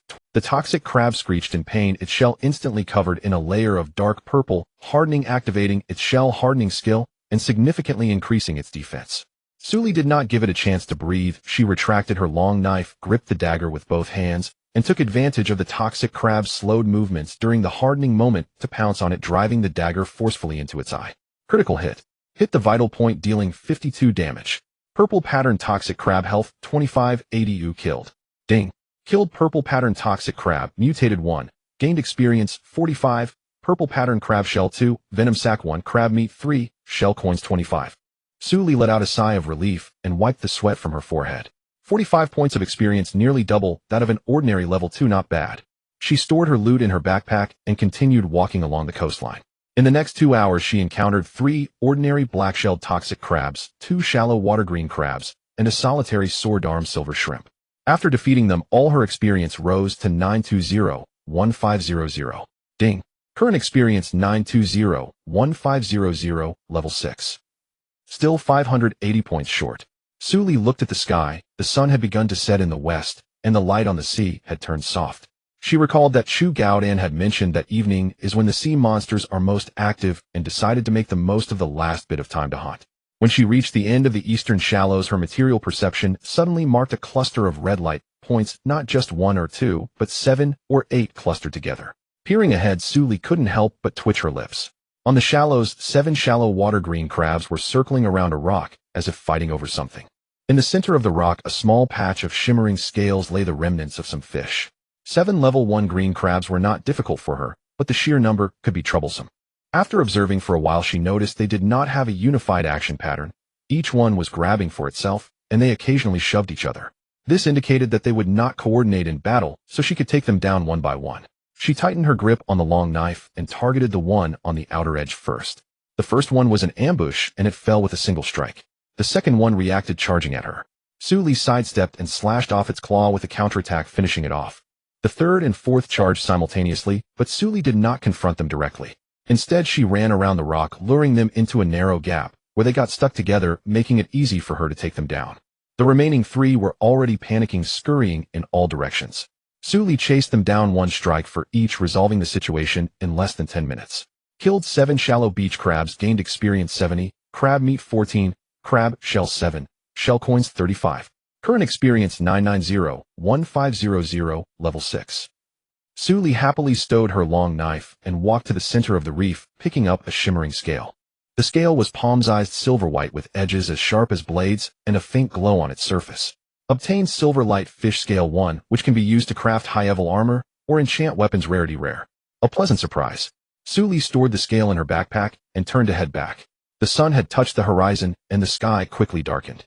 She quickened her pace, returning to the stone house before the last glimmer of twilight disappeared. She closed the door, opened the ice maker, and took out a bottle of temperature-stabilized mineral water, gulping down a few large mouthfuls. Today's harvest was good. Experience increased by nearly 335 points, and the loot was plentiful, plus she found a piece of rare material. She sat down at the table and began organizing today's spoils: shallow beach crab 7, crab meat 14, crab shell 7, black shell poison crabs 3, crab meat 6, crab shell 3, poison sack 3, sword armor silver shrimp 1, shrimp meat 2, shrimp shell 1, purple pattern poison crab variant 1, purple pattern crab shell 2, poison sack 1, crab meat 3, silver light fish scale 1. After storing everything in the storage box, Su Li opened her personal panel and glanced at the experience bar. 990, 1500. If she grinds for another day tomorrow, she should be able to level up to 7. As she was contemplating her plans for the next day, a message suddenly popped up in the Alliance group, sent by Feng Rue. Feng Rue brothers. I just saw someone in the channel saying that strange buoys are appearing on their side of the sea, glowing blue, and they are numerous, arranged in a line along a certain direction. Luchin buoys. What do they look like? Feng Rue, that person said they look like road signs spaced at intervals extending to the deep sea with no end in sight. Zhu Gaodon, road signs leading to ancient ruins. Rongqingping, it's possible. The ruins will open in 7 days. The system could be laying out the entrance passage in advance, which makes sense. Zhaoli, should we go take a look? Luchin, I wouldn't recommend it. The buoys are on the sea surface. To get there, we'd have to row out to sea, which is too dangerous. Moreover, the system didn't say to explore in advance. Acting rashly would only increase the risk. Zhu Gaodon, I agree. Let's wait until the ruins officially open. The most important thing now is to improve our strength. Su Li watched the discussions in the group, her gaze falling on the dark red crystal in her backpack. Buoys, road signs, crystals, imprints. There must be a connection among these clues, but she still lacked the most crucial piece. She turned off the group chat and walked to the window, pulling back the curtains. The night was deep, the sea surface was pitch black, and nothing was visible. Yet her intuition told her that something was slowly approaching in that darkness. In the following 2 days, Su Li's life became extremely regular. Woken at 6 in the morning by the supply notification sound, she claimed her daily supplies, washed up, and had breakfast. Then she went to the fields to check on the crops, watering and fertilizing them. In the morning, she went out to hunt monsters, returned for lunch and a rest, and in the afternoon continued hunting or gathering resources.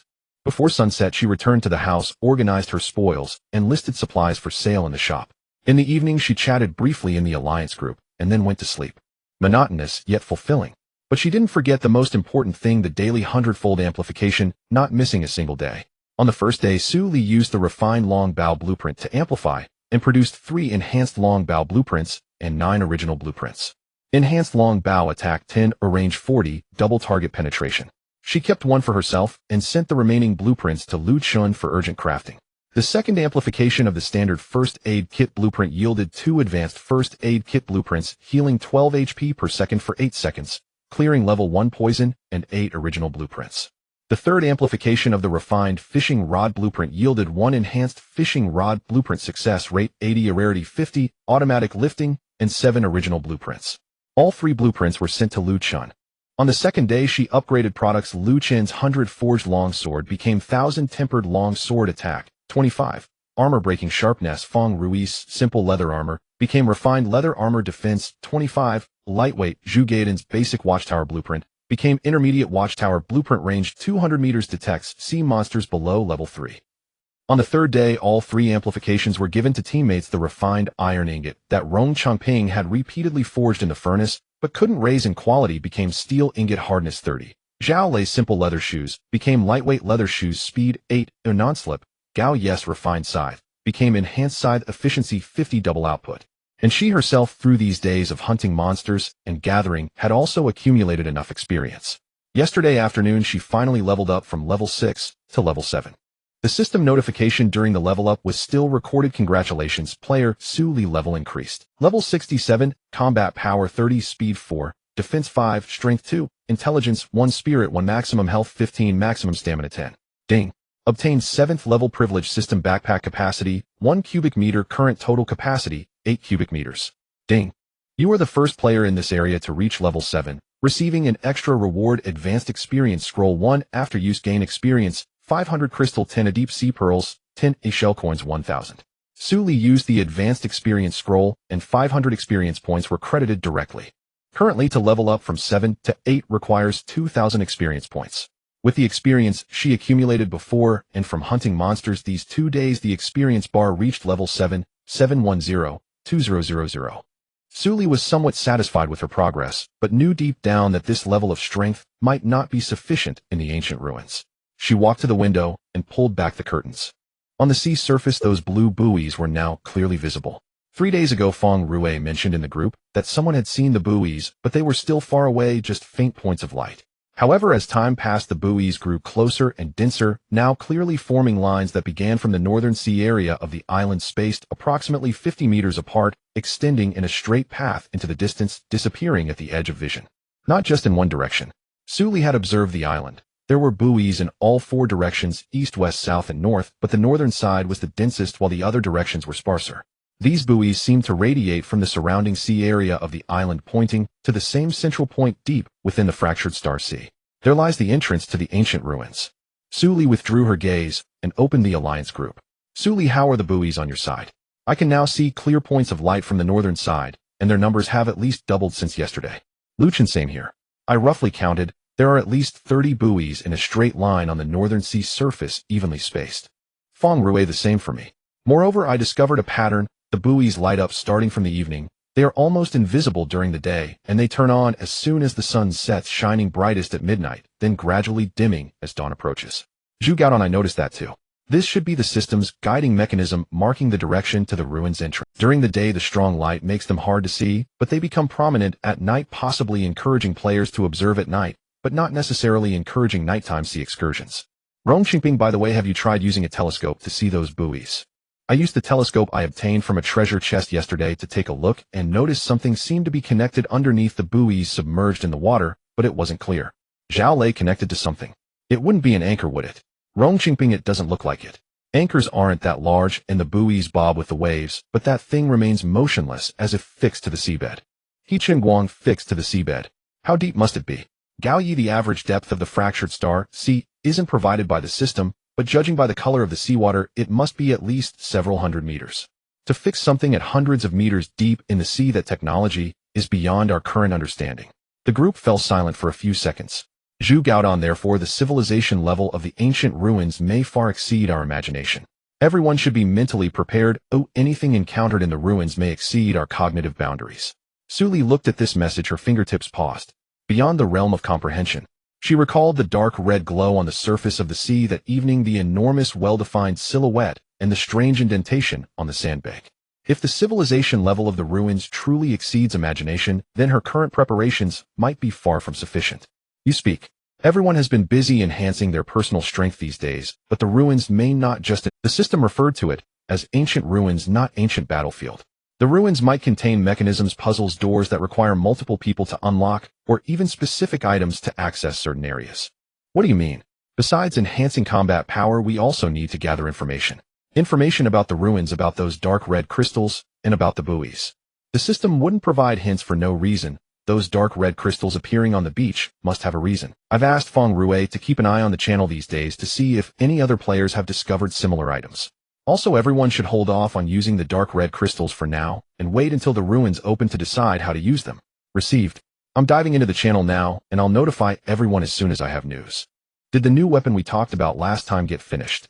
My durability is down to 30, and it's about to break. It's done, just came out of the forge. Made with the steel ingots provided by Su Li, the Chasing Wind longsword has 30 attack, 20 speed, and it also has the Gale property, which gives a 15 chance to trigger a double strike. Give it a try. This attribute is amazing. Chimping, you are my hero. The group chat became lively again. Su Li smiled, turned off the group chat, and opened her backpack, her gaze landing on the dark red crystal. The crystal had been in her backpack for 3 days without any change, and the system had provided no hints. Yet every time she touched it, she could feel a faint pulse, like a heartbeat. Very slow, very weak, yet undeniably present. Su Li took out the crystal, placed it on the table, and stared at it for a long while. She reached out her fingertip, gently touching the surface of the crystal. The icy sensation was the same as when she first touched it, but this time she felt a subtle vibration emanate from within the crystal, spreading up her fingertip and vanished. Ding! Unknown energy resonance detected. Source: dark red crystal. The energy frequency shows a slight synchronization with the player's bioelectric wave. Significance unknown. Energy resonance.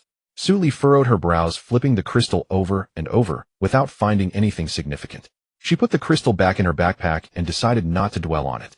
Once the ruins open, everything will become clear. The next morning, Su Li was awakened by a series of urgent system notifications. It wasn't the gentle reminder of daily resource supplies, but a harsh, urgent notification with red borders. All region emergency notification. Energy fluctuations in the fragmented Star Sea are escalating. The entrance to the ancient ruins has formed ahead of schedule. It is expected to officially open in 48 hours. All players are advised to prepare for entry. All region emergency notification. Once the entrance to the ancient ruins opens, it will remain open for 72 hours. After 72 hours, the entrance will close, and players who do not return in time will be trapped inside the ruins with consequences borne by themselves. All region emergency notification. The use of any form of long-distance communication tools within the ruins is prohibited. Area channels, private chats, and friend systems will automatically be blocked once entering the ruins.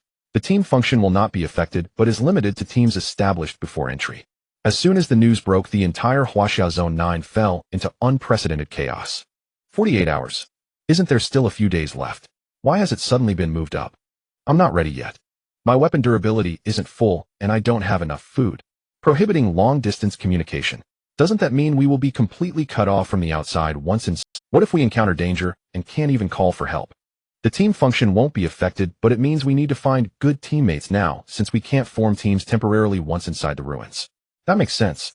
Who wants to form a team? I have a combat power of 280 level 50, and I need a reliable teammate. You're looking for a team with a combat power of 280. Even with a combat power of 350, I still feel like cannon fodder. Stop arguing, stop arguing. The most important thing right now is to quickly prepare our supplies. Stop arguing, stop arguing. The most important thing right now is... Su Li turned off the channel and immediately opened the alliance group. The group was already buzzing, messages flying by rapidly. 48 hours. Wasn't it supposed to be 7 days later? Why has it suddenly been moved up? I haven't even prepared my weapon. I'm in the same boat. The Chasing Wind longsword just arrived, and I haven't even tested it yet. My armor isn't ready yet. Chimping, will my armor be ready today? It will. I'll work through the night to get it done. The improved wild fruits are ripe today, so I'll go pick them right away. Each person will get 10, which can restore 30 energy points when consumed. The improved wild fruits are ripe today, so I'll go pick them right away. Each person will get 10, which can restore 30 energy points when consumed. To prepare. The gap at the starting line for everyone will be narrowed. Qingping is right. But 48 hours is indeed tight. I suggest that from now on, everyone should stop all non-essential activities and prepare for the ruins with full strength. I agree. I'll list out what we need, everyone can check and see what they are missing. Su Li rose and walked to the window after turning off private messages. The sky outside had already brightened, and the buoys on the sea were nearly invisible in the daylight, but she knew they were still there, quietly glowing beneath the surface, pointing toward that unknown place. 48 hours. She glanced at her personal panel. Level 7, 710, 2000, combat power 380, speed 86, defense 92 days left. She had to become stronger. After the emergency notification was released, the atmosphere in Huaxia's District 9 changed. The channel was no longer filled with jokes and boring arguments. Everyone was frantically preparing, gathering, forging, trading, and teaming up. Even the usually quiet diving players started to speak up frequently, either seeking supplies or looking for teammates. Suli scrolled through the channel for a while and noticed an interesting phenomenon. Those lower-level weaker players mostly huddled together, forming temporary teams of 3 to 5, agreeing to enter the ruins together and looking out for each other. Although the camaraderie and trust in these temporary teams were questionable, it was better than going in alone to meet certain death. Meanwhile, the higher-level stronger players mostly chose to go solo or teamed up only with trusted acquaintances. They rarely spoke in the channel, and when they did surface, it was only to post trade information, their tone cold. Suli noticed that among the top 10 players on the level leaderboard, besides the 8 from the District 9 Alliance, the other 2, Zhang Lei in 6th place and Chunxi in 10th, had no intention of forming teams. Since Zhang Lei was ridiculed last time, he rarely appeared in the channel, while Chunxi was a thorough loner, having no trading history with anyone since the first day of the game. I need to be cautious if I encounter these two in the ruins. Suli silently took note in her mind. She closed the channel and opened the alliance group. The group was fervently discussing strategies for entering the ruins. Chu Gaodan regarding the location of the ruins entrance based on the buoys that have gradually appeared over the past few days. They extend outward from various islands and ultimately converge at a central point in the Shattered Star Sea, which should be the entrance. As for the exact distance, I can't calculate it since we don't know the locations of each other's islands. Feng Rui, Chu, your words have reminded me. The system has never provided us with a map, and each person can only see the waters surrounding their own island. In other words, we don't even know which direction our teammates are in. Luchin, exactly. So the first thing after entering the ruins is to regroup inside rather than trying to figure things out outside. The system likely considered this when designing the ruins. The entrance area is probably safe for players from each island to meet. Suli, wait, have you all noticed a problem?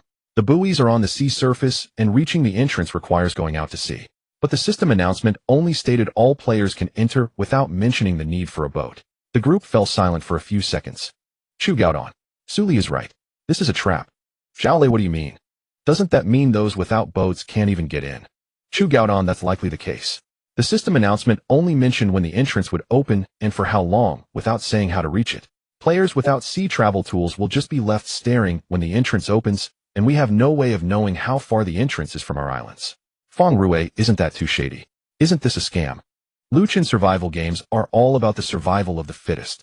The system won't actively care for the weak, it will only present opportunities for those who can seize them. Suli stared at the screen, her fingers gently tapping twice on the panel. She thought of the players in the channel who were still excitedly counting down, and most of them had no idea they needed a boat. Suli, this matter can't be kept a secret. We need to announce that a boat is necessary so everyone knows. Those who can prepare should hurry, and those who can't at least need to understand why they can't get in rather than realizing they were scammed when the entrance opens. The group quickly agreed, as unity is an inherent trait in every Chinese person's blood, especially since Chu Gaodan and others were not from ordinary backgrounds. Chu Gaodan, I'll go say it. I've issued several warnings before, and everyone will have basic trust in me. Chu Gaodan exited the alliance group and opened the regional channel. The channel was still fervently discussing what treasures might be in the ruins when suddenly they saw a pinned message from Chu Gaodan. Chu Gaodan, everyone, important reminder. The entrance to the ancient ruins is in the center of the Shattered Star Sea, quite a distance from our respective islands, requiring sea travel tools to reach.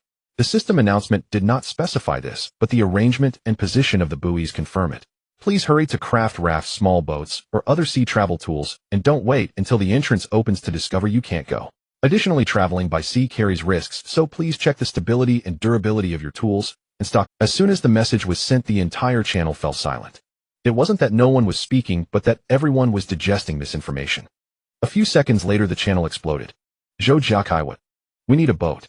I haven't even gathered enough decent wood to make a boat. Lu Meng, is what Brother Chu said true? The system announcement indeed didn't mention the need for a boat. This is too much of a scam. Wu Zilei, I just checked the arrangement of the buoys. They really do extend outward from each island. Brother Chu is right. Without a boat, we can't reach the entrance at all. Lu Jia, it's over. I only have a few pieces of dead wood, I can't even make a raft. Lin Finyan, everyone don't panic. Since Brother Chu has reminded us, there is still time. There are still over 40 hours until the entrance opens. Hurry up and chop trees, make rafts. There's still time. After the issues with transportation were resolved, the group began discussing specific strategies for entering. Chu Gaodan, I speculate that the entrance area of the ruins is likely a safe zone, and the system will provide us with a buffer zone, allowing us time to gather and adapt to the environment. Therefore, the first thing to do after entering is not to blindly explore, but to quickly find teammates. Since the system allows us to team up, finding teammates should not be difficult. Luchin, I agree. I suggest that once we enter, everyone should gather near the entrance and avoid acting alone. After regrouping, we can decide our next steps. Additionally, the ruins are divided into 3 layers: outer, inner, and core. This is the information provided by the system that Luchin mentioned earlier. The outer layer is open to all players, while the inner layer requires specific conditions to enter, and the core layer's information is currently unknown. Our goal should be to delve as deep as possible, but the premise is to ensure safety. Feng Rue: specific conditions. What conditions? I don't know. It could be a level restriction, it might require specific items, or it could be related to those dark red crystals. Rongqingping: that makes sense. Those crystals appeared on the beach coinciding with the energy fluctuations of the ruins and are likely the key to entering the inner layer. Zhao Lei: then we need to collect the crystals and not let anyone steal them. Gao Yi: speaking of being robbed, are players allowed to attack each other in the ruins? Luchin: yes. The system only states that player conflict is not prohibited. Wherever there is no safe zone, we can take action. Feng Rue: so does that mean we can kill at will in the ruins? Luchin: yes. Zhao Lei: then won't it turn into a big brawl after we enter? Chu Gaodong: not necessarily. The system does not prohibit it, but it does not encourage it either. Moreover, the greatest threat in the ruins should not be players, but the trials posed by the ruins themselves. Spending energy on infighting will only benefit others. Brother Chu is right. After entering the ruins, our primary goal is survival and resource acquisition, not fighting with others. But if someone strikes first, don't hold back. Luchin agreed. Everyone nodded in agreement. With less than an hour until the ruins opened, the atmosphere in the regional chat channel had reached a fever pitch, but unlike the previous panic, the current tension was marked by a resolute determination to give it their all. Zhou Jiakai: my raft is finally done. Although it looks a bit ugly, I tested it in the water, and it floats. Thanks to Brother Chu for the reminder. Without him, I would still be waiting foolishly. Wu Zilei: I'm also ready. Although it took a bit longer, I made it in time. Thanks to all the brothers and sisters who shared the crafting methods. Lu Jia: everyone please pay attention to safety when setting off. A raft, no matter how stable, is still a raft. Be careful not to fall off. Lin Finyan: has anyone already set off? Is the beacon's light clear? Will we get lost? Shen Fanjuan: I just set off. The beacon's light is very clear. There's no need to navigate on your own. Just follow the light. The raft will be pulled by a force, so no paddling is required, making it very effortless. Li Ran: great. I'm off now. Su Li watched the messages in the channel scroll by, rapidly feeling a surge of indescribable emotions. She only said one sentence, but that sentence might save many people. She turned off the channel and opened the alliance group. Everyone in the group was reporting their departure status much more seriously than usual. Luchin: am already on the raft. The stability of the raft is quite good, better than expected. The direction is due north and the beacon's light is very clear. We won't get lost. The estimated arrival time depends on the pulling speed of the energy channel, conservatively estimated between half an hour to an hour. Remember to check your equipment before setting off, especially weapon durability and food and water supplies, because there won't be any place to replenish once we enter the ruins. Chu Gaodong: I'm setting off. Just to add, once the raft enters the energy channel, it will be automatically pulled, so there's no need to paddle. But during the pulling process, do not stand up. Maintain a low center of gravity to prevent accidental falls into the water. I'm not sure if there will be a protection mechanism from the system if you fall into the water, so try not to test it. Rongqingping: understood. I'm setting off too. By the way, I can't bring my furnace with me, so I won't be able to forge on-site after entering the ruins. Everyone should confirm their weapon durability before setting off. Zhao Lei: 1. My wind chaser blade was just sharpened to its maximum sharpness. He Chengwang: setting off. My armor had a scratch from a crab claw, but Chengping helped me fix it, and now it's as good as new. Gao Yi: just set off. I can't believe we were worried about being too tired to explore after reaching the ruins. It turns out it's effortless. This game can be quite user-friendly at times. Feng Rue: setting off. By the way, I tested my communication ability. It still works on the raft. I don't know if it will fail after entering the ruins, so everyone should be mentally prepared. Also, while I was lurking in the channel, I noticed many players had already started crafting rafts. At this time, Su Li was also on the sea, sitting on her raft, holding a broken paddle, cold sweat forming on her back. Su Li: everyone, I'm setting off too. I just tried to paddle to see if it would get me there faster, but after leaving the island by 50 meters, the paddle on the seaside disappeared in an instant. Rongqingping: what? Then if someone wants to swim over, wouldn't they be doomed after swimming 50 meters out?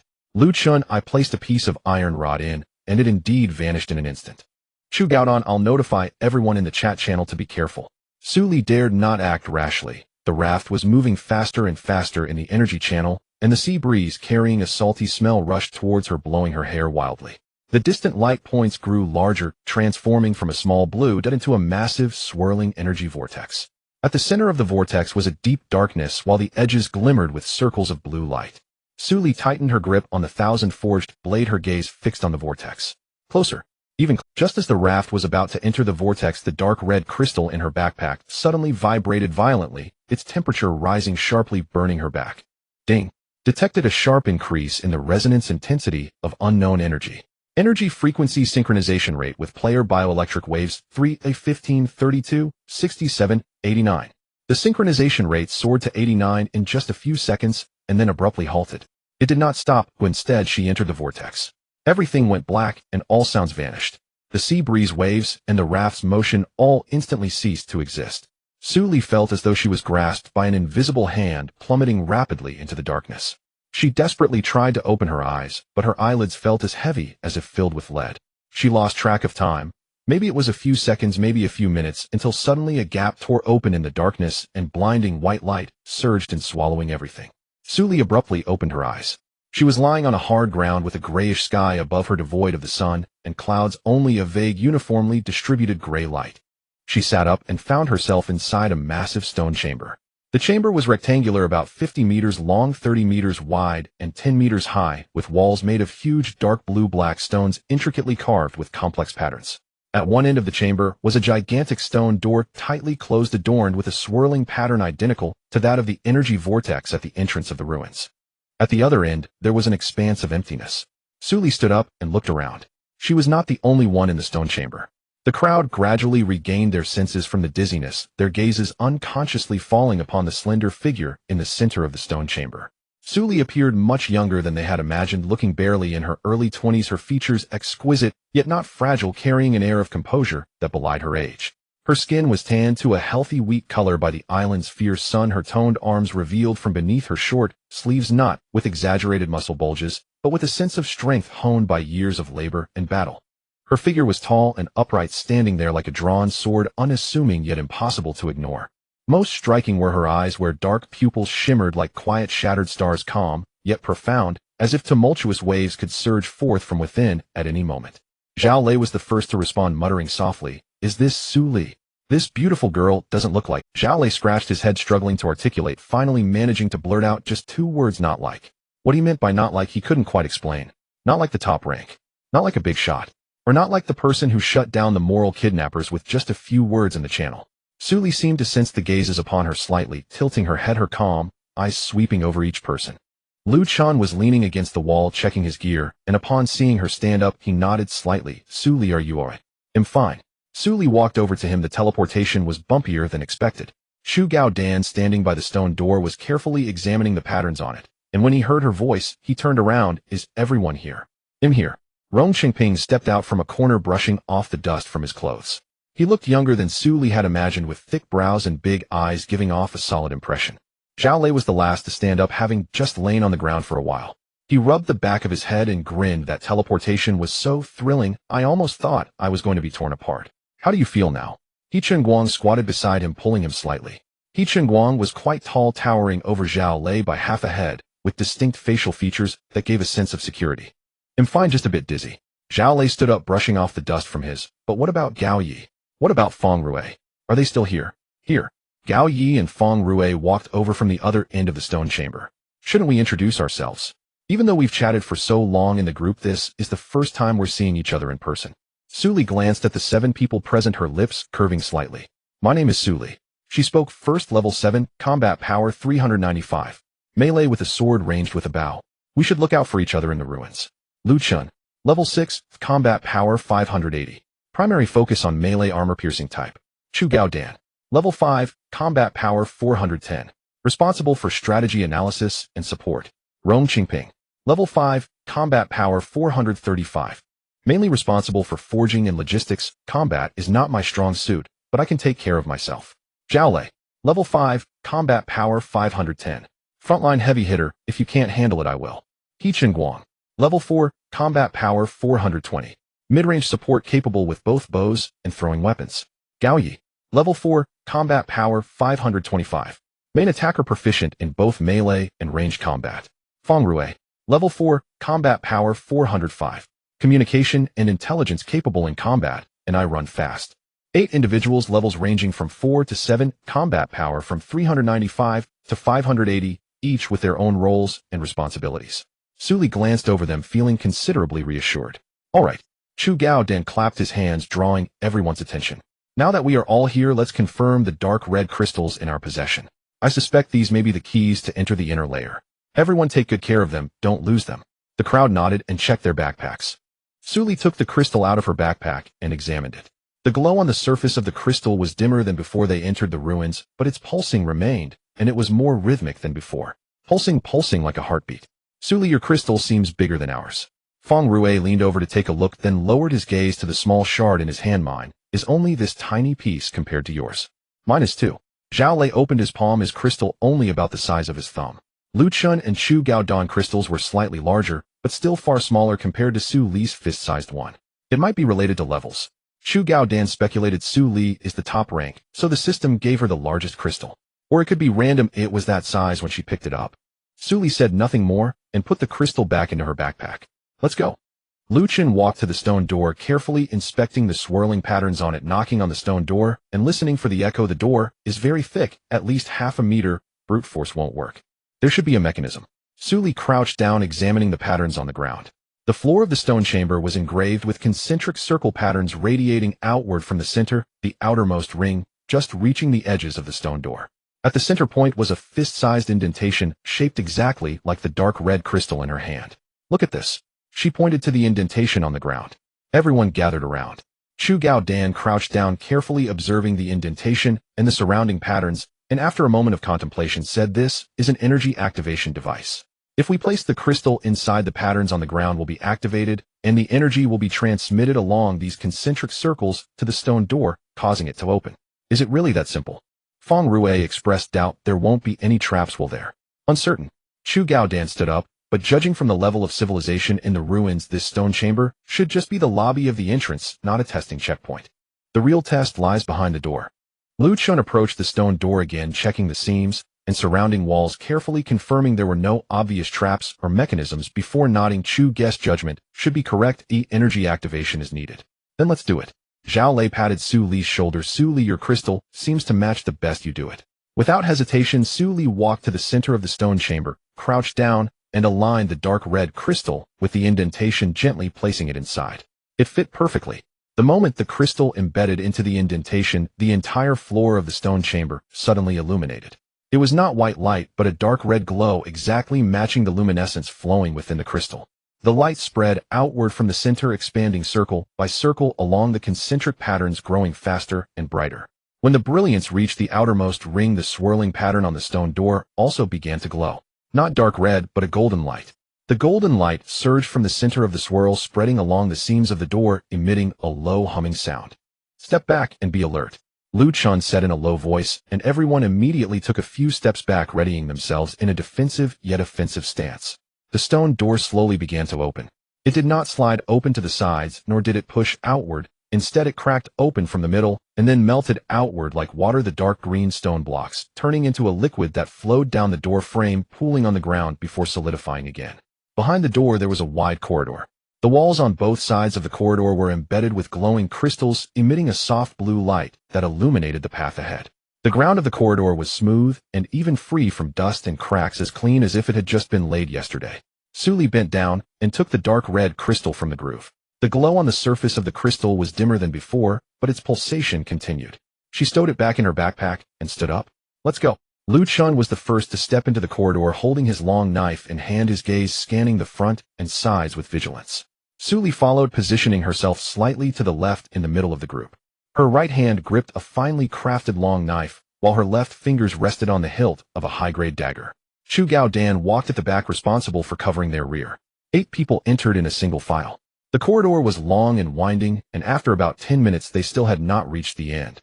As Su Li walked, she observed the patterns on the walls, noticing that they were different from the concentric circles on the stone chamber floor. They were not regular geometric shapes, but resembled some narrative murals. She slowed her pace and took a closer look. The content of the murals was quite abstract, but she could barely distinguish some elements: huge waves, flames falling from the sky, countless tiny human figures fleeing, and a gigantic vortex devouring everything. Su Li, what's wrong? Lu Chun noticed she had slowed down and turned to ask. Look at these murals. Su Li pointed at the wall. They seemed to record a certain disaster. Everyone stopped and looked in the direction she pointed. Chu Gao Dan stared for a moment, his brow tightening. Tsunamis, flames, collapses. No, this isn't a natural disaster. What is it? Feng Rui asked. Chu Gao Dan pointed at a vague pattern in the mural. Look here. These flames falling from the sky are too regular in shape, unlike meteors. They look more like some kind of weapon. A weapon. Zhao Lei gasped, a weapon that can fall from the sky. This is just my speculation. Chu Gao Dan withdrew his gaze. It could also be an exaggerated symbolic technique. Let's move forward. There should be clearer records in the core area. The group continued forward. After about 5 more minutes, the corridor suddenly widened, revealing an open stone door at the end. Behind the stone door was a vast space, 3 times larger than the entrance chamber, resembling an underground plaza. The ground of the plaza was littered with numerous items: broken pottery, rusted weapons, decaying cloth, and countless white bones. Su Li's footsteps came to a halt. The bones were scattered in every corner of the plaza. Some leaned against the wall, some lay in the center, and some even maintained a running posture, as if they had suddenly died while fleeing. Ding! Detected a large number of ancient remains presumed to be relic natives. Time of death unmeasurable. Cause of death unknown. What exactly happened here? Gao Ye's voice was somewhat tense. No one answered. Lu Chun was the first to step into the plaza, his gaze sweeping over the scattered bones and items, quietly saying, "Watch your step, don't touch anything, let's find an exit first." The 8 of them spread out, searching cautiously in the plaza. Su Li approached a skeleton leaning against the wall, squatted down, and examined the items around it closely. The skeleton's fingers clutched a piece of dark red crystal, shard much smaller than her own, only the size of a fingernail. She reached out to take it. The moment her fingertips touched the crystal shard, a vision suddenly flashed in her mind: flames. A sky full of flames pouring down, engulfing the entire city. Countless people were fleeing, screaming, crying. A gigantic vortex spun at the center of the flames, devouring everything. Then darkness. Su Li abruptly withdrew her hand, gasping for breath. Su Li. Lu Chun rushed over first, steadying her shoulder. What's wrong? It took Su Li several seconds to respond. Saw some images. Flames fleeing people, a gigantic vortex. Very similar to the content of the murals. How did you see that? Chu Gao Dan also rushed over, his tone grave. Su Li glanced at the crystal shard again, and then at her hand. The moment I touched this thing, the vision appeared. Lu Chun squatted down and picked up the crystal shard. The moment he touched it, his body visibly stiffened for a moment. Then he slowly released his grip, his expression turning grim. What did you see? Su Li asked. Lu Chun was silent for a few seconds before answering. Like you. Flames fleeing vortex. But there was an additional image. At the center of the vortex stood a person. A person. Feng Rui's voice. I couldn't see clearly. Lu Chun shook his head. Only a silhouette, tall and thin, holding something in their hand. The image was too blurry. Chu Gao Dan took the crystal shard and closed his eyes to sense it for a few seconds. When he opened them, his expression was even graver than Lu Chen's. I've seen this symbol before. Everyone was taken aback. Brother Chu, what are you talking about? Rong Chengping's voice trembled. How could you have seen something from the ruins? Not from the ruins. Chu Gao Dan flipped the crystal shard over, revealing a vague engraving on the back. It's this symbol. A few years ago, I carried out a classified transportation mission, escorting a batch of meteorite fragments engraved with mysterious symbols. One of the symbols was identical to this one. The chamber was so quiet that they could hear their breathing. Meteorites from outer space. Su Li's voice was soft. Yes. Chu Gao Dan's tone was calm, but his fingers gripping the crystal shard turned slightly pale. At that time, everyone thought it was a naturally formed pattern, just a coincidence. But now it seems those meteorites are related to this game and this shattered star sea. Su Li looked down at the dark red crystal in her hand, the one that had been silent in her backpack for a few days, suddenly resonating with her at 89 today. She suddenly had a strong premonition that since the first day she entered this game, she had been watched by something. No, not since the day she entered the game. It was from an even earlier time. Su Li tightened her grip on the crystal and raised her head to look towards the enormous stone door at the end of the plaza. Behind that door, something was waiting for her. Taking a deep breath, she stepped forward. As Su Li took her first step, the stone slab beneath her emitted. It was not an illusion. She stopped and looked down. A faint blue light seeped from the cracks in the slab, as if something had been activated by her footsteps. The light flashed and vanished quickly, almost too fast to see, but she was sure she hadn't misinterpreted it. What's wrong?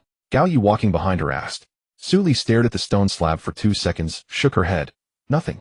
Let's go. She kept it to herself. In this place full of unknowns, every anomaly could conceal information or it could harbor danger. Before clarifying, expressing, it would only add unnecessary tension among her teammates. The plaza was much larger than she had anticipated. It took nearly 10 minutes for the 8 of them to walk from the entrance to the end. Along the way, the bones increased in number, some piled in corners, some fallen on both sides of the corridor, and some even stacked together, as if trying to protect each other in their last moments of life. Su Li's footsteps came to a stop before a skeleton. The skeletal remains leaned against a stone pillar positioned differently from the other corpses. It was not fleeing, nor was it curled up. Instead, it sat upright, its back straight with its hands crossed over its knees. Its bones were more robust than those of the surrounding remains, and the skull bore a deep longitudinal ridge unlike that of a human. Su Li crouched down, examining the fingers of the skeleton closely. There were no crystal fragments, but a line of small characters was carved into the ground beneath the fingers. These were not the abstract symbols seen in murals, but some unfamiliar script with smooth lines like flowing water. Ding. Ancient text detected. Content cannot be identified. Presumed to be the language of the original inhabitants of the ruins, unrelated to known civilizations. Su Li reached out her fingertip, gently touching the line of text. The moment her fingertip made contact with the carving, an image flashed in her mind again. It was neither fire nor flight. It was a man. No, not a man. The outline was similar to that of the skeleton, with a longitudinal ridge on the skull and a stature much taller than that of a human. He stood on a high platform facing countless kneeling figures.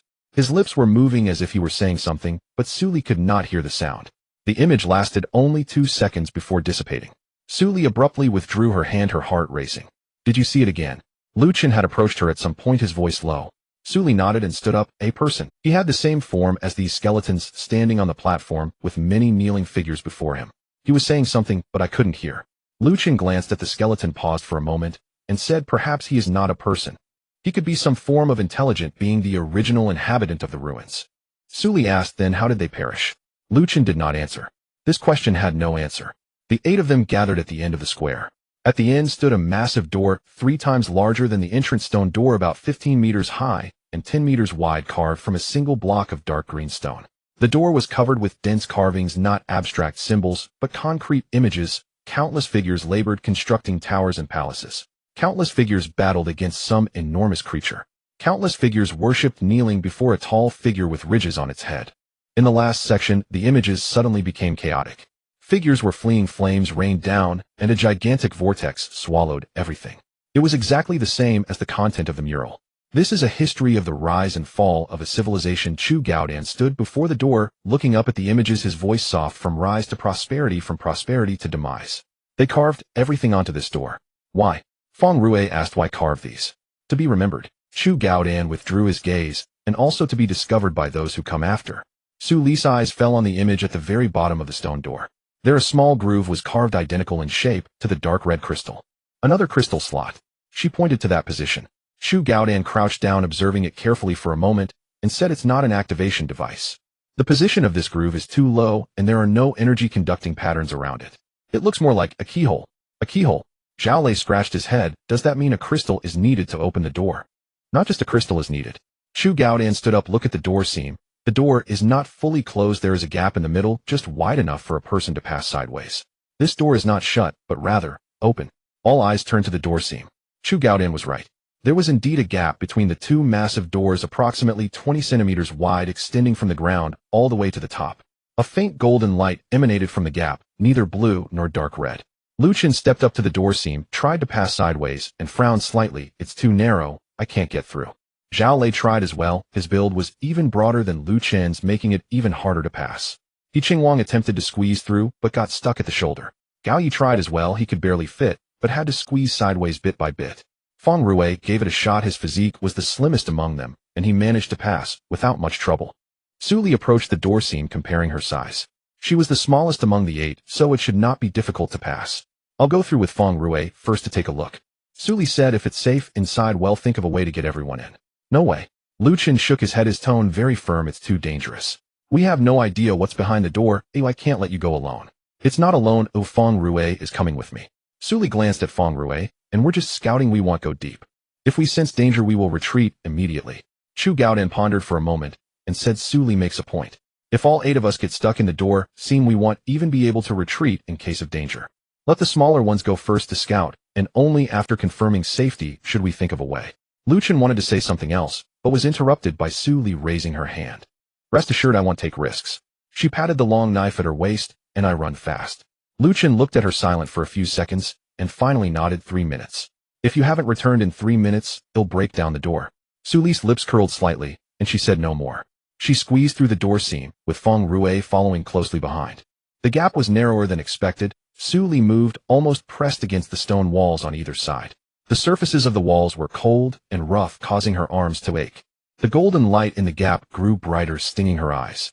After squeezing for about 10 steps, she suddenly found herself in a wide-open space. Behind the door was a gigantic circular hall with a diameter of over 100 meters and a height estimated to be 30 meters. The hall's dome was adorned with countless glowing crystals twinkling like stars, illuminating the entire space as bright as day.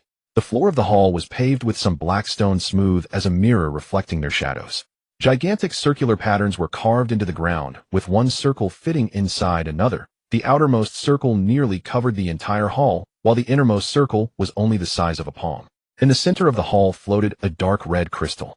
This crystal was more than 10 times the size of the one in her hand, about the size of a basin, its surface shimmering with dark red light, like a beating heart.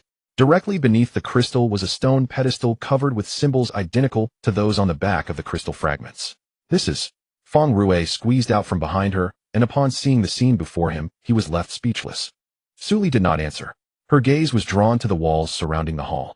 Embedded in the walls were 12. Each door was made of different materials, sizes, and patterns. Some were heavy dark green stone doors, others cold metal doors, some ancient wooden doors, and one door was completely transparent, as if carved from ice crystals. Suli did not answer. Her gaze was drawn to the walls surrounding the hall. Embedded in the walls were 12. These were not letters, nor were they patterns, but a kind of... Suli could not describe it, yet the moment she saw those symbols, a corresponding concept automatically surfaced in her mind. Above the first door, power. Above the second door, speed. Above the third door, wisdom. Above the fourth, above the fifth door, healing. Above the sixth door, summoning. Above the seventh door, control. Above the eighth door, transformation. Above the ninth door, elements. Above the 10th door, time. Above the 11th door, space. Above the... Suli stared at the symbol above the 12th door, but no notion formed in her mind. The mark was blank, or rather it signified something beyond her comprehension. Feng Rue tugged her sleeve and lowered his voice. "Suli, look over there." Suli followed the direction. On the far side of the hall, directly opposite the slit through which they had entered, stood another enormous door. This door dwarfed the 12 surrounding ones. It was pitch black, its surface devoid of markings save for a colossal whirlpool pattern carved at its center, identical to the energy vortex at the ruin's entrance. The door was shut. Not ajar, not with a gap, but sealed with absolute precision. Suli fixed her gaze on that black giant for several seconds, a subtle, indescribable sensation rising in her chest. It was neither fear nor nervousness, but a curious sense of familiarity, as if she had seen this door before. Then she corrected herself. No, she had not. Yet the feeling would not lift. 3 minutes are up. Feng Rui's voice drew her back to the present. If we don't move, Lu Chun will really try to tear the door down. Suli cast one last look at the hall, turned, and squeezed through the slit. The 8 of them reassembled on the plaza. Suli described the scene inside the hall, and the others fell into contemplation. Chu Gaodan was the first to speak. 12 doors, each representing a different ability. Strength, speed, wisdom, defense, healing, summoning, control, transformation, elements, time, space. And one unknown. It sounds like some kind of trial, he continued. A trial? Zhao Lei asked. Yes. Those who enter the door tied to an ability must pass a test to gain that ability's enhancement or obtain an item. Chu Gaodan trailed off. This setup is common in survival games, but placed here. He did not finish, yet Suli understood the implication. If this truly were a series of trials, the civilization that built the ruins surpassed imagination. The technology to bestow ability bonuses through tests exceeded her conception of a mere game. What about that black gate? Lu Chun asked. Suli shook her head. It's closed. Perhaps all trials must be completed before it can be opened. Or perhaps the 12 abilities themselves must be gathered, Gao Yi added. Feng Rue raised the crystal shard in his hand. Then what is this? Is it to open the door, or to activate the trials? No one could answer. Chu Gaodan stepped to the slit, glanced at the golden light within, and stepped back. Let's go in and see, he said. 100 guesses outside are no substitute for one look inside. If the big ones cannot pass, widen the slit, or seek another entrance. Suli crouched and examined the walls and floor around the stone door anew. Her material perception seemed interfered with inside the ruins. Its range shrank to 3 meters, and the indicator points blurred. 3 meters would suffice. She moved slowly along the walls flanking the slit, letting her material perception scan every inch. When she reached the third stone slab, the light points suddenly sharpened. Not purple, not blue, not green, golden. Suli halted, crouched, and ran her hand over the slab. Visually, the slab was indistinguishable from the others, yet its touch betrayed it. While the surrounding stones were cold and coarse, this slab was faintly warm and smoother to the hand. Here. She beckoned her teammates. This slab is wrong. Lu Chun crouched, tapped it with his hand, and cupped his ear to listen. Hollow. Break it open. Zhao Lei asked. Break it open. Lu Chunrose stepped back 2 paces, gripped his 1,000-forged blade, and drove the tip at the slab's edge with a fierce strike. Metal met stone with a harsh ring and a spray of sparks. The slab cracked, and Zhao Lei followed with a finishing cut. He Qingwang and Gao Yi joined, prying the fractured pieces away one by one. Beneath the slab lay a void. A roughly half-meter square cavity sheltered a rusted iron box. Su Li reached and retrieved it, and opened the lid. Inside were 3 items: a yellowed beast-skin scroll, 3 thumb-sized blue crystals, and a palm-sized bronze token. A soft chime announced the acquisitions: 1 lower ruins map, 3 energy crystal cores, and 1 pass token. Su Li unfurled the beast-skin scroll, revealing dense lines and markings. Though she could not decipher the script, the diagrams were universal: a circular hall at the center surrounded by 12 chambers, and beneath the hall 3 concentric tiers labeled outer layer, inner layer, and core. At the very bottom was a vast crimson mark beside a line of unfamiliar characters, which the system translated, warning the core area seal remains intact. Those who enter without authorization do so at their own peril. A map. Su Li handed the scroll to Chu Gaodan. There are 3 layers below. Chu studied the map, his brow growing ever more troubled. He turned the scroll over. The reverse bore not a map, but text again in characters she could not read. The system offered an automatic translation. Our people forged the city with the Star Core and appointed its guardians through the 12 trials. The Star Core endures while the ruins persist. Yet when celestial fire fell and the Star Core shattered, our people perished. Those who come after must gather the power of 12 to rekindle the Star Core. The passage concluded with a line of attribution. On the day the Star Core is reawakened and the ruins return to the world. High Priest Ku of the Suishing tribe. Chu Gaodan read the final words aloud. Suishing tribe, his voice a whisper. That is the name of the ruins' original inhabitants. The name struck Su Li like a physical jolt. Suishing Sea. Suishing tribe. What is the Star Core? Feng Rui asked. Chu Gaodan pointed to the enormous crystal suspended at the hall's center. If I am correct, it is the very crystal you saw floating there, Su Li. It was the Suishing tribe's energy core, the heart of the entire ruin. When the Star Core shattered, the ruins decayed. Only by gathering the 12 powers could the Star Core be reactivated. The 12 powers correspond to the 12 doors Lu Chen took up. Completing the trials will enable the Star Core's restart. And once the Star Core is restarted? Gao Yi asked. Chu Gaodan fell silent for a moment. I do not know. The scroll only reaches as far as when the ruins return to the world. There was no further explanation of what would follow. Su Li looked at the dark red crystal in her hand, and then at the map's marked core area. A sudden, overwhelming intuition struck her: this crystal was not a key. It was a fragment, a shard of the Star Core. She held a piece of the Star Core itself that explained its faint pulse, its resonance with the ruin's energy, and why her synchronization rate had surged to 89% the moment she entered. The emblem stamped on the back of the fragment, the characters for Suishing, was the mark of the Suishing tribe. I think I know what this thing is, Su Li murmured. She drew the fist-sized dark red crystal from her pack and held it up for all to see. A Star Core fragment. The group fell utterly silent. Chu Gaodan was the first to react, taking the crystal and examining it repeatedly, then comparing it with the text on the scroll, slowly nodding in agreement. It makes sense.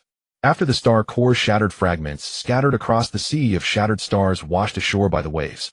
The pieces we collected are all fragments of the Star Core. So are these fragments we have the keys to the trials. Feng Rui raised the piece he had, which was the size of a... We will know once we try. Su Li stood at the crack of the door, tilting her body to demonstrate. Previously she and Feng Rui could pass through, but Zhao Lei, Lu Chun, and He Qingwang were all stuck due to their larger sizes. The fact that this door is locked does not mean there are no other paths. Chu Gaodan's voice came from behind. The map on the scroll marks the layout of the hall. Since there is a hall, there must be multiple passages. Su Li unfolded the scroll and looked at the map again. The circular hall was marked in the center, and there were indeed 12 small rooms indicated around it, but the map did not mark the location of the entrances. This means that the square they were currently in was merely the antechamber of the hall, and the true entrance should be elsewhere. Let's split up and search. Feel around every wall looking for loose or hollow stone slabs. Lu Chen said. The 8 of them spread out in the square, meticulously feeling along the walls inch by inch. Su Li approached the middle section of the left wall, her palm slowly gliding over the stone surface. The stone was icy and rough, and every slab fit perfectly together, showing no signs of irregularity. When she reached the corner of the wall, her material perception suddenly flashed, revealing a vague, golden light at the corner of the wall. She crouched down and knocked on that slab. It was empty. Here. She called her teammates over. Lu Chun walked over, tapped it with his hand, listened for the echo, and nodded. He took 2 steps back, gripped his forged long knife tightly, aimed the tip at the edge of the slab, and struck down forcefully. Metal collided with stones, sparking a shower of sparks. Zhao Lei stepped forward and dealt a follow-up blow, while He Qingwang and Gao Yi exerted force, simultaneously prying open the broken slabs one by one. Behind the slabs lay a narrow passage just wide enough for one person to pass through. At the end of the passage there was light, not the blue light of the crystal, but a golden glow exactly like the one coming through the door crack. Judging by the direction, this should lead to the circular hall. Let's enter from here. It doesn't necessarily have to be through the entrance, Chu Gaodan said. The 8 of them squeezed into the passage, entering in single file. The passage was not long, after about 2 minutes it opened up. When Su Li squeezed out of the passage, her vision suddenly widened. It was the circular hall. Countless glowing crystals were embedded in the dome, twinkling like stars. The ground was paved with black stone, smooth as a mirror, engraved with massive circular patterns. 12 doors were evenly distributed along the circular walls, each door topped with a symbol. At the center of the hall, a dark red crystal the size of a basin floated, its surface shimmering with a dark red glow like a beating heart. Ding. Detected high concentration of energy aggregation star core fragment. Energy level unable to assess. This is the star core. Chu Gaodan walked to the center of the hall, looking up at the floating crystal, the energy core of the Shattered Stars clan. Everyone's gaze swept over the 12 doors one by one. Each door was marked with a symbol, neither letters nor patterns, but an abstract conceptual marker. However, upon seeing those symbols, their corresponding meanings automatically surfaced in their minds. Su Li stared at the symbol above the 12th door, but no concept emerged in her mind. The symbol was blank, or rather it represented something she could not comprehend. 12 doors. Lu Chen approached the first door, reached out to touch its surface. Each one is a trial. Those who pass the trials will gain corresponding ability marks. The scroll mentioned that we need to gather 12 types of abilities to restart the star core. Chu Gaodan walked to the third door, wisdom, looking up at the symbol on the door, but we only have 8 people now. Feng Rui raised the star core fragment in his hand. What about this thing? Is it used to open the door? Su Li walked to the pedestal in the center of the hall, crouching down. There was a groove on the pedestal that matched the shape of the star core fragment in her hand perfectly. She compared it, and it fit seamlessly. Here, she said, putting the fragment in might activate something. Don't place it. Chu Gaodan approached before figuring out the rules of the trials. Do not trigger anything lightly. The scroll says gather 12 powers to restart the star core, and we do not know what will happen after restarting. It could be a good thing or a bad thing. Su Li put the fragment back in her backpack and stood up. Then let's first figure out how to pass the trials. Lu Chen walked to the first door. Strength. I choose strength. I choose wisdom, Chu Gaodan said. Then Feng Rui walked to the second door. I choose healing. He Qingwang walked to the 5th door, glancing back at his teammates. Before joining the military, I was a medical student, so healing trials should suit me better. I choose defense. Zhao Lei walked to the 4th door. I choose summoning. Gao Yi walked to the 6th door. I choose control. Rong Chengping walked to the 7th door. Su Li looked at the remaining 4 doors, transformation elements, time and space. She walked to the 11th door, space, and reached out to touch the door surface. Blue light surged out. Ding. Player Su Li has triggered the space trial. Trial content: find the exit in the maze of distorted space. Trial time limit 30 minutes. Do you accept? She did not click accept, retracting her hand. They'll go in first. Lu Chen stood at the first door and clicked accept. The blue light enveloped his entire body, pulling him smoothly into the door. The surface of the door returned to calm as if nothing had happened. Ding. Player Lu Chen has entered the strength trial. Trial countdown 3000. Chu Gaodan walked to the 3rd door and clicked accept. Ding. Player Chu Gaodan has entered the wisdom trial. Trial countdown 2000. Feng Rui, He Qingwang, Zhao Lei, Gao Yi, and Rong Qingping also entered their chosen trial doors one after another. Only Su Li remained in the hall. She stood in front of the 11th door, space, staring at the symbol on the door for a long time. Space. She recalled how the dark red crystal resonated with her energy upon entering the ruins with a synchronization rate of 89, the highest among all her teammates. Chu Gaodan speculated that this might be related to levels, but Su Li felt it was not just about levels. She remembered the images she saw when touching the crystal fragments, flames, fleeing whirlpools. She remembered the words inscribed by the high priest on the scroll: those who come here must gather the 12 powers to restart the star core. 12 powers. 12 doors, 12 types of abilities. But there were only 8 people. She walked to the 11th door and ding. Player Su Li has triggered the space trial. Trial content: find the exit in the maze of distorted space. Trial time limit 180 minutes. Do you accept? Su Li clicked accept. The blue light instantly enveloped her entire body, gently drawing her forward. The door surface enlarged in front of her, becoming blurry and transparent. Then she passed through the door. The world before her completely transformed. No longer a stone chamber, nor a grand hall, but a void. A black void. Suli stood on a narrow stone path about half a meter wide with unfathomable darkness on both sides. Ahead and behind the stone path there was no end in sight, only the dimly glowing stone slabs underfoot extending lonely into the void. Ding. The spatial trial has begun. Please find the exit within 180 minutes. Current maze layers 1. 5 layers. Suli took a deep breath and stepped forward. The stone path beneath her feet was steady without the shaking and collapsing typical of adventure films. Yet the darkness on both sides instinctively unnerved her, not from fear of the dark, but from the sensation that something within it was watching her. She could feel it. Suli did not pause or glance around. She focused on the stone path beneath her feet, stepping steadily and quickly. After about 3 minutes, a fork appeared ahead. 2 paths, one to the left and one to the right. Suli stopped, looked left then right. Both paths appeared identical, the same width of stone path, the same depth of darkness, the same dimly glowing stone slabs. She closed her eyes. Her material perception was disrupted in the ruins, the range reduced to 3 meters around her, but it had not completely failed. Focusing her mind, she compressed the range of her material perception to 5 meters ahead, then opened her eyes. On the left path, there was a faint blue light. On the right path, there was nothing. Suli chose the left. After less than 2 minutes, a door appeared ahead. Not a stone door nor a metal door, but a light curtain radiating a soft blue glow. Ding. Exit discovered, proceeding to the next layer. Current maze layers 2. Suli passed through the light curtain, and the scene before her changed. No longer the stone path in the void, but a massive cubic room. The walls, ceiling, and floor of the room were all made of white stone with passages on each wall leading to another. Ding. Current maze layers 25. Please find the exit to the next layer within 40 minutes. Suli did not rush forward, but first closed her eyes to sense the feedback from her material perception. In this layer, the range of her material perception shrank again, only covering 2 meters around her, and the light points became extremely faint, nearly indistinguishable. She opened her eyes, chose a direction, and entered the passage. The passage was short, only 5 or 6 meters long. At the end was another identical cubic room. 4 walls, each with 4 doors. Suli glanced back at the passage she came from. It was still there, but the light at the entrance looked identical to the other passages without any markings. This meant she could easily get lost. Suli took out a length of nylon rope from her backpack, tied it to the stone wall at the passage entrance, and made a knot. Then she continued forward. In the second room, she tied the rope. In the third room, she tied the rope. In the fourth room, she tied the rope. In the fifth room, when she entered, she found a nylon rope already tied at the corner. She had come back around. Suli stood in front of the rope, silent for a few seconds. This was not a maze. This was a trap, creating the illusion of getting lost with repeated rooms and passages, making one unknowingly circle around. In reality, the structure of these rooms was the same, but they were not the same room. Each rope she tied was in a different room. Her return was due to the direction of the passages, forming a closed loop. She needed to find a passage that was not in the closed loop.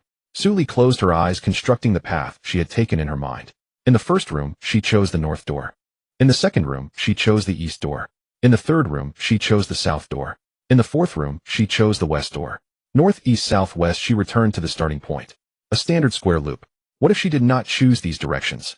In the third room, she chose the south door, but what if she had chosen the north door or the east door at that time? Suli opened her eyes, untied the rope, returned to the third room, and chose another direction. This time she traversed 5 rooms without circling back. Upon reaching the 6th room, the passageways on the walls were no longer the identical 4, but just one. One passage leading to a light curtain. Ding. Exit discovered, proceeding to the next layer. Current maze layers 3. Suli passed through the light curtain, and the scene before her changed once more. This time she stood on a spiraling staircase. The staircase extended downward in a spiral with no end in sight. On either side were transparent walls beyond, which lay a starry sky. No, not a starry sky. It was countless glowing points, slowly moving in the darkness like living stars. Ding. Current maze layers 35. Please reach the bottom of the staircase within 30 minutes. Suli began to descend. The steps of the staircase were wide, each one stable enough for her to step on secure. But after less than a minute, she realized an issue. The staircase was rotating. Not that the staircase itself was turning, but her direction was changing. With each step, her body would involuntarily lean slightly, as if being pulled by something to change direction. Suli stopped, closed her eyes, and felt her body. It was not an illusion. There was indeed a force pulling her, trying to divert her from a straight path. She opened her eyes, gripped her finely crafted long knife, aimed the blade at the central axis of the staircase, and walked down step by step, ensuring her body did not deviate from the axis. The pulling force grew stronger, but she maintained her balance, walking steadily step by step. After about 10 minutes, a light curtain appeared at the end of the staircase. Ding. Exit discovered. Proceeding to the next layer. Current maze layers 4. Sully passed through the light curtain and found herself standing on a platform. The platform was small, about 3 meters in diameter, suspended in the void. There was nothing around the platform, no road, no passage, no door. Ding. Current maze layers 4. Please find the exit within 20 minutes. Sully stood at the edge of the platform and looked down. Below was endless darkness, and looking up there was also endless darkness. No road. Sully furrowed her brow. The trial content for this layer did not specify. The panel only stated find the exit, but where was the exit? She crouched down, feeling the surface of the platform with her hand. The stone slab was icy cold, smooth as a mirror without any patterns or seams. She lay down, pressing her face against the ground, looking beneath the edge of the platform.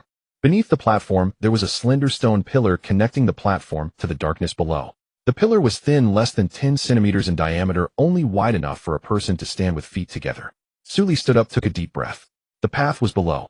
She flipped over the edge of the platform, gripping the edge with her hands, her body suspended, then let go. Falling less than half a meter, her feet landed on the stone pillar.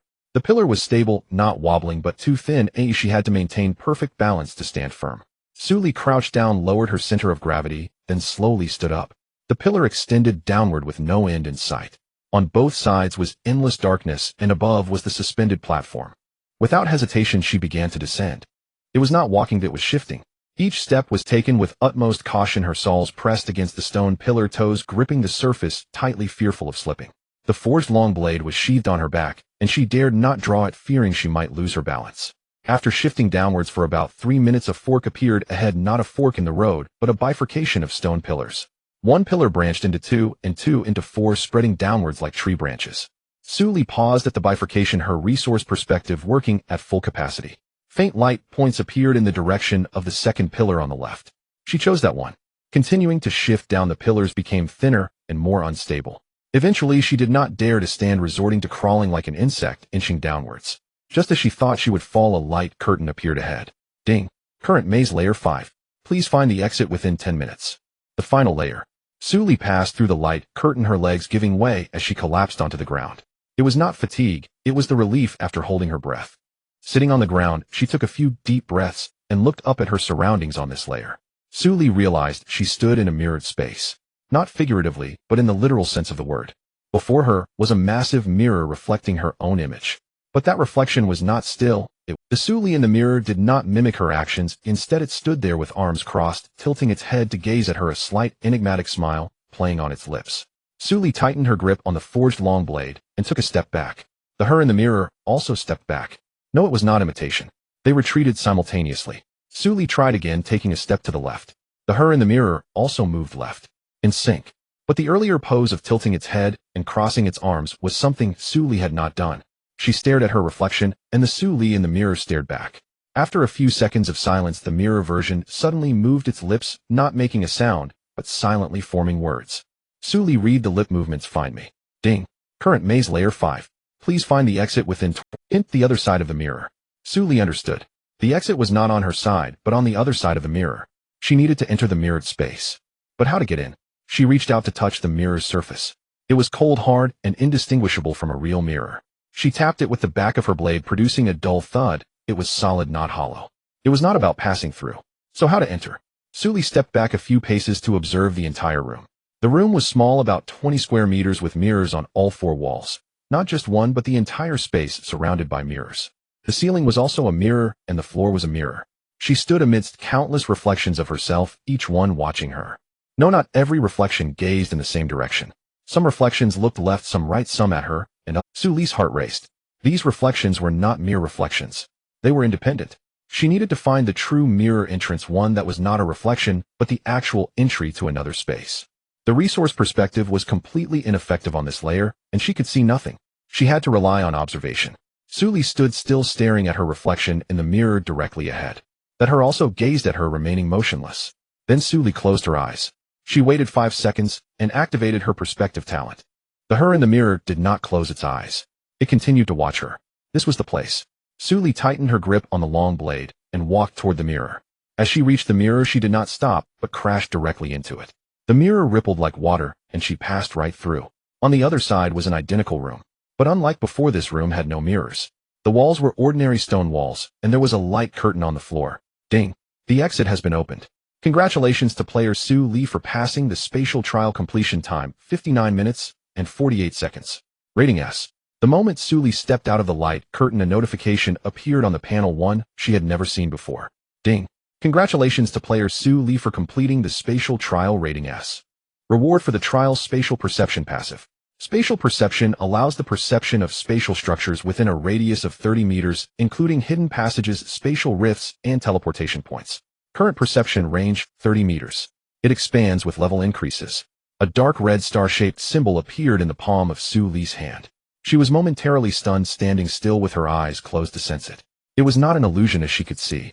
Not with her eyes, but in a manner akin to resource perspective, where resource perspective revealed points of light, while spatial perception unveiled the skeleton of the space.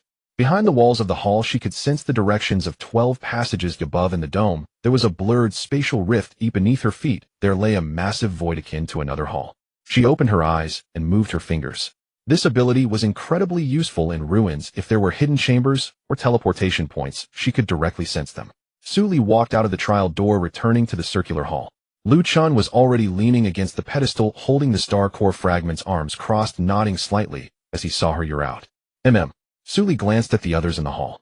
The crystal in the dome lit up and a series of announcements popped up. Ruins announcement: player Lu Chun passed the strength trial, rating S, and received the reward strength enhancement. Ruins announcement: player Chu Gao Dan passed the wisdom trial, rating S, and received the reward insight. Ruins announcement: player Feng Rui passed the speed trial, rating A, and received the reward lightness. Ruins announcement: player He Cheng Wang passed the healing trial, rating S, and received the reward rapid healing. Ruins announcement: player Zhao Lu passed the defense trial, rating A, and received the reward iron wall. Ruins announcement: player Gao Yi passed the summoning trial, rating S, and received the reward summoning contract. Ruins announcement: player Rong Chengping passed the control trial, rating A, and received the reward precise control. Ruins announcement: player Su Li passed the spatial trial, rating S, and received the reward spatial perception. The announcements flooded in, making everyone's rewards and abilities clear. Feng Rui muttered softly, "This ruin has no privacy at all. Thankfully, we are all teammates." Su Li did not respond, but silently committed everyone's abilities to memory. Melee, range, defense, healing, reconnaissance, support, these abilities complemented each other. "How long have you all been out?" Su Li asked. "Just came out. Lu Chun said you were the last." Su Li glanced at the timer on the panel. It had taken her nearly an hour from entering the trial to emerging. Yet she remembered spending nearly 100 minutes inside the trial. This meant that the time within the trial was different from the outside. "How long did you all stay inside?" she asked. "Power trial system timing 43 minutes, Lu Chun said. Wisdom trial 62 minutes, Chu Gaodan turned around. Speed trial 38 minutes, Feng Rui raised his head. Healing trial 73 minutes, He Cheng Wang said. Defense trial exactly 60 minutes. Zhao Lei grinned. Summoning trial 68 minutes, Gao Yi opened his eyes. Control trial 82 minutes. Rong Qingping swallowed the last bite of wild fruit, almost exceeded the time limit. Chu Gaodan's brow slightly moved. The time flow in the trials is different. We exit in the order we entered. It's not different, Lu Chun interjected. It's the system that is uniformly adjusting. No matter how long you stay in the trial, when you come out it will be synchronized with others. Quite humane, Feng Rui muttered. Su Li did not respond. She noticed something. Everyone was discussing their trial content, but no one mentioned the specific details. It's not that they didn't want to talk, but they couldn't articulate it. Try to describe the specific content of the trials. Zhao Lei opened his mouth to speak, but the words got stuck, scratching his head. I remember I was carrying a puppet's fist for a long time, but I can't recall what the puppet looked like, or how I did it. The details are gone. Me too, He Cheng Wang frowned. I remember healing 3 creatures, but their types, injuries, and what medicine I used. It's all vague. Feng Rui tried to recall. I only remember continuously running with obstacles, but what the obstacles were and how I dodged them. My mind is blank. Su Li looked at Chu Gaodan. Chu Gaodan shook his head. The trial process was sealed. All we can remember are pass and evaluation, as well as the rewards we obtained. The specific process the system does not allow us to recall. Why? Gao Yi asked. To prevent, Lu Chun said, if someone passes the trial first and tells the process to those behind, the trial loses its purpose of screening. The system blocks trial memories, retaining only the results and rewards. Su Li nodded. This made sense. She tried to recall her specific path in the spatial trial. Indeed, it felt like it was behind a layer of frosted glass. She could remember the general feeling, but the details were all blurred. At that moment, the 8th door's transformation trial lit up. Ruins announcement: player Zhang Lei passed the transformation trial evaluation S, received reward, transformation technique. The door opened and a tall, slender man stepped out in his late 20s with short hair, wearing a gray-blue coarse cloth coat, with a uniquely shaped short knife hanging at his waist. He looked at the 8 people in the hall, clearly surprised for a moment, then smiled. It was a somewhat unserious, nonchalant smile. Oh, so many people. He sheathed the short knife at his waist, hands in his pockets, walking over casually from Huaxia District 9. Lu Chen's hand had already gripped the knife's handle. Su Li's fingertips also rested on the handle of her high-grade, refined dagger. Zhang Lei, the man, introduced himself, his tone light, ranked 8th on the leaderboard. 7 men and 1 woman. You are from the District 9 Alliance, right? His gaze paused on Su Li for a moment. The top player. It's a pleasure to meet you. Su Li did not respond. Zhang Lei was not embarrassed either. He took a few steps aside, leaned against the wall, hands in pockets, looking like he was waiting to watch the fun. But his eyes were never idle, constantly sizing up every door and every person in the hall. The 9th door's element trial then lit up. Ruins announcement player Chun. She passed the element trial evaluation, a received reward, element affinity. The door opened and a woman stepped out. She looked about 25 or 26 with shoulder-length short hair, wearing a deep green coarse cloth coat with a short bow and a quiver hanging at her waist. Her features were quite ordinary, but her gaze was sharp, sweeping over everyone in the hall, as if assessing their threat levels. Chun Shi. She announced her name, her tone as sharp as her eyes, ranked 10th on the leaderboard. She had already finished the trial earlier. She just didn't go out immediately when she heard movement outside, and only came out after hearing Zhang Lei had gone out. Chun Shi did not walk over to Zhang Lei. Instead, she stood beside the 9th door, hands naturally hanging at her sides, relaxed but alert. Her gaze paused on Lu Chun for a moment, then moved to Chu Gaodong, and finally landed on Su Li. The two exchanged slight nods. How many of you passed the trial? She asked. 8. Feng Rue couldn't help but answer all passed. Chun Shi responded with an without further questioning. At this moment, the 10th door's time trial lit up. Ruins announcement player Shen Tinglan passed the time trial evaluation, a received reward, sense of time. The door opened and a young man stepped out. He looked about 18 or 19, with a round face, big bright eyes, wearing a faded sweatshirt, a bulging backpack on his back. As soon as he stepped out, he awkwardly smiled, hesitated for a moment, then quickly ran to the wall, as if trying. I'm Shen Tinglan. His voice was not loud, a bit shy, ranked 11th on the leaderboard. You are all top players in the top 10, right? Feng Rue laughed at his cautious demeanor. 11th place is not bad. Don't act like you just entered the venue. Shen Tinglan scratched his head, a smile playing on his lips, revealing a cheerful personality, but he seemed a bit shy in front of a group of strangers. His gaze swept around the hall, landing on Su Li. His eyes lit up as he recognized the top player, but he was too shy to initiate conversation, just standing obediently by the wall, waiting to see what would happen next. Zhang Lei leaned against the wall, glancing at Shen Tinglan. 11th. Interesting. Are all of you from the higher ranks of the leaderboard? Not necessarily. Chu Gaodong said. Among the 8 of us, Feng Rue and Gao Ye's rankings are outside the top 10. Being here isn't just about rank, it's about preparation, both supplies and equipment. Players with lower ranks can also enter the ruins if they are sufficiently prepared. But those who can prepare are inherently not weak. Chun Shi said lightly. Weak players can't even stabilize a raft, and moreover your current levels must have long since risen. Su Li and the others remained silent, relying on the District 9 Alliance. The 8 of them indeed held the top 8 ranks on the leaderboard, but they internally reviewed the people currently present. 8 from the District 9 Alliance plus Zhang Lei, Chun Shi, and Shen Tinglan, 11 people, all within the top 11 on the leaderboard. This was no coincidence. Have you considered? Shen Tinglan suddenly spoke, his voice not loud, but clear, that the players who haven't made it here might have different ruin tasks than ours. The hall fell silent for a moment. Feng Rue was the first to react. Are you saying the system assigns different tasks based on players' overall strength? Shen Tinglan nodded, speaking more fluently than before. When I first entered the ruins, the system popped up a prompt saying, assigned to the inner layer area based on players' overall strength. I didn't pay much attention at the time, but thinking back now, we have a total of 12 doors in this circular hall. This should belong to the inner layer or core area of the ruins, right? Chu Gaodong's brow slightly furrowed. Continue. Shen Tinglan noticed someone listening intently, and her courage grew a little. If we are among the top players in terms of overall strength and are assigned to the core area, what about the players with lower strength? They might be assigned to the outer areas where the task difficulty is lower, but the rewards are also less. This way, the system allows players of different levels to participate in the ruins without directly sending the weaker ones to their deaths. That makes sense, Lu Chen said.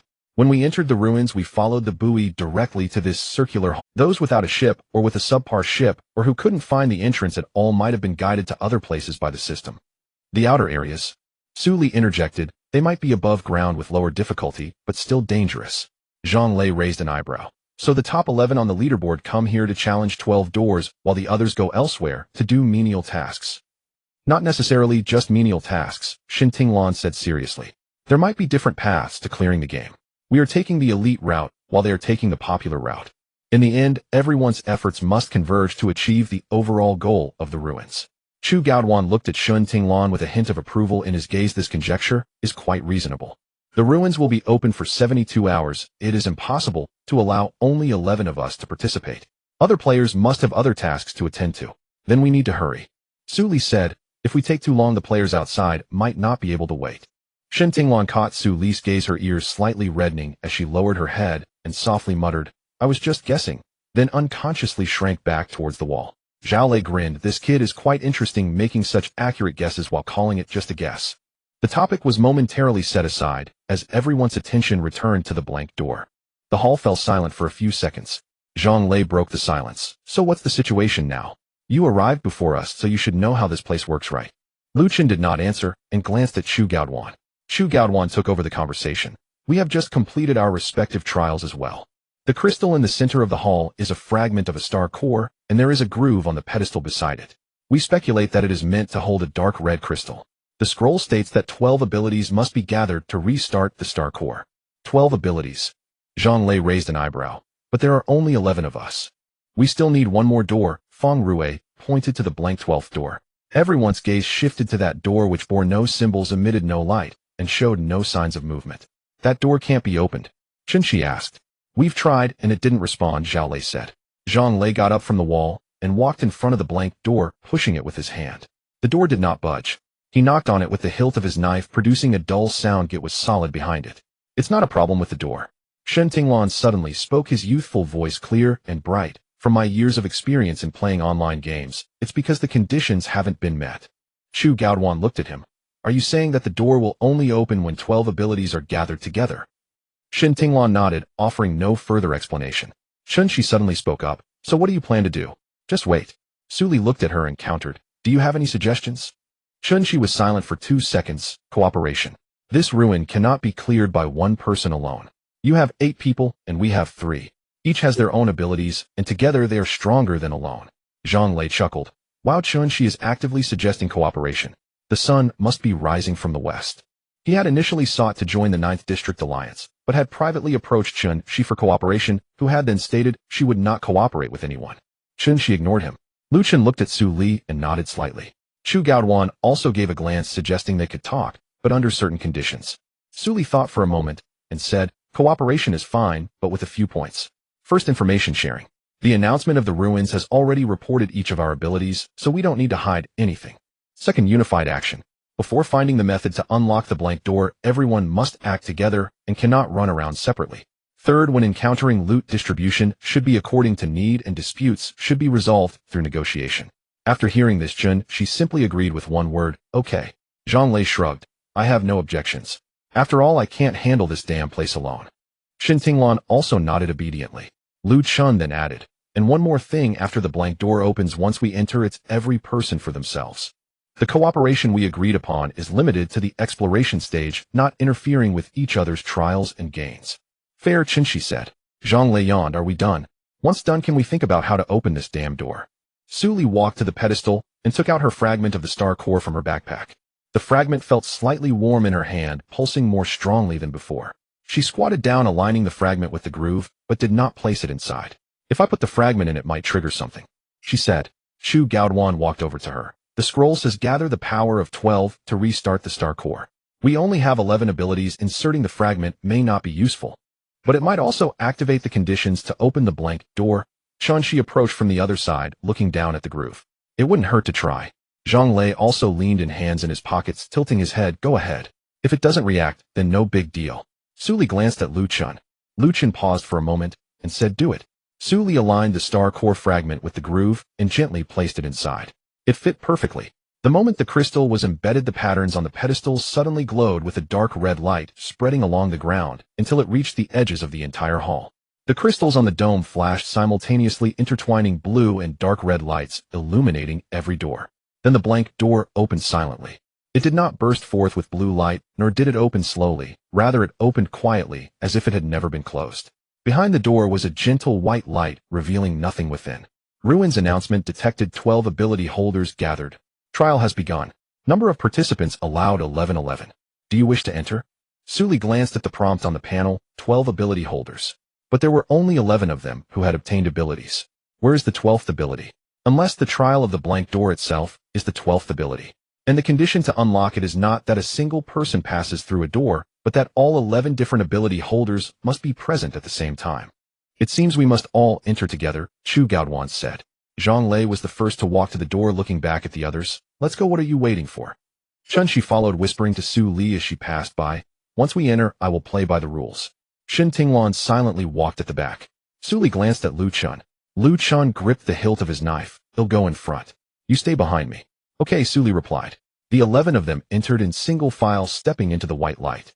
At the moment the white light enveloped everyone, Su Li felt as though her feet had lost solid ground. It was neither falling nor weightlessness, but a strange sensation of floating, as if she were drifting in water, yet there was no water around, only light. Gentle white light surged from all directions, not blinding, yet obscuring everything. She instinctively reached for the hilt of her knife at her waist, her fingertips touching the cold metal, which reassured her somewhat. Is everyone there? Lu Chen's voice came from the left, deep and steady. Here, Chu Gaoduan replied. Here, here, here, everyone responded in turn. Su Li counted. There were 11 people, all present. The white light slowly dispersed. They stood on a massive circular platform. The platform, approximately 50 meters in diameter, was surrounded by a glowing blue light band beyond which lay endless darkness. In the center of the platform, a larger shard of a star core floated about the size of a grinding wheel, pulsating with a dark red glow in a rhythmic manner like a heartbeat. Ding! Entering the core, trial 12th power. Trial rules: 11 trial participants must cooperate to complete 3 levels within 90 minutes. Each level will be randomly generated, testing different abilities in coordination. Upon successfully clearing all levels, the 12th power will be granted to all trial participants. Warning: failure at any level will terminate the trial, and all participants will be sent back. No retries allowed. Randomly generated, Chu Gaoduan murmured, frowning slightly. It's not fixed. This means the system will design levels on-site based on our ability combinations. As he finished speaking, a line of burning golden text appeared in the void before the platform. First level, Tower of Imbalance. As the text faded, a gigantic stone tower slowly rose from the darkness at the edge of the platform. The tower, constructed of dark blue-black stones, stood about 30 meters tall, slender, and steep, resembling a needle pointing towards the void. The outer wall of the tower had no climbing points, smooth as a mirror. At the top floated a glowing golden sphere, which was the key to clearing the level. But the problem lay not with the tower itself. Beneath the tower's base was a massive circular turntable. The turntable was divided into 2 concentric rings. The inner ring was engraved with 11 symbols: strength, speed, wisdom, defense, healing, summoning, control, transformation, elements, time, space. The outer ring bore 11 different symbols, which Su Li could not understand, but the system automatically translated their meanings: load-bearing, rotation, speed, direction, balance, temperature, humidity, pressure, frequency, amplitude, phase, resonance. The edge of the turntable extended 11 metal rods, each with a handle at the end. 11 rods for 11 people. First level rules: the tower is in a state of extreme imbalance and may topple at any moment. All 11 must simultaneously control the turntable, adjusting their corresponding parameters to restore balance to the tower and maintain it for 60 seconds. The parameters are interlinked, and adjusting any one parameter will affect the others. If the tilt of the tower exceeds 5 degrees, that will result in failure, and they will have to reset and start over. Su Li looked at the 11 metal rods and the symbols on the turntable, instantly understanding the difficulty of this level. This is not a matter of individual efforts. Any change in one parameter will influence the others. If the load bearing changes, the rotation speed must be adjusted accordingly. If the rotation speed changes, the direction must be altered. If the direction deviates, balance will be affected. Restoring balance will cause temperature and pressure to fluctuate. This is a complex coupling system that requires everyone to coordinate in real time and work together. Who understands this? Feng Rue scratched his head. I study communications, and these parameters make my head spin. I understand part of it. Chu Gaoduan walked to the turntable, carefully observing the sequence and relationships of the outer ring symbols. The load-bearing, rotation, speed, direction, and balance are the 4 fundamental parameters. Temperature, humidity, pressure, frequency, amplitude, phase, and resonance are secondary parameters. Changes in the fundamental parameters will have a chain effect on the secondary parameters, and changes in the secondary parameters will feed back to the fundamental parameters. This is a closed loop. Just tell us how to pass it. Zhao Lei said. One person can't command everyone to operate simultaneously. Chu Gaoduan shook his head. The parameter changes too rapidly. Issuing commands won't be timely. Everyone needs to perceive the changes in their respective parameters while simultaneously monitoring the states of coupled parameters. Assign the coupling relationships. Suli suddenly spoke up. She closed her eyes, her spatial perception fully activated not to sense hidden passages, but to perceive the structure of the tower and the mechanical interactions of the turntable. The spatial perception allowed her to see the connections between each metal rod, identifying which rods were directly coupled and which had indirect influences. 10 seconds later, she opened her eyes, walked to the turntable, and traced a coupling network diagram in the air with her finger. Strength controls load-bearing, speed controls rotation, speed, wisdom controls direction, and defense controls balance. These are the 4 fundamental parameters directly coupled with each other. Healing controls temperature, summoning controls humidity, controls pressure, transformation controls frequency, elements control amplitude, time controls phase, and space controls resonance. Each secondary parameter is influenced by at least 2 fundamental parameters. She recited the parameters and their coupling relationships, then summarized the operation key points succinctly. Everyone should focus on their parameters while also paying attention to the couplet parameters. If you notice fluctuations in your parameter, first check if the coupled parameters have been adjusted and don't make blind moves. How do I know if the coupled parameters have been adjusted? Shen Tinglan asked softly. By shouting, Lu Chen said. If you notice any abnormal parameter, immediately report your parameters changes. Those responsible for the coupled parameters will confirm if their actions caused it. If not, then investigate other reasons. Zhang Lei whistled. We have to communicate in real time. This level is quite interesting. The 11 people each moved to their respective metal rods, grasping the handles. Su Li's spatial ability corresponded to resonance, which was the last and most sensitive parameter among all. If the resonance frequency is incorrect, the entire tower would collapse instantly. Everyone in position. Lu Chen's voice came from the strength rod's position. Begin. The 11 of them simultaneously grasped the handles, and the turntable began to rotate slowly. The tilt angle of the tower began to rise slowly from 0 degrees. Su Li focused on the transparent panel in front of her, which displayed the current resonance frequency 0. 8 Hz, slightly low. She gently turned the handle, and the frequency slowly increased. 0. 91. 01. 1. The amplitude of the tower's vibrations noticeably diminished. But just as she finished adjusting the numbers on her panel, started to fluctuate again. It wasn't her hand that was moving, it was the influence of the coupled parameters. She glanced at the coupling network diagram. Resonance was affected by 6 parameters: load-bearing, rotation, speed, direction, balance, amplitude, and phase. This meant that as long as someone among the other 6 adjusted, her resonance frequency would change as well. Load-bearing fluctuating. Who is adjusting load-bearing? Su Li asked. It's me. Lu Chen's voice came from the strength rod. The tower is tilting to the left. I need to increase the load-bearing on the right to correct the direction. When you adjust the load-bearing, my resonance frequency is rising. Su Li said, slow down, adjust in 3 increments, and leave me some space for adjustment. Lu Chen didn't waste words. All right. First adjustment, in 3 seconds. 3 seconds later, the numbers on Su Li's panel began to rise. She preemptively adjusted in the opposite direction, keeping the frequency between 1 and 1, 2, without crossing the warning line. The direction is also off. Chu Gaojuan's voice came through. Wisdom rod, the direction parameter has shifted 2 degrees to the left. Who is adjusting balance? It's me, Zhao Lei said. Defense rod, the balance parameter is fluctuating between 0, 8 and 1, 2. I'm trying to narrow the range. When you narrow it down, my temperature is rising, He Chengwang said. Healing rod, the temperature has risen from 25 degrees to 28 degrees.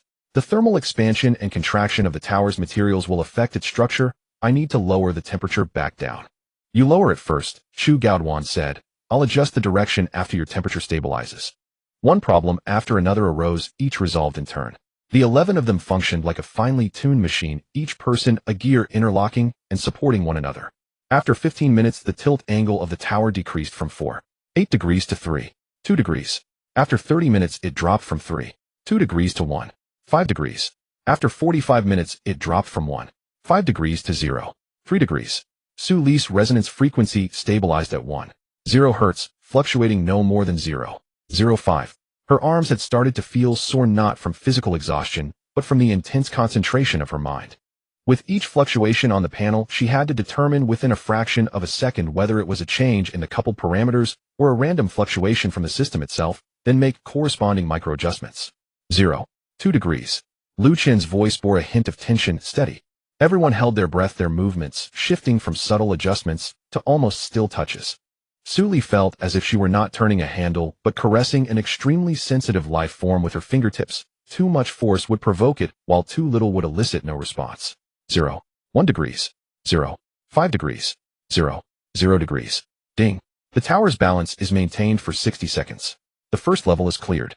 Golden spheres from the top of the tower transformed into specks of light, cascading down into everyone's palms. Shin Tinglan was the first to release the handle, directly sitting down on the ground, gasping for breath. Zhao Lei was sweating profusely, wiping his forehead with the back of his hand, grinning widely. Zhang Lei leaned against a metal rod, unusually silent, not out of reluctance to speak, but from sheer exhaustion. Su Li shook her aching wrist and glanced at the timer on the panel. The first level took nearly 50 minutes, leaving just 40 minutes. Second level star map maze. In the center of the platform, a massive three-dimensional star map emerged in the void. Hundreds of luminous points floated in midair, arranged into a complex polyhedral structure, each point slowly rotating, interconnected by threads of light as thin as silk. At the center of the star map was a conspicuous void, a missing star core. Second level rules. The star map is composed of 11 layers of energy circuits, each corresponding to a specific ability's frequency. The 11 participants must find the circuit layer that matches their ability frequency within 25 minutes, injecting their energy into that circuit without damaging the others, guiding the light to connect to the central void. Note the circuits interfere with each other, and when multiple people inject energy simultaneously, it will cause crosstalk. Coordination of injection order and intensity is necessary. The countdown has already begun. 25 minutes, neither too long nor too short. Chu Gaodan approached the star map, not rushing to reach out, but closing his eyes, hovering his right hand above the surface of the star map. His ability of insight allowed him to predict others' actions, but how would it apply to the star map? He opened his eyes. Each layer of the star map vibrates at different frequencies. I can sense the intervals and overlaps between the vibrations, but I need time to analyze which layer corresponds to which ability. How long will it take? Lu Chen asked. 5 minutes, Chu Gaodan replied. But if someone can help me feel the boundaries of the star map and note each layer's vibration frequency, I can shorten it to 2 minutes. Su Li stepped forward. She did not touch the star map, but compressed her spatial perception range to the vicinity of each luminous point on the star map. The spatial perception allowed her to feel the direction and layering of the energy circuits, as if tracing her fingers across piano strings, sensing the thickness and tension of each string. The first layer has the slowest frequency and the largest amplitude. It should be strength, Su Li said. The second layer is fast, but has a small amplitude. It corresponds to speed. Chu Gaodan nodded. The two worked together as if dismantling a precision instrument. Su Li used her spatial perception to feel the physical characteristics of each circuit layer, while Chu Gaodan analyzed the relationship between frequency and ability using his insight. In less than 2 minutes, all 11 circuit layers were matched. But the problem is, Chu Gaodan looked at the star map. The layers are intertwined, and they cannot be injected simultaneously.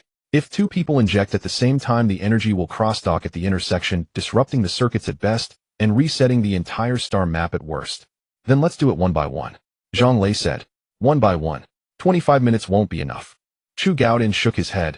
Each circuit layer requires at least a minute to stabilize after injection. 11 layers mean 11 minutes, plus the time for the injection process, barely enough. But there's another problem, the injection order. If the order is wrong, the stability of the circuits already injected. He walked back to the star map, crouched down, and drew a line in the air with his finger, from the inside out, or from the outside in. Rong Chengping suddenly spoke. Start from the middle. Everyone looked at him. I've learned one thing in control trials, Rong Chengping said. In interlinked systems, the most stable way to initiate is to start from the most affected node, then spread outwards. It's like building a bridge. You first establish the middle pillar, then the sides. Chu Gaodan glanced at him, a slight smile forming at the corner of his mouth. That makes sense. Which layer is the middle one? Su Li closed her eyes, scanning the energy distribution of the star map with her spatial perception. The middle layer is control. Its frequency lies between strength and speed, neither high nor low, but its light connects the upper and lower 5 circuit layers. If control is injected first, it will affect half of the circuits. But if it is injected last, that half of the circuits will be influenced by it, potentially nullifying the previous efforts. Then control should be first, Chu Gaodan said, and then alternate, spreading outwards. Rong Chengping approached the star map, hovering his hands above the cluster of light points corresponding to the control circuit. He did not rush to inject, but first felt the rhythm of the vibrations from those light points. The vibration frequency of the control circuit was unique, not fast, not slow, but the amplitude of each vibration varied like a heartbeat's pauses. I'm ready, he said. Chu Gaodan glanced at the timer on the panel. The remaining time was tight, but he could not urge them. He said in a deep voice, inject. Gently, do not apply too much strength. Rong Chengping activated precise control, and the control symbol in his palm lit up. Energy flowed slowly from his palm like a silk thread, precisely injecting into the first light point of the control circuit. The light point illuminated and blue radiance spread along the light line connecting to the next light point, then the next, and so on. The control circuit was lit layer by layer, resembling a tree growing. But then the problem arose. When the control circuit lit up to the fifth light point, the two adjacent circuits, strength and speed, began to destabilize. Their lights began to flicker like filaments about to extinguish. Crosstalk, Chu Gaodan's voice was tense. The control circuit is too strong, suppressing the adjacent circuits. Rong Qingping reduced the injection strength. Rong Qingping immediately eased off, but it was too late. The lights of the strength and speed circuits were completely extinguished, and the 5 light points just illuminated in the control circuit began to dim. Ding. Energy crosstalk circuits unstable. Partial progress lost. Zhang Lei clicked his tongue. It's not your fault. Chu Gaodan walked over to Rong Qingping, patting his shoulder. It's our underestimation of the crosstalk. We need to adjust our strategy. Not just the order, but also the injection strength must be layered. Fundamental circuits like strength and speed require high-intensity injection to stabilize. Secondary circuits like healing and summoning need only moderate intensity. Spatial circuits on the outer layer require the lowest intensity. Su Li nodded, and no one should inject an entire circuit at once. Inject at nodes, pausing 5 seconds after each injection to allow the circuit to stabilize before injecting the next. Will there be enough time for that? Feng Rui asked. Enough? Chu Gaodan began to reorganize their strategy. Rong Qingping inject the control circuit in 3 phases, 3 nodes each time. After the first phase, pause and wait for Lu Chun and Feng Rui to synchronize their injections into the partial nodes of strength and speed, forming a triangular support before supplementing the latter half of the control circuit. Then Shun Shi and Gao Yi elements and summoning will follow, then He Qingwang and Zhang Lei healing and transformation. Zhao Lei's defense will come in the second to last wave, synchronized with Shun Tinglin's timing. Su Li will conclude with spatial injection. He did not give anyone a chance to ask questions, not because there was no need, but because there was no time. He walked up to each person, pointing out the nodes they needed to inject energy into on the star map, indicating the positions in order without repeating himself. Any questions? No one spoke up. Begin. Rong Qingping initiated the first injection, and the first 3 nodes of the control circuit lit up. After a brief pause of 5 seconds, Lu Chun and Feng Rui moved in sync. The power circuit suddenly illuminated with blue light burning like flames. The speed circuit flashed like lightning, instantly lighting up 3 nodes. The triangular support formed, stabilizing the light of the control circuit. Rong Qingping initiated the second injection, focusing on the 3 middle nodes. Shun Shi took action. The 4-colored light dots of the elemental circuit flickered in her palm as she divided the energy into 4 streams, injecting them simultaneously, not one at a time, but all at once. The 4 colors lit up at once, intertwining into a splendid light band on the star map. Gao Yi followed closely, the summoning circuit under his control, behaving like a docile beast with no fluctuations during the energy injection. His twin-tailed spirit fox had been summoned at some point, crouching quietly by his feet, watching the star map. He Qingguang and Zhang Lei moved in sync. The healing circuit released a gentle green light, like the spring breeze caressing the earth. The transformation circuit flowed like water, continuously changing its form, finally stabilizing into a symmetrical pattern. Zhao Lei and Shun Tinglan moved in sync. When the defense circuit lit up, the entire star map trembled slightly. It was so solid, like a pedestal supporting all the circuits before it. The time circuit formed a transparent membrane above it, like a protective shield covering the star map. Finally, Su Li took her turn. The spatial circuit was on the outer layer with 11 light dots arranged in an irregular circle, each connected to the central void by a potential energy line. Her spatial perception allowed her to see the optimal connection paths for these energy lines. She merely needed to inject energy, guiding the light along the shortest route. She activated her spatial perception, a golden spatial symbol floating in her palm. Energy flowed out slowly, injecting into the first light. The light extended along the optimal path she perceived, like a pen drawing the most precise line on paper. 1 dot, 2 dots, 3 dots. When the 4th light dot lit up, the central void of the star map suddenly glimmered. It was not a complete glow, but a fleeting golden flash, like an eye blinking. Su Li did not stop. The 5th, 6th, and 7th light dots were injected. When the 8th light dot lit up, a steady golden glow illuminated the central void, as if a lamp had been ignited. The 9th, 10th, and 11th light dots. At the moment Su Li injected the last light dot, all the circuits lit up simultaneously, golden light radiating from the central void, sweeping across the entire star map like ripples. Those fine lines of light became thick and bright, like rivers converging into seas. Ding! The star map is complete. Level 2 cleared. Remaining time 6 minutes and 17 seconds. Shin Tinglin, unable to maintain her balance, was pulled back by Gao Yi to avoid falling. His complexion was somewhat pale, but his eyes were bright not because of his own performance, but because at that moment everyone acted in unison, their energies intertwining, making him feel that this hastily assembled team wasn't so temporary after all. Chu Gaodan put down his hands and took a deep breath. His back was already soaked not from physical exhaustion, but because in those 25 minutes he had to make the right judgment every single second. One wrong sequence, one deviation in intensity, and the entire star map could collapse. Brother Chu, your arrangement just now. Feng Rui leaned in genuine admiration, and his tone was like playing chess. Looking 10 moves ahead. Chu Gaodan did not respond, but the corners of his mouth twitched slightly. After clearing the first 2 levels, everyone thought the 3rd level would also provide a prompt. But the screen did not display new text for a long time. The star nucleus fragment in the center of the platform continued to pulse, its dark red light swelling and shrinking like a severely injured heart gasping for breath. The 11 of them stood at the edge of the platform, gazing at the massive fragment, and no one spoke. Then Suli noticed something. She looked down at her palm, where the star-shaped symbol she had just obtained was slowly fading from dark red, almost disappearing.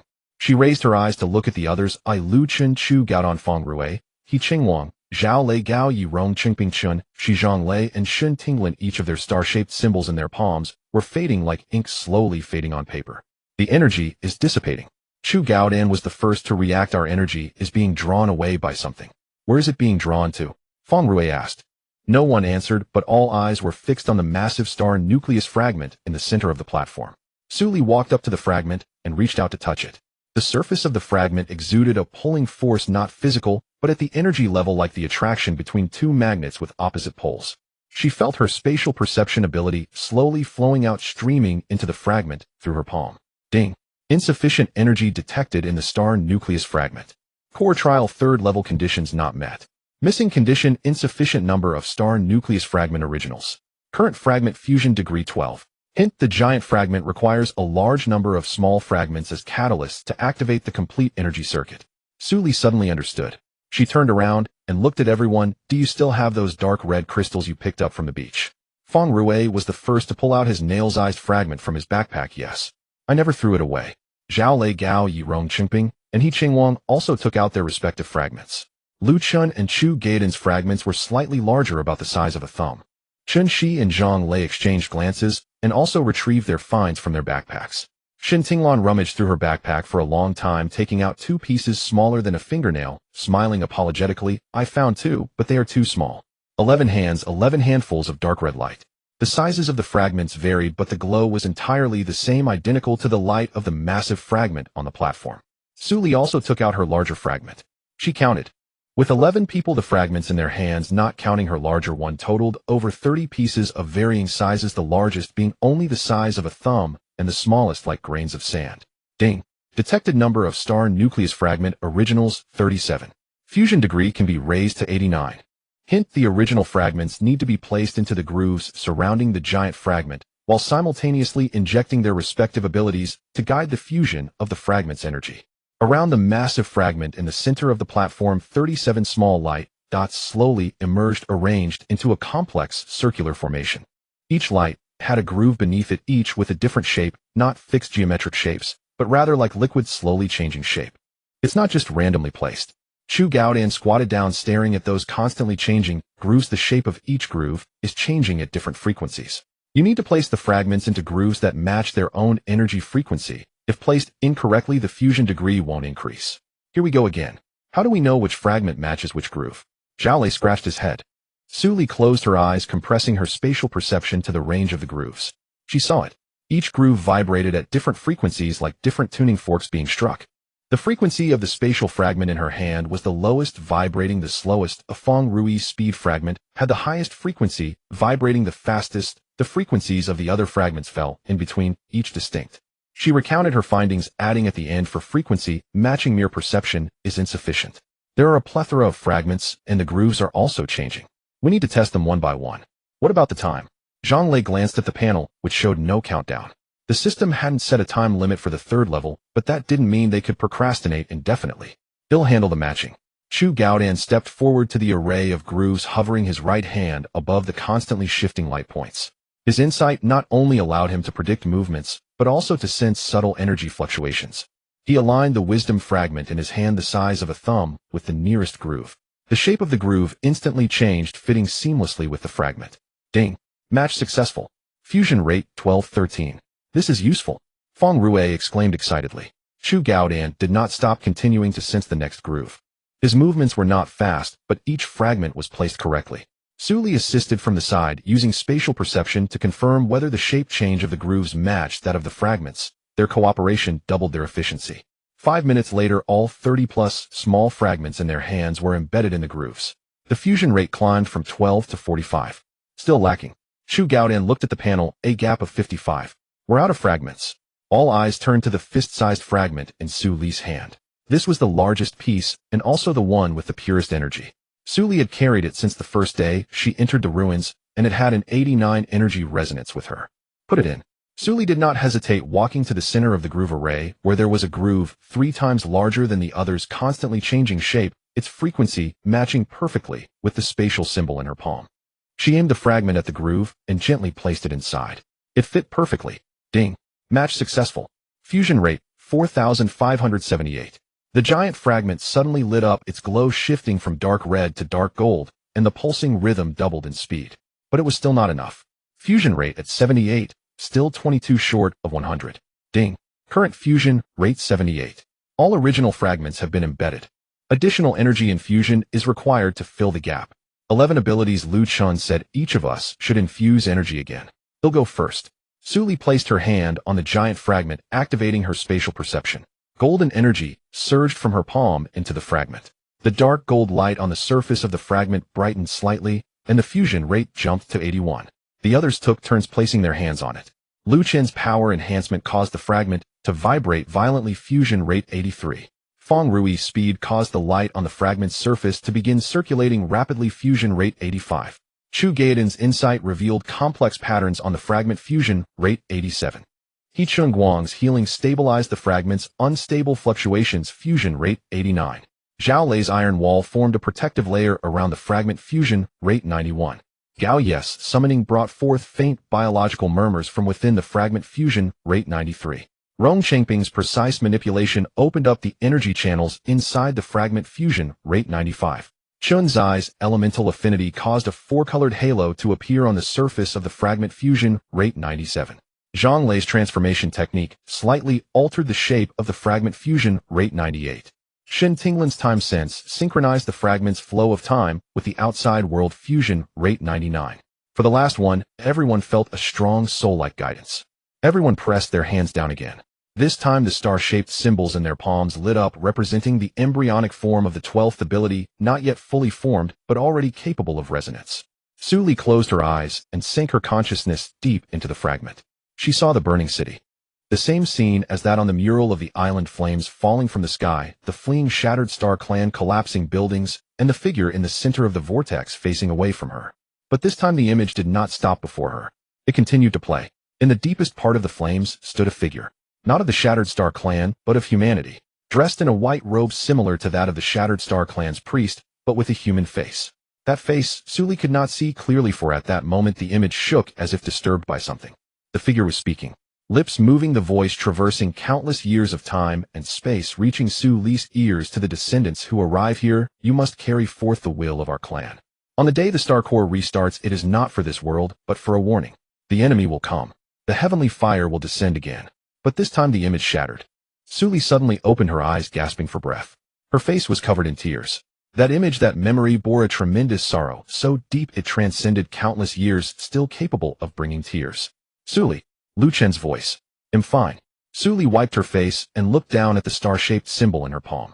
It had completely lit up, the dark red glow pulsing steadily in perfect sync with her heartbeat. The fusion rate of the giant fragment was 100. Ding. Star Core fragment fusion complete. Core trial 3rd level passed. The 12th ability, Star Core Resonance, has been fully activated. All participants received additional rewards. Star Core Fragment Energy Enhancement Passive. Effect: when near a Star Core Fragment, all ability strengths increase by 30. System prompts popped up one after another, but Su Li did not look. She focused on the now fully activated giant fragment on the platform. Its glow shifted from dark gold to pure white like a lamp, illuminating the entire void. What did you see? Lu Chen approached her, his voice low. Suli took a deep breath and recounted the images she had seen within the fragment. The burning city, flames falling from the sky, the fleeing Shattered Star clan, collapsing buildings, the human figure at the center of the vortex dressed in the white robe of the Shattered Star clan's priest, the face unclear, but she remembered the last sentence very clearly. To the descendants who arrive here, you must carry forth the will of our clan. On the day the Star Core restarts, it is not for this world, but for a warning. The enemy will come. The heavenly fire will descend again. But this time the image shattered here. What came after but this time? Feng Rui asked eagerly. I don't know. Suli shook her head. It wasn't finished. The hall fell silent for a moment. Shen Tinglan squatted on the ground, hugging her knees quietly, saying, so those flames falling from the sky in the mural are really not a natural disaster. They are the enemy. Some sort of thing came down from the sky, destroying the Shattered Star clan. And that thing is coming again. The Star Core restart is not for this world, but for a warning. Chen, she added, her tone calm, as if stating. Chu Gaodan stood before the colossal fragment, hands clasped behind his back, gazing intently at the undulating patterns rippling across its surface. His voice was low, yet every word resonated with crystalline clarity. Several years ago, I escorted a shipment of extraterrestrial meteorites. The symbols carved into their cleavage planes matched the Shattered Star sigil on the reverse of this fragment exactly. At the time, I assumed those markings were natural formations. Now I realize they were signals dispatched by the Shattered Star clan to Blue Planet long before their extinction. A signal? Zhang Lei arched an eyebrow. What kind of signal? A warning, Chu Gaodan replied, turning slowly. Before their annihilation, the Shattered Star clan foresaw the return of the celestial flame. They inscribed that warning onto meteorites and launched them across the cosmos. The batch that reached Blue Planet was merely one among many. Then our entry into this game, Shun Tinglan's voice trembled faintly, was not coincidence. No. Chu Gaodan's answer was sharp, unambiguous. Suli stared down at the star-shaped sigil, glowing fully awake in her palm.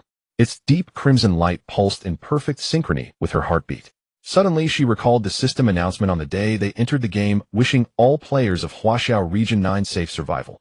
Only by enduring do infinite possibilities unfold. Endure. Not because the game demands a victor, but because something is coming. And they, every player drawn into this game, are the chosen ones. Zhao Lei broke the silence, first flashing a grin, but it held no levity. So all this fighting, dying, clearing trials, acquiring abilities, it's not about going home. It's about waging war. That interpretation is valid, Chu Gaodan said.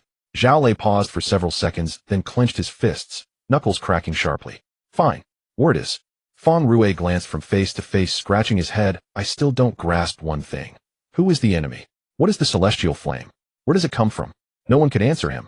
Suli walked to the platform's edge, standing before the azure light band, and gazed into the endless darkness beyond it. Nothing was visible, yet her spatial sense whispered that something dwelled there. Not inert matter, but living presence, distant, immense, moving with glacial slowness. Can you feel it? Lu Chen approached. Suli nodded. My spatial sense only reaches 30 meters, far too short to perceive it directly. But stellar core resonance, yes. It feels like a heartbeat, distant, slow, yet undeniably real. Lu Chen fell silent for a moment, then asked, how fast is it approaching? Far slower than us, Suli mused. Like hibernation. Or deep slumber. Then when will it? Suli did not reply. She did not know. Chen Shi's palm still carried the faint residue of the fragment's energy. She glanced at it, then withdrew her hand, voice calm, and measured. The system pulled us in, not to let us play house on this island, but to grant us talents, resources, and trials. The Shattered Star clan expended their final strength to construct these ruins, sowing 12 seeds of power, waiting millennia for this very day. Zhang Lei leaned against the wall, hands tucked in his pockets, uncharacteristically solemn. His eyes remained fixed on the shimmering crystals embedded in the vaulted ceiling, lost in thought. Shen Tinglan rose from the floor and brushed dust from his trousers. His voice was soft, yet every ear caught it. I have a question. When the celestial flame descends again, will it strike our world, Blue Planet, or this game world? Or are these two worlds still meaningfully distinct? All eyes turned toward him. Under the weight of so many gazes, Shun Tinglan's ears flushed crimson. But he pressed on, if this Shattered Star sea we now inhabit is an independent space forged by stellar core energy, then does celestial flame descent refer to its arrival here, or upon Blue Planet itself? If it strikes Blue Planet, how can we possibly fight back after leveling up, gathering gear, and mastering abilities within this game? Chu Gaodan looked at Shun Tinglan, his gaze carrying quiet admiration. An excellent question. He stepped toward the massive fragment at the platform's center. The answer may lie within this very fragment. With stellar core reactivation and the ruin's emergence, the term emergence signifies appearance within the real world. In other words, once the stellar core fully activates, the entire ruin will rise from the Shattered Star sea and merge with Blue Planet, erasing the barrier between them. And after the barrier falls, Feng Rui asked, then the celestial flame's reach extends far beyond the shattered star, Si Chu Gaodan replied. Blue Planet lies well within its trajectory. Su Li closed her eyes. Her spatial sense surged, not scanning structures within 30 meters, but tracing the thread of stellar core resonance outward deeper into that fathomless dark. She saw it, not with sight but sensation, a vast amorphous shadow, its outline fluid and shifting like a cloud without fixed form. Within its depths countless points of light flickered, not stars but eyes.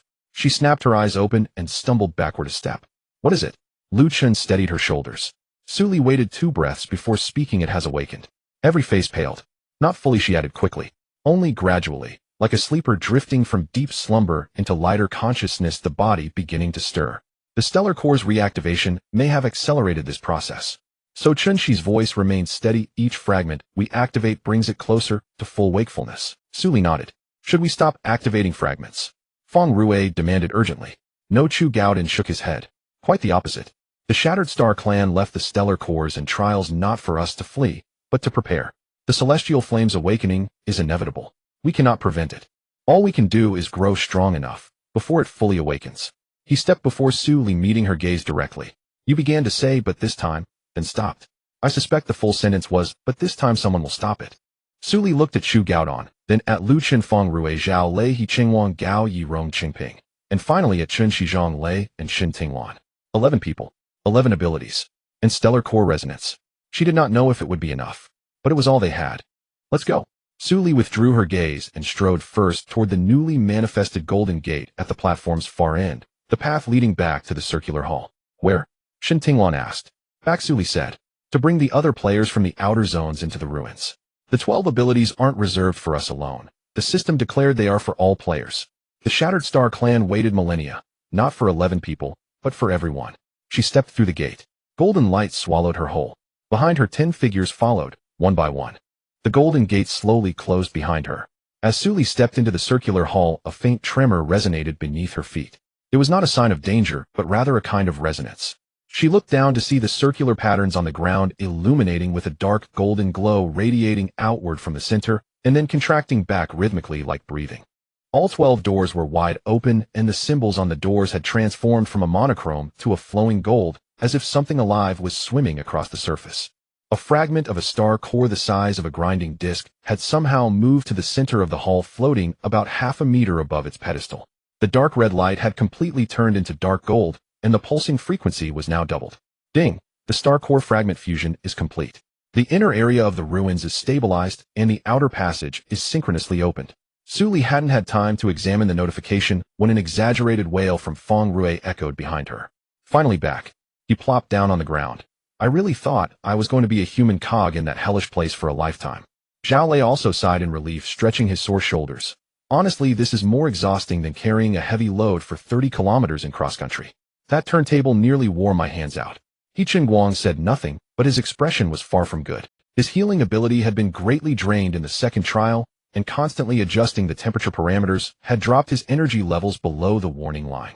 At that moment he leaned against a stone pillar, resting with his eyes closed. Gao Yi stood beside him, the two-tailed spirit fox he summoned, quietly squatting at his feet, occasionally brushing its tail against his calf. Rong Chengping walked up to the star core fragment and stared at it for a few seconds, reaching out to touch its surface before pulling back. The energy is much more stable than before. Before it was like boiling water, now it flows like a river, evenly without turbulence. You can sense this? Feng Rui asked, curiously leaning closer.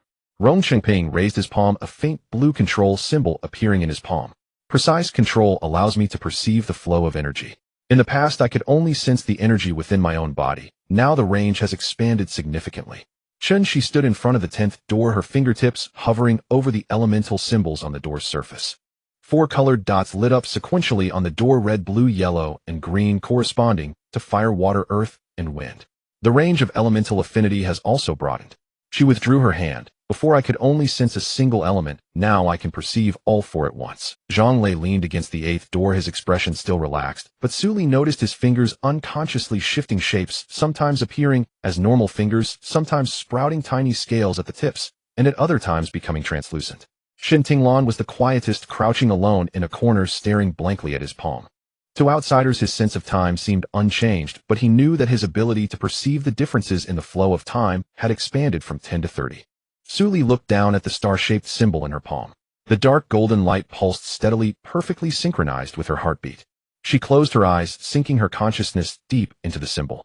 The range of spatial perception had changed. It had expanded from 30 meters to at least double. She could see the complete pathways of the 12 passages behind the hall's walls. See, the blurry space fissures above the dome had grown larger than before, and see, the enormous void deep beneath her feet. This was the next level of the ruins. But what concerned her most was that she could see a broad passage behind the wall directly opposite the hall, where many faint life signals were present. They were players. The players assigned to the outer area. She opened her eyes, walked up to the wall, and reached out to touch the stone surface. The stone wall was cold and rough, indistinguishable from the surrounding walls, but her spatial perception told her that this wall was alive. Here. She turned to Chu Gaodan. There is a passage behind the wall leading to the outer area. Chu Gaodan walked over, crouched down, knocked on the stone surface with his hand, and listened for a moment. He stood up, took 2 steps back, and carefully examined the seemingly random patterns on the wall. This is not a route for violent breaking, he said. These patterns are some kind of energy lock. It requires energy of a specific frequency to activate the passage. Suli pressed her palm against the stone surface, urging the resonance of the star core. The star-shaped symbol in her palm glowed with a dark golden light, and energy flowed from her hand into the patterns of the stone. The patterns ignited like a burning fuse, lighting up one by one, expanding from her palm outward, ultimately converging into a massive vortex pattern at the center of the wall. It was identical to the energy vortex at the entrance of the ruins. Ding! Detected resonance of the star core. The outer passage has been opened. The stone surface rippled like water, revealing a wide doorway. Behind the doorway was a long passage with light faintly visible at the end. Let's go. Lu Chun had already gripped his long knife, being the first to step into the passage. Suli followed closely, positioning herself slightly to the left in the middle of the group. Her right hand gripped the Qian Duan long knife, while her left fingers rested on the handle of the high-tier refined dagger. Her spatial perception was in full operation, scanning the walls on both sides of the passage and the unknown area ahead. The passage was longer than expected. After about 5 minutes, there was still no end in sight. Every so often along the walls of the passage, a glowing crystal was embedded, emitting a soft blue light that illuminated the path ahead. Suli noticed that murals were beginning to appear on the walls again. Unlike the previous murals detailing the rise and fall of the Broken Star clan, these murals depicted much more specific and bloody content. Countless shadowy figures were battling against a massive, formless monster. Figures fell one after another, but those behind surged forward like a tide, wave after wave, until that enormous monster was finally repelled. This is the war between the Broken Star clan and the Heavenly Fire. Chu Gaodan's voice came from behind, his tone very light. It isn't the first time. Before their extinction, the Broken Star clan had experienced at least 3 large-scale invasions by the Heavenly Fire. Each time, they suffered heavy losses, yet they survived each one. What about the 4th time? Feng Rui asked. Chu Gaodan did not respond. The light at the end of the passage grew closer and brighter. Suli quickened her pace. The moment she stepped out of the passage, the sight before her left her stunned. It was a vast open plaza larger than any ruined space she had seen before, capable of holding at least 1,000 people. The ground of the plaza was paved with dark green-black stone slabs, intricately carved with complex patterns identical to those on the floor of the circular hall. Surrounding the plaza were towering stone walls embedded with countless glowing crystals, illuminating the entire space as bright as day. Within the plaza, at least 200 players were scattered, sitting or standing. Ding! Detected players entering a public area. This area is the core of the outer layer of the ruins, and all player information will be automatically synchronized to the team panel. As the system notification chimed, Suli's interface displayed a sidebar listing nearby players arranged by distance, with each person's name, level, combat power, and current status clearly visible. She glanced over it, though most players were between levels 2 and 3, with combat power generally ranging from 100 to 200, and more than half were in a state of light injury or exhaustion. Someone's coming. A voice shouted out, though it was unclear who it was. The players in the square all looked up towards the entrance. Suli could feel those gazes upon her, filled with curiosity, wariness, anticipation, and a hint of indescribable reverence. Although there was no name above her head, the indicator of being first on the level leaderboard was well known in the system channel, and the number 7 stood out glaringly among the surrounding 2s and 3s. It's Suli, the one who's first on the level leaderboard. Those behind her, Lu Chun, Zhu Gaodan. All are big shots. The 9-district alliance has arrived. The square erupted into commotion, with players who had been sitting on the ground rising to their feet, as if infused with energy. Just as Su Li was about to move forward, a figure suddenly burst out from the crowd. Sister Su Li. Sister Su Li. It's me, Lin Shuang. A tall figure rushed over, stopping just in front of Su Li, excitedly grabbing her arm. Su Li steadied herself, looking up to see it was indeed Lin Shuang, who appeared thinner than the profile in the system, her cheekbones protruding, a partially healed scar on her face, yet her eyes still sparkled brightly, and she smiled as cheerfully as ever. Are you all right? Su Li assessed her from head to toe, relieved to confirm she wasn't seriously injured. I'm fine. Just chased around by a few sea monsters for a while, scraped a little skin. Lin Shuang released her grip, taking a step back, the smile on her face dimming slightly. Su Li, you came out from the inner layers, right? Is there a way out over there? Have you found a way out? We've been stuck here for a long time. Su Li noticed that when Lin Shuang said this, the surrounding players fell silent, all waiting for her response. There's a way. Su Li did not keep them in suspense. But that way does not lead out of the ruins. It leads to the circular hall, where there are 12 trial gates, as well as a portal to the outside world. A stir erupted among the crowd. Trial gates. The kind mentioned in the announcement. Can we gain abilities? Big shot, can we go in too? Su Li glanced at Zhu Gaodan. He nodded slightly and moved to the center of the crowd. His reputation among ordinary players was even higher than Su Li's, having accumulated significant trust from previous system alerts. Everyone, Zhu Gaodan's voice was not loud, but steady. I know everyone is tired and supplies are running low. But there are a few things I need to clarify first. First, there are 36 hours left of stability in the outer layer area. After that, all passages may pose unknown dangers. This is the information the system just synchronized to me.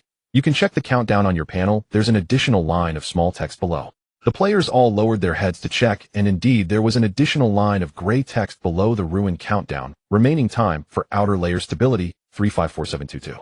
Second, the circular hall has a portal allowing you to leave the ruins and return to your respective islands at any time. Those who do not wish to continue exploring can directly teleport away after obtaining their abilities. Third, and most importantly, Zhu Gaodan's tone turned serious. The 12 trial gates can accommodate multiple people entering at the same time. Each person enters an independent trial space without interfering with one another. This means that all 200 of us can undertake trials without worry. This statement acted like a calming pill, visibly alleviating the anxiety in the crowd. But there's a problem. Zhang Lei leaned against the wall, hands in pockets, casually interjecting. The trial gates require trial marks to enter. We who have already entered have used up our marks. Where will these 200 people outside get their marks? All eyes turned back to Su Li. Su Li looked down at the star-shaped symbol in her palm, acquired through the core trial. After gaining star core resonance, its dark golden light pulsing steadily. She closed her eyes, immersing her consciousness deep into the symbol. The original effect of star core resonance was when near star core fragments, all ability strengths increased by 30. But at the moment she stepped out of the passage, she felt a subtle connection, not with the giant fragments, but with the certain void within the players in the square. Like unlit lamps, all they needed was a spark. She activated star core resonance, spreading her consciousness across the square. The dark golden light shone from her palm, not exploding outward, but gently sweeping across the entire square like ripples. Wherever the light reached, each player's palm felt a slight warmth. They looked down, and a vague star-shaped mark appeared in their palms, identical to the symbols on the 12 trial gates. Ding, star core resonance guidance effect activated. All players in the public area without marks have activated trial marks, limited to 1 use each. Source residual energy from the star core distributed by the resonator's guidance. Su Li opened her eyes, the light in her palm gradually dimming. The continuous consumption left her feeling a bit dizzy. Lu Chun supported her from the side, whispering, "Can you hold on?" "I'm fine." Su Li steadied herself, took out a bottle of constant temperature mineral water from her backpack, and drank a couple of sips. Her energy began to slowly recover. This was the hidden effect of the constant temperature mineral water produced by the ice machine, which she had discovered earlier. The square fell silent for a brief moment before erupting into huge cheers. The man leaning against the wall with bandages wrapped around his arm was the first to step forward, clenching his fist, his voice hoarse, yet firm. "I'm coming with you. I want to go too. Big shot, take me with you." Lin Shuang stood beside Su Li, patting her shoulder enthusiastically. "Sister, you are just too awesome. What was that operation just now? How did you do it?" Su Li shook her head. "It wasn't my ability. The star core itself still has residual energy. Once the giant fragment in the circular hall is fully activated, the overflowed energy spreads throughout the ruins. I simply drew it out." What she did not say was that this consumed a considerable amount of her energy, and it had to be done within the radiation range of the giant fragment. Once leaving the ruins, this guidance function would become ineffective. Zhu Gaodan approached, glanced at Su Li's complexion, and after confirming she was fine, turned to the crowd. "All right, everyone, listen to me. The passage can only accommodate 2 or 3 people side by side at a time. Everyone should enter in order and avoid crowding. Upon entering the circular hall, all 12 gates will be on the walls with explanations on the bases in front of each gate. Choose the ability that suits you before entering. After obtaining your abilities, those who do not wish to continue can leave directly through the portal. Where's the portal? Someone asked. Directly opposite the circular hall, next to that giant black door. When leaving, you will automatically be teleported to the position where you entered the ruins, which is your raft. Don't worry, you won't be dropped in the sea. Laughter erupted in the crowd, the tense atmosphere finally easing a bit. Lu Chan moved to the entrance of the passage, beginning to organize the first batch of players to enter. He did not let the weakest players go first. After discussing with Zhu Gao Dan, they decided to let the 20 or 30 players in the best condition enter first. Their trial speed would be the fastest, and after they exited, they could help look after the others. The injured and those low on supplies were arranged in the middle, using the waiting time to bandage wounds and replenish food. Su Li stood at the entrance of the passage, watching the first batch of players streaming and disappearing into the golden light at the end of the tunnel. Her energy had recovered significantly, but her head was still a bit dizzy. Lu Chun handed her a high-energy compressed flatbread. She took it, broke off a small piece, and mechanically chewed. Can you hold on? Lu Chun asked again. Yes, Su Li replied, putting the remaining half of the flatbread into her backpack. Once this batch of people comes out, there should be new energy residuals from the star core dissipating. I have already learned how to guide. The next consumption won't be too large. Zhu Gao Dan emerged from the crowd holding a slab he had picked up from somewhere covered in dense charcoal writing. He squatted down, placing the slab on the ground, and began to explain the lines on it with a finger. I calculated it. The passage can accommodate 3 people side by side at a time, and it takes about 2 minutes from entrance to exit.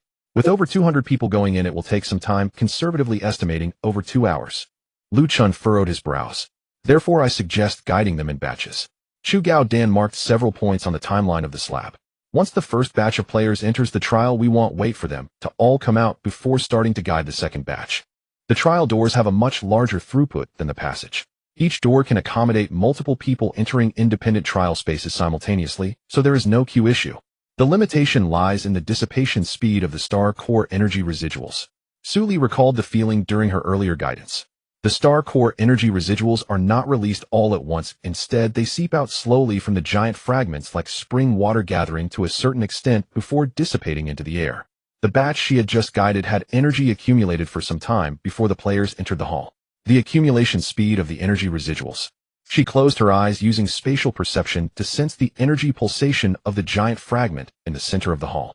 Approximately every half hour, enough energy to activate the marks of 50 people can be accumulated. Then we'll go in batches every half hour, Zhu Gao Dan immediately decided.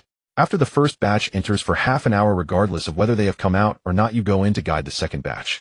Lu Chen, you are responsible for maintaining order at the entrance, releasing people in batches according to their condition. Those in good condition go into the trial first, while those in worse condition should rest a bit longer. What about the injured? Feng Rui asked. The injured and players with insufficient supplies go last, Zhu Gao Dan said. After getting their abilities, let them leave directly through the teleportation portal. Oh, don't waste time. With the arrangements made, Lu Chun walked to the entrance and began calling out names to let people in. His criteria for selection were very simple. First, check their condition, prioritize those in good condition, then look at levels, prioritizing those with higher levels, and finally check for weapons, giving preference to those with weapons over those unarmed. This set of criteria was harsh, but from an efficiency perspective it was indeed the optimal solution. The first batch consisted of 32 players, all above level 3, with combat power over 150 and weapon durability above 50%. They lined up at the entrance, entering one by one. The number of people in the square decreased, and the space became much more spacious. Su Li walked to the edge of the square, leaned against a stone pillar, and sat down, closing her eyes to rest. Lin Shuang squatted beside her, carefully bandaging a wound on her arm with a piece of rough cloth taken from the system backpack. How did you get that injury? Su Li opened her eyes and glanced at Lin Shuang's arm. The wound was long, extending from the elbow to the wrist. Although it had scabbed over, the edges were still oozing blood, clearly not treated in time. I was scratched by a mutated poison crab. Lin Shuang grimaced. In the outer area, there are level 2 mutated poison crabs. They are not big, but their speed is ridiculously fast. I dodged several times but couldn't escape. I thought I was done for, but then the system prompted me about the remaining stable time in the outer area, or something like that, and then that poison crab ran away.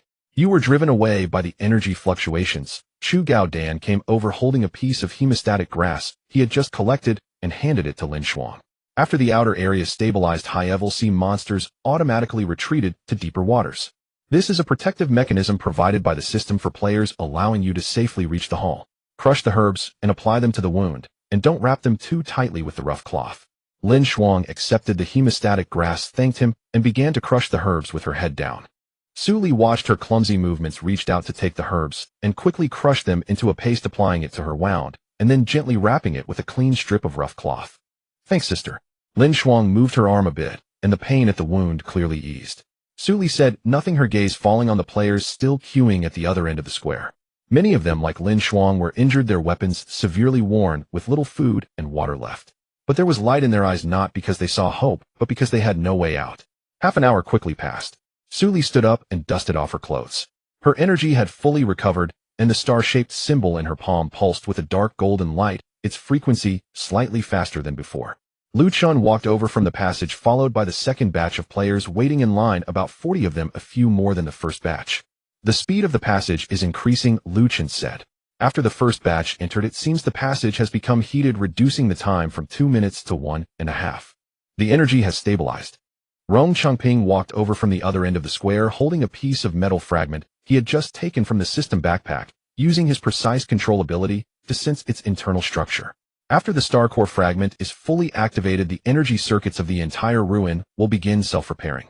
The patterns on the passage's stone walls are at least 30% brighter than before, naturally enhancing the conduction efficiency.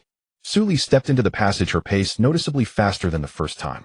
Indeed, the patterns on the stone walls on both sides of the passage were brighter, the blue light no longer a soft glow, but flowing like water, slowly meandering on the stone surface. She quickened her pace and arrived at the end of the passage in about 2 minutes, stepping into the circular hall. The first batch of 32 players had already chosen their doors and were in trials. The hall was quiet, only the sound of the giant fragment pulsating like a huge heart beating. Su Li walked to the center of the hall, stood before the giant fragment, closed her eyes, and activated the star core resonance. Dark golden light emanated from her palm, spreading outward like ripples. This time she deliberately controlled the speed and range of the dispersion, precisely guiding the energy ripples to the players who had just entered the hall.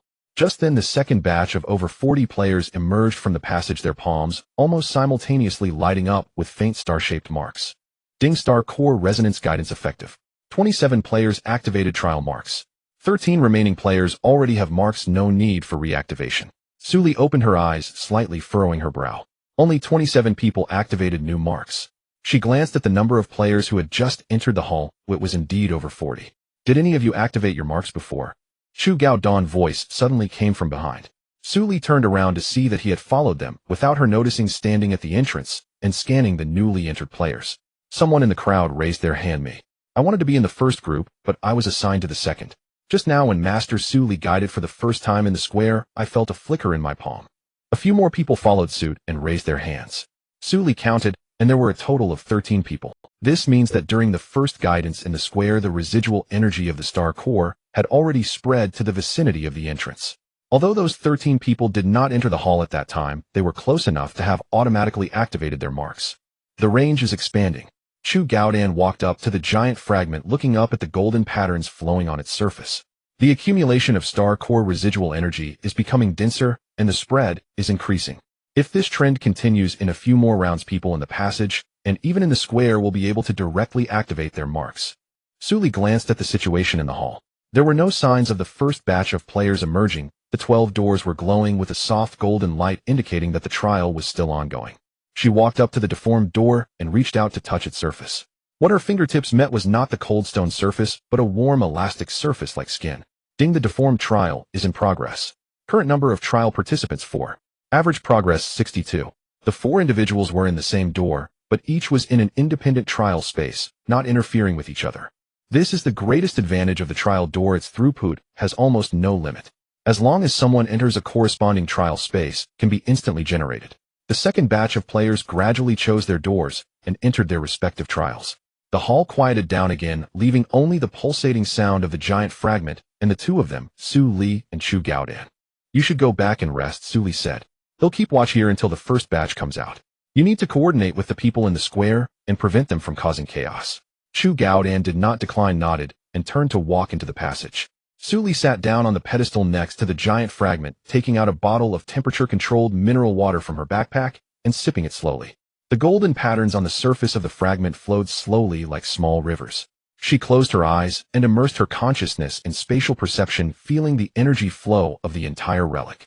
She could see, not with her eyes, but through spatial perception.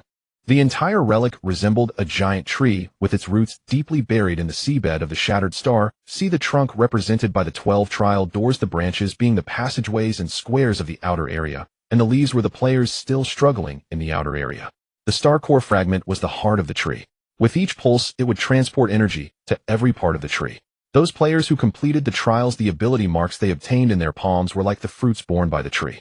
Each fruit would draw a bit of energy from the trunk, but once the fruit matured, it would release even more energy back to nourish the tree. This was a closed loop. The more people who took the trial, the stronger the energy of the star core became. The stronger the energy of the star core, the more marks could be activated. The more marks there were, the more people would complete the trials. This was a positive cycle. As long as people continued to enter the trials, this cycle would not cease. Su Li opened her eyes, and the pulsation frequency of the giant fragment was slightly faster than before. She glanced at the timer on the panel. It had been 40 minutes since the first batch of players entered the trial, and based on previous experience, this round of trials was about to conclude. Sure enough, almost as soon as she thought this, the first door lit up. It was the strength door. The golden light on the surface surged, and then slowly receded. The door opened, and out stepped a tall, muscular man in his 30s with bronze skin and bulging muscles on it. He stood at the door for 2 seconds, looking down at the star-shaped symbol he had just received in his palm, then suddenly clenched his fist and threw a punch into the air. The wind from his punch created a sharp breaking sound. Holy cow! His excitement changed the pitch of his voice. Strength enhancement. There really is strength enhancement. I can now kill 3 blue crabs with 1 punch. Su Li's lips curled up slightly. She stood up and walked to the strength door, glancing at the synchronized information from the system. This man was named Sun Tieju at level 3, and his combat power jumped from 125 to 210 directly. The effect of the strength enhancement was indeed remarkable, nearly doubling his combat power. How do you feel? Su Li asked. Sun Tieju snapped back to reality, saw Su Li, and immediately restrained his excitement, standing up straight like he had encountered a superior officer. Master Su Li, I feel amazing. I used to need 3 strikes to kill blue crabs, but now I can shatter their shells with 1 punch. The only thing is, I can't remember much of the trial process, just that I kept hitting and hit a lot of things. Su Li nodded. This was similar to her own experience. The specific content of the trial would be sealed by the system, retaining only the results and rewards. The teleportation door is over there. She pointed to the light screen next to the large black door across the hall. If you don't want to continue exploring, you can leave directly. If you want to try other doors, you can, but each mark can only be used once. Your current mark is strength, and entering other doors won't have any effect. Sun Tieju hesitated for a moment and shook his head. No need to try. I'm just a rough man. I'm suited for strength. I'll head back first. There's still a lot to do on the island. He walked up to the teleportation door, looked back at Su Li, and said, Thank you, Master Su Li. If it weren't for you, I wouldn't even be able to enter the trial door. After saying that, he stepped into the light screen, disappearing into the teleportation door. Su Li watched his back fade away and turned back to the giant fragment. At that moment, the healing door lit up, followed by the speed door and summoning door, one after another, as the first batch of players began to complete their trials. Su Li did not leave the giant fragment, but continued to stimulate the resonance of the star core. With each completed trial, new energy would dissipate from the trial space, absorbed by the star core fragment. The accumulation speed of the star core fragment's energy was more than twice as fast as before, with the dissipation of energy residuals reduced from every half hour to every 20 minutes. In 1 hour, she guided 3 batches of players, activating over 120 trial marks in total. The second batch of players had not all emerged, while the third batch had already entered, and the fourth batch was streaming in from the passage. Feng Rui poked his head out of the passage and waved to Su Li. Su Li. More and more people are gathering in the square. Several batches of players have come to the outer area, and there are at least 400 people in the square now. Lu Gu asked me to check if there's enough energy. Su Li closed her eyes, feeling the energy reserves of the star core fragment. After guiding 3 consecutive batches, she had consumed quite a bit, but every time someone completed a trial, new energy would replenish it. Currently, the energy reserves of the giant fragment had not only not diminished, but had become even more abundant. It's enough. She opened her eyes. Let Lu Chen continue to let people in. There's no need to stop. Feng Rui grinned and retracted back into the passage. Su Li leaned back against the pedestal, watching the players walk out of the trial doors. Some were excited, some were silent, some danced with joy, while others simply clenched their fists, a light igniting in their eyes that had never been there before. Regardless of their reactions, they shared a commonality. The moment they stepped out of the trial door, their gazes changed. No longer were they filled with fear and confusion, but rather with a sense of certainty. It was as if they had finally found the confidence to survive in this cruel world. Suli watched them one by one walk into the teleportation door and leave a surge of indescribable emotions swelling in her heart. These people, upon returning to their respective islands, would become seeds carrying the abilities and confidence gained from the relics back with them. They would grow stronger, protect themselves, and help those around them. And all of this was simply because they had the opportunity to walk through that door. And that door was opened by her. She looked down at the star-shaped symbol in her palm, the dark golden light pulsing steadily. This was probably the reason the fragmented Star Clan had chosen her. It was not because she was the strongest, but because she was willing to open the door.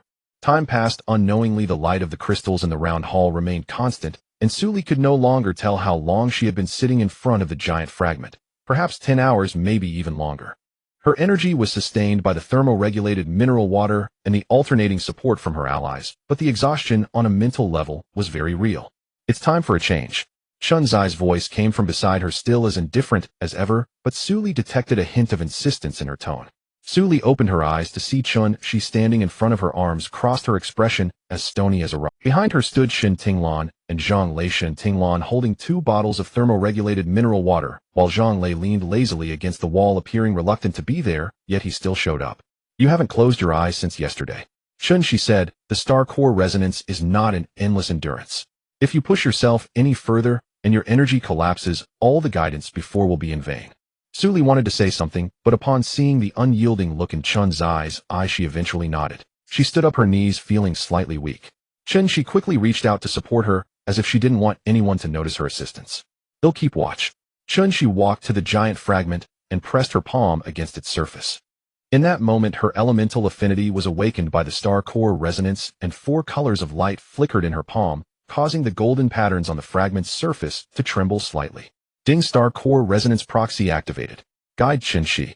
Resonance intensity 78. As the system notification popped up, the star-shaped symbol in Chun Zai's palm glowed with a dark golden light, slightly weaker than when Suli guided it, but still sufficient. If you can't hold on, call me, Suli said. Chen Shi did not turn back, simply responding with a quiet Suli walked to a corner of the hall and leaned against a stone pillar.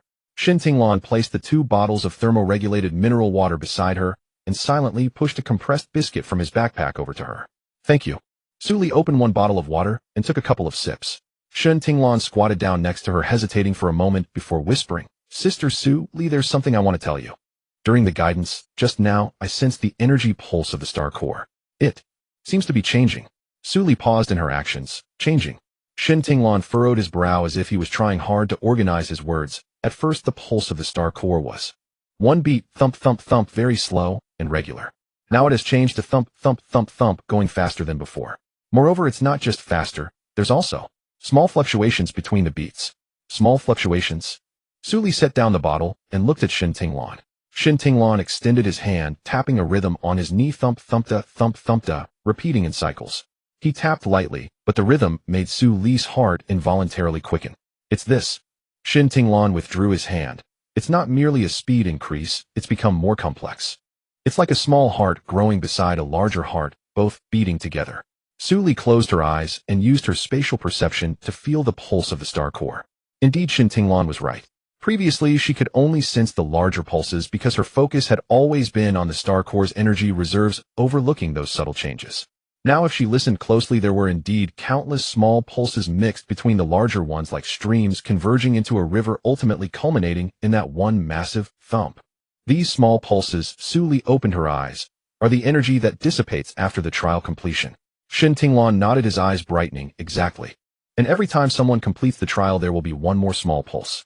I just roughly sensed it. About 1 or 2 people complete the trial every 10 seconds, which adds up to quite a number over the course of a day. Suli did not respond, but she had already begun to estimate in her mind. 12 doors, each door could accommodate multiple people for trials simultaneously. With the current influx of players, if it continues for 36 hours without stopping, the number of people completing the trials could far exceed expectations. Another group of players emerged from the passageway, this time over 50. Suli recognized the few people at the front, volunteers who had previously helped other players bandage their wounds in the outer area. The leader was Zhou Yun, a woman in her 30s, efficient and decisive in her actions, highly regarded among players. Sister Suli. Zhou Yun quickly approached, noticing Suli leaning against the stone pillar, her pace slowing. Are you all right? I heard outside that you have been guiding for over 10 hours straight. I'm fine, it's time for a change. Su Li pointed to Chun Shi in front of the giant fragment. Zhou Yun followed her gaze and saw Chun Shi focused on guiding the energy, her palm alternating between the four colors of light and the dark golden star core resonance. Zhou Yun withdrew her gaze and sat down beside Su Li, pulling out a folded piece of paper from her backpack. Unfolding it revealed a hand-drawn map made from materials exchanged at the system store with basic stationery gathered by the outer area players. This is the map of the outer area. Zhou Yun pointed to the markings on it. The few hundred of us have thoroughly explored the outer area and discovered 3 new passages, each leading to different places. One leads to an underground warehouse filled with a large amount of supplies, metal scraps with stone, and over 10 bronze chests. We have already organized people to move the supplies out and are in the process of transporting them. Su Li took the map and examined it carefully. Zhou Yun's markings were very detailed, clearly indicating the length, width, and danger level of each passage. The underground warehouse is located at the southeast corner of the ruins, not far from the round hall, about 200 meters away. What other discoveries are there? Su Li asked. Zhou Yun pointed to a spot marked with a red circle on the map. Here at the deepest part of the outer area there is unlike the other doors, this one is closed with no symbols on it, just a swirling pattern that looks exactly like the energy vortex at the entrance of the ruins. We tried various methods, but could not open it. Su Li stared at the red circle for a few seconds. The swirling pattern, the closed door. This looked exactly like the pattern on the closed black giant door in the round hall. Don't touch that door for now. Su Li returned the map to Zhou Yun. Continue to transport the supplies, and let more players enter the hall to complete the trials. Whatever is behind the door will reveal itself when the time is right. Zhou Yun nodded, asking no further questions, and got up to direct the team. Su Li leaned against the stone pillar, closed her eyes, but did not sleep. She was using her spatial perception to listen to that door, not with her ears, but with her ability to sense what lay on the other side.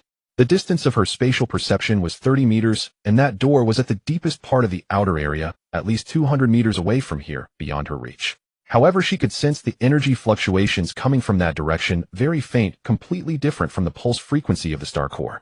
Slower, deeper, like a hibernating giant beast breathing. She suddenly opened her eyes. Shen Tinglan.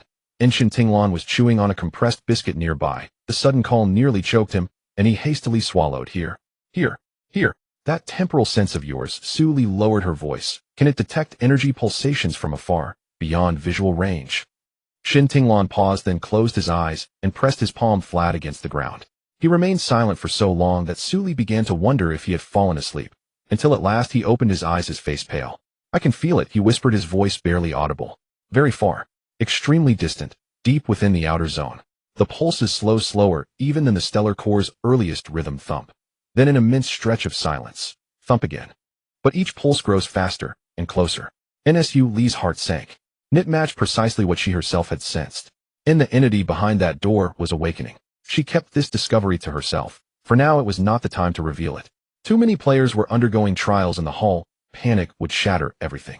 First she needed as many people as possible to awaken their abilities. Only then would they face what lay beyond that door. Players streamed ceaselessly through the corridor entrance. Wave after wave. Lu Chun and Feng Rui maintained order in the plaza. Zhao Lei and Gao Yi guided newcomers through the corridor. He Ching Wang and Rong Chengping stood beside the teleportation gate, tending to injured players. Each person held their designated post. Each performed their appointed duty. In 18 hours, Su Li slept briefly, waking fully replenished. Yet Chen Shi, who had been guiding trials continuously for 4 hours, showed clear signs of exhaustion.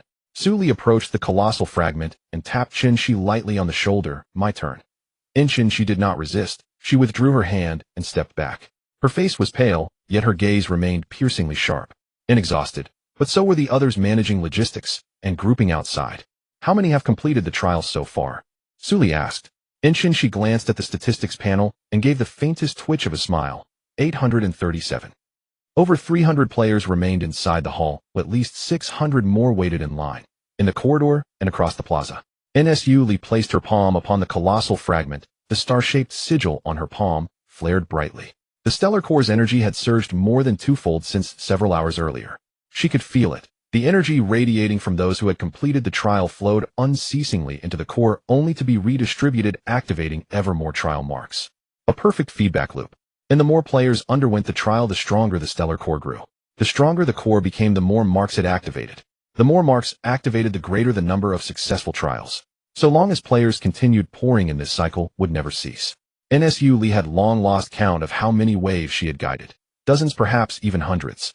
With every resonance of the stellar core, dozens, even hundreds, of palms ignited with star-shaped marks. They entered the trial gate, emerged with transformed gazes, then passed through the teleportation gate back to their respective islands. She noticed a pattern: later entrants consistently received higher evaluations.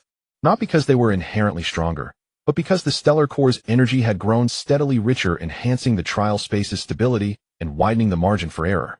The earliest participants averaged grades between B and C, with only a few achieving A. Now B had become the floor, A the norm, and occasional shrankings appeared. Zhou Yun returned from the outer zone, bearing 4 shipments, metal fragments, timber, stone, and bronze treasure chests, filling dozens of basic storage crates. She entrusted all supplies to Rong Qingping, who, with his precise manipulation ability, swiftly sorted them, prioritizing urgent materials like metal fragments and timber for players still waiting in line, enabling weapon repairs and tool replenishment. 36 hours. As the countdown flickered to its final second, Su Li guided the last group through the trial. She withdrew her hand and stepped back, watching their silhouettes vanish into the trial gate. A data screen shimmered into view. In current trial completions, 3247 in 3247. Naviri gazed fixed upon that number. No one spoke. Silence filled the hall, so profound that the colossal fragment's rhythmic pulse echoed clearly: thump, thumpta, thump, thumpta. The very cadence Shin Tinglan had tapped earlier, like 2 hearts beating in synchrony. Chu Gaodan emerged from the corridor entrance, followed by Lu Chunfeng, Rui Zhao Lei, He Qingwang, Gao Yi, and Rong Qingping. Their faces were drawn. None had slept in 36 hours, each operating far beyond capacity. Yet their eyes held no weariness, only an indescribable luminous intensity. "And is it over?" Su Li asked. Chu Gaodan stepped before the colossal fragment and gazed upward at the golden glyphs swirling across its surface. The fragment had swelled by more than 1 full circumference since 36 hours ago. Its pulse frequency had doubled, its energy coiled like a volcano moments from eruption. Outer zone stability has failed. All corridors will seal in 6 hours. Players not yet inside the hall will be automatically teleported back to their islands. He turned away from the fragment and faced the 10 remaining individuals in the hall. 3,247 players have awakened trial abilities. Over 80% of all those who entered the ruins and reached the outer zone this cycle. His tone was calm, as if reciting a long-established fact. Yet Su Li noticed his right index finger unconsciously tapping the edge of a nearby stone pillar. Thump, thumpta, thump, thumpta. Identical to the stellar core's pulse. "In that door," Su Li said, locking eyes with Chu Gaodan, her voice hushed. "The sealed door deep within the outer zone. It remains." Chu Gaodan's expression did not waver, but his tapping fingers stilled for a breath. "And I know," he said. "That door was never meant for..." Su Li said nothing. She waited for him to continue. 3,247 gained abilities, but their strength pales. Chu Gaodan's voice dropped low, audible only to Su Li's: stellar resonance, spatial perception, strength, amplification, insight, lightness, rapid regeneration, iron wall, summoning pact, precise manipulation, elemental affinity, shape-shifting, and temporal sense. The 12 complete abilities belong exclusively to us 11. Others received only degraded versions. Mere 30 to 50% of our potency. Su Li frowned slightly. She had observed it already. Those emerging from the trial gate bore no star-shaped sigils, only faint, indistinct points of light upon their palms. Their abilities, too, were severely diminished. Because they were not chosen by the stellar core, Chu Gaodan explained. They were merely guided in by us. Residual stellar energy activated their marks, but that was only the core's periphery. Its true essence, the core energy itself, concentrated entirely within us 11. Su Li looked down at the star-shaped sigil glowing steadily on her palm, its dark gold radiance pulsing in measured rhythm. In that instant she understood the meaning beneath Chu Gaodan's words. The star-shattering clan had waited millennia, not for everyone. Everyone else served only as support, as foundation, as the source of force sustaining that door. The truly chosen were those capable of enduring the stellar core's full power, and 11 of them. So what lies beyond that door? Su Li lifted her gaze, meeting Chu Gaodan's eyes directly. "Is meant for us." "And yes," Chu Gaodan replied. "Others have fulfilled their role. What remains belongs to us. Have you all rested enough?" Lu Chen opened his eyes, standing up and sheathing his long blade behind him. Zhao Lei stretched his shoulders, saying, "Whether enough or not, we have to go. Our time is running out. What lies behind the door is anyone's guess." Chu Gaodan approached the massive black door, reaching out to touch the swirling pattern on its surface. The moment his fingertips touched the stone surface, the swirl suddenly began to spin rapidly. Dark golden light surged from its center, spreading along the patterns on the door. Ding! Detected a complete set of 12 ability seals. Unlock conditions met. Warning: energy level behind the door unknown, danger level unknown. It is advised that everyone prepares for battle. As the system prompt faded, the massive black door silently melted outward like water, the black stone turning into liquid flowing down the frame and pooling on the ground before solidifying again. Behind the door was a wide passage broader than any they had encountered before, enough for 5 people to walk side by side. The walls on both sides were embedded with glowing crystal stones identical to the light of star core fragments. At the end of the passage was pitch darkness. It was not simply dark, but a place where light could not reach. The dark golden crystals illuminated only the front half of the passage, while the latter half seemed to be consumed by something, with light disappearing at that point, not even reflecting back. Suli closed her eyes, fully activating her spatial perception, extending it deeper into the passage. 30 meters, nothing. 60 meters, still nothing. At 90 meters, she touched a layer of barrier. It was neither a wall nor a door, but a kind of boundary. The boundary of space. It was like a piece of cloth being cut open. On one side lay the ruins, and on the other. She suddenly opened her eyes and took a step back. What's wrong? Lu Chun steadied her shoulder. Suli took a moment before speaking. The end of the passage is not a room, not a hall, but another space.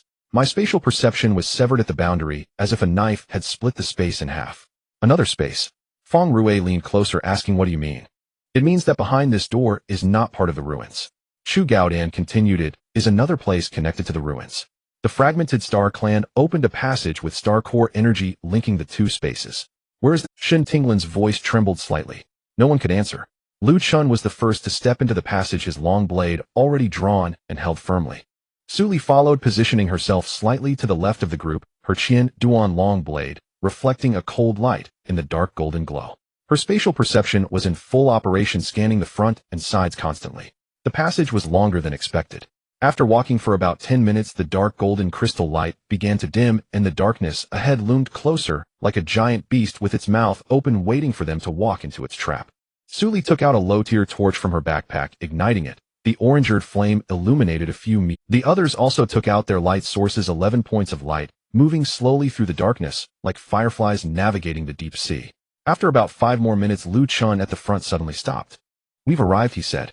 Suli peeked over his shoulder, the torchlight revealing the end of the passage. The ground at the end of the passage abruptly ceased, as if cut by a knife.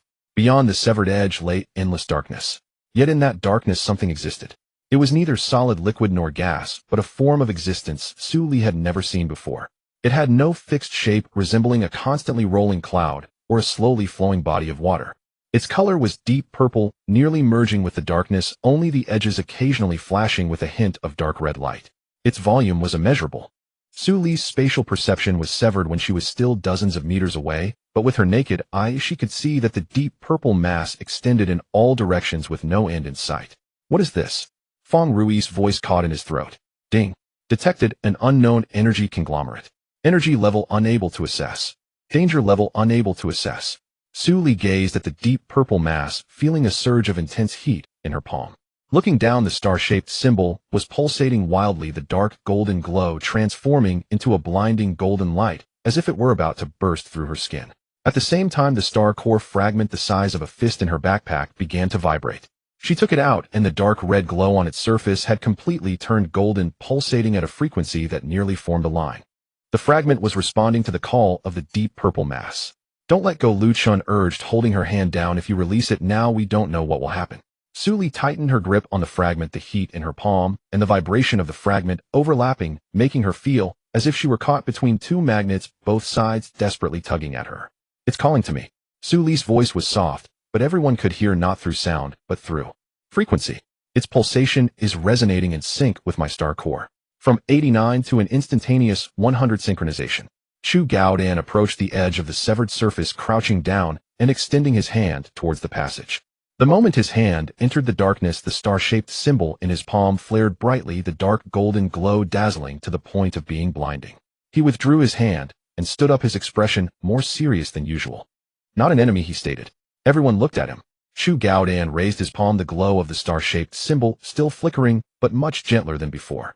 When I touched that void through my insight ability, I received a piece of information. It was neither text nor sound, but a direct transmission of consciousness. What information? Lu Chun asked. Chu Gaodan paused for a few seconds, then gravely replied, the fragmented Star Clan did not perish. They transformed themselves into this energy form merging into the star core. The ruins beneath our feet, the dome above our heads, the surrounding walls, all the crystals and patterns are them. In the hall it was so quiet one could hear their breathing. Suli looked down at the star-shaped symbol in her palm, then at the fist-sized star core fragment in her hand. The golden glow of the fragment danced in her palm like a miniature sun. So then what are they now? Shin Tinglan did not finish her sentence. Alive yet not truly alive, Chu Gaodan replied. Their consciousness merged with the star core energy. Individual memories and personalities have vanished, but the collective will remains. Constructing ruins, leaving trials, guiding players to gain abilities, all of this is the operation of that collective will. Then who brought us into this game? Feng Rue asked. Was it also the fragmented star clan? Chu Gaodan shook his head. I don't know. That part wasn't included in the information received. Suli approached the edge of the severed surface, crouching down and extending her hand into the deep purple mass. In an instant, countless images flooded into her mind. Unlike the sporadic fragments she encountered when touching the crystal fragments before, this was like a flood, overwhelming and all-encompassing. Images flooded into Suli's mind like a deluge, as if thousands of voices were simultaneously howling, crying, and shouting. The first image revealed a dazzling nebula. At the center of the nebula was a massive blue star surrounded by tens of thousands of dark red crystals, which were fragments of the star core, the source of power for the Shattered Star Clan. Members of the Shattered Star Clan floated within the nebula, their bodies translucent, revealing the energy veins coursing within. A vertical ridge line adorned their heads, the star mark serving as a connection to the star core energy. They communicated without words, all exchanges occurring through the resonance of the star core. At that time they had no concept of what a game was. Until the arrival of the visitors. A massive pitch-black spaceship leaped from the void, hovering at the edge of the surface of the ship, bore no markings, only a constantly shifting pattern of light, resembling a snake in motion. The Shattered Star Clan remained unfazed. They presumed it was a neighbor from afar come to communicate and interact. They emitted a goodwill signal through the resonance of the star core. The spaceship responded. A message entered the spiritual network of the Shattered Star Clan. Welcome to the civilization trial ground.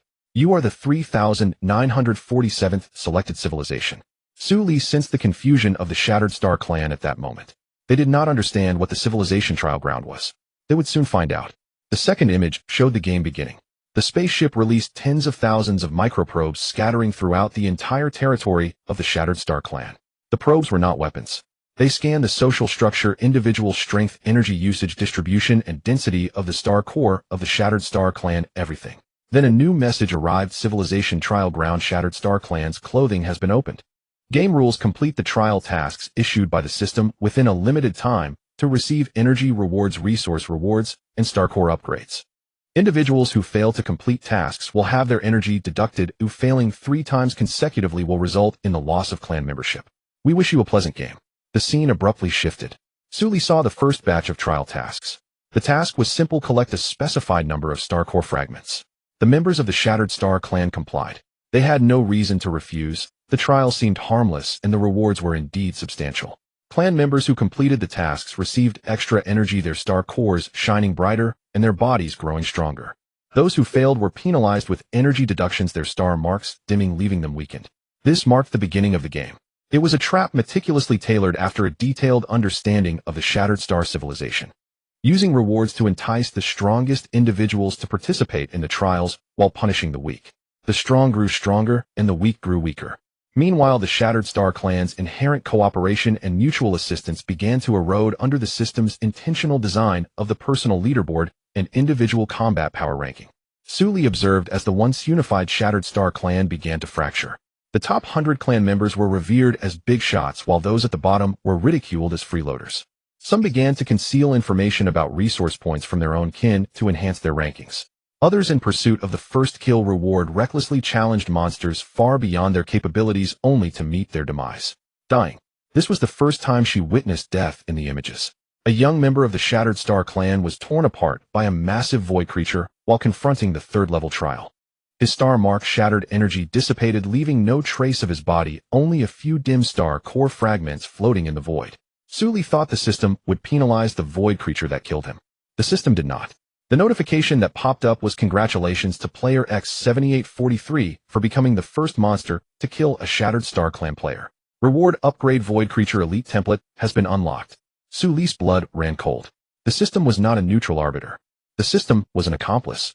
It encouraged monsters to kill players. It was using death as part of the game. The third image was one of consumption. The population of the Shattered Star clan began to plummet. Not due to war, but because the very design of the game was one of consumption. Trial tasks became increasingly difficult, while rewards dwindled. Resources were reclaimed and redistributed by the system, with the strong receiving the majority and the weak left with scraps. The weak began to fight over a morsel of energy, while the strong banded together to exclude outsiders to maintain their rankings. The social structure of the Shattered Star clan completely collapsed within just a few hundred years. The once united clan splintered into countless small groups, each vying for limited resources. Trust between individuals vanished, replaced by vigilance and suspicion. Sully saw that before the game began, the territory of the Shattered Star clan covered an entire galaxy, with a population exceeding 10 billion. 2 years after the game began, the population sharply declined to 1 billion. 3 years later, it fell below 100 million. 5 years later, it dropped below 10 million. And those strong ones, the members at the top of the leaderboard, were assigned increasingly difficult tasks by the system. They were sent to the most dangerous places in the territory to confront the mightiest void creatures. And then they died. A batch after another perished. The system lured the strongest individuals to their deaths with rewards, while punishing the weakest, causing the middle tier to consume each other in fear and greed. This was not a game. This was a slaughterhouse. The Shattered Star clan was not players. They were prey. The fourth image was one of awakening. Sully saw that moment. The high priest of the Shattered Star clan, the clan member with the brightest star mark and the strongest energy, finally realized the truth after losing 3 heirs. He reviewed the memories of all clan members, analyzed all trial data over the years, and connected the consciousness of all surviving clan members through star core resonance, uncovering the deliberately hidden pattern. With every population decline, there was a targeted consumption of the strong by the system. With every resource crisis, there was an accelerated elimination of the weak by the system. With every escalation of conflict, there was a reward and incitement for individual confrontations by the system. This was not a trial. This was a massacre. The high priest summoned all clan members to the center of the star core. In the images, Sully witnessed the scene. Millions of Shattered Star clan members floated in the void, their star marks dim energy, depleted with fear and exhaustion reflected in their eyes. The high priest's voice resonated through the star core into the consciousness of every clan member. This is a trap. We are being consumed. The strong are sent to their deaths, the weak eliminated by the system, while the middle tier slaughter each other in fear and greed. This is not for selection. It is for extinction. The clan members fell silent. Then someone laughed. It was not a happy laugh, but a laugh of despair. It took them 5 years to see the truth of this game. And the cost was the lives of over 9 billion clan members. The fifth scene: counterattack. The high priest chose not to surrender. He began to study the system's vulnerabilities. He discovered that the system was not omniscient or omnipotent. It has rules, boundaries, and fundamental logic that must be followed. If the game is to have rewards, there must be sources for those rewards. They do not arise from thin air, but are energies extracted by the system from the stellar core. If the system can extract energy from the stellar core, then the Shattered Star clan can also hide energy back. The high priest made a decision. He transformed himself into an energy form and merged with the stellar core. The individual consciousness disappeared, but the will remained. His will began to infect the consciousness of other clan members one by one, as more and more clan members chose to merge with the stellar core, becoming part of it. They polluted the channels through which the system extracted energy from the stellar core with their own will. They implanted a virus in the system. The virus effect was simple: the system could no longer extract pure energy from the Shattered Star clan. With each extraction of energy, a portion of the clan members' will would mix in, disrupting the system's operations. The second layer of the virus effect forced the system to record the memories of the Shattered Star clan during energy extraction. Those memories would become part of the trials, a pathway for future generations to uncover the truth. The third layer of the virus effect caused the energy marks of the Shattered Star clan to infiltrate other areas controlled by the system, attaching themselves to other selected civilizations, aiding them in awakening and resisting. Before merging with the stellar core, the high priest spoke to all clan members through the resonance of the stellar core. We can no longer survive, but the next civilization can. The sixth scene: the seed.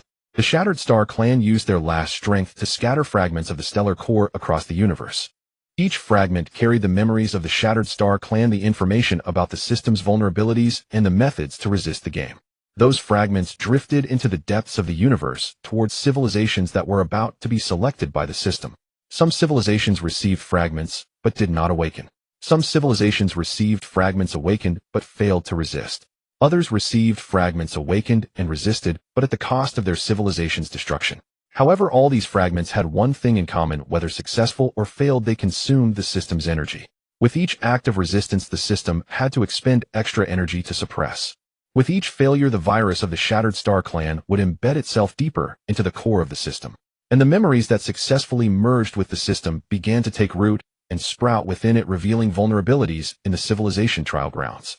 Some vulnerabilities reduced the difficulty of the trials. Some allowed players to awaken their talents. Some doubled the rewards. Some prevented the system from tracking the location of the awakened. Some vulnerabilities enabled players from different zones to communicate across barriers. These vulnerabilities were what later Blue Star players saw as system prompts, regional channels, and trading systems. The Shattered Star Clan spent thousands of years transforming the system's slaughterhouse into a true game. A game that offered developmental opportunities to future generations. The seventh scene, the spark. The scene shifts to the end. Su Li sees a burning city. It is not the city of the Shattered Star Clan, but that of Blue Star. Flames fell from the sky, countless humans were fleeing and perishing. But this time it was different. At the center of the flames stood a figure. Not a member of the Shattered Star Clan, but a human. Dressed in a white robe like that of the high priest of the Shattered Star Clan, standing in the ruins looking up at the deep purple void. In the void something was coalescing. The figure turned around. Su Li saw that face. It was her own. Not merely a resemblance, it was her. It was Su Li. The figure, another Su Li, parted her lips, and her voice transcended countless years of time and space, reaching Su Li's ears. Future generations do not follow in the footsteps of our clan. The game is not for trials, but for traps. The system is not a judge, but a hunter. But they have weaknesses. Their energy is not infinite. Each act of resistance depletes them. Each awakening weakens them. The spark has been sown. The virus has been implanted. Our clan has perished. You all will surely win. The scene shattered. Su Li suddenly opened her eyes. She withdrew her hand from the severed passage, her body uncontrollably falling backward. Lu Chen caught her. Her face was as pale as paper, and her forehead was covered in cold sweat. Su Li. Lu Chen's voice came from a distance. I am fine. It took her several seconds to recover her voice, struggling to sit up and look at the symbol in her palm. The dark golden light pulsed steadily. But she knew what it was now. It was not a reward given by the system. It was the energy mark implanted by the Shattered Star Clan, a part of the virus. It was her, the rebellious wolf flowing within her, and all the chosen players coming from the Shattered Star Clan. Chu Gaodan squatted in front of her, frowning tightly, while everyone stood in front of her looking at her with concern. Su Li raised her head and looked at each person present. Lu Chen, Chu Gaodan, Fang Rui, Zhao Lei, He Qingwang, Gao Yi, Rong Qingping, and Chen Shizhong, Lei Shen Tinglan. 10 people, 10 abilities. Including her 11 chosen sparks. No wonder those at the top of the level leaderboard were the first to reach that hall. She previously thought it was due to their team formation. I saw the truth. Her voice was hoarse, but every word was clear and powerful. This world is not a game. It is a trap.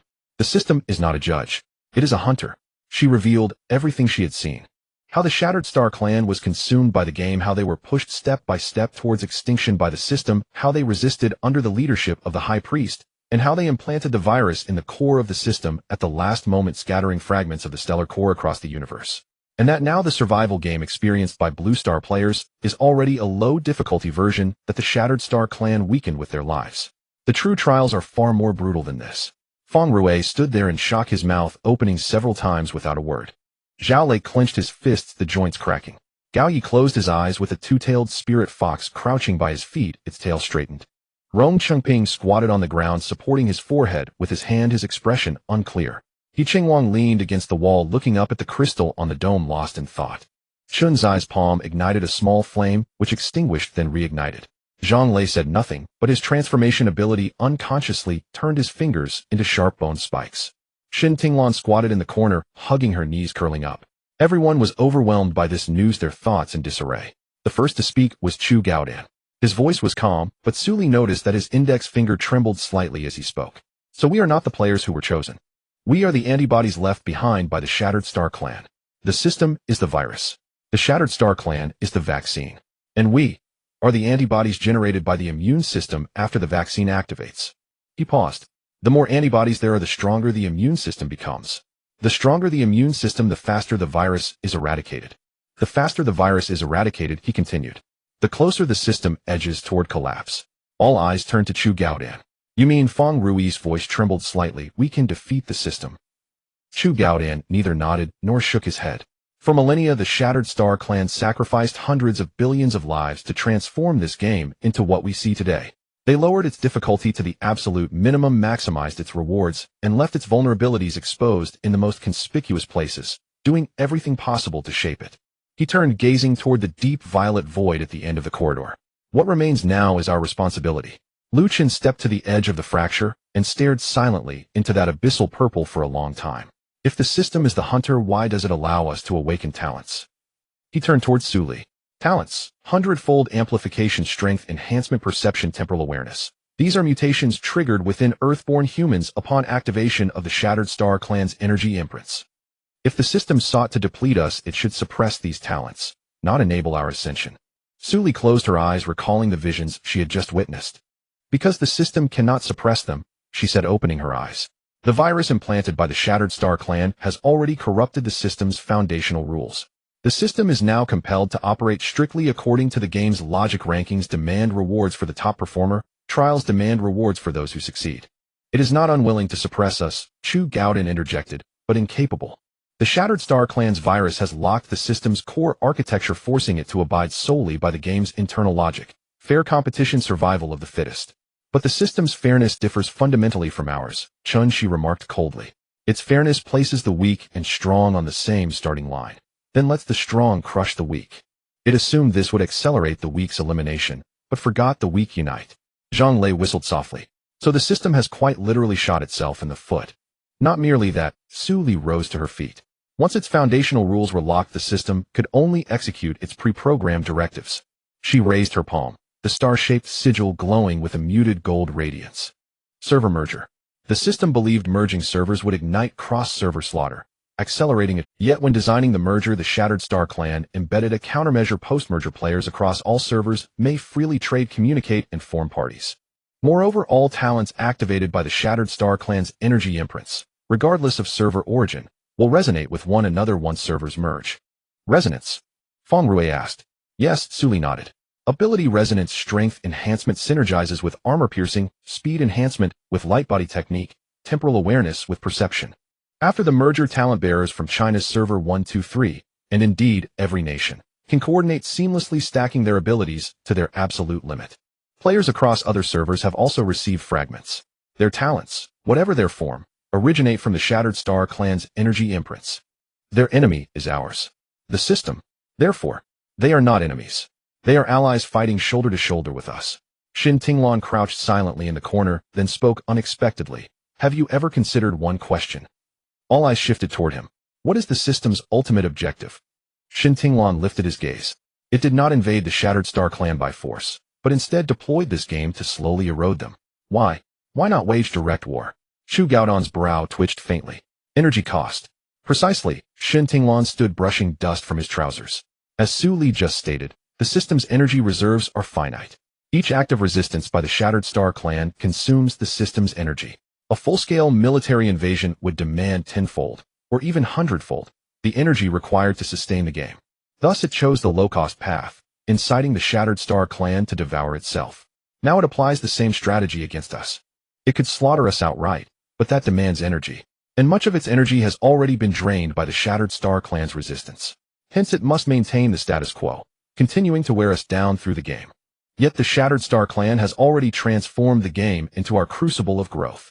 So now, he drew a slow, deep breath. The system is trapped, unable to advance or it wishes to raise difficulty, but its foundational rules are locked by the Shattered Star Clan's virus. It wishes to lower difficulty and slow our growth, but its own reward mechanisms, self-designed, cannot be altered. It wishes to trigger early server mergers to hasten attrition, but the merger countdown was set by the Shattered Star Clan and cannot be tampered with. It wishes to bypass foundational protocols entirely, but the energy cost renders that impossible. When Shun Tinglan fell silent, the chamber lapsed into brief stillness. Then Zhao Lei laughed first, sharp, clear, unburdened. So the Shattered Star Clan has checkmated the system. Not only that, Su Li's lips curved faintly upward. They didn't just deliver checkmate. They planted every mine on the board for the next player's opening move. The system is now nothing more than a puppet, its strings pulled by the Shattered Star Clan's preordained code. Then what are we waiting for? Zhang Lei slid his hands into his pockets, tilting his head toward the deep violet void at the corridor's end. The system watches from there. Shouldn't we let it know? It picked the wrong adversary. Su Li did not answer. Across Earth, billions of global players each carry a spark, the embers sown by the Shattered Star clan. Let's go, she said, taking the first step forward. Where? Shin Tinglan asked. Back, Su Li replied. And wake everyone up. Tell them this isn't a game. Then what is it? Su Li did not turn back. It is war. No, Chu Gaodin shook his head. The system will intercept. Su Li perceived the truth here because she touched the Shattered Star clan's core fragment. Beyond this, ruined system surveillance will intensify tenfold. Broadcasting, the system is extraterrestrial directly over public channels, risks immediate suppression before the message even leaves the sender's interface. Then how do we transmit it? Feng Rui asked. Su Li withdrew from her pack a fist-sized dark red crystal, the first star core fragment she'd found on the beach. Its surface was no longer dark red, but pure white, identical to the glow emanating from her palm.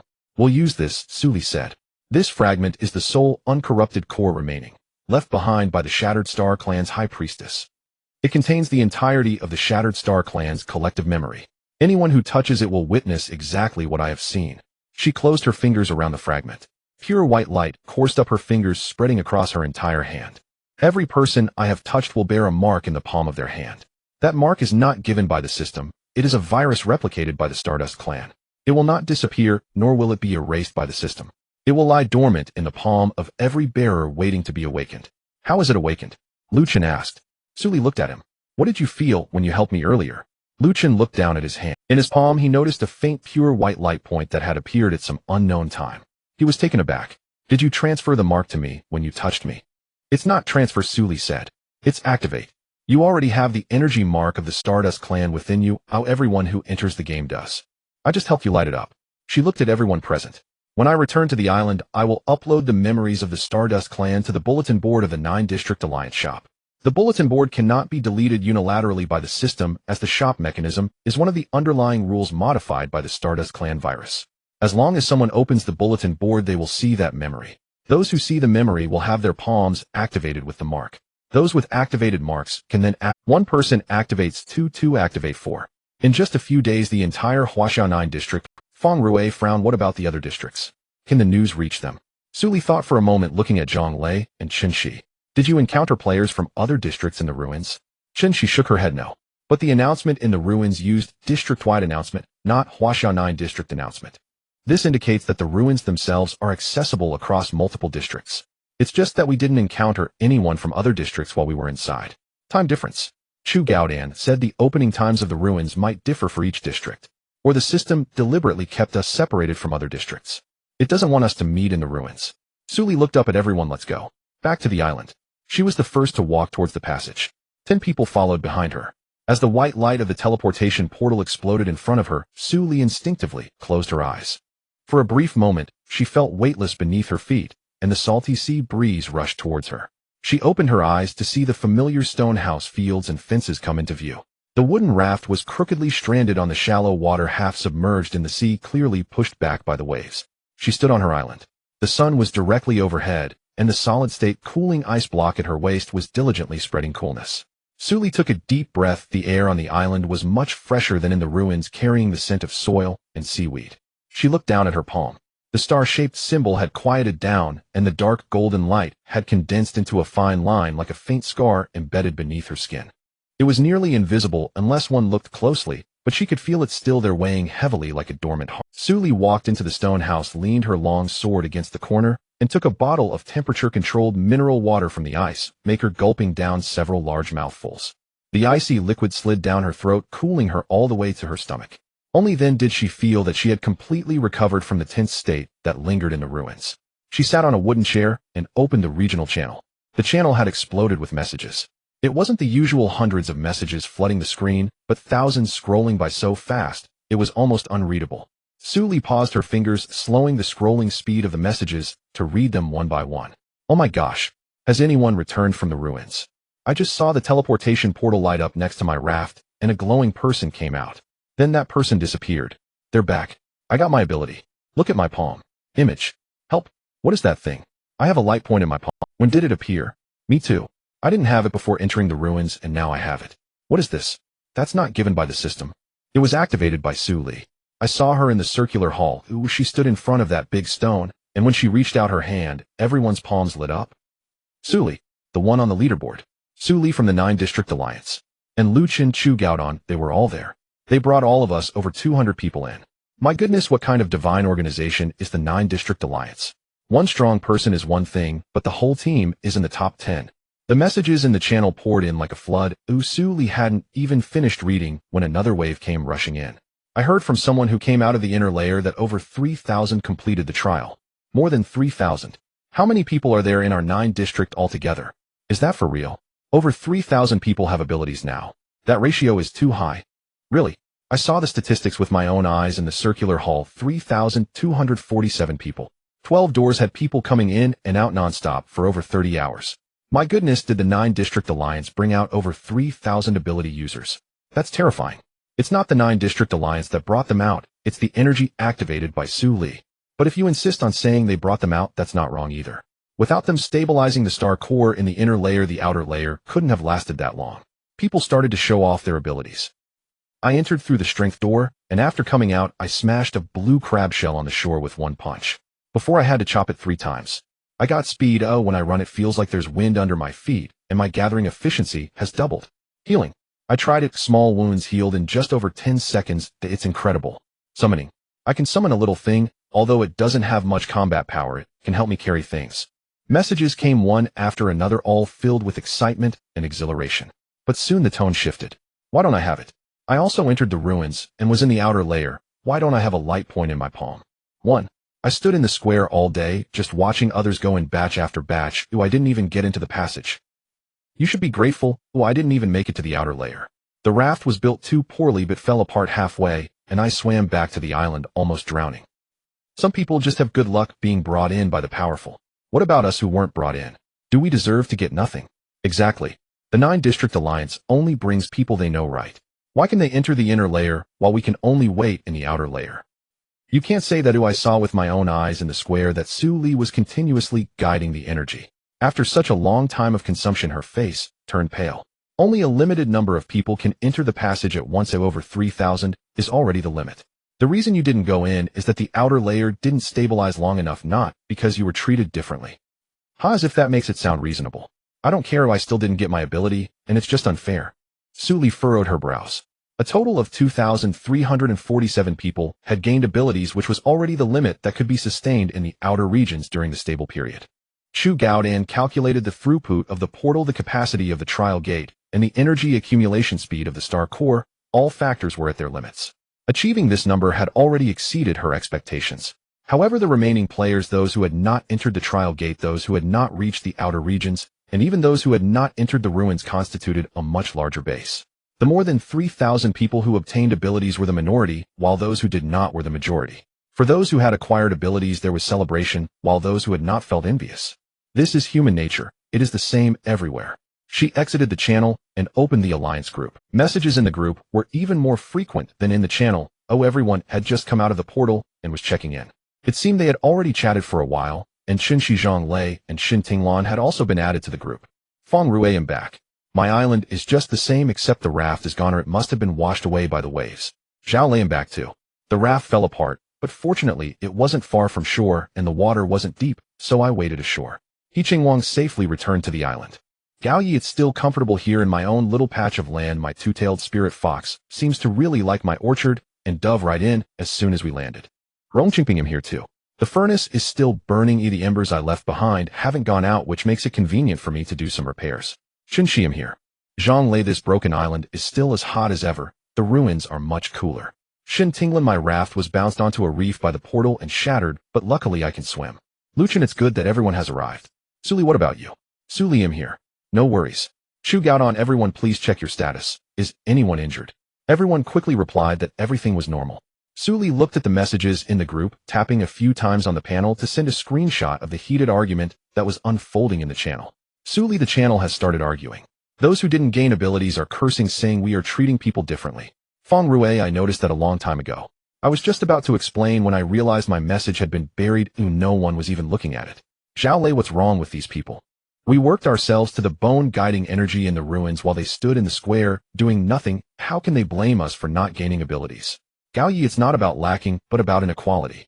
This principle holds true everywhere. Rong Qingping, but the abilities are not given by us. They are activated by the residual energy of the star core within the ruins. We are merely helping to channel the star core's energy, and it's normal for some not to be covered. Chu Gaot on the argument in the channel is just the beginning. The key issue isn't those who didn't gain abilities, but those who didn't even enter the ruins. They don't even know what the star core fragments are. Seeing others suddenly become stronger will only amplify their reactions. Luchin Brother Chu is right. Currently, those who have gained abilities are still the minority. Most players haven't entered the ruins. Their mindset will be even more complicated. Qinshi, so what do you all plan to do? Cold treatment. Zhang Lei, cold treatment. Just waiting to be bashed on trending. This game doesn't have trending topics, but it has pinned messages. Shin Tinglana. Suli, earlier in the ruins you mentioned wanting to upload the memory imprint to the shop's announcement board. Are you still going to do that? Suli glanced at Shun Tinglan's message and hesitated for a moment. Suli, yes. Suli, but before uploading we need to let everyone know what is in the announcement board. Otherwise many won't click to check. Chu Gaot on first send a pinned message as a preview. Then we can upload. Suli, alright. He'll write, and you all help me keep an eye on it. She exited the group chat and opened the regional channel. The messages were still flooding in. The argument had escalated from the 9-District Alliance treats people differently to the 9-District Alliance monopolizes the resource of the ruins. Someone had pinned a message using wood with a glaring red font. The 9-District Alliance has occupied the inner layer of the ruins, allowing only their own members to enter and gain abilities while blocking us outside. Isn't this monopolization? Everyone unite to resist them. Immediately some echoed, but more were rebutting. Nonsense. I saw with my own eyes in the square how Su Li guided the energy. Hundreds of people's imprints were activated with her help. Where were you at that time? You were lying outside. Exactly, blaming others for not being capable of entering the inner layer. I barely made it to the outer region, and when we were chased by monsters in the ruins, why didn't you suffer together with us? Those who didn't even prepare a boat have no right to scold us. Stop arguing, stop arguing. Su Li is sending a message. Su Li's pin message popped up as she paid for the pin, and everyone with wood and metal fragments. All members, I am Su Li. I have a few words regarding the abilities in the ruins. First, the abilities are not given by us, but are activated by the star core energy inherent in the ruins. What we did in the inner layer was guide the energy, directing the dissipated energy towards the outer regions. How many people can be covered depends on the accumulation speed of the star core energy, not who we want to give it to. Second, players who did not gain abilities are not blocked by us. Your positions are too far from the energy dissipation points. Everyone's starting point was on the outskirts. Those who could enter the inner layer did so through their own hard work. Not being able to enter is no one else's fault. Third, in the ruins we helped all players we could. Anyone who doesn't believe can ask any player who gained abilities what they saw in the circular hall. Fourth, regarding the truth of the ruins, I have uploaded it to the announcement board of the 9-District Alliance shop. You can click to see a fragment of memory. After watching you will understand everything. Once the message was sent, the regional channel fell into an unusually long silence. Everyone was looking, reading, and trying to understand what they had just seen. Su Li stared at the panel in silence. The view count of the shop's announcement board was skyrocketing. Hundreds, thousands, and then surpassing 10,000. Each view record was followed by an imprint activation status, with most having changed from inactive to emberlit. She didn't know how high this number would rise, but she knew that each activated imprint meant that someone had seen the truth. About 10 minutes later, someone finally spoke in the channel. I finished watching. I finished watching too. So, we're not here to play games. Are we here to fight? This is the truth of the survival game. The aliens are preparing to invade Earth. The Star Fragment clan exchanged their lives for our development time. They changed the system to what it is now. There are trades, talents, leaderboards, and rewards. It's not to make us kill each other, but to make us stronger. Su Li, thank you. This is not just polite talk. I truly thank you. Thank you. Thank you, Su Li. Thank you, 9-District Alliance. I even cursed a few times before. Thinking back, I really am sorry. Me too. I'm sorry. I'm not even a member of the 9-District Alliance. I didn't even enter the ruins. But I also want to thank you. If it weren't for you stabilizing the star core in the inner layer, I wouldn't even be able to see this memory. So what do we do now? Now that we know the truth, what next? Then we grow stronger. The Star Fragment clan has waited for thousands of years not for us to bicker here. You're right. What use is it to scold our own? The system is the enemy. The countdown to merging districts is still on. After merging, players from other districts will also become allies. The memory of the Star Fragment clan stated that ability resonance can stack. Then let's practice. Get stronger, and after merging we can help out. The messages in the channel continued to flood in, but the rhythm had changed. It was no longer a torrent of panic and curses, but rather like a slowly flowing river. Su Li leaned back in her chair, her back, which had been tense for over 10 hours, finally pressed against the cold wooden board. She opened the alliance group. The group was also watching the channel simultaneously. Zhao Lei, when we were being scolded earlier, I was so angry that I wanted to smash the panel. Now seeing this, I feel it was worth it. He Guang, most people can still distinguish right from wrong. Those who scolded us before were just a minority. Now that the truth has emerged, they naturally no longer curse. Gao Yi, the person in the channel asking what do we do now, spoke the thoughts of everyone. Suli, should we respond? Suli did not reply immediately. After thinking for a moment, she typed, no need. Everyone has their own path to walk. We do not need to tell them what to do. They will find their own answers. Rong Chengping, someone in the channel, is organizing mutual assistance for collecting supplies. Everyone is starting to realize that developing oneself is the hard truth. Shenxi, my channel is the same. Some are sharing combat skills, saying they want to help everyone improve their abilities. Zhonglei, haha, the atmosphere has changed quickly enough. Just a moment ago they were cursing and now they are starting to engage in production and construction. Shen Tinglan, because everyone knows the truth now. Knowing who the enemy is means we won't fight among ourselves anymore. Chu Gao Dan, Suli, you did well with this step. Uploading the memory footage is more effective than 100 explanations. Suli, it's not that I did well, it's that the fractured star tribe paved the way for us. We are just following along.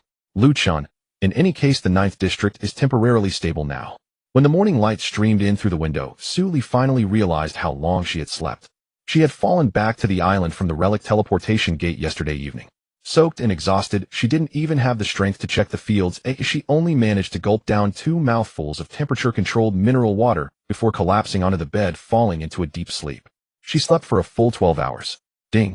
Player Suli detected as the top of the level ranking, triggering daily basic supply authority. The supply content has been generated, please check. Suli rubbed her eyes and opened the panel. Daily supplies received wood 80, stone 80, a metal fragments 40, resin 20, coarse fabric 10, shell coins 300. There are several days left for the remaining supply days, and the benefits of being number 1 are indeed good. She turned to sit up, her gaze falling on the bulging backpack in the corner. When she came out from the teleportation gate yesterday, she vaguely felt that something had followed her back. At that time she was too tired to pay attention, but now thinking back, a sense of unease rose within her. Spatial perception silently spread. There was something glowing inside the backpack, and Suli walked over to it, crouched down, and unzipped the zipper. A dark red crystal lay quietly at the bottom of the backpack, about the size of an adult's fist, its surface covered with fine cracks resembling a piece of porcelain that had been shattered and awkwardly glued back together. Its glow was faint, pulsing slowly, but it was indeed beating once, twice, like a heart on the verge of stopping. She couldn't remember when she had picked up this thing. Ding. Unknown item detected. Source: residual energy from the relic core. Attribute: damaged star core fragment. Status: energy unstable, slowly releasing residual energy. Tip: this fragment may have an unknown connection with your star core. Energy unstable. Suli frowned. The system did not respond. She tried to touch the surface of the fragment with her fingertip. The cold sensation was similar to the star core fragments she had picked up before, but this one felt more fragile, as if it would shatter into powder with the slightest force. The moment her fingertip touched it, the pulsing inside the fragment suddenly quickened for a beat before returning to its original state. Suli stared at it for a few seconds and decided not to deal with it for now. She placed the fragment into a basic storage box, separately closed the lid, and turned to wash up. Pushing open the door, the morning light was just right. The air on the island was 100 times fresher than in the relics, and the salty sea breeze dispelled the last remnants of fatigue. The crops in the fields had recovered significantly overnight, looking much more vibrant than yesterday. The leaves of the corn seedlings were lush green, the tomato seedlings had already bloomed with yellow flowers, the improved wild fruit branches climbed up the support of the sunshade, and the peppers would be ready for harvest in just one day. Suli squatted by the edge of the field and opened the farming system. Ding. Farming system reminder: crop status is good. Corn is expected to mature in 3 days, tomatoes in 2 days, improved wild fruits in 2 days, and peppers in 1 day. She nodded in satisfaction, watered the crops, checked the fence, and the anti-salt mist cover, confirming everything was normal before returning to the stone house. Breakfast was still the same: high-energy compressed wheat cakes with temperature-controlled mineral water. While eating, she opened the regional channel to see what reactions had been sparked by the memory footage uploaded yesterday.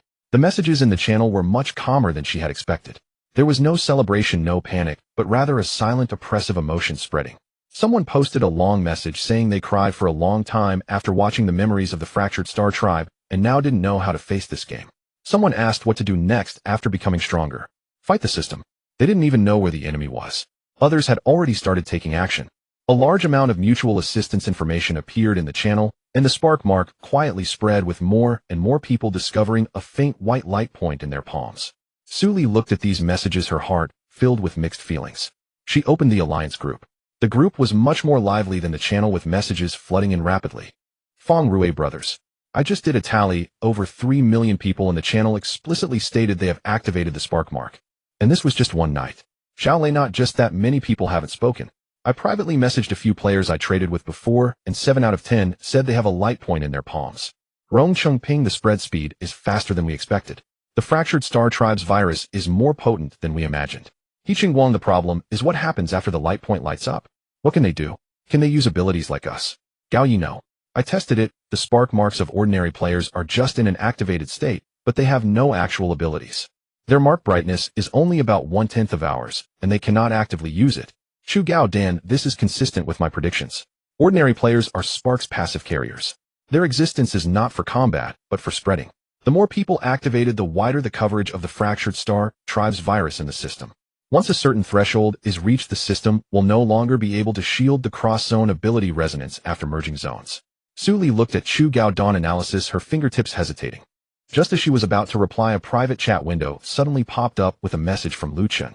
Lu Chen, are you awake? Did you sleep well last night? Su Li, it was okay. How about you? Lu Chen, not much sleep. I keep thinking about the last image in the ruins, the things you saw. The Suixing clan spent thousands of years transforming the system into what it is now. We are merely the inheritors. But if the system's energy isn't infinite, what about its retaliation? It won't sit idly by. Su Li, are you saying the system might intervene actively? Lu Chen, it's not a possibility, it's a certainty. It is just waiting for the right moment. Su Li fell silent for a few seconds, recalling the unfamiliar damaged fragment in her backpack. She didn't immediately tell Lu Chen, wanting to figure out what it truly was first. The two chatted for a while longer, then Lu Chen went to handle some shop matters, while Su Li turned off her private chat. She was about to check the supplies brought back from the ruins yesterday, when a system notification suddenly popped up on her panel. Ding. System task, daily energy stabilization task. Content: the damaged star core fragment you are carrying is continuously releasing weak energy. If not controlled, the energy will accumulate to a dangerous threshold in 72 hours, potentially attracting sea monsters from nearby waters. Please suppress the fragment's energy to a safe level during this period. Suppression method: use your own energy star core resonance to infuse the fragment in reverse, or use special items to seal its energy release. Current suppression progress 0-100 task deadline 72 hours reward experience 200 shell coins 300 basic energy sealing talisman blueprint 1 failure penalty fragment energy runaway attracting a level 3 sea monster swarm quantity 610 to attack your island. Su Li stared at the task panel, her brow furrowed. 72 hours. She opened her backpack and checked the attribute panel of the fragment in her storage box. There was a new line of information: remaining stabilization time 715822. The countdown had already begun. Taking a deep breath, she walked to the storage box and took out the fragment. The fragment pulsed weakly in her palm like a dying heart.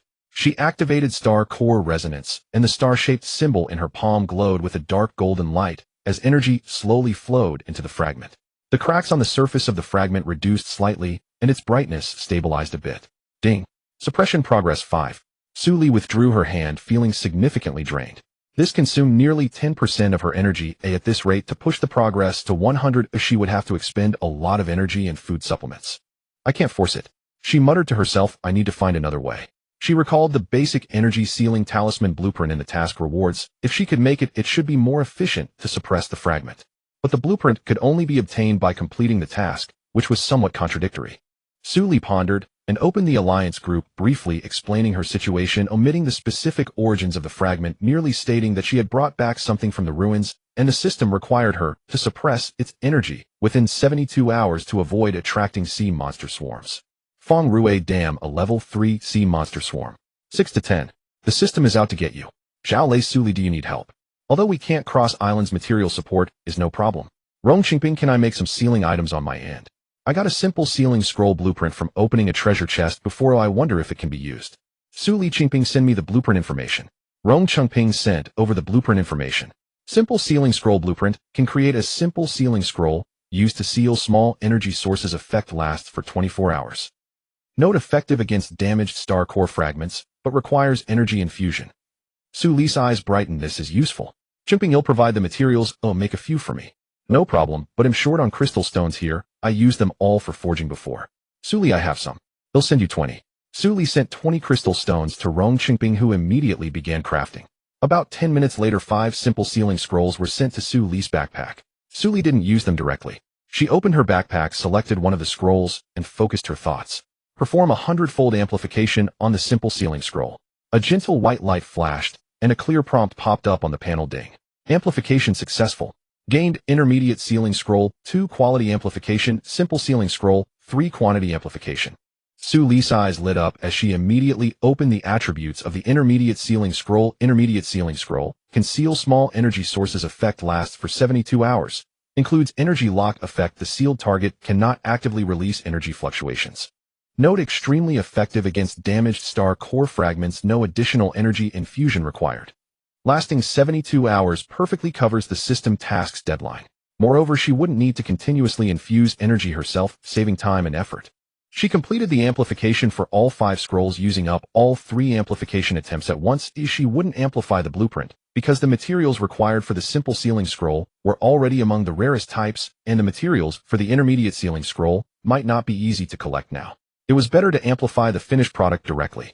The first amplification yielded 2 intermediate 3 simple, the second amplification yielded 2 intermediate 3 simple, and the third amplification yielded 2 intermediate 3 simple.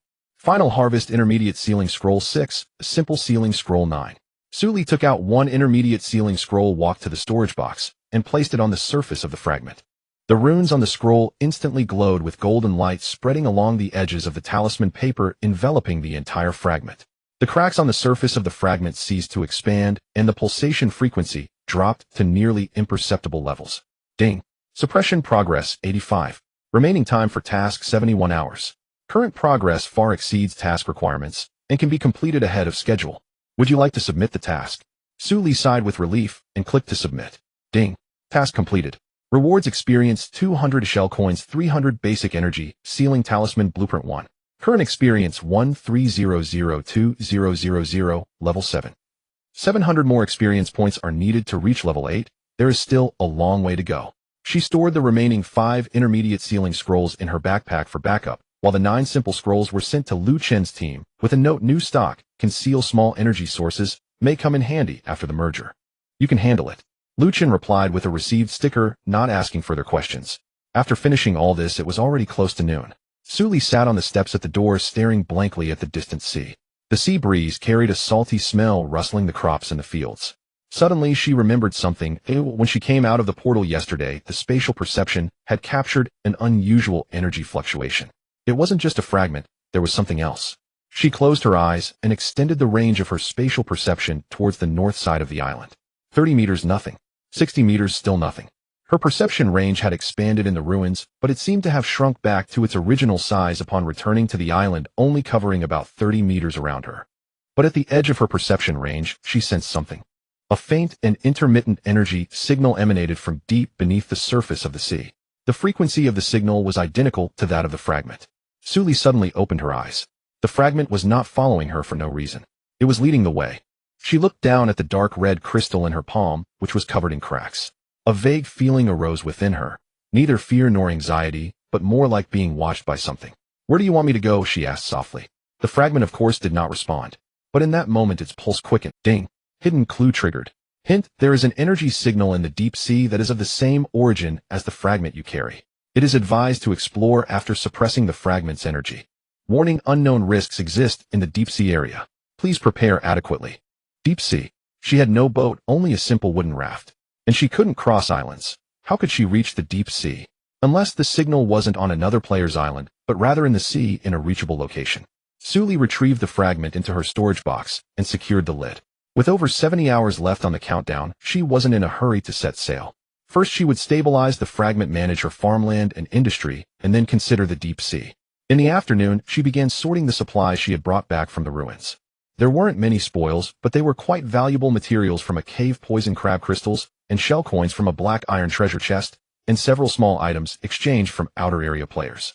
She categorized the supplies into her storage box, and then went to the workshop to use a simple plastic processing machine to make a few metal frame umbrellas, which sold well in hot weather. In the evening, as the sun began to set in the west, Su Li stood on the shore watching the sunset dye the entire sea surface red. The fragment was still pulsating in the storage box, maintaining some subtle synchronization with her heartbeat. She could feel it just like she could feel the star-shaped symbol in her palm. In the distance, several seagulls circled occasionally, diving down to catch a small fish. Everything appeared calm as usual. But Su Li knew that the calm was merely a facade. From the moment she entered the ruins, the truth of this world had already opened its doors to her. The memories of the star fragment clan, the essence of the system, and the guardians in the deep sea were all real. The countdown to the merging of regions would eventually appear on everyone's panel. She clenched her fists and turned back to the stone house. As night deepened, the only light on the island came from the faint glow of Su Li's stone house window. She sat at the table, organizing her plans for the next day, her fingertips absent-mindedly rubbing the edge of the storage box. The fragment inside had quieted down. Too quiet. Su Li paused her movements and opened the box lid. The number of cracks on the fragment's surface had decreased by 1, yet its brightness had dimmed considerably. It hadn't gone berserk or released energy. It seemed to be conserving energy, deliberately remaining low-key. What are you waiting for? Su Li stared at it. The fragment pulsed once. Very slowly, very lightly. It felt like a response, or perhaps a call. Su Li slowly closed the box lid and lay back down on her bed. She closed her eyes, the only sounds around her being the waves and the faint hum of the ice maker. Tomorrow she would start to take this matter seriously. And in a place unseen by her in the deep sea, a massive, translucent creature slowly opened its eyes. Its pupils were dark red, identical to the fragment. It gazed in one direction, toward an island where a human bearing the mark of the star fragment was present. Then it closed its eyes, continuing to wait. Su Li was awakened by a wave of spatial perception alarms. It felt as if something had intruded into her perception range, large in size, with a strong energy signal slowly approaching her island from the northern sea area. She shot up from her bed, grabbing the Qian Duan long knife beside her pillow, and dashed barefoot to the window. The sky was just beginning to brighten, and a layer of mist covered the sea surface. Through the translucent membrane of the refined anti-salt fog tarp, she couldn't see far, but her spatial perception did not deceive her. The object was less than 200 meters from the shore and was still getting closer. Su Li put on her shoes, donned her coat, and pushed the door open. The sea breeze was cool and heavy with moisture. She squatted behind a rock on the shore, compressing her spatial perception to focus ahead. It's coming. She didn't look with her eyes, but used her ability to touch the massive outline. It wasn't a sea monster. She had encountered the energy signals of sea monsters before, chaotic, violent, filled with aggression. The energy signal of this being had a different texture, steady, slow, even carrying a hint of sadness. It stopped about 50 meters from the coast. Then Su Li felt it. Not the killing intent of battle, but rather a sense of being observed.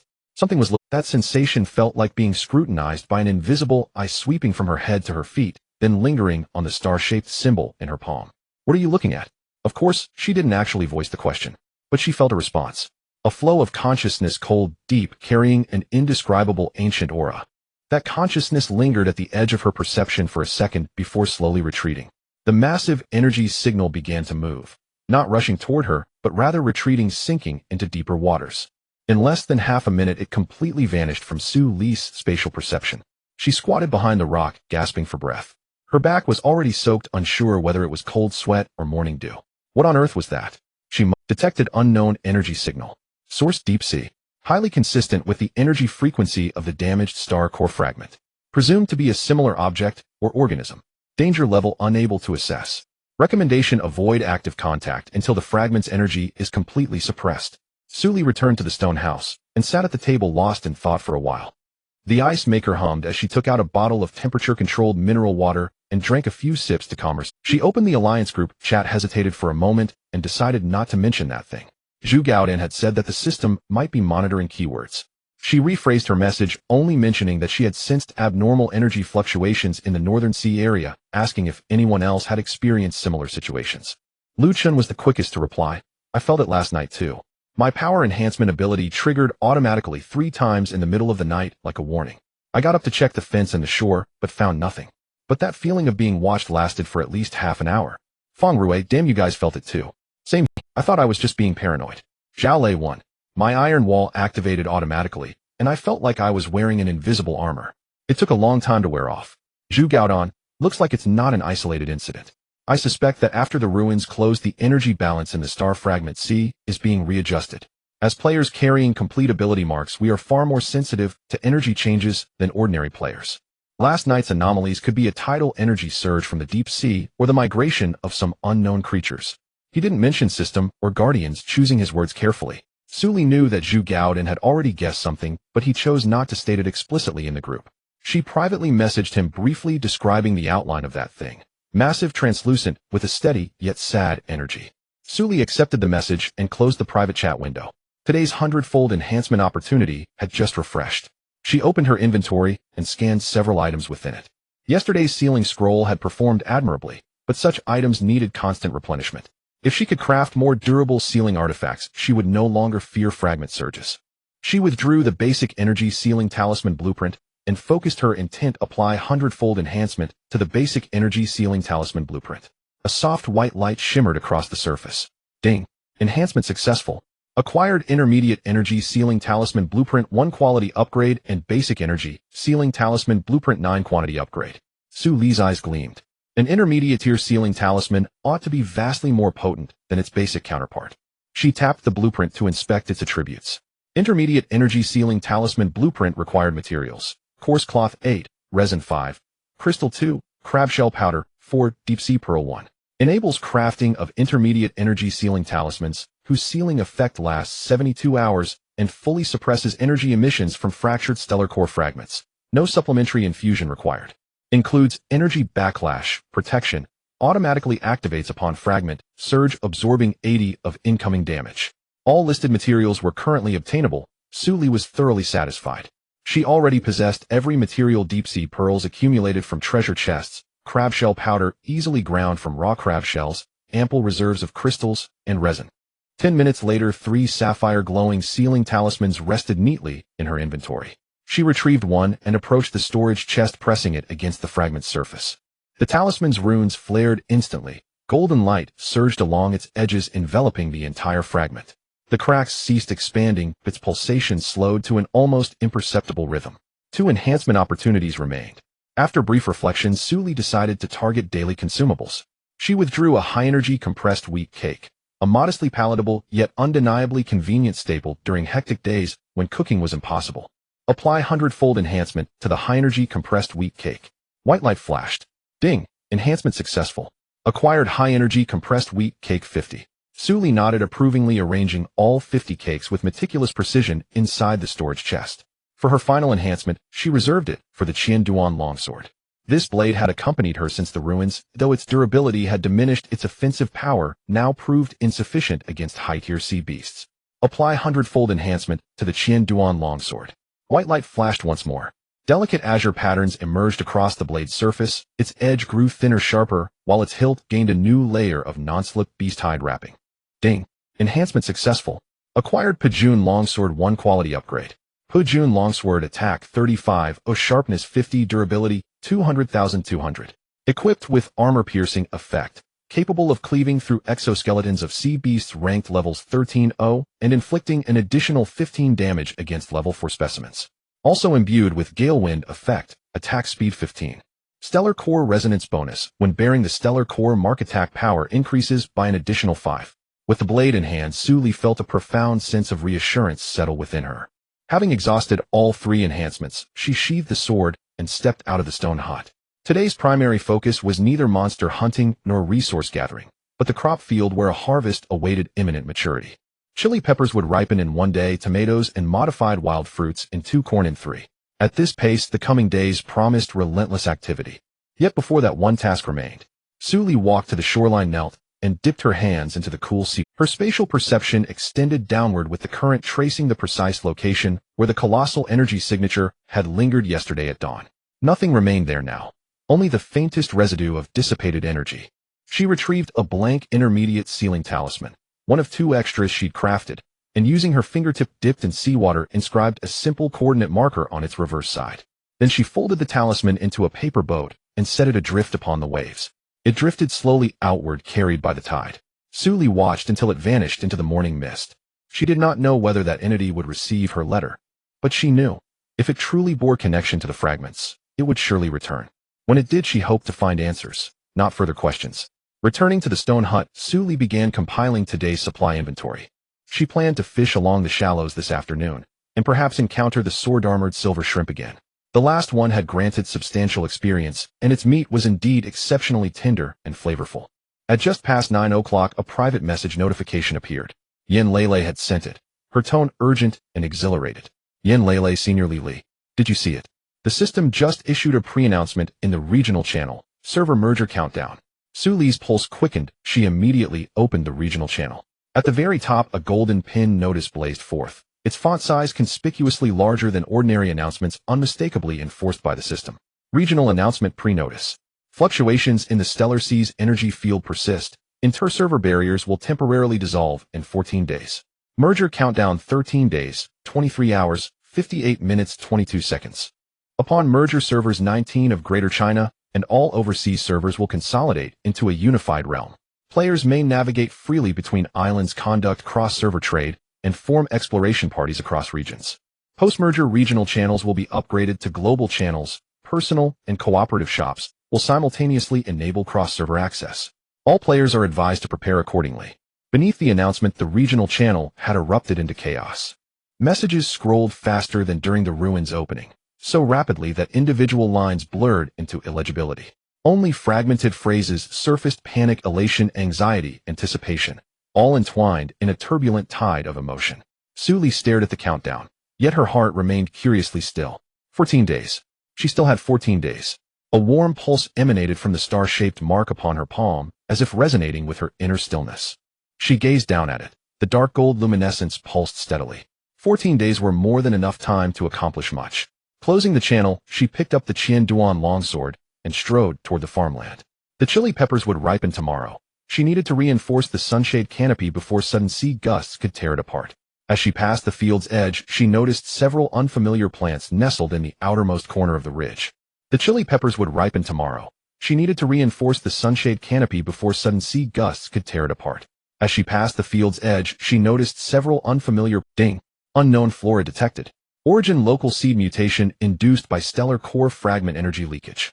Harvestable. Edible. Effects unknown. Recommendation: observe before acting. Mutated. Suli arched a brow. She refrained from uprooting them, instead driving a wooden stake beside them as a marker, intending to observe for several days. If harmless, these might evolve into a novel cultivar. After completing her fieldwork, she returned to the stone hut and sat at the table to draft tomorrow's agenda. Harvest chili peppers, process into pickled chilies and spicy sauce. Tomatoes and modified wild fruits mature in 2 days. Prepare harvesting tools and storage containers in advance. Fragment suppression progress has reached 85. No additional intervention is required over the next 2 days, but periodic inspection of talisman integrity remains essential. With the server merger 14 days away, begin stockpiling hard currencies for cross-server trade: shell coins, crystals, deep-sea pearls, and other universally accepted commodities. Consider designing a more stable maritime vessel. The current makeshift raft, constructed from floating planks, is too rudimentary. Should cross-island navigation become necessary post-merger, it would not withstand stormy seas. Her finger paused mid-stroke as she wrote the final item. Cross-island navigation. She recalled the immense silhouette that had watched her from the abyssal depths yesterday morning. If it could reach other islands after the merger, could she then reach its domain? Suli drew a slow, deep breath and carefully stowed away her plan. The sun sank westward. Buoys scattered across the sea began glowing with a faint cerulean light in the evening's fading radiance. These navigational markers had lost their guiding function after the ruins activation, yet the system had never reclaimed them. They drifted silently upon the waves like a line of stoic sentinels. Suli finished her plan at the table, and the sky had already darkened. She put away her paper and pen, walked to the window, and glanced at the sea. The blue light of the buoy flickered amidst the waves, resembling a string of silent lanterns. The damaged shard was wrapped in a sealing talisman, quietly lying in the storage box, its pulse almost imperceptible. She secured the doors and windows and lay back down on her bed. The hum of the ice machine blended with the sound of the waves, soon pulling her into slumber. The next morning, Suli was awakened by the notification sound from the system's supply. Daily supplies arrived as usual: wood, stone, and metal scraps neatly packed in her backpack. She turned to sit up, glancing at the panel, noticing that there were less than 2 hours left on the countdown for the chili peppers to mature. She quickly washed up, nibbled on a high-energy compressed wheat cake, and drank a couple of sips of temperature-controlled mineral water before stepping outside. The morning light bathed the farmland where the chili plants under the salt fog shelter were laden with bright red fruits. Suli crouched down and pinched the nearest chili. Its skin was taut, and she could feel the juice inside with her fingertips. She casually opened the farming system. Ding! The farming system reminded her that chili peppers have ripened and can be harvested. Suli clicked on one-click harvest, and a flash of white light swept across, instantly clearing the entire chili field and transforming it into supplies stored in her backpack. Ding! Harvested 138 chili peppers now stored in the system backpack. Each of the 138 red peppers was plump and glistening. Suli picked one up and brought it close to her nose, the spicy scent rushing up her nostrils. She had been craving chili peppers for days, so she immediately walked to the processing shed to begin handling them. She washed the chili peppers clean in a stone basin, removed the stems, and cut them into small rings with a kitchen knife. The pungency made her eyes sting, and she had to step outside for fresh air several times. The chopped chili bits piled in the basin, she sprinkled on 2 large handfuls of coarse salt and mixed it with chopsticks. Then she took out a clean basic storage box from her backpack and layered the pickled chili inside, pressing it down firmly before sealing the lid. Ding! Self-made pickled chili, 1 jar now stored in the system backpack. Consumption effects: satiety 15, energy 5, gain temporary buff, spicy body temperature increases by 1 degree, effect doubles in cold environments. Suli nodded in satisfaction. 1 jar was enough, there was no need to divide it further. Ding! System task: daily development of seasonings. Task content: you have made pickled chili, the first self-made food item in this district's seasoning category. Please list this item in the District 9 Alliance store within 24 hours and complete at least 10 transactions. Task rewards: experience 100 shell coins, 200 junior cooking oil blueprint 1. Failure penalty: none. First triggering of this type of task, no penalty. Suli raised an eyebrow. The cooking oil blueprint, if released, would cause a frenzy across the entire District 9. She didn't rush to list it, but instead opened her backpack and concentrated her mind, saying, perform a 100-fold amplification on the pickled chili. A flash of white light ensued. Ding! Amplification successful. Gain special pickled chili 1 quality enhancement, pickled chili 13 quantity enhancement. Special pickled chili consuming it grants satiety 25, energy 12, and the temporary buff spicy body temperature increases by 2 degrees, attack power 5 during combat lasting for 15 minutes. Combat bonuses. Suli's eyes lit up. Eating a jar of this while fighting monsters would be equivalent to getting a piece of gear for free. She listed 10 jars of ordinary pickled chili in the store at a price of 35 shell coins each. Huaxia District 9 player Lin Haoyu pickled chili. Suli is launching new goods again. Buy. Huaxia District 9 player Lina, 35 shell coins is a bit expensive, isn't it? Suli did not reply. If it was too expensive, they didn't have to buy. There was only this one shop in the entire District 9, they could take it or leave it. Suli watched as the orders popped up one after another, her lips curling into a slight smile. In less than 20 minutes, all 10 jars were sold out, totaling an income of 350 shell coins. Ding! Task completed. Rewards received: experience 100 shell coins, 200 junior cooking oil blueprint 1. Current experience 142020000, level 7. She opened the blueprint to check. Required materials: peanuts 1000 g, a deep sea mineral water 5, a resin 1. Production time 15 minutes. Output: cooking oil 5 bottles, each 100 milliliters. She had peanuts. Previously Yen Lele had given her a small bag, and later she had traded quite a bit with other players. Many people planted peanuts, but only she could turn them into oil. She immediately gathered the materials and clicked on production. 15 minutes later, 5 bottles of golden cooking oil appeared in her backpack. Suli opened one and smelled it. The faint aroma of plant oil was pleasant without any odd smell.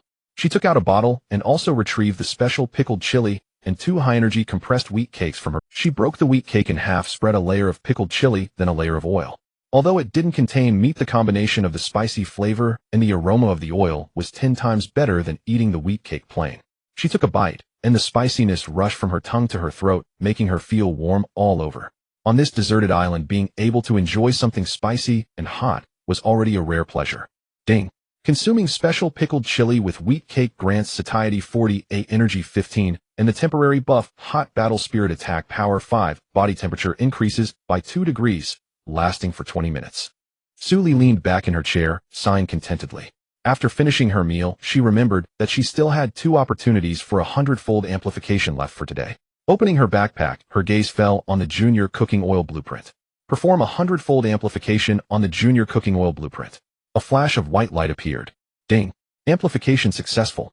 Gained intermediate cooking oil blueprint 2 quality enhancement, junior cooking oil blueprint 8 quantity enhancement. Suli opened the intermediate cooking oil blueprint. To check intermediate cooking oil blueprint, required materials: peanuts 1500 ga, sesame 500 ga, deep sea mineral water 8, a resin 2. Production time 20 minutes. Output: cooking oil 8 bottles, each 150 milliliters.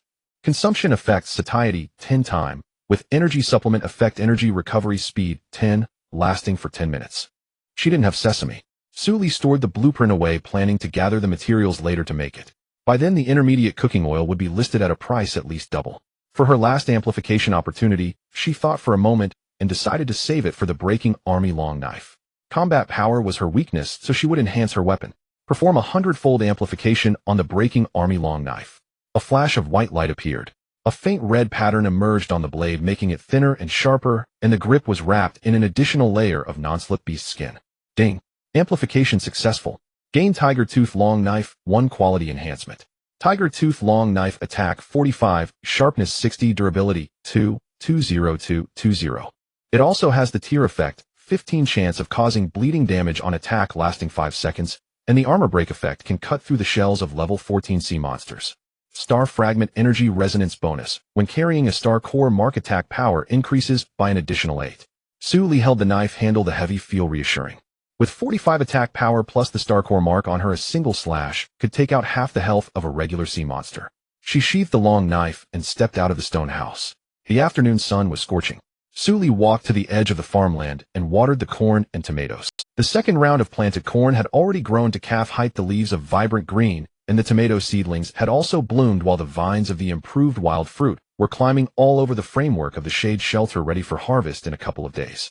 Suddenly, a red warning popped up on the system panel, with a border twice as thick as usual, the glaring red light exceptionally conspicuous under the sunlight. Emergency notice for the entire area. The tidal conditions in the Star Fragment Sea are abnormal, and the energy fluctuation level has increased. Intermittent giant waves are expected to appear in 40 minutes, with the highest wave reaching 6 meters, accompanied by level 23 sea monster groups migrating with the waves. Duration 3 hours. Warning: going outside during the giant waves poses extremely high risks. Coastal residents should immediately reinforce shelters and retrieve supplies. Players in low-lying areas are advised to evacuate to higher ground. Additional note: killing the sea monsters migrating with the waves will yield double experience rewards. Su Li's heart skipped a beat. Double experience. She glanced at her experience bar, level 7, with 1823200, just 177 points shy of level 8. If she executed her actions correctly, this tide could propel her directly to level 8. She had no time to think further and immediately set to work. First, the farmland. She retied the corners of the sunshade with nylon rope, making 3 knots on each rope. On top of the windbreak net, she added a layer of stones, not just randomly thrown on, but carefully arranged. The gravel she had collected earlier evenly distributed along the edge of the roof to prevent it from being blown away by the wind. She dug the drainage ditch 2 more shovels deep, clearing out the mud completely. Ding! Flood prevention for farmland completed. Flood risk reduced by 70. Next was the shelter. Su Li rummaged through her storage box to find the leftover crab shells to reinforce the fence materials and added a water barrier at the entrance of the stone house.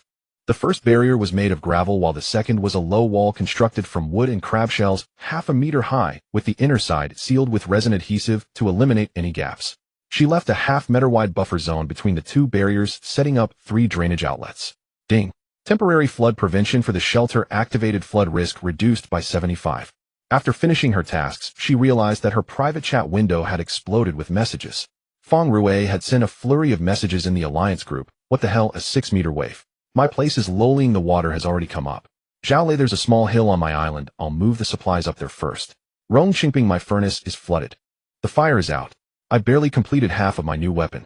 Chu Gaodan posted a pinned message in the regional channel, his tone more urgent than usual. Everyone listen carefully. A 6-meter wave is no joke.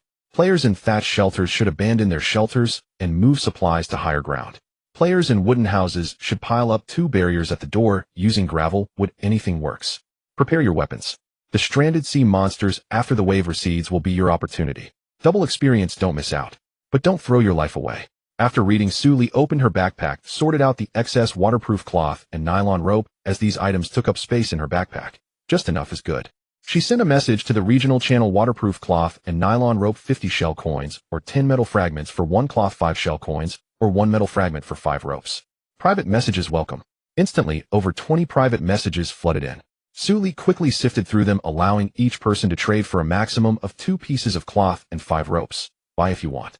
For those who had helped her before, she secretly gave them a discount. For example, Yan Lele, she only charged the cost. In less than 10 minutes, she sold 10 pieces of waterproof cloth and 40 pieces of nylon rope, earning 500 shell coins along with a bunch of metal fragments and wood stones.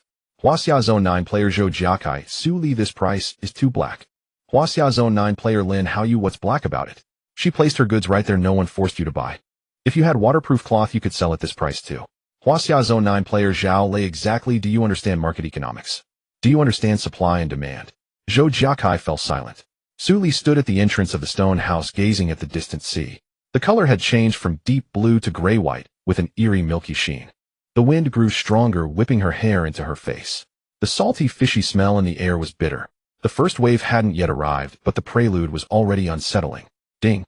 The first wave of the tide is expected to arrive in 5 minutes. Please prepare your defenses. Su Li retreated into the stone house, closed the doors and windows, and peered out through the cracks. The distant horizon was no longer flat, but had formed a deep blue water ridge like an entire mountain range moving across the sea surface. The wave was coming. A whole wall of water crashed directly onto the shallows. Boom! The sound was like a thunderous explosion shaking the entire stone house. Su Li steadied herself against the windowsill, seeing fragments of coral shells and stones being swept up and crashing against the fence, creating a cacophony of noise.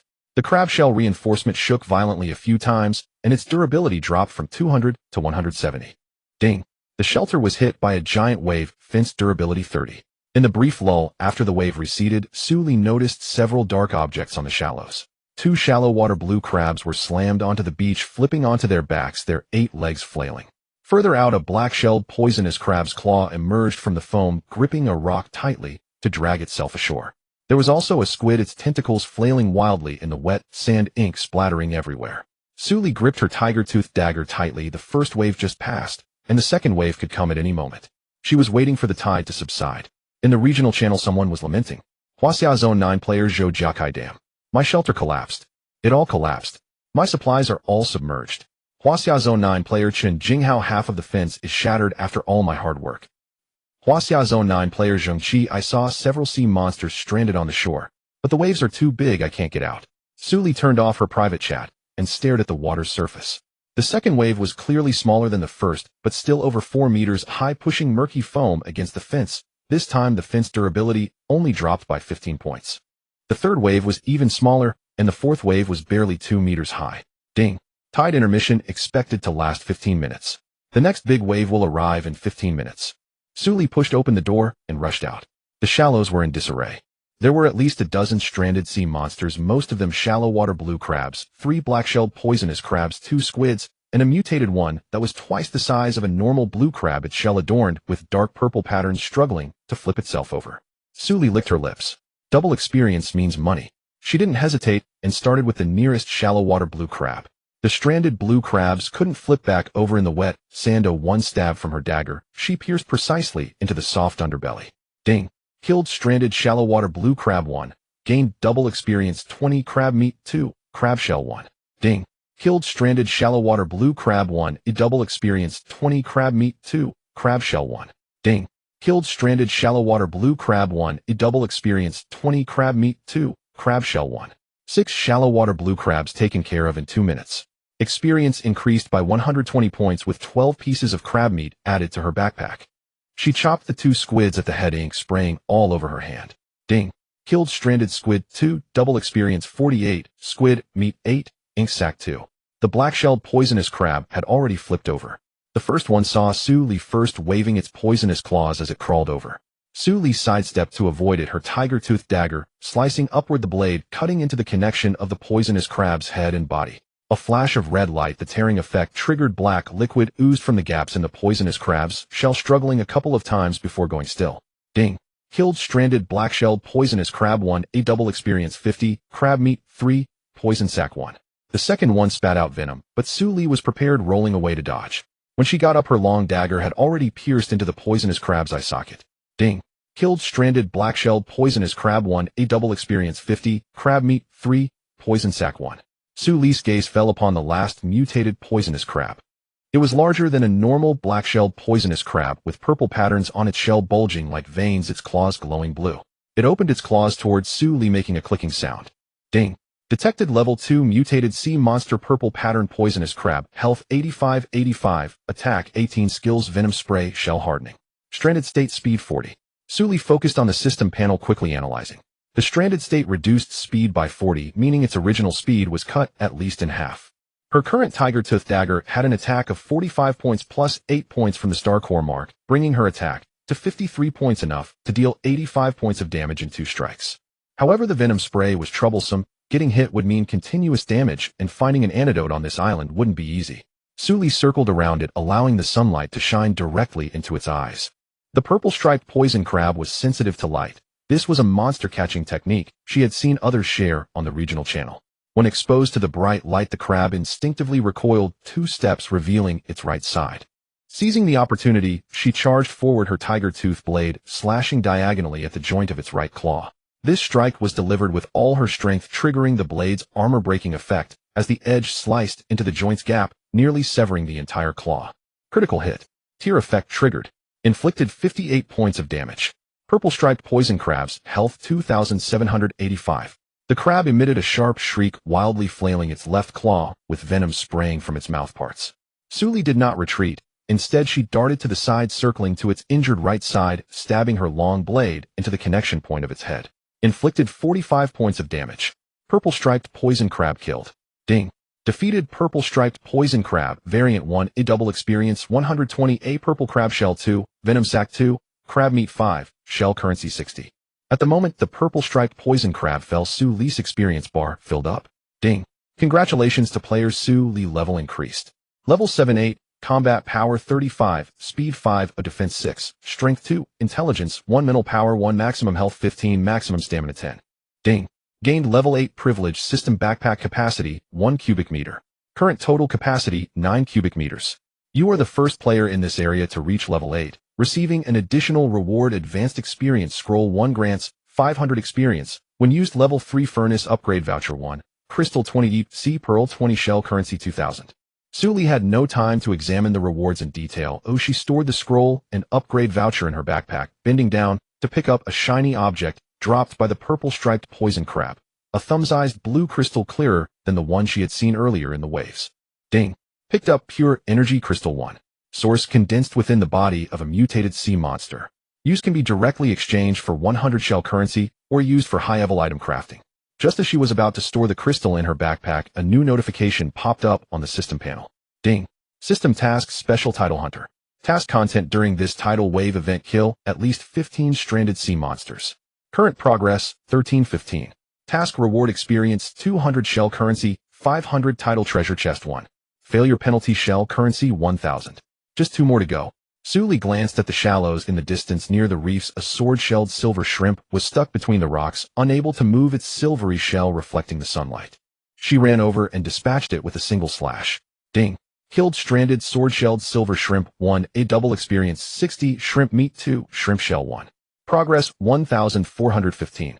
The last one was hiding under a pile of driftwood. She uncovered a stranded shallow water blue crab and ended its life with a single strike. Progress jumped to 1515. Ding. Task completed. Opened the tidal treasure chest. Gained intermediate fishing rod blueprint 1, crystal 5, shell currency 200, beginner experience scroll 1. Ding. Current level 8 experience 4912500. Task completed, earning an additional 200 experience and 500 shell currency.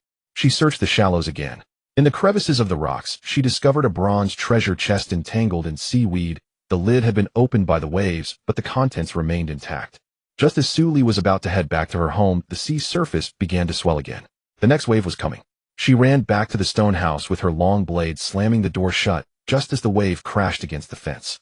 This wave was larger than the previous ones, pushing rubble and shells directly up to the doorstep, but 2 piles of rubble blocked a significant portion. Ding. Shelter durability 155200. Crab shell reinforced fence durability 130200. Suli frowned. At this rate, the fence would need repairs after 2 more waves. Taking advantage of the moment when the waves receded, she dashed out to replace the most damaged sections of the fence with the wood and crab shells she had exchanged earlier. Ding.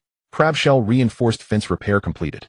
Current durability 185200. The giant waves continued for 2 more rounds. After the 6th wave, the sea finally calmed down. The system popped up a notification: ding. The tidal event has ended. A large amount of drifting supplies has scattered around various islands. You can go collect them. The sea monsters that migrated with the waves have retreated. Stranded individuals can still be killed, but they will no longer yield double experience. Suli stepped out of the stone house to find the shallows in disarray. Broken corals, seaweed, and driftwood were strewn everywhere, along with at least a dozen stranded sea monster corpses beaten against the rocks by the waves, now lifeless. She walked along the coastline, picking up anything she could find. Ding. Picked up driftwood 5, which can be dismantled for wood 15. Ding. Picked up damaged plastic barrel 3, which can be dismantled for plastic 9. Ding. Picked up sealed glass bottle 2. Opening yields shell currency 60, a beginner experience scroll 2. Ding. Picked up energy crystal 2 common. Ding. Killed stranded shallow water blue crab 4. Gained crab meat 8, crab shell 4. On her way back to the stone house, Suli noticed a glowing shadow at the end of the shallows. As she approached, she found a larger bronze treasure chest partially buried in the wet, sanded surface engraved with wave-like patterns. Ding. Opened advanced tidal treasure chest, gained enhanced fishing rod blueprint 1, crystal 8, shell currency 300, advanced bait 20. Suli opened the enhanced fishing rod blueprint required materials with 20 metal shards, 15 tough, fish skin 5, resin 6, crystal 1. Can craft enhanced fishing rod. Fishing success rate 60, a rare fish hook rate 35, a durability 250,250. Comes with 2 additional features: automatic reel and strong fishing line, not easily breakable, plus school detection, can detect fish schools within a 20-meter radius. This is a good find. Suli put away the blueprint, deciding to craft it as soon as she returned. Back at the stone house, she organized all of today's spoils. Crab meat filled half a storage box, 12 portions of squid meat, 6 portions of shrimp meat, 5 energy crystals, 3 common, and 2 pure. She had accumulated 3 experience scrolls, plus 1 advanced experience scroll. At dinner time, Suli cooked a pot of spicy stir-fried squid with the newly acquired squid meat paired with the pickled chili and cooking oil left over from lunch, making her sweat profusely. Ding. Consumed spicy stir-fried squid, satiety 55, stamina 20, gained temporary buff, agility speed 8. Lasts for 20 minutes. While she was eating, a private chat panel popped up. It was from Lucian. Lucian, how's your title situation? A large section of my fence collapsed, just got it repaired. I killed quite a few sea monsters and leveled up to 7. How about you? Suli, I leveled up to 8. Picked up a lot of crab meat and energy crystals. Let me know if you need some and he'll send you some. At precisely 6 o'clock in the morning, the daily supply alert jolted Suli awake from her slumber. She opened her eyes and lay still on the bed for a few seconds, sensing the pale dawn light seeping through the blackout curtains beyond her stone hut. After yesterday's tidal surge, she had felt utterly drained. Only a full night's rest had restored her strength. She sat up, tapped open her interface panel, and confirmed that today's supplies had arrived. The level 8 allocation was markedly more substantial than level 7, 100 units of timber, 100 units of stone, 50 fragments of metal, 25 units of resin, 15 pieces of coarse cloth, and an addition of 400 shell coins. The top-tier supporters' perks truly are exceptional, Suli murmured, then transferred the supplies into her bag. After completing her morning hygiene routine, she walked to the ice machine, retrieved a bottle of temperature-stabilized mineral water, and fished out a high-energy compressed wheat cake from her storage chest. She ate as she pushed open the door of her stone hut and stepped toward the farmland. Following yesterday's tidal surge, she had hastily harvested a batch of chili peppers and replanted several crops.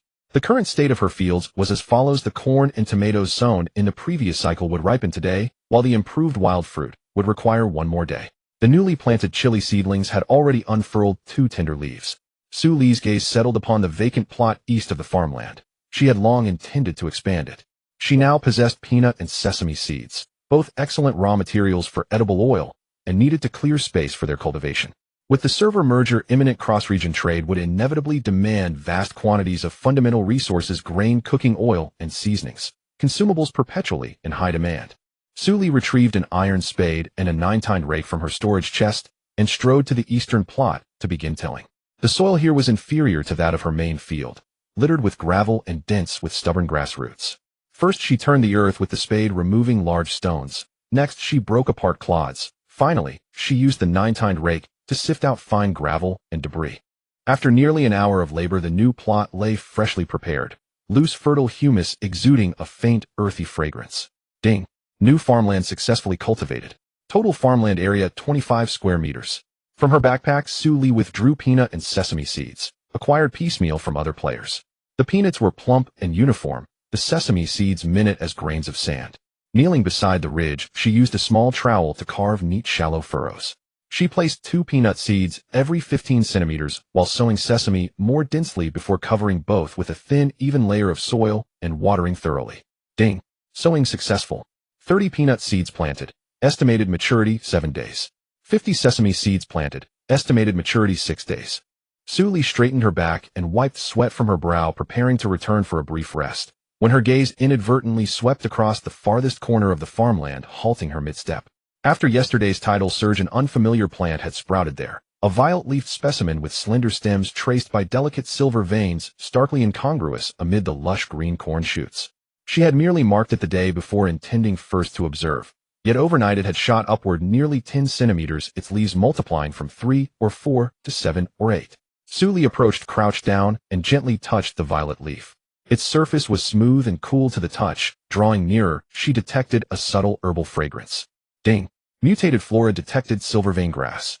Origin: local seed mutation induced by energy leakage from stellar core fragments. Fully matured, harvestable. Usage: can be used to craft low-grade stamina potions. Direct consumption restores 10 stamina points. Stamina potions. Su Li's eyes gleamed with sudden excitement. Stamina constituted a hard constraint for both combat and crafting. Anything restoring it was invaluable. With meticulous care, she uprooted the entire silvervein grass plant, preserving its intact root system and undamaged foliage. Ding! Harvest successful.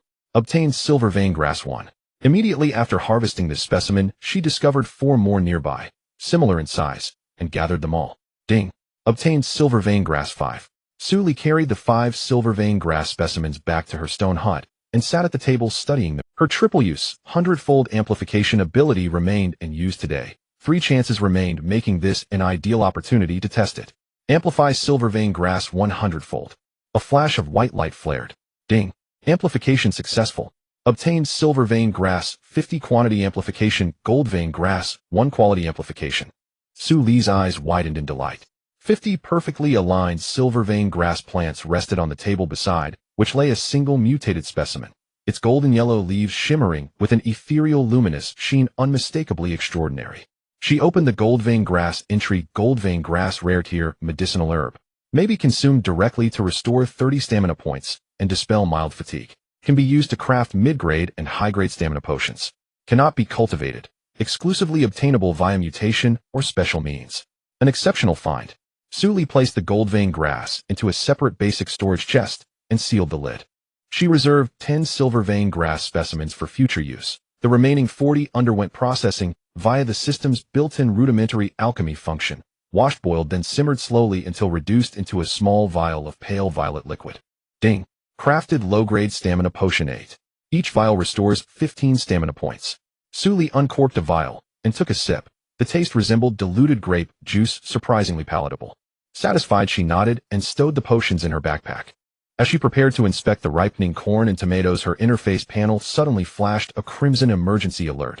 Its border twice as thick as usual, its glaring red light piercing even beneath the sun's glare. System-wide emergency notice: abnormal meteorological activity detected in the Shattered Star Sea. A powerful tropical cyclone is projected to approach within the next 48 hours, with sustained winds of force 1011, torrential rainfall, and waves reaching 45 meters in height. All players must immediately reinforce shelters and retrieve exposed resources. Players in low-lying areas are advised to evacuate to higher ground. Additional note: following the cyclone's passage, the Shattered Star Sea will enter the bountiful fishing season, during which fishing success rates will dramatically increase and rare fish catches will double in frequency. Survive it and reap the bounty. Suli stared at the notice for several seconds, her heart sinking. A typhoon. Having just endured yesterday's tidal surge, another cataclysmic event loomed. Was the system deliberately denying her peace? Suli circled her shelter for inspection. The exterior walls of her temperature-regulated stone hut were already layered with double waterproof fabric. A premium anti-salt fog tarpaulin remained flawlessly draped over the outermost surface, and resin-based adhesive had sealed every seam with absolute precision. The automatic repair module was active, and the primary defensive coating showed no signs of degradation. Only then did she exhale in quiet relief. Her level 3 temperature-regulated stone hut was inherently robust. Supplemented by these meticulous reinforcements, it should withstand the typhoon without issue. Just as she turned to re-enter the hut for a drink of water, the 9-District Alliance Group chat erupted into lively activity. Fong Rue brothers. A typhoon is coming. Have you seen the system notice? Force 10 winds.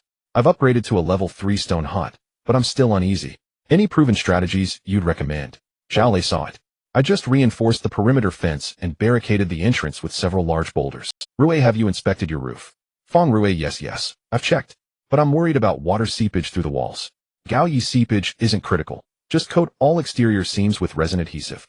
I just applied it. It dries rapidly and delivers excellent waterproofing. He Cheng Wang, exactly. Resin adhesive works well. I used it during the last tidal surge. Rong Qingping, besides resin, is there anything even more durable? Besides resin, is there anything even more durable? Suli, yes. I previously used the advanced stone reinforcement blueprint to create a reinforcement layer that can be directly applied to the outside of the wall, enhancing the building's strength. I still have a few finished products in hand. Do you want them? Feng Rui, yes. Suli, you actually have advanced stone reinforcement. Just stick it on, and it's ready to use. Suli, yes, just apply it directly to the outer wall of the stone house, without any additional construction. They'll send each of you some. Suli opened her backpack and flipped through it. She had made quite a few finished products of advanced stone reinforcement. She used 100-fold amplification on it, saying, amplifying the finished product of advanced stone reinforcement by 100-fold. A flash of white light passed. Ding. Amplification successful.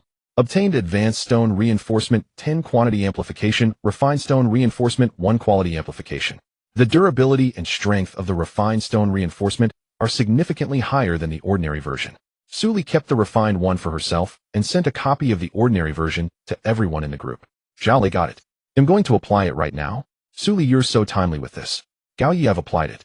The feel of the wall is definitely different. Even the sound when I knock on it has changed. Thank you, Suli. Feng Rui, I've applied it too.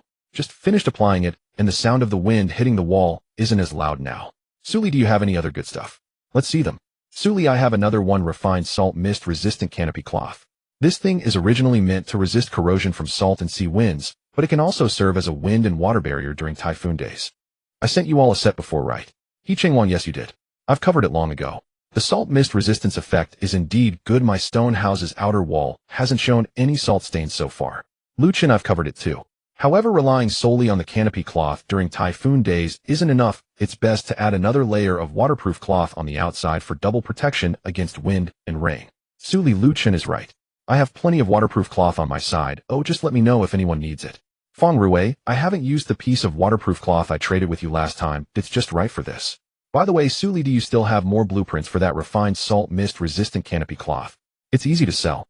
Suli thought for a moment and took out the refined salt mist resistant canopy cloth blueprint. She still had one amplification chance left for today. Amplifying the refined salt mist resistant canopy cloth blueprint by 100-fold. A flash of white light passed. Ding. Amplification successful. Obtained refined salt mist resistant canopy cloth blueprint 10 quantity amplification, reinforced salt mist resistant canopy cloth blueprint 1 quality amplification. The reinforced version requires additional materials, but it has a stronger effect. Suli sent 10 ordinary refined blueprints to the group, saying, whoever needs it can take it, and then kept the reinforced version for herself. Feng Rui, wow, 10 pieces. Suli, did you make a pact with a wandering merchant? Suli, something like that. You all take some to use, and I'll sell the rest in my shop. Rong Qingping, by the way, there's another item, basic defense coating. Applying it to the wall can prevent corrosion and enhance a bit of defense. I have a few jars in hand. Do you want them? Suli, do you have any? Suli, yes. I applied it to my shelter. Rong Qingping, okay. Rui Zi Zhao Lei, I'll send each of you a jar. Just apply it directly to the wall. Feng Rui Qingping, you're too kind. In just a moment, I've collected blueprints and coatings, and I feel like I won't be afraid when the typhoon comes. Zhao Lei 1. Thank you, Qingping. Thank you, Suli. Chu Gaodon, everyone pay attention. Besides reinforcing the shelter, also keep an eye on supplies. After the typhoon passes, the waves will wash up a lot of debris. Clear out storage space in advance so you don't end up with too much to carry. Lu Chen, the old leader, is right. Also, during the typhoon, everyone should avoid going out recklessly. Gao Yi, I've reinforced the chicken coop. I've covered the outside with waterproof cloth and put hay inside. Have your pets or poultry been settled properly? He Cheng Wang, they have been settled. My few wild chickens are huddled in the nest. They should be fine. Feng Rui, I don't keep pets, just myself. Alright, I'm going to check the waterproof cloth and coating again to ensure everything is perfect. Chu Gaodon, everyone pay attention. Besides reinforcing the shelter, also pay attention to the farmland. Do your farmlands have salt mist resistant canopy cloth and waterproof cloth? Suli, mine does. I've also added drainage ditches that should be fine. Gao Yi, I have it too. I traded for it with. However, the edges of the canopy cloth are easily blown up by the wind. Oh, I need to weigh them down with some stones. He Cheng Wang, me too. I was just focusing on reinforcing the house and forgot about the farmland. Thanks for the reminder, brother Chu. I'm going to take care of it right away. Feng Rui, oh no, my farmland hasn't been reinforced. I only have grass curtains for shading. They won't hold up against the typhoon, right? Lu Chen, grass curtains definitely won't work. Do you have waterproof cloth right now? If not, go buy it from Su Li's shop and cover the top of the canopy with it, securing it at all four corners. If the canopy is too low, it can easily be blown over. Find something heavy to weigh down the legs of the canopy. Su Li Ruizi, do you have thick hemp ropes? Use the rope to tie the canopy posts and secure them to the ground with stakes that can hold up longer. Feng Rui, I have hemp ropes. The corn in the field is only halfway grown. If it's flooded, it'll be at a huge loss. Rong Chengping, besides the canopy, the drainage ditch is also very important. Ruizi, do you have ditches dug around your farmland? If not, dig them quickly. When it rains heavily, if the water can't drain away, the crops will rot. Feng Rui, okay, got it. I'm going to dig the ditch first. We'll talk later. Gao Yi, I'm also going to check my farmland. The wild fruit seedlings just started to bloom. They can't be hit by the rain. Suli, go ahead. After the typhoon passes, it'll be a bountiful fishing period. Oh, we can fish well then. The group gradually quieted down. Around 3 in the afternoon, the corn and tomatoes in the farmland finally ripened. Suli walked to the edge of the field and clicked on the farming system's one-click harvest. A flash of white light passed, and the entire field was cleared, transforming into materials stored in her backpack. Ding. Harvested corn 45, stored in the system backpack. Ding. Harvested tomatoes 38, stored in the system backpack. Suli looked at the golden corn cobs and the bright red tomatoes in her backpack, unable to suppress the smile on her lips. She kept 10 of the best-looking corn as seeds and stored the rest in the storage box. She picked a few ripe tomatoes and stored the rest as well. As for the empty land, just to be safe, she decided to wait until the typhoon passed before replanting. While she was packing up, a private message rang again. Lin Shuang, Suli's sister. I have a lot of coconuts on my coconut tree, and with the typhoon coming, I'm afraid the tree will break, so I harvested a batch in advance. I have plenty of coconuts. Can I trade some for things with you? Suli's eyes lit up. Coconuts are scarce fruits that can be eaten drunk and made into coconut oil. She immediately replied, let's trade. What do you want? Lin Shuang, a water purifier. The one you traded me last time was so good. Ooh, I want another one. I can trade you one water purifier for 20 coconuts. Is that okay? Suli, sure. Let's start the trade. Ding. Trade successful. Consumed water purifier 1. Obtained coconuts 20. Suli took a coconut from her backpack, used the back of her knife to crack open a small hole, and tilted her head back to drink a few sips of coconut water, which was sweet and refreshing, making her feel invigorated. She stored the remaining coconuts. Today's hundredfold amplification chances had already been used up, but she could amplify again tomorrow. With such a great item as coconuts, the more the better. Ding. Typhoon warning update. A strong tropical cyclone is approaching the Shattered Star Sea area, expected to make landfall at 1820 today, with maximum winds reaching level 11 and gusts up to level 13. All players are advised to complete their final defensive preparations within 12 hours. She turned over and sat up, glancing at the time. It was just past 6 in the morning, and the daily supply notification was almost drowned out by the warning. Suli quickly washed up, nibbled on a piece of high-energy compressed wheat cake, and drank a few gulps of coconut water in place of breakfast before pushing open the door. The sky outside looked very wrong.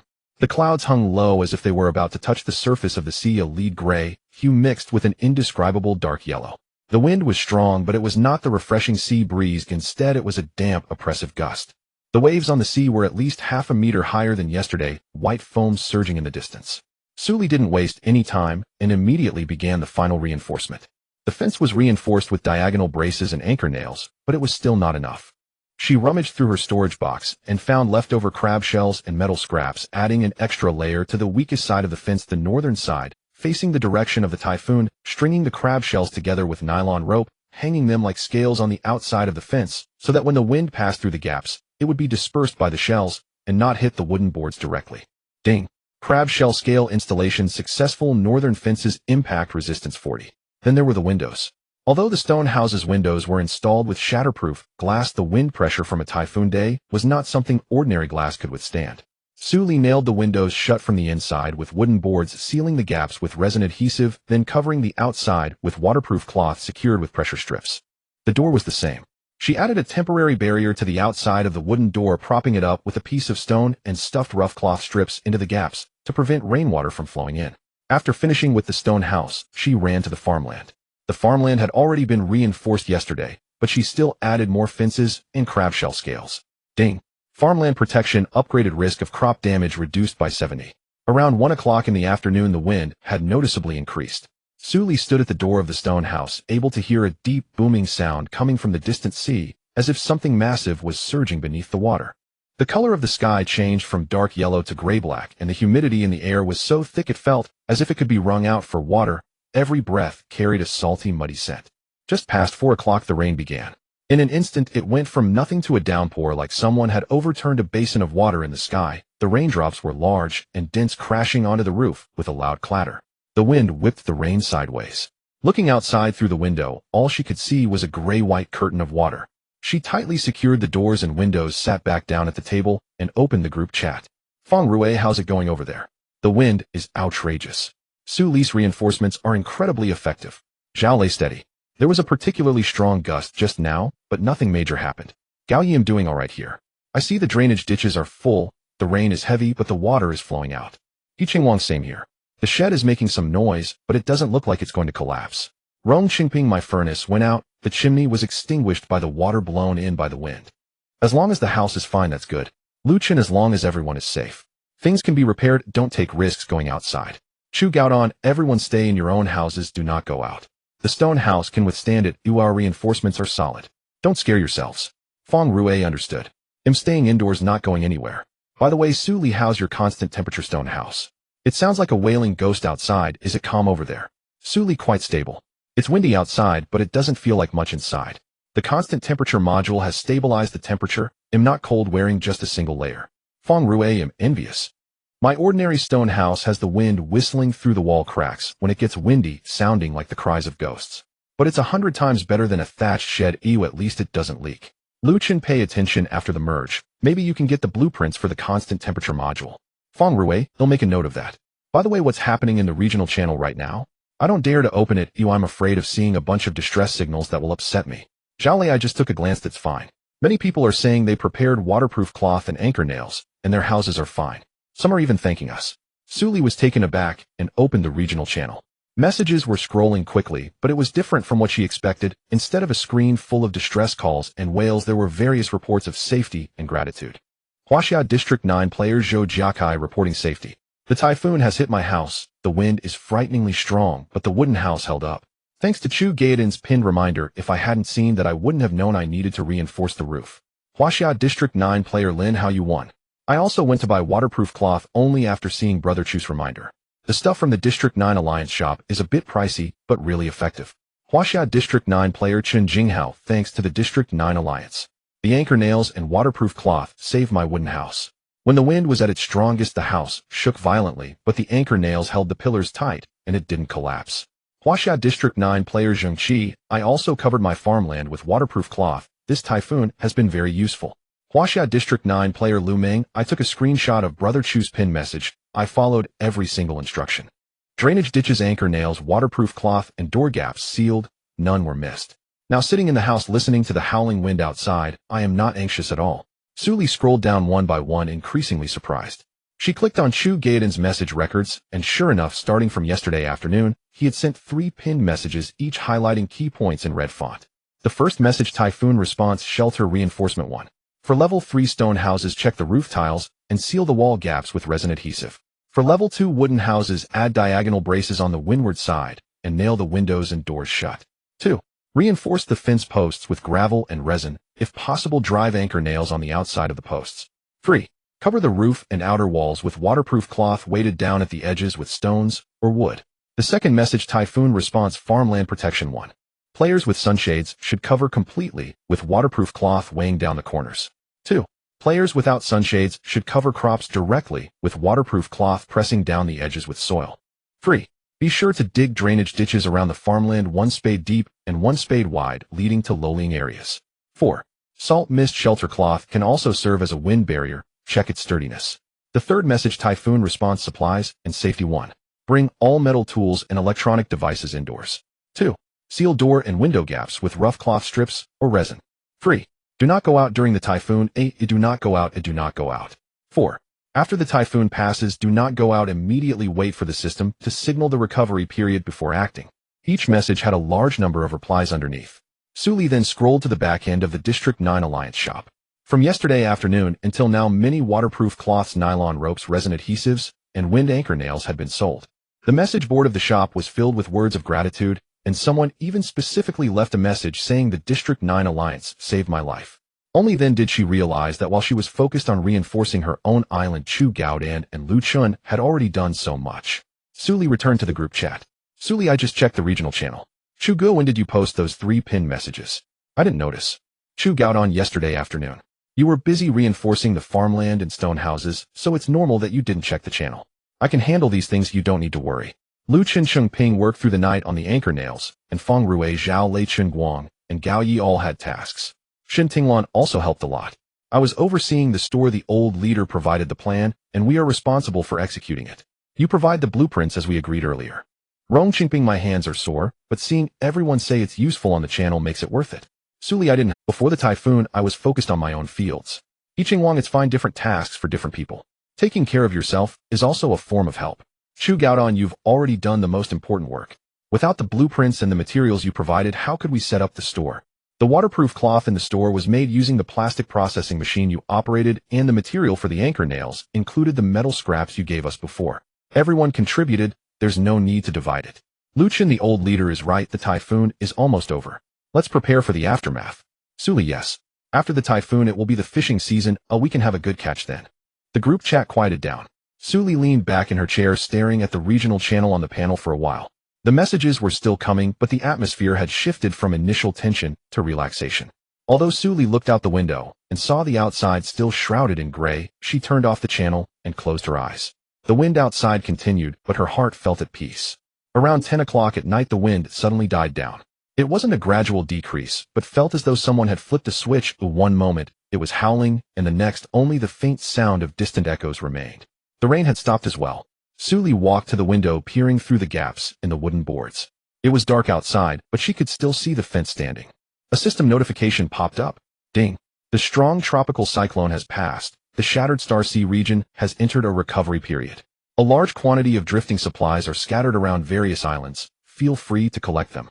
In the next 48 hours, the bountiful fishing season will begin, significantly increasing the success rate of fishing, with rare fish catch rates doubling. Suli sighed in relief and opened the door. The sea breeze still carried the dampness from the rain, but it no longer had that furious intensity. She stood at the door, taking a deep breath of the fresh air. In the group chat, Feng Rui had already started shouting.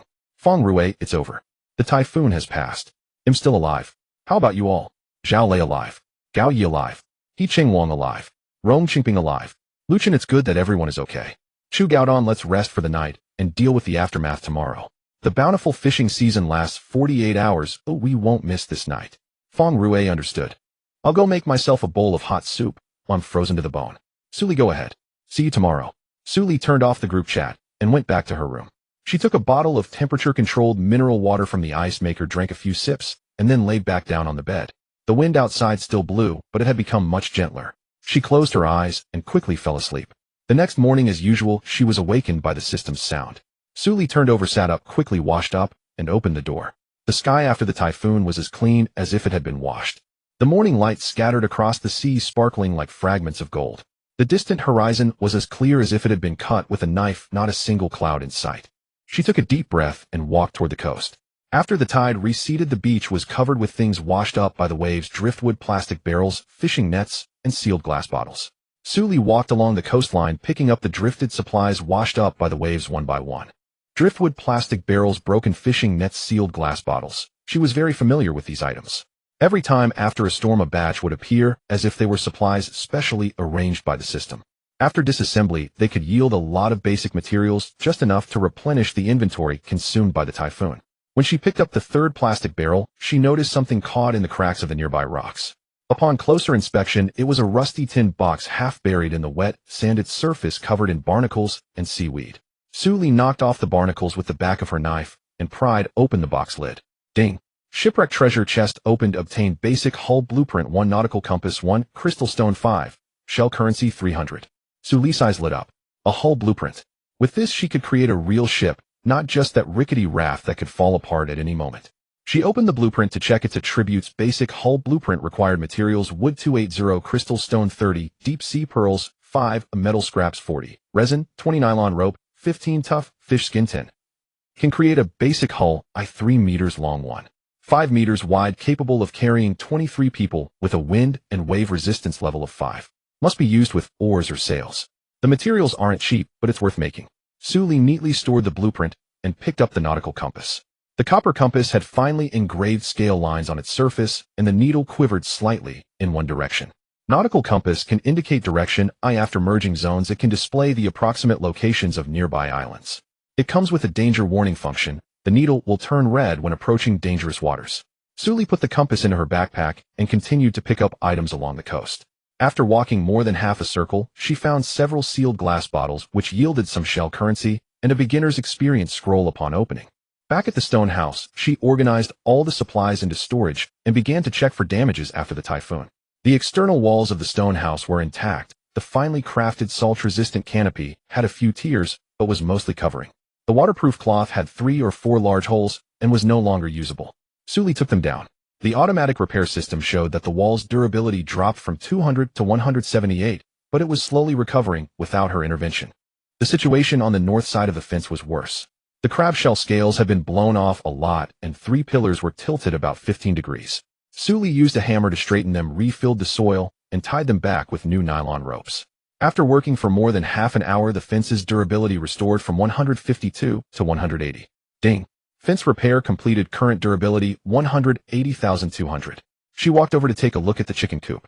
A piece of waterproof cloth had been blown away and 4 wild chickens were huddled in a corner, drenched but unharmed. Suli changed the straw in the chicken coop, uncovered the waterproof cloth, and added some corn kernels to the feeding trough. Only then did the wild chickens relax, shaking off the water on their bodies and starting to peck at the food. Finally, she checked the farmland. Suli lifted the waterproof cloth apron and crawled in, mentally preparing herself to see a scene of devastation. The actual situation was better than she expected. The main structure of the sunshade was still intact, but the top grass curtain had been lifted at one corner and rainwater poured in through that gap. Ding. Crops damaged. Estimated maturity delay of 1 day. The sesame, chili, melon, head, purslane, and cucumbers in the field were still young seedlings far from the watering spot and were basically unaffected. The tender green sprouts were still standing strong, looking quite spirited. The improved wild fruits had ripened. She clicked on the farming system's one-click harvest. A flash of white light passed, and a small batch of improved wild fruits turned into supplies stored in her backpack. The drainage ditch had accumulated half a ditch of mud and sand. She used a shovel to clear it out, ensuring the water flowed freely. After finishing this, it was already close to 9 o'clock. Suli straightened up, wiped the sweat from her forehead, and looked at the newly repaired farmland, feeling much more. She returned to the stone house, sitting at the table and glancing at the number of times she could amplify today. 3 times, already refreshed. Suli took out the coconut she had exchanged with Lin Shuang yesterday and placed it on the table. Suli's eyes brightened. A golden coconut.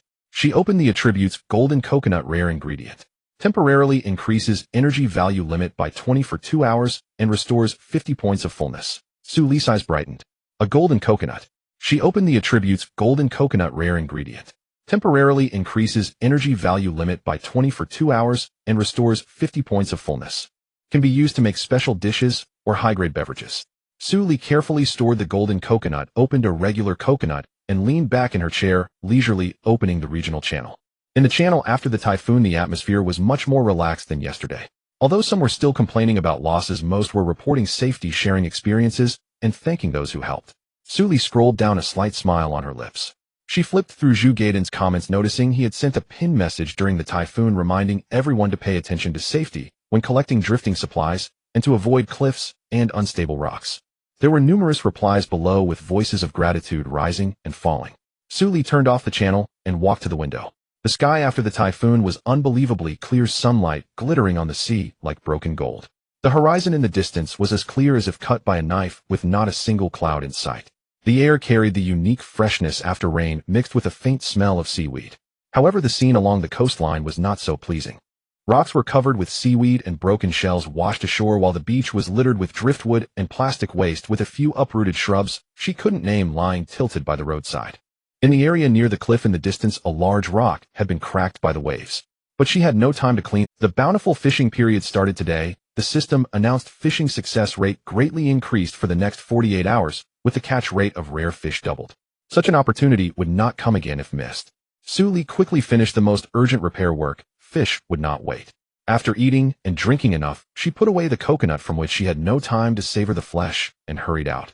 The rocky platform on the east side was her favorite fishing spot, with suitable water depth, wide visibility, and most importantly, it was close to the stone house, making it convenient to travel back and forth. She walked onto the platform, set down her backpack, and took out the reinforced fishing rod and bait.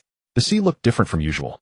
The watercolor was deeper with a profound blue hue, occasionally revealing traces of fish schools thrashing beneath the surface, their silvery bellies flashing by. In the distance, a few seagulls flew low, diving down from time to time to catch small fish. Suli hooked the bait and cast the line. The moment the fishing rod was in her hand, she sensed something was off. The water was too lively. As soon as the line entered the water, something tentatively nudged the hook a density she typically never encountered. In less than 30 seconds, the fishing rod suddenly sank. Suli flicked her wrist, the line tightened, and the underwater pull was considerable. The automatic reeling function of the reinforced fishing rod activated smoothly, retracting the line with hardly any effort, and a silver sea bass was flung onto the shore. Ding! Fishing successful. Gain sea base 1, experience 10.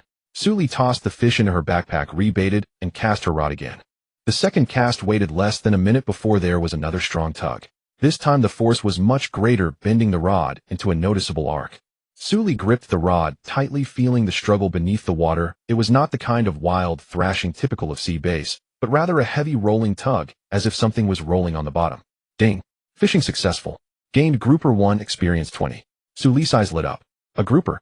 To catch a grouper on just the second cast, the bounty fishing period was indeed remarkable. Just as she was about to store the fish in her backpack, a private message window popped up. Fong Rue, Suli, are you fishing? I just cast and caught 2 sea bass. The bounty fishing period is incredible. Suli, yes, I'm fishing. Just caught a grouper. Fong Rue, a grouper. I want one too. What bait are you using? The kind I bought, an ordinary one. Suli, high-grade bait, homemade. Made with crab meat and flour, dried and used. The effect is very good. Fong Rue, alright, I'll give it a try.